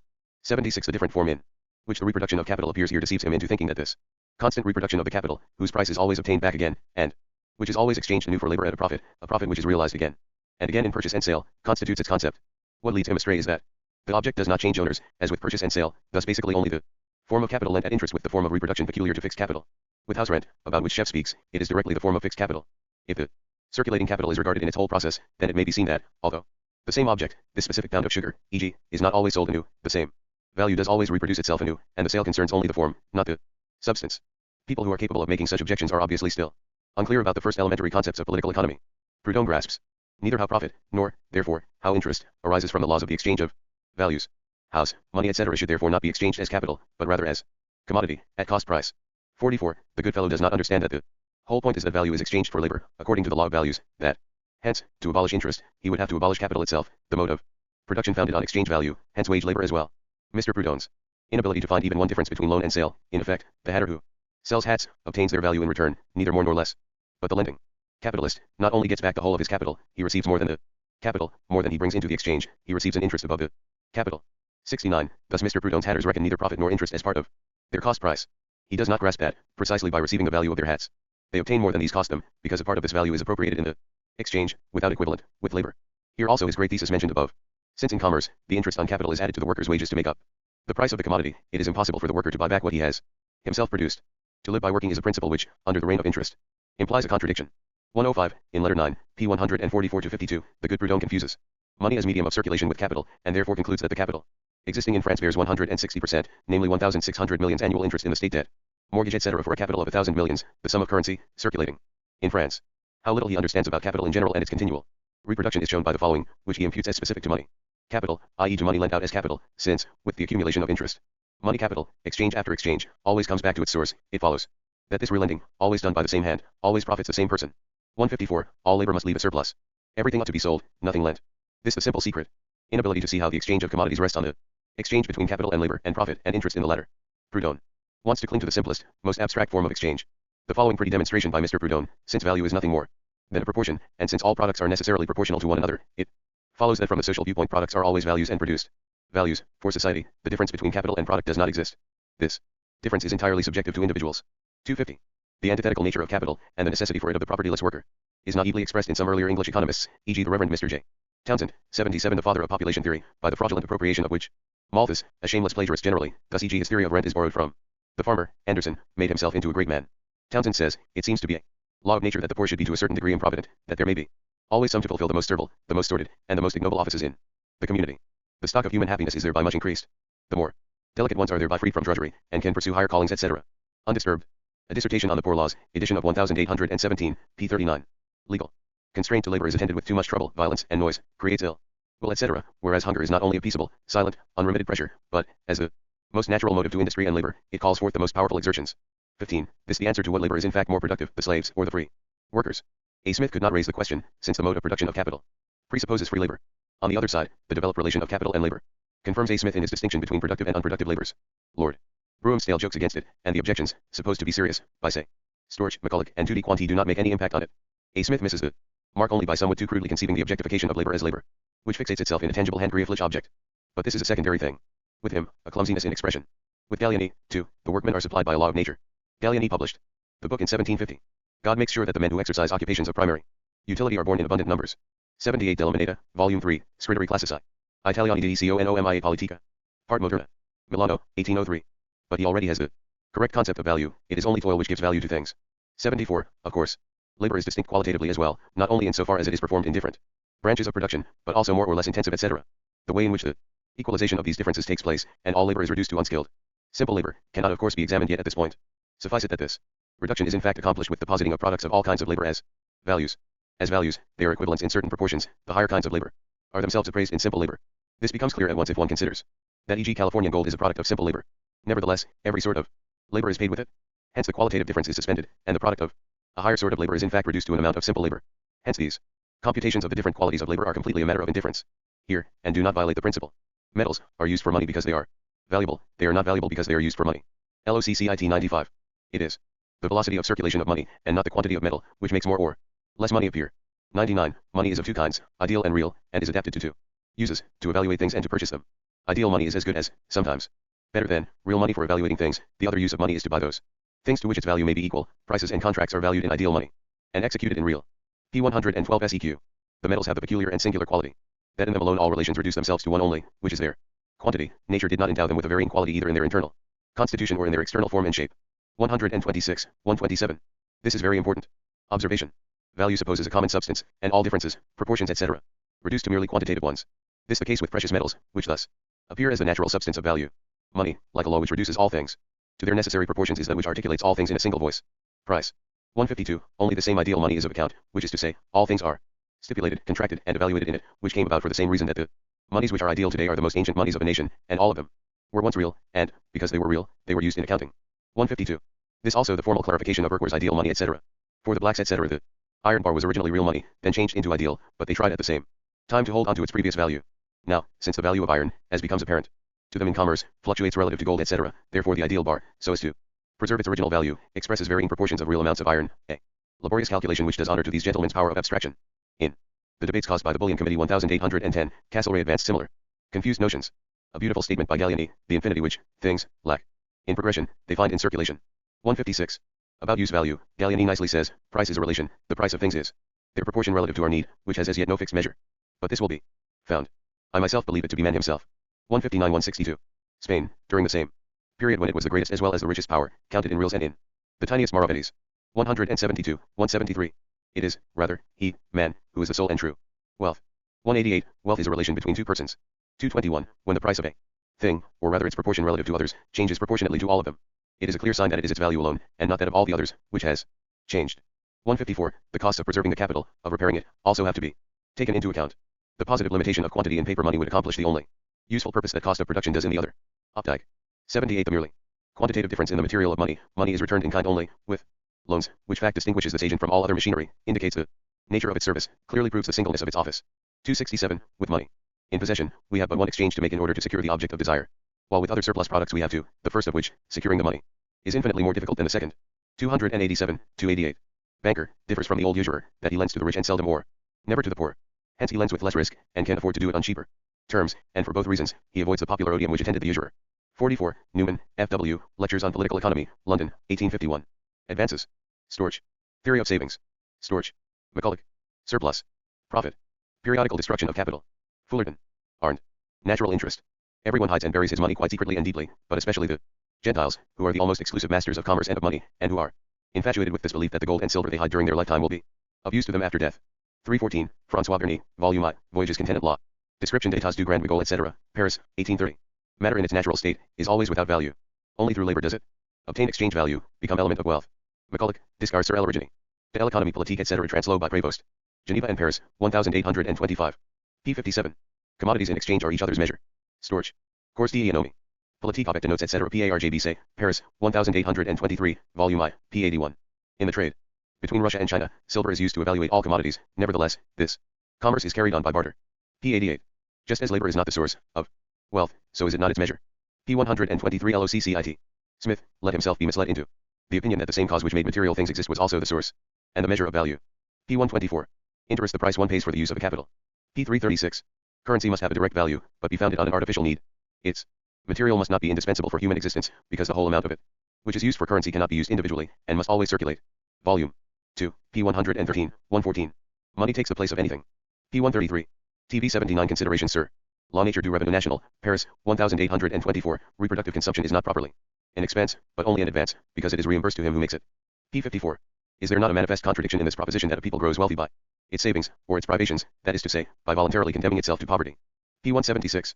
At the time when hides and pelts served as money in Russia, the inconvenience involved in circulating so voluminous and perishable a currency gave rise to the idea of replacing them by small pieces of stamped leather, which thereby became symbols payable in hides and pelts. They kept up this usage until 1700. Namely, later, of representing the fractions of silver kopecks, at least in the city of Kaluga and its environs, until Peter I, 1700, ordered them to be turned in and exchanged for small copper coins. Volume 4, p. 79. An indication of the marvels of compound interest is already found in the great 17th century champion of the fight against usury, in Rothschild. Trades Sir Ellie. Commerce etc. Trad. De Langlois, English publication 1669, Amsterdam and Berlin 1754. Pages 115, 17. In point of fact, a commodity will always exchange for more labor than has produced it, and it is this excess that constitutes profits. P. 221. McCulloch, The Principles of Political Economy, London, 1830. Shows how well Mr. McCulloch has understood the Ricardian principle. He distinguishes between exchange value and real value, the former, 1. Quantity of labor expended in its appropriation or production, 2. The second, buying power of certain quantities of labor of the other commodities. P. 211. Man is as much the produce of labor as any of the machines constructed by his agency, and it appears to us that in all economical investigations he ought to be considered in precisely the same point of view. 115 LOCCIT. Wages, really consist of a part of the produce of the industry of the laborer. P. 295. The profits of capital are only another name for the wages of accumulated labor. P. 291. A periodical destruction of capital has become a necessary condition of any market rate of interest at all, and, considered in that point of view, these awful visitations, to which we are accustomed to look forward with so much disquiet and apprehension and which we are so anxious to avert, may be nothing more than the natural and necessary corrective of an overgrown and bloated opulence, the vismedicatrix by which our social system, as at present constituted, is enabled to relieve itself from time to time of an ever-recurring plethora which menaces its existence, and to regain a sound and wholesome state. P. 165. Fullerton, John on the Regulation of Currency etc. London. 1844. Money, General Power of Purchasing. Chalmers. 80. Capital, Services and Commodities used in production.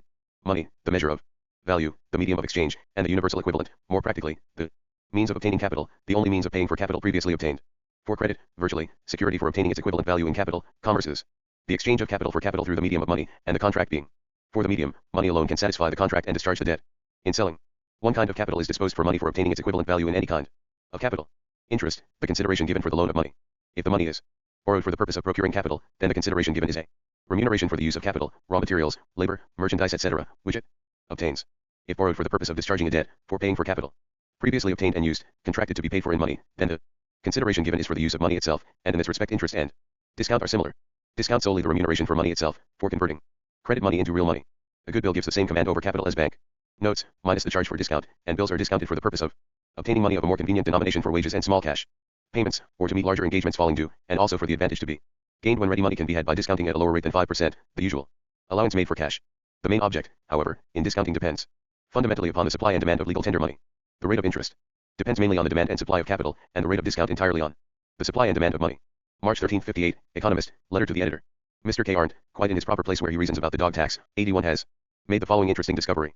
In the natural course of the production of goods, there is only one phenomenon, which, in wholly settled and cultivated countries, seems destined to regulate the rate of interest to some extent. This is the rate at which the amount of timber in the European forests increases with their annual new growth. This growth proceeds, quite independently of its exchange value, at the rate of 3 to 4 per cent. P. 124, 125. Die. Nadertmasse Volkswirtschaft etc., Hanau, 1845. This deserves to be called the forest primeval Waldursprung-like rate of interest.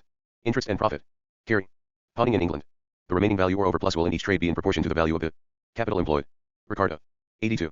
In regard to interest, two things are to be examined. Firstly, the division of profit into interest and profit. As the unity of both of these the English call it gross profit. The difference becomes perceptible, tangible as soon as a class of money capitalists comes to confront a class of industrial capitalists. Secondly, capital itself becomes a commodity, or the commodity, money, is sold as capital. Thus it is said e.g. that capital, like any other commodity, varies in price according to demand and supply. These then determine the rate of interest. Thus here capital as such enters into circulation. Money capitalists and industrial capitalists can form two particular classes only, because profit is capable of separating off into two branches of revenue. The two kinds of capitalists only express this fact, but the split has to be there, the separation of profit into two particular forms of revenue, for two particular classes of capitalists to be able to grow up on it. The form of interest is older than that of profit. The level of interest in India for communal agriculturists in no way indicates the level of profit, but rather that profit as well as part of wages itself is appropriated in the form of interest by the usurer. It requires a sense of history like that of Mr. Carey to compare this interest with that prevailing on the English money market, which the English capitalist pays, and to conclude therefrom how much higher the labor share, the share of labor in the product, is in England than in India. He ought to have compared the interest which English handloom weavers, e.g. in Derbyshire, pay, whose material and instrument is advanced, lent, by the capitalist. He would have found that the interest is here so high that, after settlement of all items, the worker ends up being the debtor, after not only having made restitution of the capitalist's advance, but also having added his own labor to it free of charge. Historically, the form of industrial profit arises only after capital no longer appears alongside the independent worker. Profit thus appears, originally determined by interest, but in the bourgeois economy, interest determined by profit, and only one of the latter's parts. Hence profit must be large enough to allow of a part of it branching off as interest. Historically, the inverse. Interest must have become so depressed that a part of the surplus gain could achieve independence as profit. There is a natural relation between wages and profit, necessary labor and surplus labor. But is there any between profit and interest, same as that which is determined by the competition between these two classes arranged under these different forms of revenues? But in order that this competition exist, the existence of the two classes, the division of the surplus value into profits and interest, is already presupposed. To Examine capital in general is not a mere abstraction.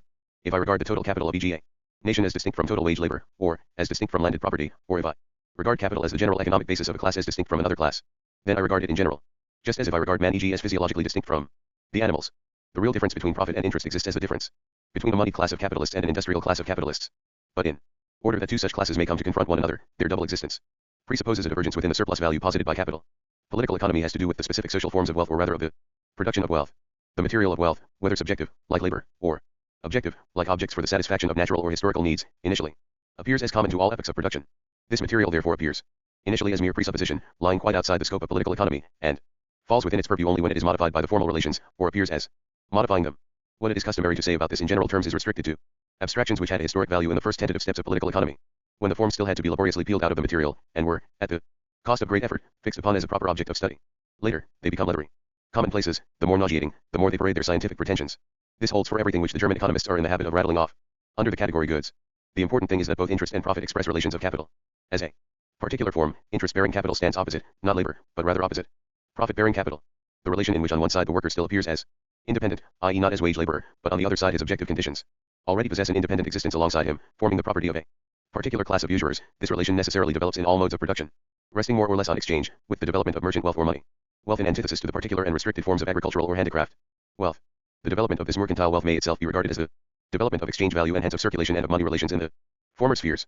Of course, this relation shows us, on one side, the growing independence, the unbinding of the conditions of labor, which more and more come out of circulation and depend on it, from the worker's economic being. On the other side, the latter is not yet subsumed into the process of capital. The mode of production, therefore, does not yet undergo essential change.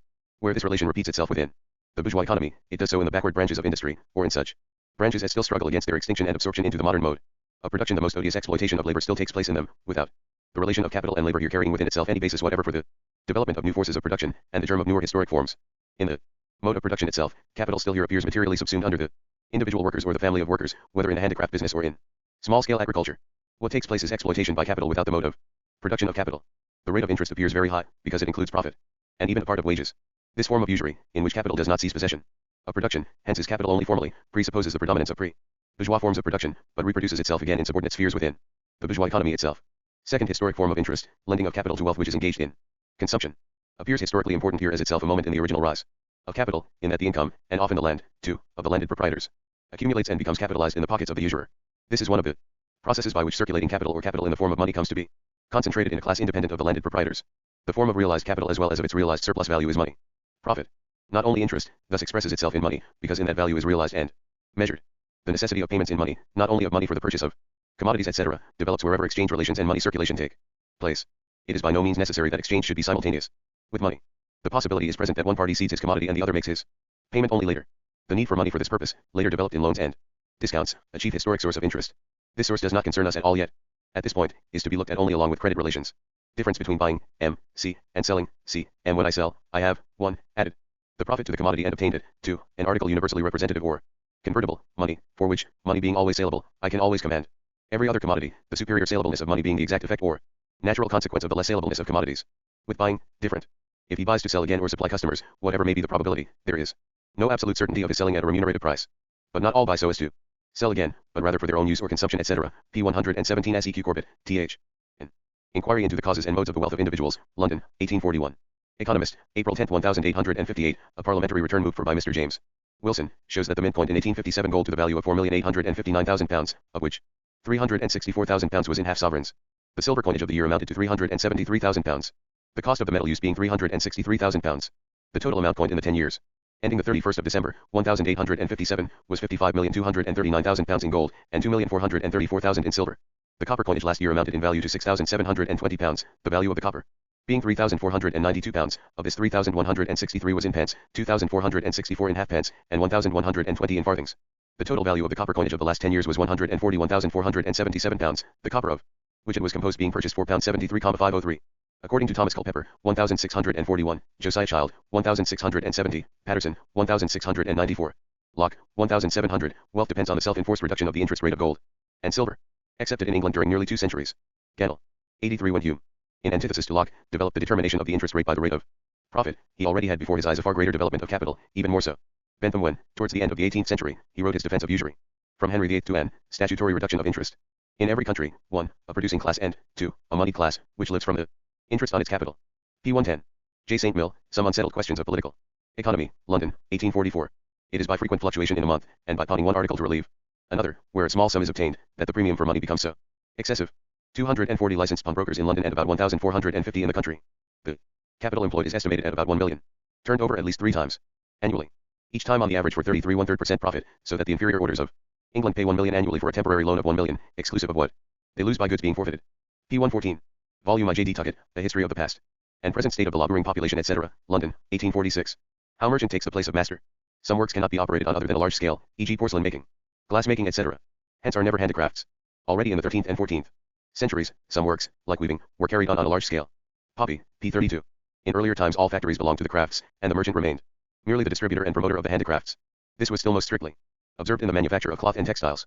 But, by and by, in many localities the merchants began to set themselves up as masters, of course without the old masters' guild prejudices, traditions, relations to the journeyman, and to take journeymen into their employ for day wages. Poppy, p. 92, Volume 1. Geschichte der Technologie. Göttingen, 1807, 11. This was a chief reason why, in England, industry proper struck root and arose in non-incorporated cities. Merchant wealth. Mercantile capital, or money as it presents itself as merchant wealth, is the first form of capital, i.e. of value which comes exclusively from circulation, from exchange, maintains, reproduces, and increases itself within it, and thus the exclusive aim of this movement and activity is exchange value. There are two movements, to buy so as to sell, and to sell so as to buy, but the form M predominates. Money and its increase appear as the exclusive purpose of the operation. The merchant neither buys the commodity for his own needs, for the sake of its use value, nor does he sell it so as to e.g. pay off contracts written in money, or so as to obtain another commodity for his own needs. His direct aim is increase of value, and namely in its direct form as money. Mercantile wealth is, firstly, money as medium of exchange, money as the mediating movement of circulation. It exchanges commodity for money, money for commodity, and vice versa. Money likewise appears here as an end in itself, but without therefore existing in its metallic existence. It is here the living transformation of value into the two forms of commodity and money, the indifference of value towards the particular form of use value which it assumes, and at the same time its metamorphosis into all of these forms, which appear, however, merely as disguises. Thus, while the action of commerce concentrates the movements of circulation, hence money as merchant wealth is in one respect the first existence of capital, still appears as such historically. This form appears on the other side as directly contradictory to the concept of value. To buy cheap and sell dear is the law of trade, hence not the exchange of equivalents, with which trade, rather, would be impossible as a particular way of gaining wealth. Nevertheless, money as trading wealth, as it appears in the most various forms of society and at the most various stages of the development of the forces of social production, is merely the mediating movement between two extremes, which it does not dominate, and presuppositions which it does not create. A. Smith, Volume 2, ed. Gaming. The great trade of every civilized society is that which is established between the inhabitants of the town and those of the countryside. It consists in the exchange of the raw product for the manufactured product, either directly, or by the intervention of money. P. 403. Trade always concentrates production originally on a small scale. The town is a continual fair or marketplace, where the inhabitants of the countryside go to exchange their raw product for manufactured products. It is this trade which supplies the inhabitants of the town both with the material of their labor and with the means of their subsistence. The quantity of manufactured goods which they sell to the inhabitants of the countryside necessarily determines the quantity of materials and subsistence they buy. P. 408 409. So long as means of subsistence and of pleasure, the chief aim, use value, predominates. It is part of the concept of value that it maintains itself and increases only through exchange. But the existing value, initially, money. This industry, whose aim was something beyond absolute necessity, established itself in the towns long before it could be commonly practiced by the cultivators of the countryside. P. 452. Although the inhabitants of the town ultimately draw their subsistence and all the means and materials of their industry from the countryside, yet those of a town lying near the shores of the sea or of a navigable river may draw them also from the farthest corners of the world, either in exchange for the manufactured product of their own industry, or by performing the service of carriers alternately between distant countries, and exchanging the products of these countries among them. Thus a city may become very wealthy, while not only the land in its immediate environs, but also all lands where it trades, are poor. Each of these countries, taken separately, can offer it only a very small part of subsistence and for business, but all of these countries, taken collectively, can supply it with a great quantity of subsistence and a great variety of employment. P. 452-453. Italian cities were the first in Europe to rise by trade, during the Crusades. Venice, Genoa, Pisa, partly by the transport of people and always by that of the supplies which had to be delivered to them. These republics were, in a manner of speaking, the supply commissaries of these armies. LOCCIT. Merchant wealth, as constantly engaged in exchange and exchanging for the sake of exchange value, is in fact living money. The inhabitants of mercantile towns imported refined objects and luxury articles from wealthier countries at a high price, thus furnishing new food for the vanity of the great landed proprietors, who bought them with alacrity, by paying great quantities of the raw produce of their estates for them. Thus the commerce of a great part of Europe at this time consisted in exchange of the raw produce of one country for the manufactured produce of a country more advanced in industry. P. 454-455. When this taste had become sufficiently general to create a considerable demand, the merchants sought, so as to save the cost of transport, to establish similar manufactures in their own country. This the origin of the first manufactures for distant markets. Luxury manufactures, arisen out of foreign commerce, established by merchants. P. 456, 458, worked up foreign materials. Ad. Smith speaks of a second sort, which arose naturally and by itself through successive refinement of the crude and domestic employments. Worked up homegrown materials. P. 459. The trading peoples of antiquity, like the gods of Epicurus in the spaces between the worlds, or rather like the Jews in the pores of Polish society. Most of the independent trading peoples or cities attained the magnificent development of their independence through the carrying trade, which rested on the barbarity of the producing peoples, between whom they played the role of money, the mediators. In the preliminary stages of bourgeois society, trade dominates industry. In modern society, the opposite. Trade will naturally react back to varying degrees upon the communities between which it is carried on. It will subjugate production more and more to exchange value, push direct use value more and more into the background, in that it makes subsistence more dependent on the sale than on the immediate use of the product, dissolves the old relations, thereby increases money circulation, first seizes hold of the overflow of production, little by little lays hands on the latter itself. However, the dissolving effect depends very much on the nature of the producing communities between which it operates. For example, hardly shook the old Indian communities and Asiatic relations. Generally, fraud in exchange is the basis of trade such as it appears independently. But capital arises only where trade has seized possession of production itself, and where the merchant becomes producer, or the producer mere merchant. Opposed to this, the medieval guild system, the caste system, etc. But the rise of capital in its adequate form presupposes it as commercial capital, so that production is no longer for use, more or less mediated by money, but for wholesale trade. Commercial wealth as an independent economic form and as the foundation of commercial cities and commercial peoples exists and has existed between peoples on the most diverse stages of economic development, and within the commercial city itself, e.g. the old Asian, the Greek, and the Italian etc. of the Middle Ages, production can continue on in the form of guilds etc. Stoy art. Trade is an operation, by which the wealth, or work, either of individuals, or of societies, may be exchanged by a set of men called merchants, for an equivalent, proper for supplying every want, without any interruption to industry, or any check to consumption. Industry is the application to ingenious labor in a free man, in order to procure, by the means of trade, an equivalent, fit for supplying every want. Volume I, p. 166. While wants continue simple and few, a workman finds time enough to distribute all his work. When wants become more multiplied, men must work harder, time becomes precious, hence trade is introduced. The merchant as mediator between workmen and consumers. P. 171. The collection of products into a few hands is the introduction of trade. LOCCIT. The consumer does not buy so as to sell again. The merchant buys and sells solely with a view to a gain. P. 174, i.e. for value. The simplest of all trades is that which is executed by bartering of the most necessary means of subsistence, between the surplus food of the farmers and the free hands. Progress chiefly to be ascribed to the introduction of money. P. 176. As long as mutual needs are supplied by barter, there is not the least occasion for money. This the simplest combination. When needs have multiplied, bartering becomes more difficult. Upon this, money is introduced. This is the common price of all things. A proper equivalent in the hands of those who want this operation of buying and selling is somewhat more complex than the first. Thus, 1. Barter, 2. Sale, 3. Commerce. The merchant must intervene. What was earlier called wants is now represented by the consumer, industry by the manufacturer, money by the merchant. The merchant represents money by substituting credit in its place, and as money invented for the facilitation of barter, so the merchant, with credit, a new refinement upon the use of money. This operation of buying and selling is now trade. It relieves both parts of the whole trouble of transportation and adjusting wants to needs, or wants to money. The merchant represents by turns the consumer, the manufacturer, and money. Towards the consumer he represents the totality of manufacturers, to the latter the totality of consumers, and to both classes his credit supplies the use of money. P. 177, 178. Merchants are supposed to buy and sell not out of necessity, but rather with a view to profit. P. 203. First the industrialist produces for others not for his own use. These goods begin to be of use to him only from the moment he exchanges them away. They thus make trade and the art of exchange necessary. They are only appraised by their exchangeable value. P. 161. Sismondi, Études sur l'économie politique, Volume 2, Brussels, 1837. Trade has robbed things, pieces of wealth, of their primitive character of usefulness. It is the antithesis between their use value and their exchangeable value to which commerce has reduced all things. P. 162.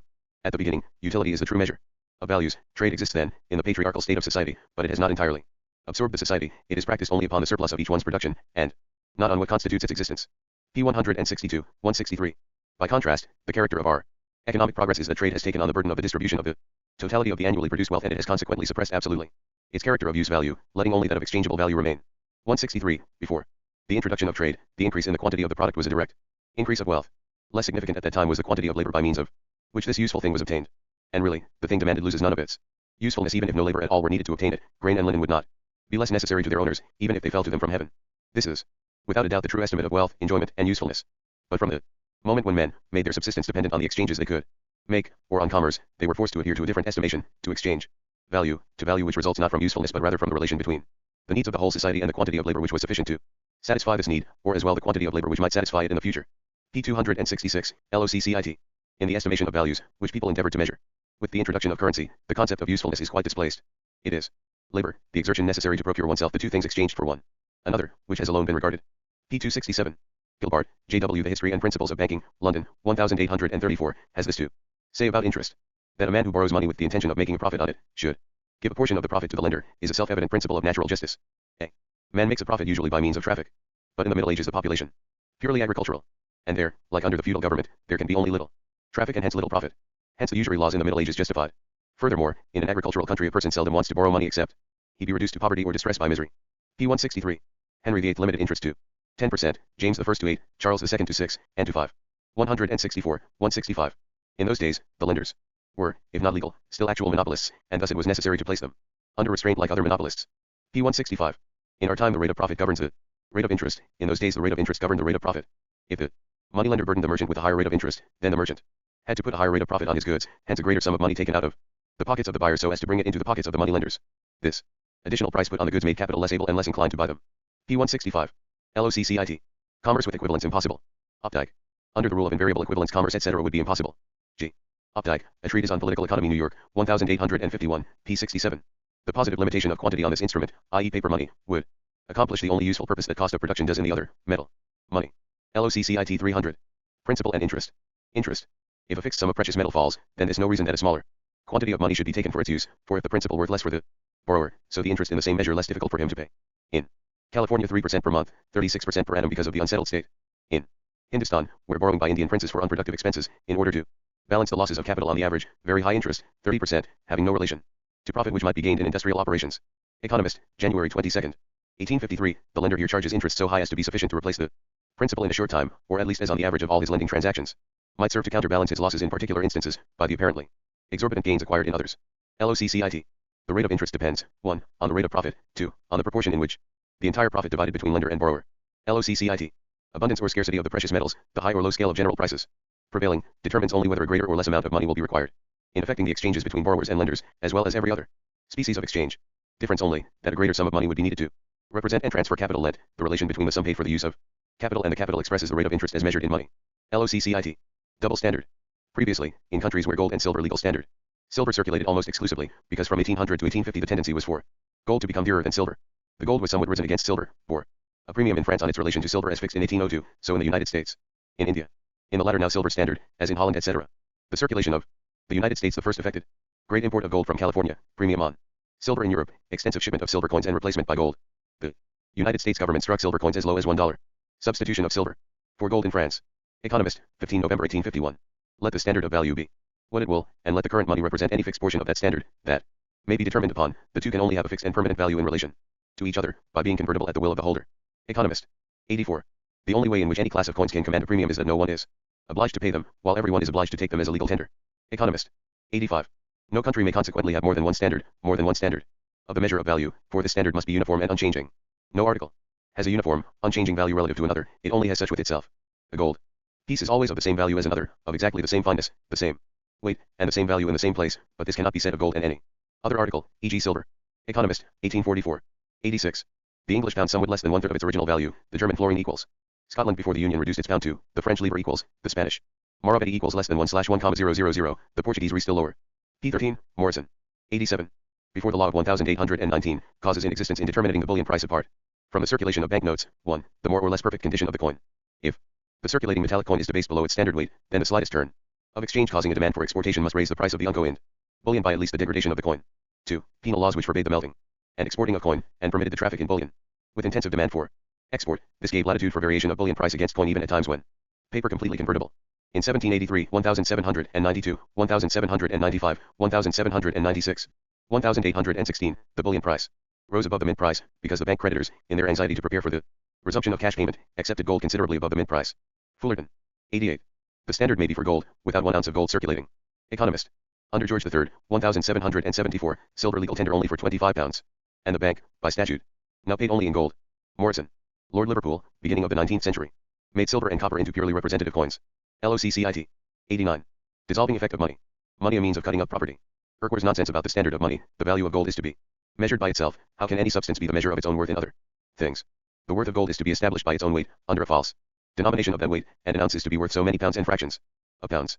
This is falsifying a measure, not establishing a standard. Familiar words. 90. Add. Smith calls labor the real and money the nominal measure of value, presence. The former as the original. 91. Value of money. J. St. Mill.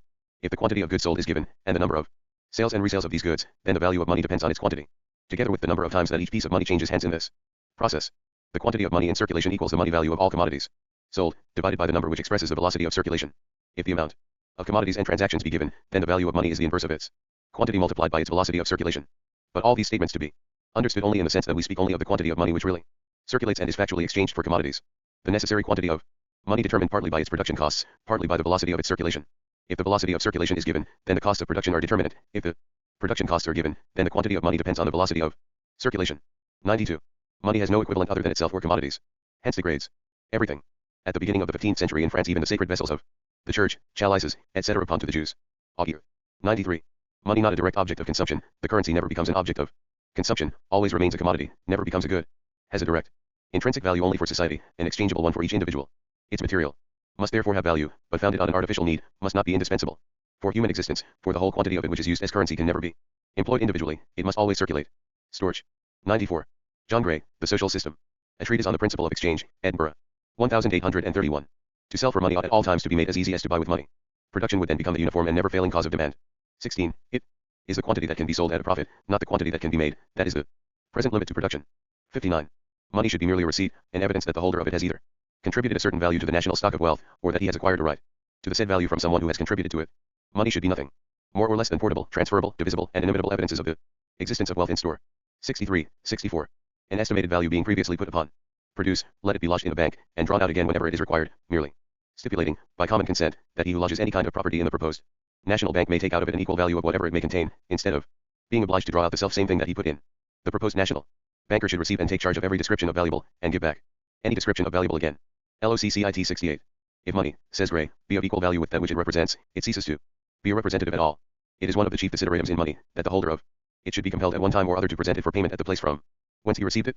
But if money be of the same intrinsic value as that which is given for it, no such necessity exists. 74. Depreciation of stock should form an item of national charge. P 115-116. The business of every country is to be conducted on a national capital. 171. All land to be transformed into national property. 298. Gray, John, Lectures on the Nature and Use of Money, Edinburgh, 1848. Man collectively should know no limit to his physical means of enjoyment, save those of the exhaustion either of his industry or of his productive powers, whilst we, by the adoption of a monetary system, false in principle, and destructive in practice, have consented to restrict the amount of our physical means of enjoyment to that precise quantity which can be profitably exchanged for a commodity, one of the least capable of multiplication by the exercise of human industry of any upon the face of the earth. 29. What will be required for a good system is 1. A bank system through whose operations the national relationship of supply and demand would be restored. 2. A true standard of value, instead of the existing fiction. 108. In this book the idea of the exchange bank developed in still more detail and with preservation of the present mode of production. There must be a minimum price of labor payable in standard money. P 160. Let us call e.g. the lowest rate of wages per week for 60 to 72 hours that may by law be given, 20s, or £1 standard. 161. Shall we retain our fictitious standard of value, gold, and thus keep the productive resources of the country in bondage, or shall we resort to the natural standard of value, labor, and thereby set our productive resources free? P 169. The amount of this minimum wage being once fixed, it should remain the same forever. 174. Merely let gold and silver take their proper place in the market beside butter and eggs and cloth and calico, and then the value of the precious metals will interest us no more than that of the diamond, etc. 182, 183. No objection to make to gold and silver used as instruments of exchange, but only as measures of value. In a short time one would see how many ounces of gold or silver were obtainable in London, Edinburgh, or Dublin in exchange for £100. Standard note. P 188. Interest. As the class of rentiers increases, so also does that of lenders of capital, for they are one and the same. From this cause alone, interest must have had a tendency to fall in old countries. 201, 202. Ramsey. It is probable that in all ages the precious metals cost more in their production than their value ever repaid. 101, 2. Jacob, W. An Historical Inquiry into the Production and Consumption of Precious Metals, London. 1831. Value of money. The value of all things, divided by the number of transactions of which they were the object, from product ion to the product er, equals the value of the acus used to buy them, divided by the number of times that these thalers have been transferred in the same space of time. Sismondi, Nouveau Principes d'Economie, Politique, etc. The most formal development of the false theory of prices is by James Mill, quoted from the translation by J.T. Parasot, Paris, 1823. Elements d'Economie Politique. The chief passages in Mill are: value of money equals the proportion in which one exchanges it for other articles, or the quantity of money which one gives in exchange for a specific quantity of other things. P 128. This relation is determined by the total quantity of money existing in a country. If one supposes all the commodities of a country brought together on one side, and all the money on the other, then it is evident that in the exchange between both sides, the value of money, i.e. the quantity of the commodities for which it has been exchanged, entirely depends on its own quantity. LOCCIT. The case is wholly the same in the actual state of things. The total mass of the commodities of a country is not exchanged at once for the total mass of the money, but rather the commodities are exchanged in portions, and often very small portions, at various periods in the course of the year. The same piece of money which has served today for one exchange may serve tomorrow for another. A part of the money is used for a very great number of exchanges, another part for a very small number, a third is stockpiled and serves for no exchange. Among these variations there will be a median rate, based on the number of exchanges for which each piece of money would be used if all had effected an equal number of exchanges. Let this rate be fixed at some convenient number, e.g. 10. If every piece of money in the country has served for 10 purchases, then it is the same as if the total number of pieces of money had increased tenfold, and each had served for only a single exchange. In this case the value of all commodities is equal to 10 times the value of the money, etc. P 129, 130. If, instead of each coin serving for 10 purchases a year, the total mass of money had increased tenfold, and the coin served for only one exchange, then it is evident that every increase of this mass would cause a relative diminution in the value of each of these coins taken separately. Since it is supposed that the mass of all commodities for which the money may exchange remains the same, therefore the value of the total mass of the money has become no greater after the increase of its quantity than before. If one supposes an increase of 1/10, then the value of each of its parts, e.g. an ounce, must have diminished by 1/10. P 130, 131. Thus, whatever may be the degree of the increase or decrease of the total mass of money, if the quantity of the other things remains the same, then this total mass and each of its parts experiences inversely a relative diminution or increase. It is clear that this thesis is of absolute truth. Whenever the value of money has experienced a rise or fall, and whenever the quantity of the commodities for which it could be exchanged, and the movement of circulation remain the same, this change must have had as cause a relative increase or diminution of money, and can be ascribed to no other cause. If the mass of commodities decreases, while the quantity of money remains the same, then it is as if the totality of money had increased, and vice versa. Similar changes are the result of every alteration in the movement of circulation. Every increase of the number of purchases produces the same effect as a total increase of money. A decrease of this number produces directly the opposite effect. P 131, 132. If a portion of the annual product has not been exchanged at all, like that which the producers consume, or is not exchanged for money, then this portion must not be put on the account, because whatever does not exchange for money is in the same situation relative to money as if it did not exist. P 131, 132. Whenever the increase or diminution of money can proceed freely, this quantity is governed by the value of the metal. Gold and silver, however, are commodities. Products. The cost of production govern the value of gold and silver, like that of all other products. P 136. The insipidness of this reasoning is quite evident. 1. If one supposes that the mass of commodities remains the same, and the velocity of circulation as well, but that nevertheless a great mass of gold or silver exchanges for this same mass of commodities, without the value, i.e. the amount of labor contained in gold and silver, having changed, then one supposes exactly what one wanted to prove, namely that the prices of commodities are determined by the quantity of the circulating medium and not vice versa. 2. Mill concedes that the commodities not thrown into circulation do not exist for money. It is equally clear that the money not thrown into circulation does not exist for the commodities. Thereby there exists no fixed relation between the value of money generally and the mass of it which enters into circulation. That the mass actually in circulation, divided by the number of its turnovers, is equal to the value of money is merely a tautological circumlocution for saying that the value of the commodity expressed in money is its price. Since the money in circulation expresses the value of the commodities it circulates, it follows that the value of these commodities is determined by the mass of the circulating money. 3. The confusion of Mill's view is clearly shown in his thesis that the value of money diminishes or increases with every alteration in the movement of circulation. Whether £1 circulates 1 time or 10 times a day, in each exchange it expresses an equivalent for the commodity, exchanges for the same value in commodities. Its own value remains the same in every exchange, and is hence altered, neither by slower nor by rapid circulation. The mass of the circulating money is altered, but neither the value of the commodity, nor the value of the money. If it is said, a piece of cloth is worth £5, then it means, it possesses the value of 616,370 grains of standard gold. The reason assigned above may be paraphrased thus: prices must fall because commodities are estimated as being worth so many ounces of gold, and the amount of gold in this country is diminished. Hubbard, J.G., The Currency and the Country. London, 1843, p. 44. 4. Mill at first supposes, in theory, that the whole mass of the money in a country is exchanged at once for the whole mass of the commodities which are to be found in it.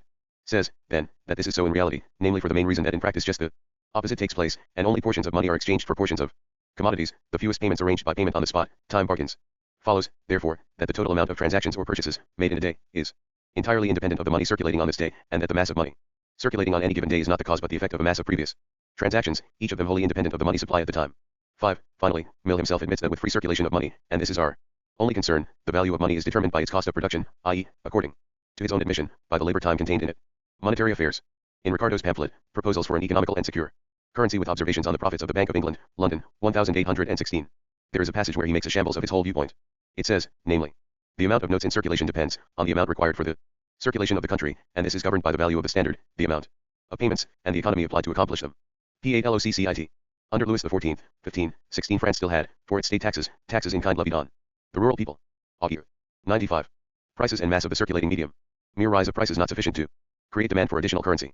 This only the case if production and consumption rise simultaneously. E.g. the price of grain rises, but its supply declines. Can thus be governed with the same quantity of currency, but if rise of prices due to rising demand, new markets, enlarged scale of production, in a word, rise of prices and of the general sum of transactions, then it is necessary for the intervention of money to be multiplied in number and enlarged in magnitude. Fullerton. 96. Trade governs money, not money trade. The servant of trade must follow the variations in the prices of the other commodities. D. Avenant. 97. Under the feudal kings, the few articles bought in mass quantities by the people fell so much that no gold or silver coin small enough to correspond to the daily requirement of the laborer. Current money thus like in ancient Rome only the inferior metals: copper, tin, iron. Jacob. 98. Jacob assumes that in the century of the gold and silver in Europe and other articles, utensils and ornament, not in coin. In another passage he calculates the precious metal so used in Europe and America at £400 million. 99. Prices and mass of the circulating medium. Locke, Spectator, October 19, 1711, Hume. Montesquieu, their doctrine rests on three theses. 1. Prices of commodities proportionate to the mass of money in the country. 2. The coin and current money of a country representative of all its labor and commodities, so that the more or less representation, the more or less quantity of the thing represented, goes to the same quantity of it. 3. Increase commodities, they become cheaper. Increase money, they rise in their value. Stoy art. Markers, small copper money or silver money, counters, in antithesis to money of intrinsic worth. LOCCIT. Dissolving effect of money. Money a means of cutting up property, houses, other capital, into countless fragments and consuming it piece by piece through exchange. Bray. 100. Without money, a mass of inexchangeable, inalienable objects. As immobile and immutable things came into human commerce just as well as movable things made for exchange, money came into use as rule and measure, square, by which these things obtained appraisal and value. Free Trade, London, 1622. 101. Coin. The silver and copper markers are representatives of fractional parts of the pound sterling. Thus in a recent answer of the Lord of the Treasury. Exchange value. F. Vidal says, likewise, Lauderdale, and in certain respects. Ricardo, the true social value is use or consumption value, exchangeable value. Serves only to characterize the relative wealth of each of the members of a society in comparison to the others. 70 de la repartition de richesses, etc., Paris, 1846. On the other side, exchange value expresses the social form of value, while use value no economic form of it whatever, rather, merely the being of the product, etc. for mankind. Generally, two nations may exchange according to the law of profit in such a way that both gain, but one is always defrauded. From the possibility that profit may be less than surplus value, hence that capital may exchange profitably without realizing itself in the strict sense, it follows that not only individual capitalists, but also nations may continually exchange with one another, may even continually repeat the exchange on an ever-expanding scale, without for that reason necessarily gaining in equal degrees. One of the nations may continually appropriate for itself a part of the surplus labor of the other, giving back nothing for it in the exchange. Except that the measure here is not as in the exchange between capitalist and worker. Money in the third role, as money. Value for itself, equivalent, etc. How important a role money still plays in this role, even in its immediate form, is revealed in time of crises, harvest failures, etc. In short, whenever one nation must suddenly liquidate its account with another. Money in its immediate, metallic form then appears as the sole absolute means of payment, i.e. as the sole counter value, acceptable equivalent. And consequently it pursues a moving course which directly contradicts that of all other commodities. Commodities are transported as means of payment, etc. from the country where they are cheapest to the country where they are most expensive. Money, the opposite, in all periods where it brings out its specific inner nature, where, hence, money is called for, in antithesis to all other commodities, as value for itself, as absolute equivalent, as general form of wealth, in the specific form of gold and silver. And such moments are always more or less moments of crisis, whether a general one, or a grain crisis, then gold and silver are always transmitted from the country where they are most expensive, i.e. where all commodity prices have fallen by the relatively greatest amount, to the country where they are cheapest, i.e. where the prices of commodities are relatively higher. It is a singular anomaly in the economy of the exchanges, and one particularly deserving of remark, that the course of transit of gold between two nations equally employing gold as a circulating medium is always from the country where for the moment the metal is dearest to the country where it is cheapest, a rise of the market price of the metal to its highest limit in the home market, and a fall of the premium in the foreign market, being the certain results of that tendency to an efflux of gold which follows a depression of the exchanges. J. Fullerton, on the regulation of currencies, etc. 2nd ed., London, 1845, p. 119. Just as exchange as such begins where the communities end, and as money, as the measure, medium of exchange and general equivalent created by exchange itself, arose, not in internal traffic but rather in that between different communities, peoples, etc., and there obtains its specific importance, so it was also as medium of international payments, for the liquidation of international debts, that money cast its spell, in the 16th century, the period of bourgeois society's infancy, holding the exclusive interest of states and of incipient political economy. The important role which money, gold and silver, in this third form still plays in international traffic has only become fully clear and been again recognized by the economists since the regular succession of money crises in 1825, 1839, 1847 and 1857. The economists try to extricate themselves by pointing out that money is called for here not as medium of circulation, but as capital. This is correct. Only it should not be forgotten that capital is being called for in the specific form of gold and silver, and not in that of any other commodity. Gold and silver appear in the role of absolute medium of international payments, because they are money as value for itself, as independent equivalent. This, in fact, is not a question of currency but of capital. It is rather a question of money, not of currency, nor of capital, because it is not capital which is indifferent to the special form in which it exists, but value in the specific form of money which is requested. All those various causes which, in the existing condition of monetary affairs, are capable of directing the stream of bullion from one country to another, i.e. giving origin to a drain of bullion, resolve themselves under a single head, namely the state of the balance of foreign payments, and the continually recurring necessity of transferring capital, but nota bene, capital in the form of money, from one country to another to discharge it. For example, failure of crops. Whether that capital is transmitted in merchandise or in specie is a point which in no way affects the nature of the transaction, affects it very materially. Further, war expenditure. The case of transmission of capital in order to place it out to greater advantage at interest does not concern us here, nor does that of a surplus quantity of foreign goods imported, which M.R. Fullerton cites, although this case certainly belongs here if the surplus importation coincides with crises. Fullerton, LOCCIT 130, 131. Gold is preferred for this transmission of capital, but in cases of violent drains of bullion it is absolutely not a question of preference, only in those cases where it is likely to effect the payment more conveniently, promptly, or profitably, than any other description of stock or capital. Mr. Fullerton falsely treats the transmission of gold or another form of capital as a matter of preference, whereas the question is precisely those cases when gold must be transmitted in the international trade, just as at the same time bills in the domestic trade must be acquitted in the legal money, and not in any substitute. Gold and silver can always be conveyed to the spot where it is wanted with precision and celerity, and may be counted upon to realize on its arrival nearly the exact sum required to be provided, rather than incur the hazard of sending it in tea, coffee, sugar, or indigo. Gold and silver possess an infinite advantage over all other descriptions of merchandise for such occasions, from the circumstance of their being universally in use as money. It is not in tea, coffee, sugar, or indigo that debts, whether foreign or domestic, are usually contracted to be paid, but in coin, and a remittance, therefore, either in the identical coin designated, or in bullion which can be promptly turned into that coin through the mint or market of the country to which it is sent, must always afford to the remitter the most certain, immediate, and accurate means of effecting this object, without risk of disappointment from the failure of demand or fluctuation of price. 132, 133. Thus he cites precisely its property of being money, general commodity of contracts, standard of values, and with the possibility of being immediately converted at liberty in medium of circulation. The English have the apt expression currency for money as medium of circulation. Mons, coin, does not correspond to this, because it is itself the medium of circulation in a particular form again, and money for it in its third attribute.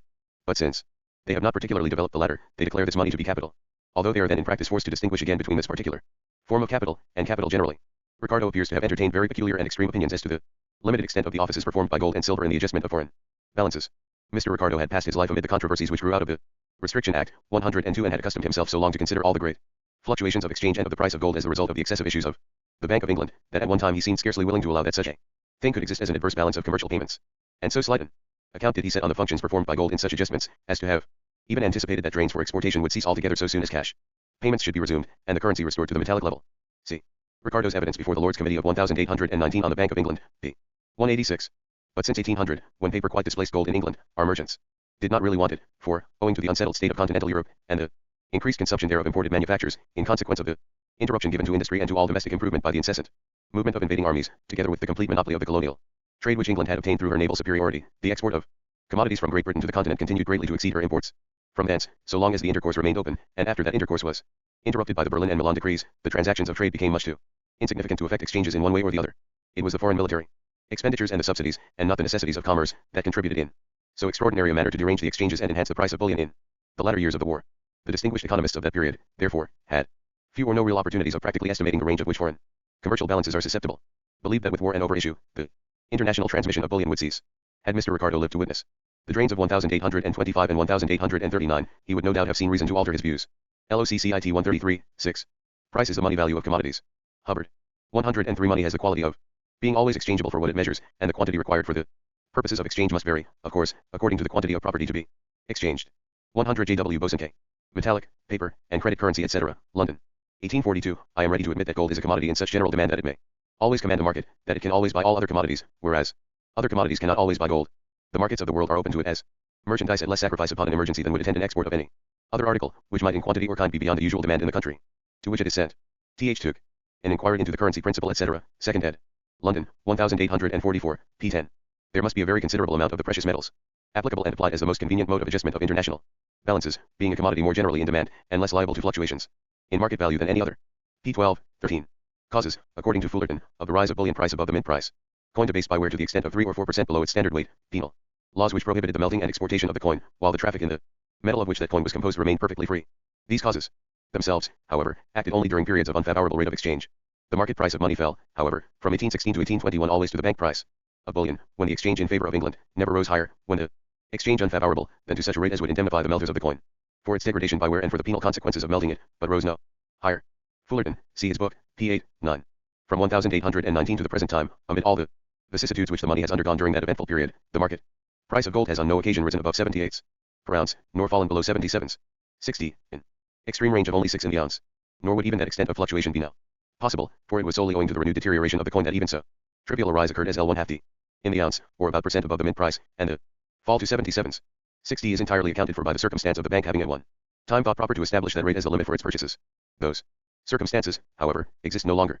For many years the bank has been in the practice of allowing 77s, 9d for all the gold brought to it for coinage, i.e. the bank pockets 1/2d mintage, which the coin gives it free of charge, and as soon as the recoinage of sovereigns now in progress shall be completed, there will be an effectual bar, until the coin shall again become deteriorated, to any future fluctuation of the price of gold bullion in our market beyond the small fractional difference between 77s, 9d, allowed by the bank, and the mint price of 77s, 10/1/2d, LOCCITP 9, 10. Contradiction between money as measure and equivalent on one side and as medium of circulation. In the latter, abrasion, loss of metallic weight. Gamey already remarks that if a somewhat worn ECU were taken as being worth somewhat less than a quite new one, then circulation would be constantly hampered, and every payment would give rise to disputes. 104. The material designed for accumulation naturally sought for and chosen from the realm of minerals. Garney. 105. It being obvious that the coinage, in the very nature of things, must be forever, unit by unit, falling under depreciation by the mere action of ordinary and unavoidable abrasion, to say nothing of the inducement which a very restoration of the coinage holds out to the whole legion of players and sweaters, it is a physical impossibility at any time, even for a single day, utterly to exterminate light coins from circulation. The currency theory reviewed, etc. by a banker in England. Edinburgh, 1845, p. 69. This. Written December 1844, commenting upon the operation of the then recent proclamations respecting the light gold in circulation in a letter to the Times. Hence difficulty, if the light money is refused, then all standards insecure. If it is accepted, then door is opened to fraud and the same result. That is why he says, in regard to the above cited proclamations, the effect has virtually been to denounce the whole of the current gold coin as an unsafe and illegal medium for monetary transactions. P. 68, 69, LOC. CIT. In English law, when a gold sovereign is more than 0.774 grains deficient in weight, it may no longer pass as current. No such law for silver money. 54 WMH. Morrison, Observations on the System of Metallic Currency Adopted in this Country. London, 1837. Assertion by the currency people that the value of a currency depends on its quantity. Fullerton, p. 13. If the value of the currency is given, and prices and the mass of transactions likewise, as well as the velocity of circulation, then of course, only a specific quantity can circulate. Given prices and the mass of transactions as well as the velocity of circulation, then this quantity depends exclusively on the value of the currency. Given this value and the velocity of circulation, it depends exclusively on prices and on the mass of transactions. In this way is the quantity determined. If, however, the money in circulation is representative money, mere value symbols, then it depends on the standard they represent what quantity of them can circulate. From this, it has been wrongly concluded that quantity alone determines its value. For example, paper chits representing pounds cannot circulate in the same quantity as those which represent shillings. Profit-bearing capital is the real capital, value posited as simultaneously self-reproducing and multiplying, and as constantly self-equivalent presupposition, distinguished from itself as surplus value posited by itself. Interest-bearing capital is in turn the purely abstract form of profit-bearing capital. Since capital is posited as profit-bearing, in accordance with its value, presupposing a specific stage of the force of production, the commodity, or the commodity posited in its form as money, in its corresponding form as independent value, or, as we may now say, as realized capital, may enter into circulation as capital, it may become a commodity, as capital. In this case, it is capital lent out at interest. The form of its circulation, or of the exchange it undergoes, then appears as specifically distinct from that examined hitherto. We have seen that capital posits itself both in the role of the commodity and in the role of money, but this happens only in so far as both appear as moments of the circulation of capital, in which it alternately realizes itself. These are only its vanishing and constantly recreated modes of existence, moments of its life's process. But capital as capital itself as commodity, has not itself become a moment of circulation. The commodity has not been sold as capital, nor money as capital. In a word, neither commodity nor money, and we need actually regard only the latter as the adequate form, have entered into circulation as profit-bearing values. Maclaren says, Mr. Tuke, Mr. Fullerton, and Mr. Wilson consider money as possessing intrinsic value as a commodity, and exchanging with goods according to that value, and not merely in accordance with the supply of pieces at the time, and they suppose with Dr. Smith that exports of bullion are made quite irrespective of the state of the currency, to discharge balances of international debt, and to pay for commodities such as corn, for which there is a sudden demand, and that they are taken from a fund which forms no part of the internal circulation, nor affects prices, but is set apart for these purposes. Difficulty in explaining in what manner the bullion they say is set apart for this purpose, and has no effect on prices, can escape the laws of supply and demand, and though existing in the shape of money lying unemployed and known for the making of purchases, is neither applied for that purpose nor affects prices by the possibility of its being so applied. The reply to this is, that the stock of bullion in question represents surplus capital, not surplus income, and is not available, therefore, merely to increase the demand for commodities, except on condition of increasing also the supply. Capital in search of employment is not a pure addition to the demanding power of the community. It cannot be lost in the currency. If it tends to raise prices by a demand, it tends to lower them by a corresponding supply. Money, as the security for capital, is not a mere purchasing power, it purchases only in order to sell, and finally goes abroad in exchange for foreign commodities rather than disperse itself in merely adding to the currency at home. Money, as the security for capital, never comes into the market so as to be set off against commodities, because its purpose is to produce commodities. It is only the money which represents consumption that can finally affect prices. Economist, May 15, 58. 106. Mr. Ricardo maintained that prices depend on the relative amount of the circulating medium and of commodities respectively, and that prices rise only through a depreciation of the currency, that is, from a too great abundance of it in proportion to commodities, that they fall either from a reduction in the amount of the currency, or from a relative increase in the stock of general commodities which it circulates. All the bullion and gold coin in the country is, according to Mr. Ricardo, to be reckoned currency, and if this increases without a corresponding increase in commodities, the currency is depreciated, and it becomes profitable to export bullion rather than commodities. On the other hand, if a bad harvest or any other calamity cause a great destruction of commodities, without any corresponding change in the amount of the circulation, the currency, whose amount was proportioned to the estimated rather than to the suddenly reduced market of commodities, again becomes redundant or depreciated, and must be diminished by exportation before its value can be restored. According to this view of the circulation, which is at the root of Lord Overstone's theory, the supply of circulating medium or currency is always capable of being indefinitely increased in amount, and diminishes in value according to that increase, and can be restored to its proper value only by exportation of the superabundant portion. Any issue, therefore, of paper money which might supply the gap caused by the exportation of the bullion, and so prevent the natural fall of prices otherwise certain to ensue, is held by Mr. Ricardo's school to be an interference with the economical laws of price, and a departure from the principles which would necessarily regulate a purely metallic currency. LOCCIT. 1. Value. This section to be brought forward. The first category in which bourgeois wealth presents itself is that of the commodity. The commodity itself appears as unity of two aspects. It is use value, i.e. object of the satisfaction of any system whatever of human needs. This is its material side, which the most disparate epochs of production may have in common, and whose examination therefore lies beyond political economy. Use value falls within the realm of political economy as soon as it becomes modified by the modern relations of production, or as it, in turn, intervenes to modify them. What it is customary to say about it in general terms, for the sake of good form, is confined to commonplaces which had a historic value in the first beginnings of the science, when the social forms of bourgeois production had still laboriously to be peeled out of the material, and, at great effort, to be established as independent objects of study. In fact, however, the use value of the commodity is a given presupposition, the material basis in which a specific economic relation presents itself. It is only the specific relation which stamps the use value as a commodity. Wheat, example, possesses the same use value, whether cultivated by slaves, serfs, or free laborers. It would not lose its use value if it fell from the sky like snow. Now how does use value become transformed into commodity? Vehicle of exchange value. Although directly united in the commodity, use value and exchange value just as directly split apart. Not only does the exchange value not appear as determined by the use value, but rather, furthermore, the commodity only becomes a commodity, only realizes itself as exchange value, insofar as its owner does not relate to it as use value. He appropriates use values only through their sale in Tauserum, their exchange for other commodities. Appropriation through sale is the fundamental form of the social system of production, of which exchange value appears as the simplest, most abstract expression. The use value of the commodity is presupposed, not for its owner, but rather for the society generally. Just as a Manchester family of factory workers, where the children stand in the exchange relation towards their parents and pay them room and board, does not represent the traditional economic organization of the family, so is the system of modern private exchange not the spontaneous economy of societies. Exchange begins not between the individuals within a community, but rather at the point where the communities end, at their boundary, at the point of contact between different communities. Communal property has recently been rediscovered as a special Slavonic curiosity. But, in fact, India offers us a sample chart of the most diverse forms of such economic communities, more or less dissolved, but still completely recognizable, and a more thorough research into history uncovers it as the point of departure of all cultured peoples.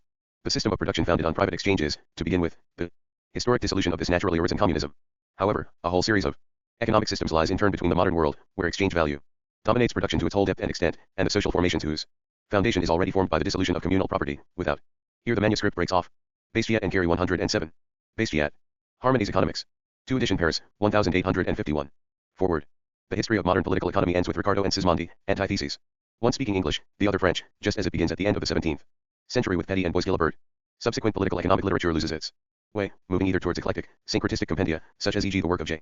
Saint Mill, or into deeper elaboration of individual branches, such as e.g. Tooke's History of Prices and, in general, the newer English writings about circulation, the only branch in which real new discoveries have been made, since the works about colonization, landed property, in its various forms, population etc. actually differ from the older ones only in the greater completeness of their material, or the reproduction of old economic disputes for a wider public, and the practical solution of questions of the day, such as the writings on free trade and protection, or, finally, into tendentious exaggerations of the classical tendencies, a relation which E.G. Chalmers occupies toward Malthus and Gillish to Sismondi, as well as in certain respects the older writings of McCulloch and Senior to Ricardo. It is altogether a literature of epigones. Reproduction, greater elaboration of form, wider appropriation of material, exaggeration, popularization, synopsis, elaboration of details, lack of decisive leaps in the phases of development, incorporation of the inventory on one side, new growth at individual points on the other. The only exception seem to be the writings of Carey, the Yankee, and Bastiat, the Frenchman, the latter of whom confesses that he leans on the former. 108 both grasp that the antithesis to political economy, namely socialism and communism, finds its theoretical presupposition in the works of classical political economy itself, especially in Ricardo, who must be regarded as its complete and final expression.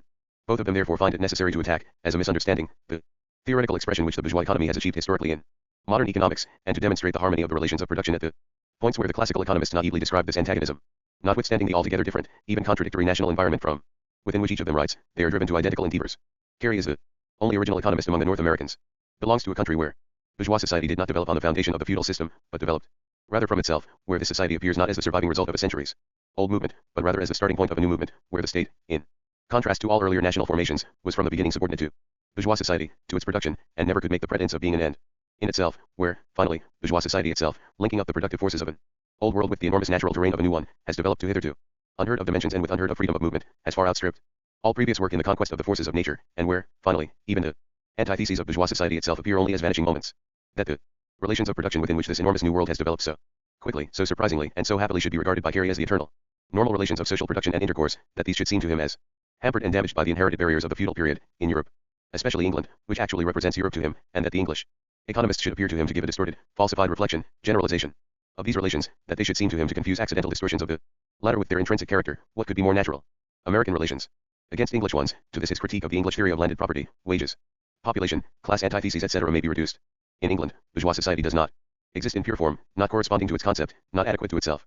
How then could the English economists' concepts of bourgeois society be the true, undimmed expression of a reality, since that reality was unknown to them? In the last analysis, the disturbing effect which traditional influences not arising from the womb of bourgeois society itself, exercise upon its natural relations reduces itself for Carey to the influence, to the excesses and interferences of the state in bourgeois society. It is in the nature of wages, example to rise with the productivity of labor. If we find that reality contradicts this law, then, whether in Hindustan or in England, we have only to abstract from the influence of the government, taxes, monopolies etc. If the bourgeois relations are regarded in themselves, i.e. after deduction of state influences, they will indeed always confirm the harmonic laws of the bourgeois economy. The question to what extent these state influences, public debt, taxes etc., grow out of the bourgeois relations themselves, and hence, e.g. in England, in no way appear as results of feudalism, but rather as results of its dissolution and defeat, and in North America itself the power of the central government grows with the centralization of capital, is one which Carey naturally does not raise. While Carey thus brings the higher power to which bourgeois society is developed in North America to bear against the English economists, Bastiat brings to bear the lower power of bourgeois society in France, against the French socialists. You believe yourselves to be rebelling against the laws of bourgeois society, in a land where these laws were never allowed to realize themselves. You only know them in the stunted French form, and regard as their inherent form what is merely its French national distortion. Look across, at England. Here, in our own country, the task is to free bourgeois society from the fetters which the state imposes on it. You want to multiply these fetters. First work out the bourgeois relations in their pure form, and then we may talk again. Bastiat has a point, in so far as in France, owing to its peculiar social formation, many a thing is considered socialism that counts in England as political economy. Carey, however, whose point of departure is the American emancipation of bourgeois society from the state, ends with the call for state intervention, so that the pure development of bourgeois relations is not disturbed by external forces, as in fact happened in America. He is a protectionist, while Bastiat is a free trader. All over the world, the harmony of economic laws appears as disharmony, and even Carey himself is struck by the beginnings of this disharmony in the United States. What is the source of this strange phenomenon? Carey explains it with the destructive influence of England, with its striving for industrial monopoly upon the world market. Originally, the English relations were distorted by the false theories of her economists, internally. Now, externally, as the commanding power of the world market, England distorts the harmony of economic relations in all the countries of the world. This disharmony is a real one, not one merely based on the subjective conceptions of the economists. What Russia is politically, for Urquhart, England is, economically, for Carey. The harmony of economic relations rests, according to Carey, on the harmonious cooperation of town and countryside, industry, and agriculture. Having dissolved this fundamental harmony in its own interior, England, by its competition, proceeds to destroy it throughout the world market, and is thus the destructive element of the general harmony. The only defense lies in protective tariffs, the forcible, national barricade against the destructive power of large-scale English industry. Hence, the state, which was at first branded the sole disturber of these harmonies economics, is now these harmonies' last refuge. On the one side, Carey here again articulates the specific national development of the United States, their antithesis to and competition with England. This takes place in the naive form of suggesting to the United States that they destroy the industrialism propagated by England, so as, by protective tariffs, to develop the same more rapidly themselves. This naivete apart, with Carey the harmony of the bourgeois relations of production ends with the most complete disharmony of these relations on the grandest terrain where they appear, the world market, and in their grandest development, as the relations of producing nations. All the relations which appear harmonious to him within specific national boundaries or, in addition, in the abstract form of general relations of bourgeois society, e.g. concentration of capital, division of labor, wage labor, etc., appear as disharmonious to him where they appear in their most developed form, in their world market form, as the internal relations which produce English domination on the world market, and which, as destructive influences, are the consequence of this domination.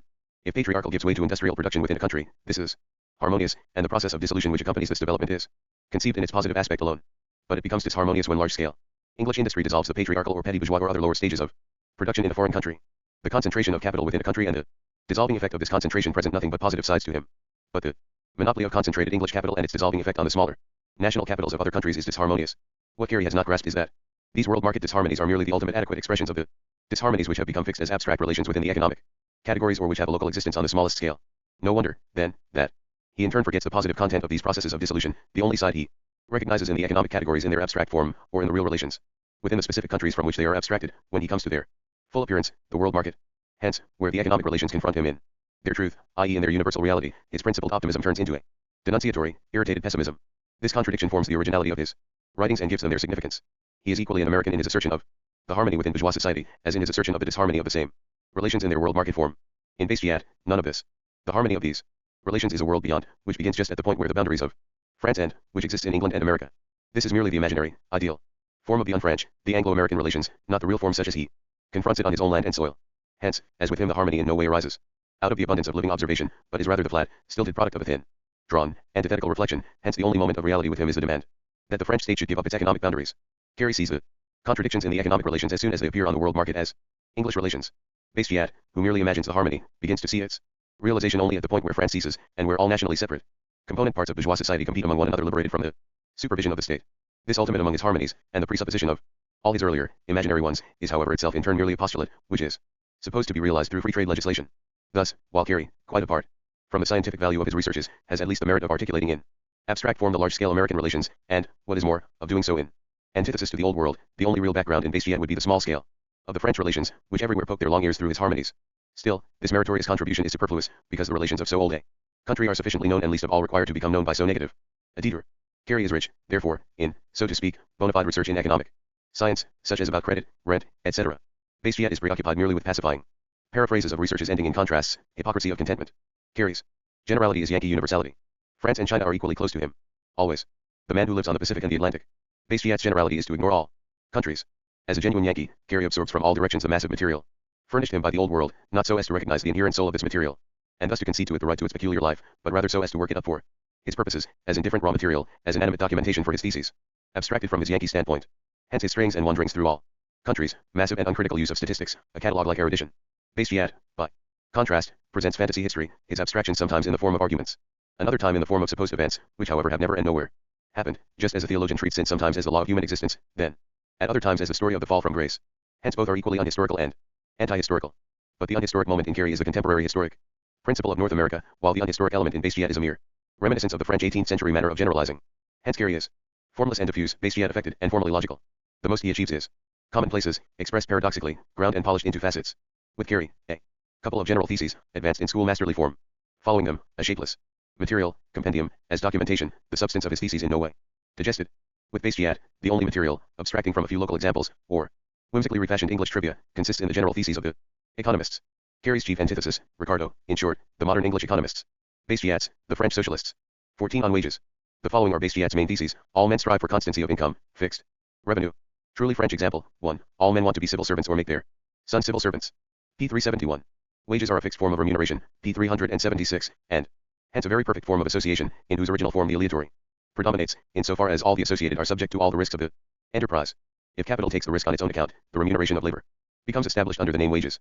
If labor wants to take the consequences, good and bad, then the remuneration of capital splits off and establishes itself under the name interest. 382. On this juxtaposition, see further P. 382, 383.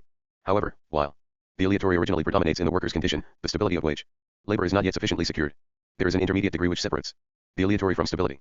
This last stage is reached by saving, during days of work, the means to provide for the needs of days of old age and illness. P. 388.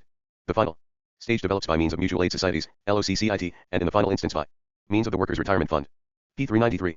As man began with the need to become a civil servant, so he ends with the satisfaction of drawing a pension. As to 1. Suppose everything Bestiat says about the fixity of wages to be correct. Then, we would still not know the proper character of wages, its characteristic specificity. Simply because wages are subsumed under the fixed revenues. One of its relations, which it has in common with other sources of income, would be emphasized. Nothing more. This would already be something, admittedly, for the advocate who wishes to plead the advantages of wage labor.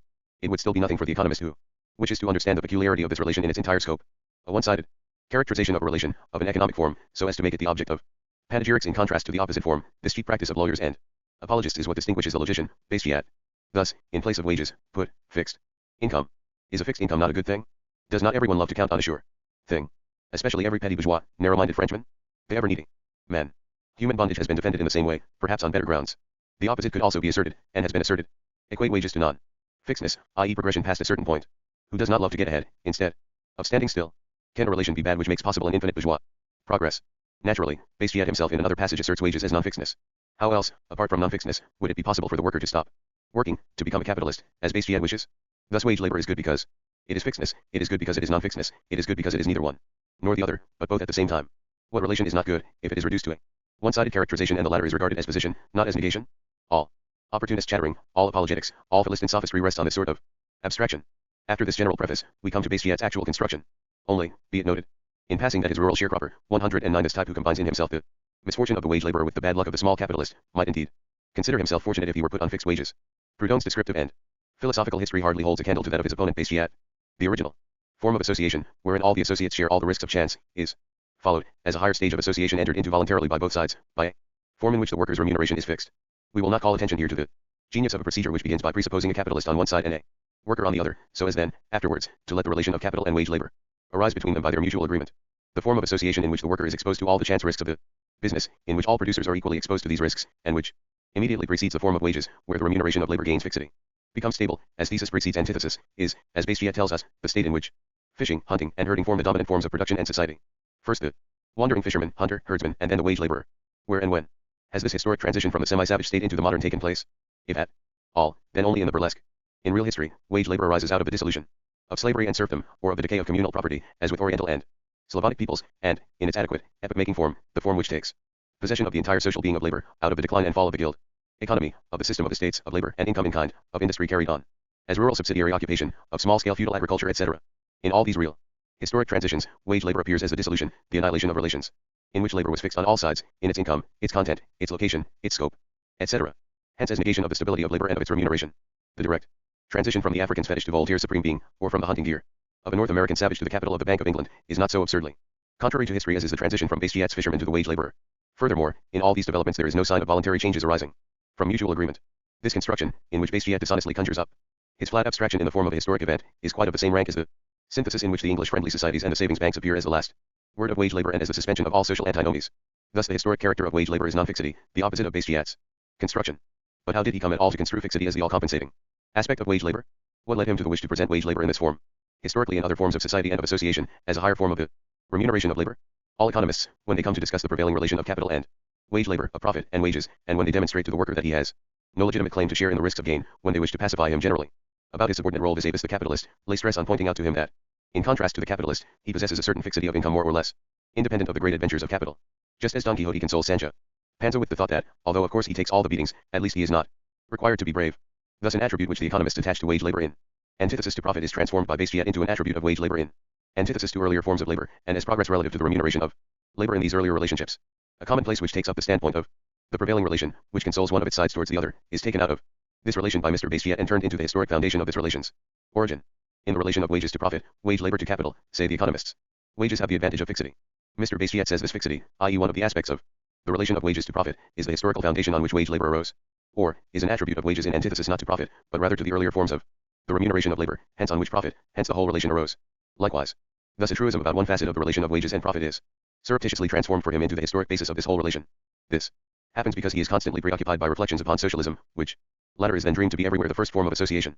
This an example of the importance assumed in Bestiate's hands by the apologetic commonplaces which accompany the course of development in the economist's writings. To return to the economists, of what does this fixity of wages consist? Are wages immutably fixed? This would altogether contradict the law of demand and supply, the basis of the determination of wages. No economist denies the fluctuations, the rise and fall of wages. Or are wages independent of crises? Or of machines which make wage labor redundant? Or of divisions of labor which displace it? To assert any of this would be heterodox, and it is not asserted. What is meant is that in a certain average wages realize a fair average level, i.e. the minimum wage for the whole class, a concept so hateful to Bestiate, and that a certain average continuity of labor takes place, e.g. that wages may continue on even in cases where profit falls or momentarily disappears entirely. Now, what does this mean other than that, if wage labor is presupposed as the dominant form of labor, as the foundation of production, then the working class exists from wages, and that labor individually possesses, on the average, the fixity of working for wages? In other words, a tautology, where capital and wage labor is the dominant relation of production, there exists an average continuity of wage labor, and, to that extent, a fixity of wages for the worker. Where wage labor exists, it exists. And this is regarded by Bestiate as its all-compensating attribute. Furthermore, that in the state of society where capital is developed, social production as a whole is more regular, continuous, all-sided, hence, also, the income of the elements employed in it more fixed than where capital, i.e. production, is not yet developed to this stage, is yet another tautology which is given with the concept of capital itself and of production resting on it. In other words, that the general presence of wage labor presupposes a higher development of the productive forces than in the stages preceding wage labor. Who denies this? And what would lead the socialists to the idea of raising higher demands if they did not presuppose this higher development of the forces of social production, brought about by wage labor? The latter is rather the presupposition of their demands. Note: the first form in which wages make their general appearance, military pay, sold, which arises with the decline and fall of national armies and of citizens, militias. First, the citizens themselves are paid as soldiers. Soon after that, their places taken by mercenaries who have ceased to be citizens. 2. It is impossible to pursue this nonsense any further. We, therefore, drop Mr. Bestiate. Note on previous editions of the works of Marx and Engels. Until recently there existed no complete edition of the works of Marx and Engels in any language. The Marx-Engels Institute, under its director D. Riazanov, began to produce such an edition in the late 1920s. The collapse of the project in 1935 was no doubt connected with Riazanov's dismissal and subsequent disappearance. However, 11 indispensable volumes did emerge between 1927 and 1935, under the title Karl Marx, Friedrich Engels, Historisch-Kritische Gesamthausgabe, commonly referred to as the Mega Edition. The Mega contains the works of both men down to 1848, and their correspondence, but nothing more. For the next 30 years, the field was held by the almost inaccessible Russian edition, the Marx-Engels Sakhinaya, 25 volumes, 1928 to 46. Only in 1968 did the East Germans complete the first German definitive edition, the 41-volume Marx-Engels Werke, Mu. Until then, the works of Marx and Engels existed only in separate editions and smaller collections on specific themes. For this reason, the translations into English have followed the same pattern. Innumerable pamphlets and brochures issued individually by Lawrence and Wichert on one side, the 3 volumes of Capital and the 2 volumes of the Marx-Engels selected works, MESW, on the other. Now things are beginning to change. The MESW have been expanded to 3 volumes, and Lawrence and Wichert have produced a complete translation of the 3-volume work Theories of Surplus Value. They also plan to issue a complete English language edition based on the Mu, which will inevitably take time. Finally, there is the present edition, the Pelican Marx Library. This occupies an intermediate position between the MESW and the projected complete edition. It brings together the majority of Marx's larger works, including the Grundrisse, a number of previously unavailable minor works, and the well-known classic texts of Marxism, such as the Manifesto.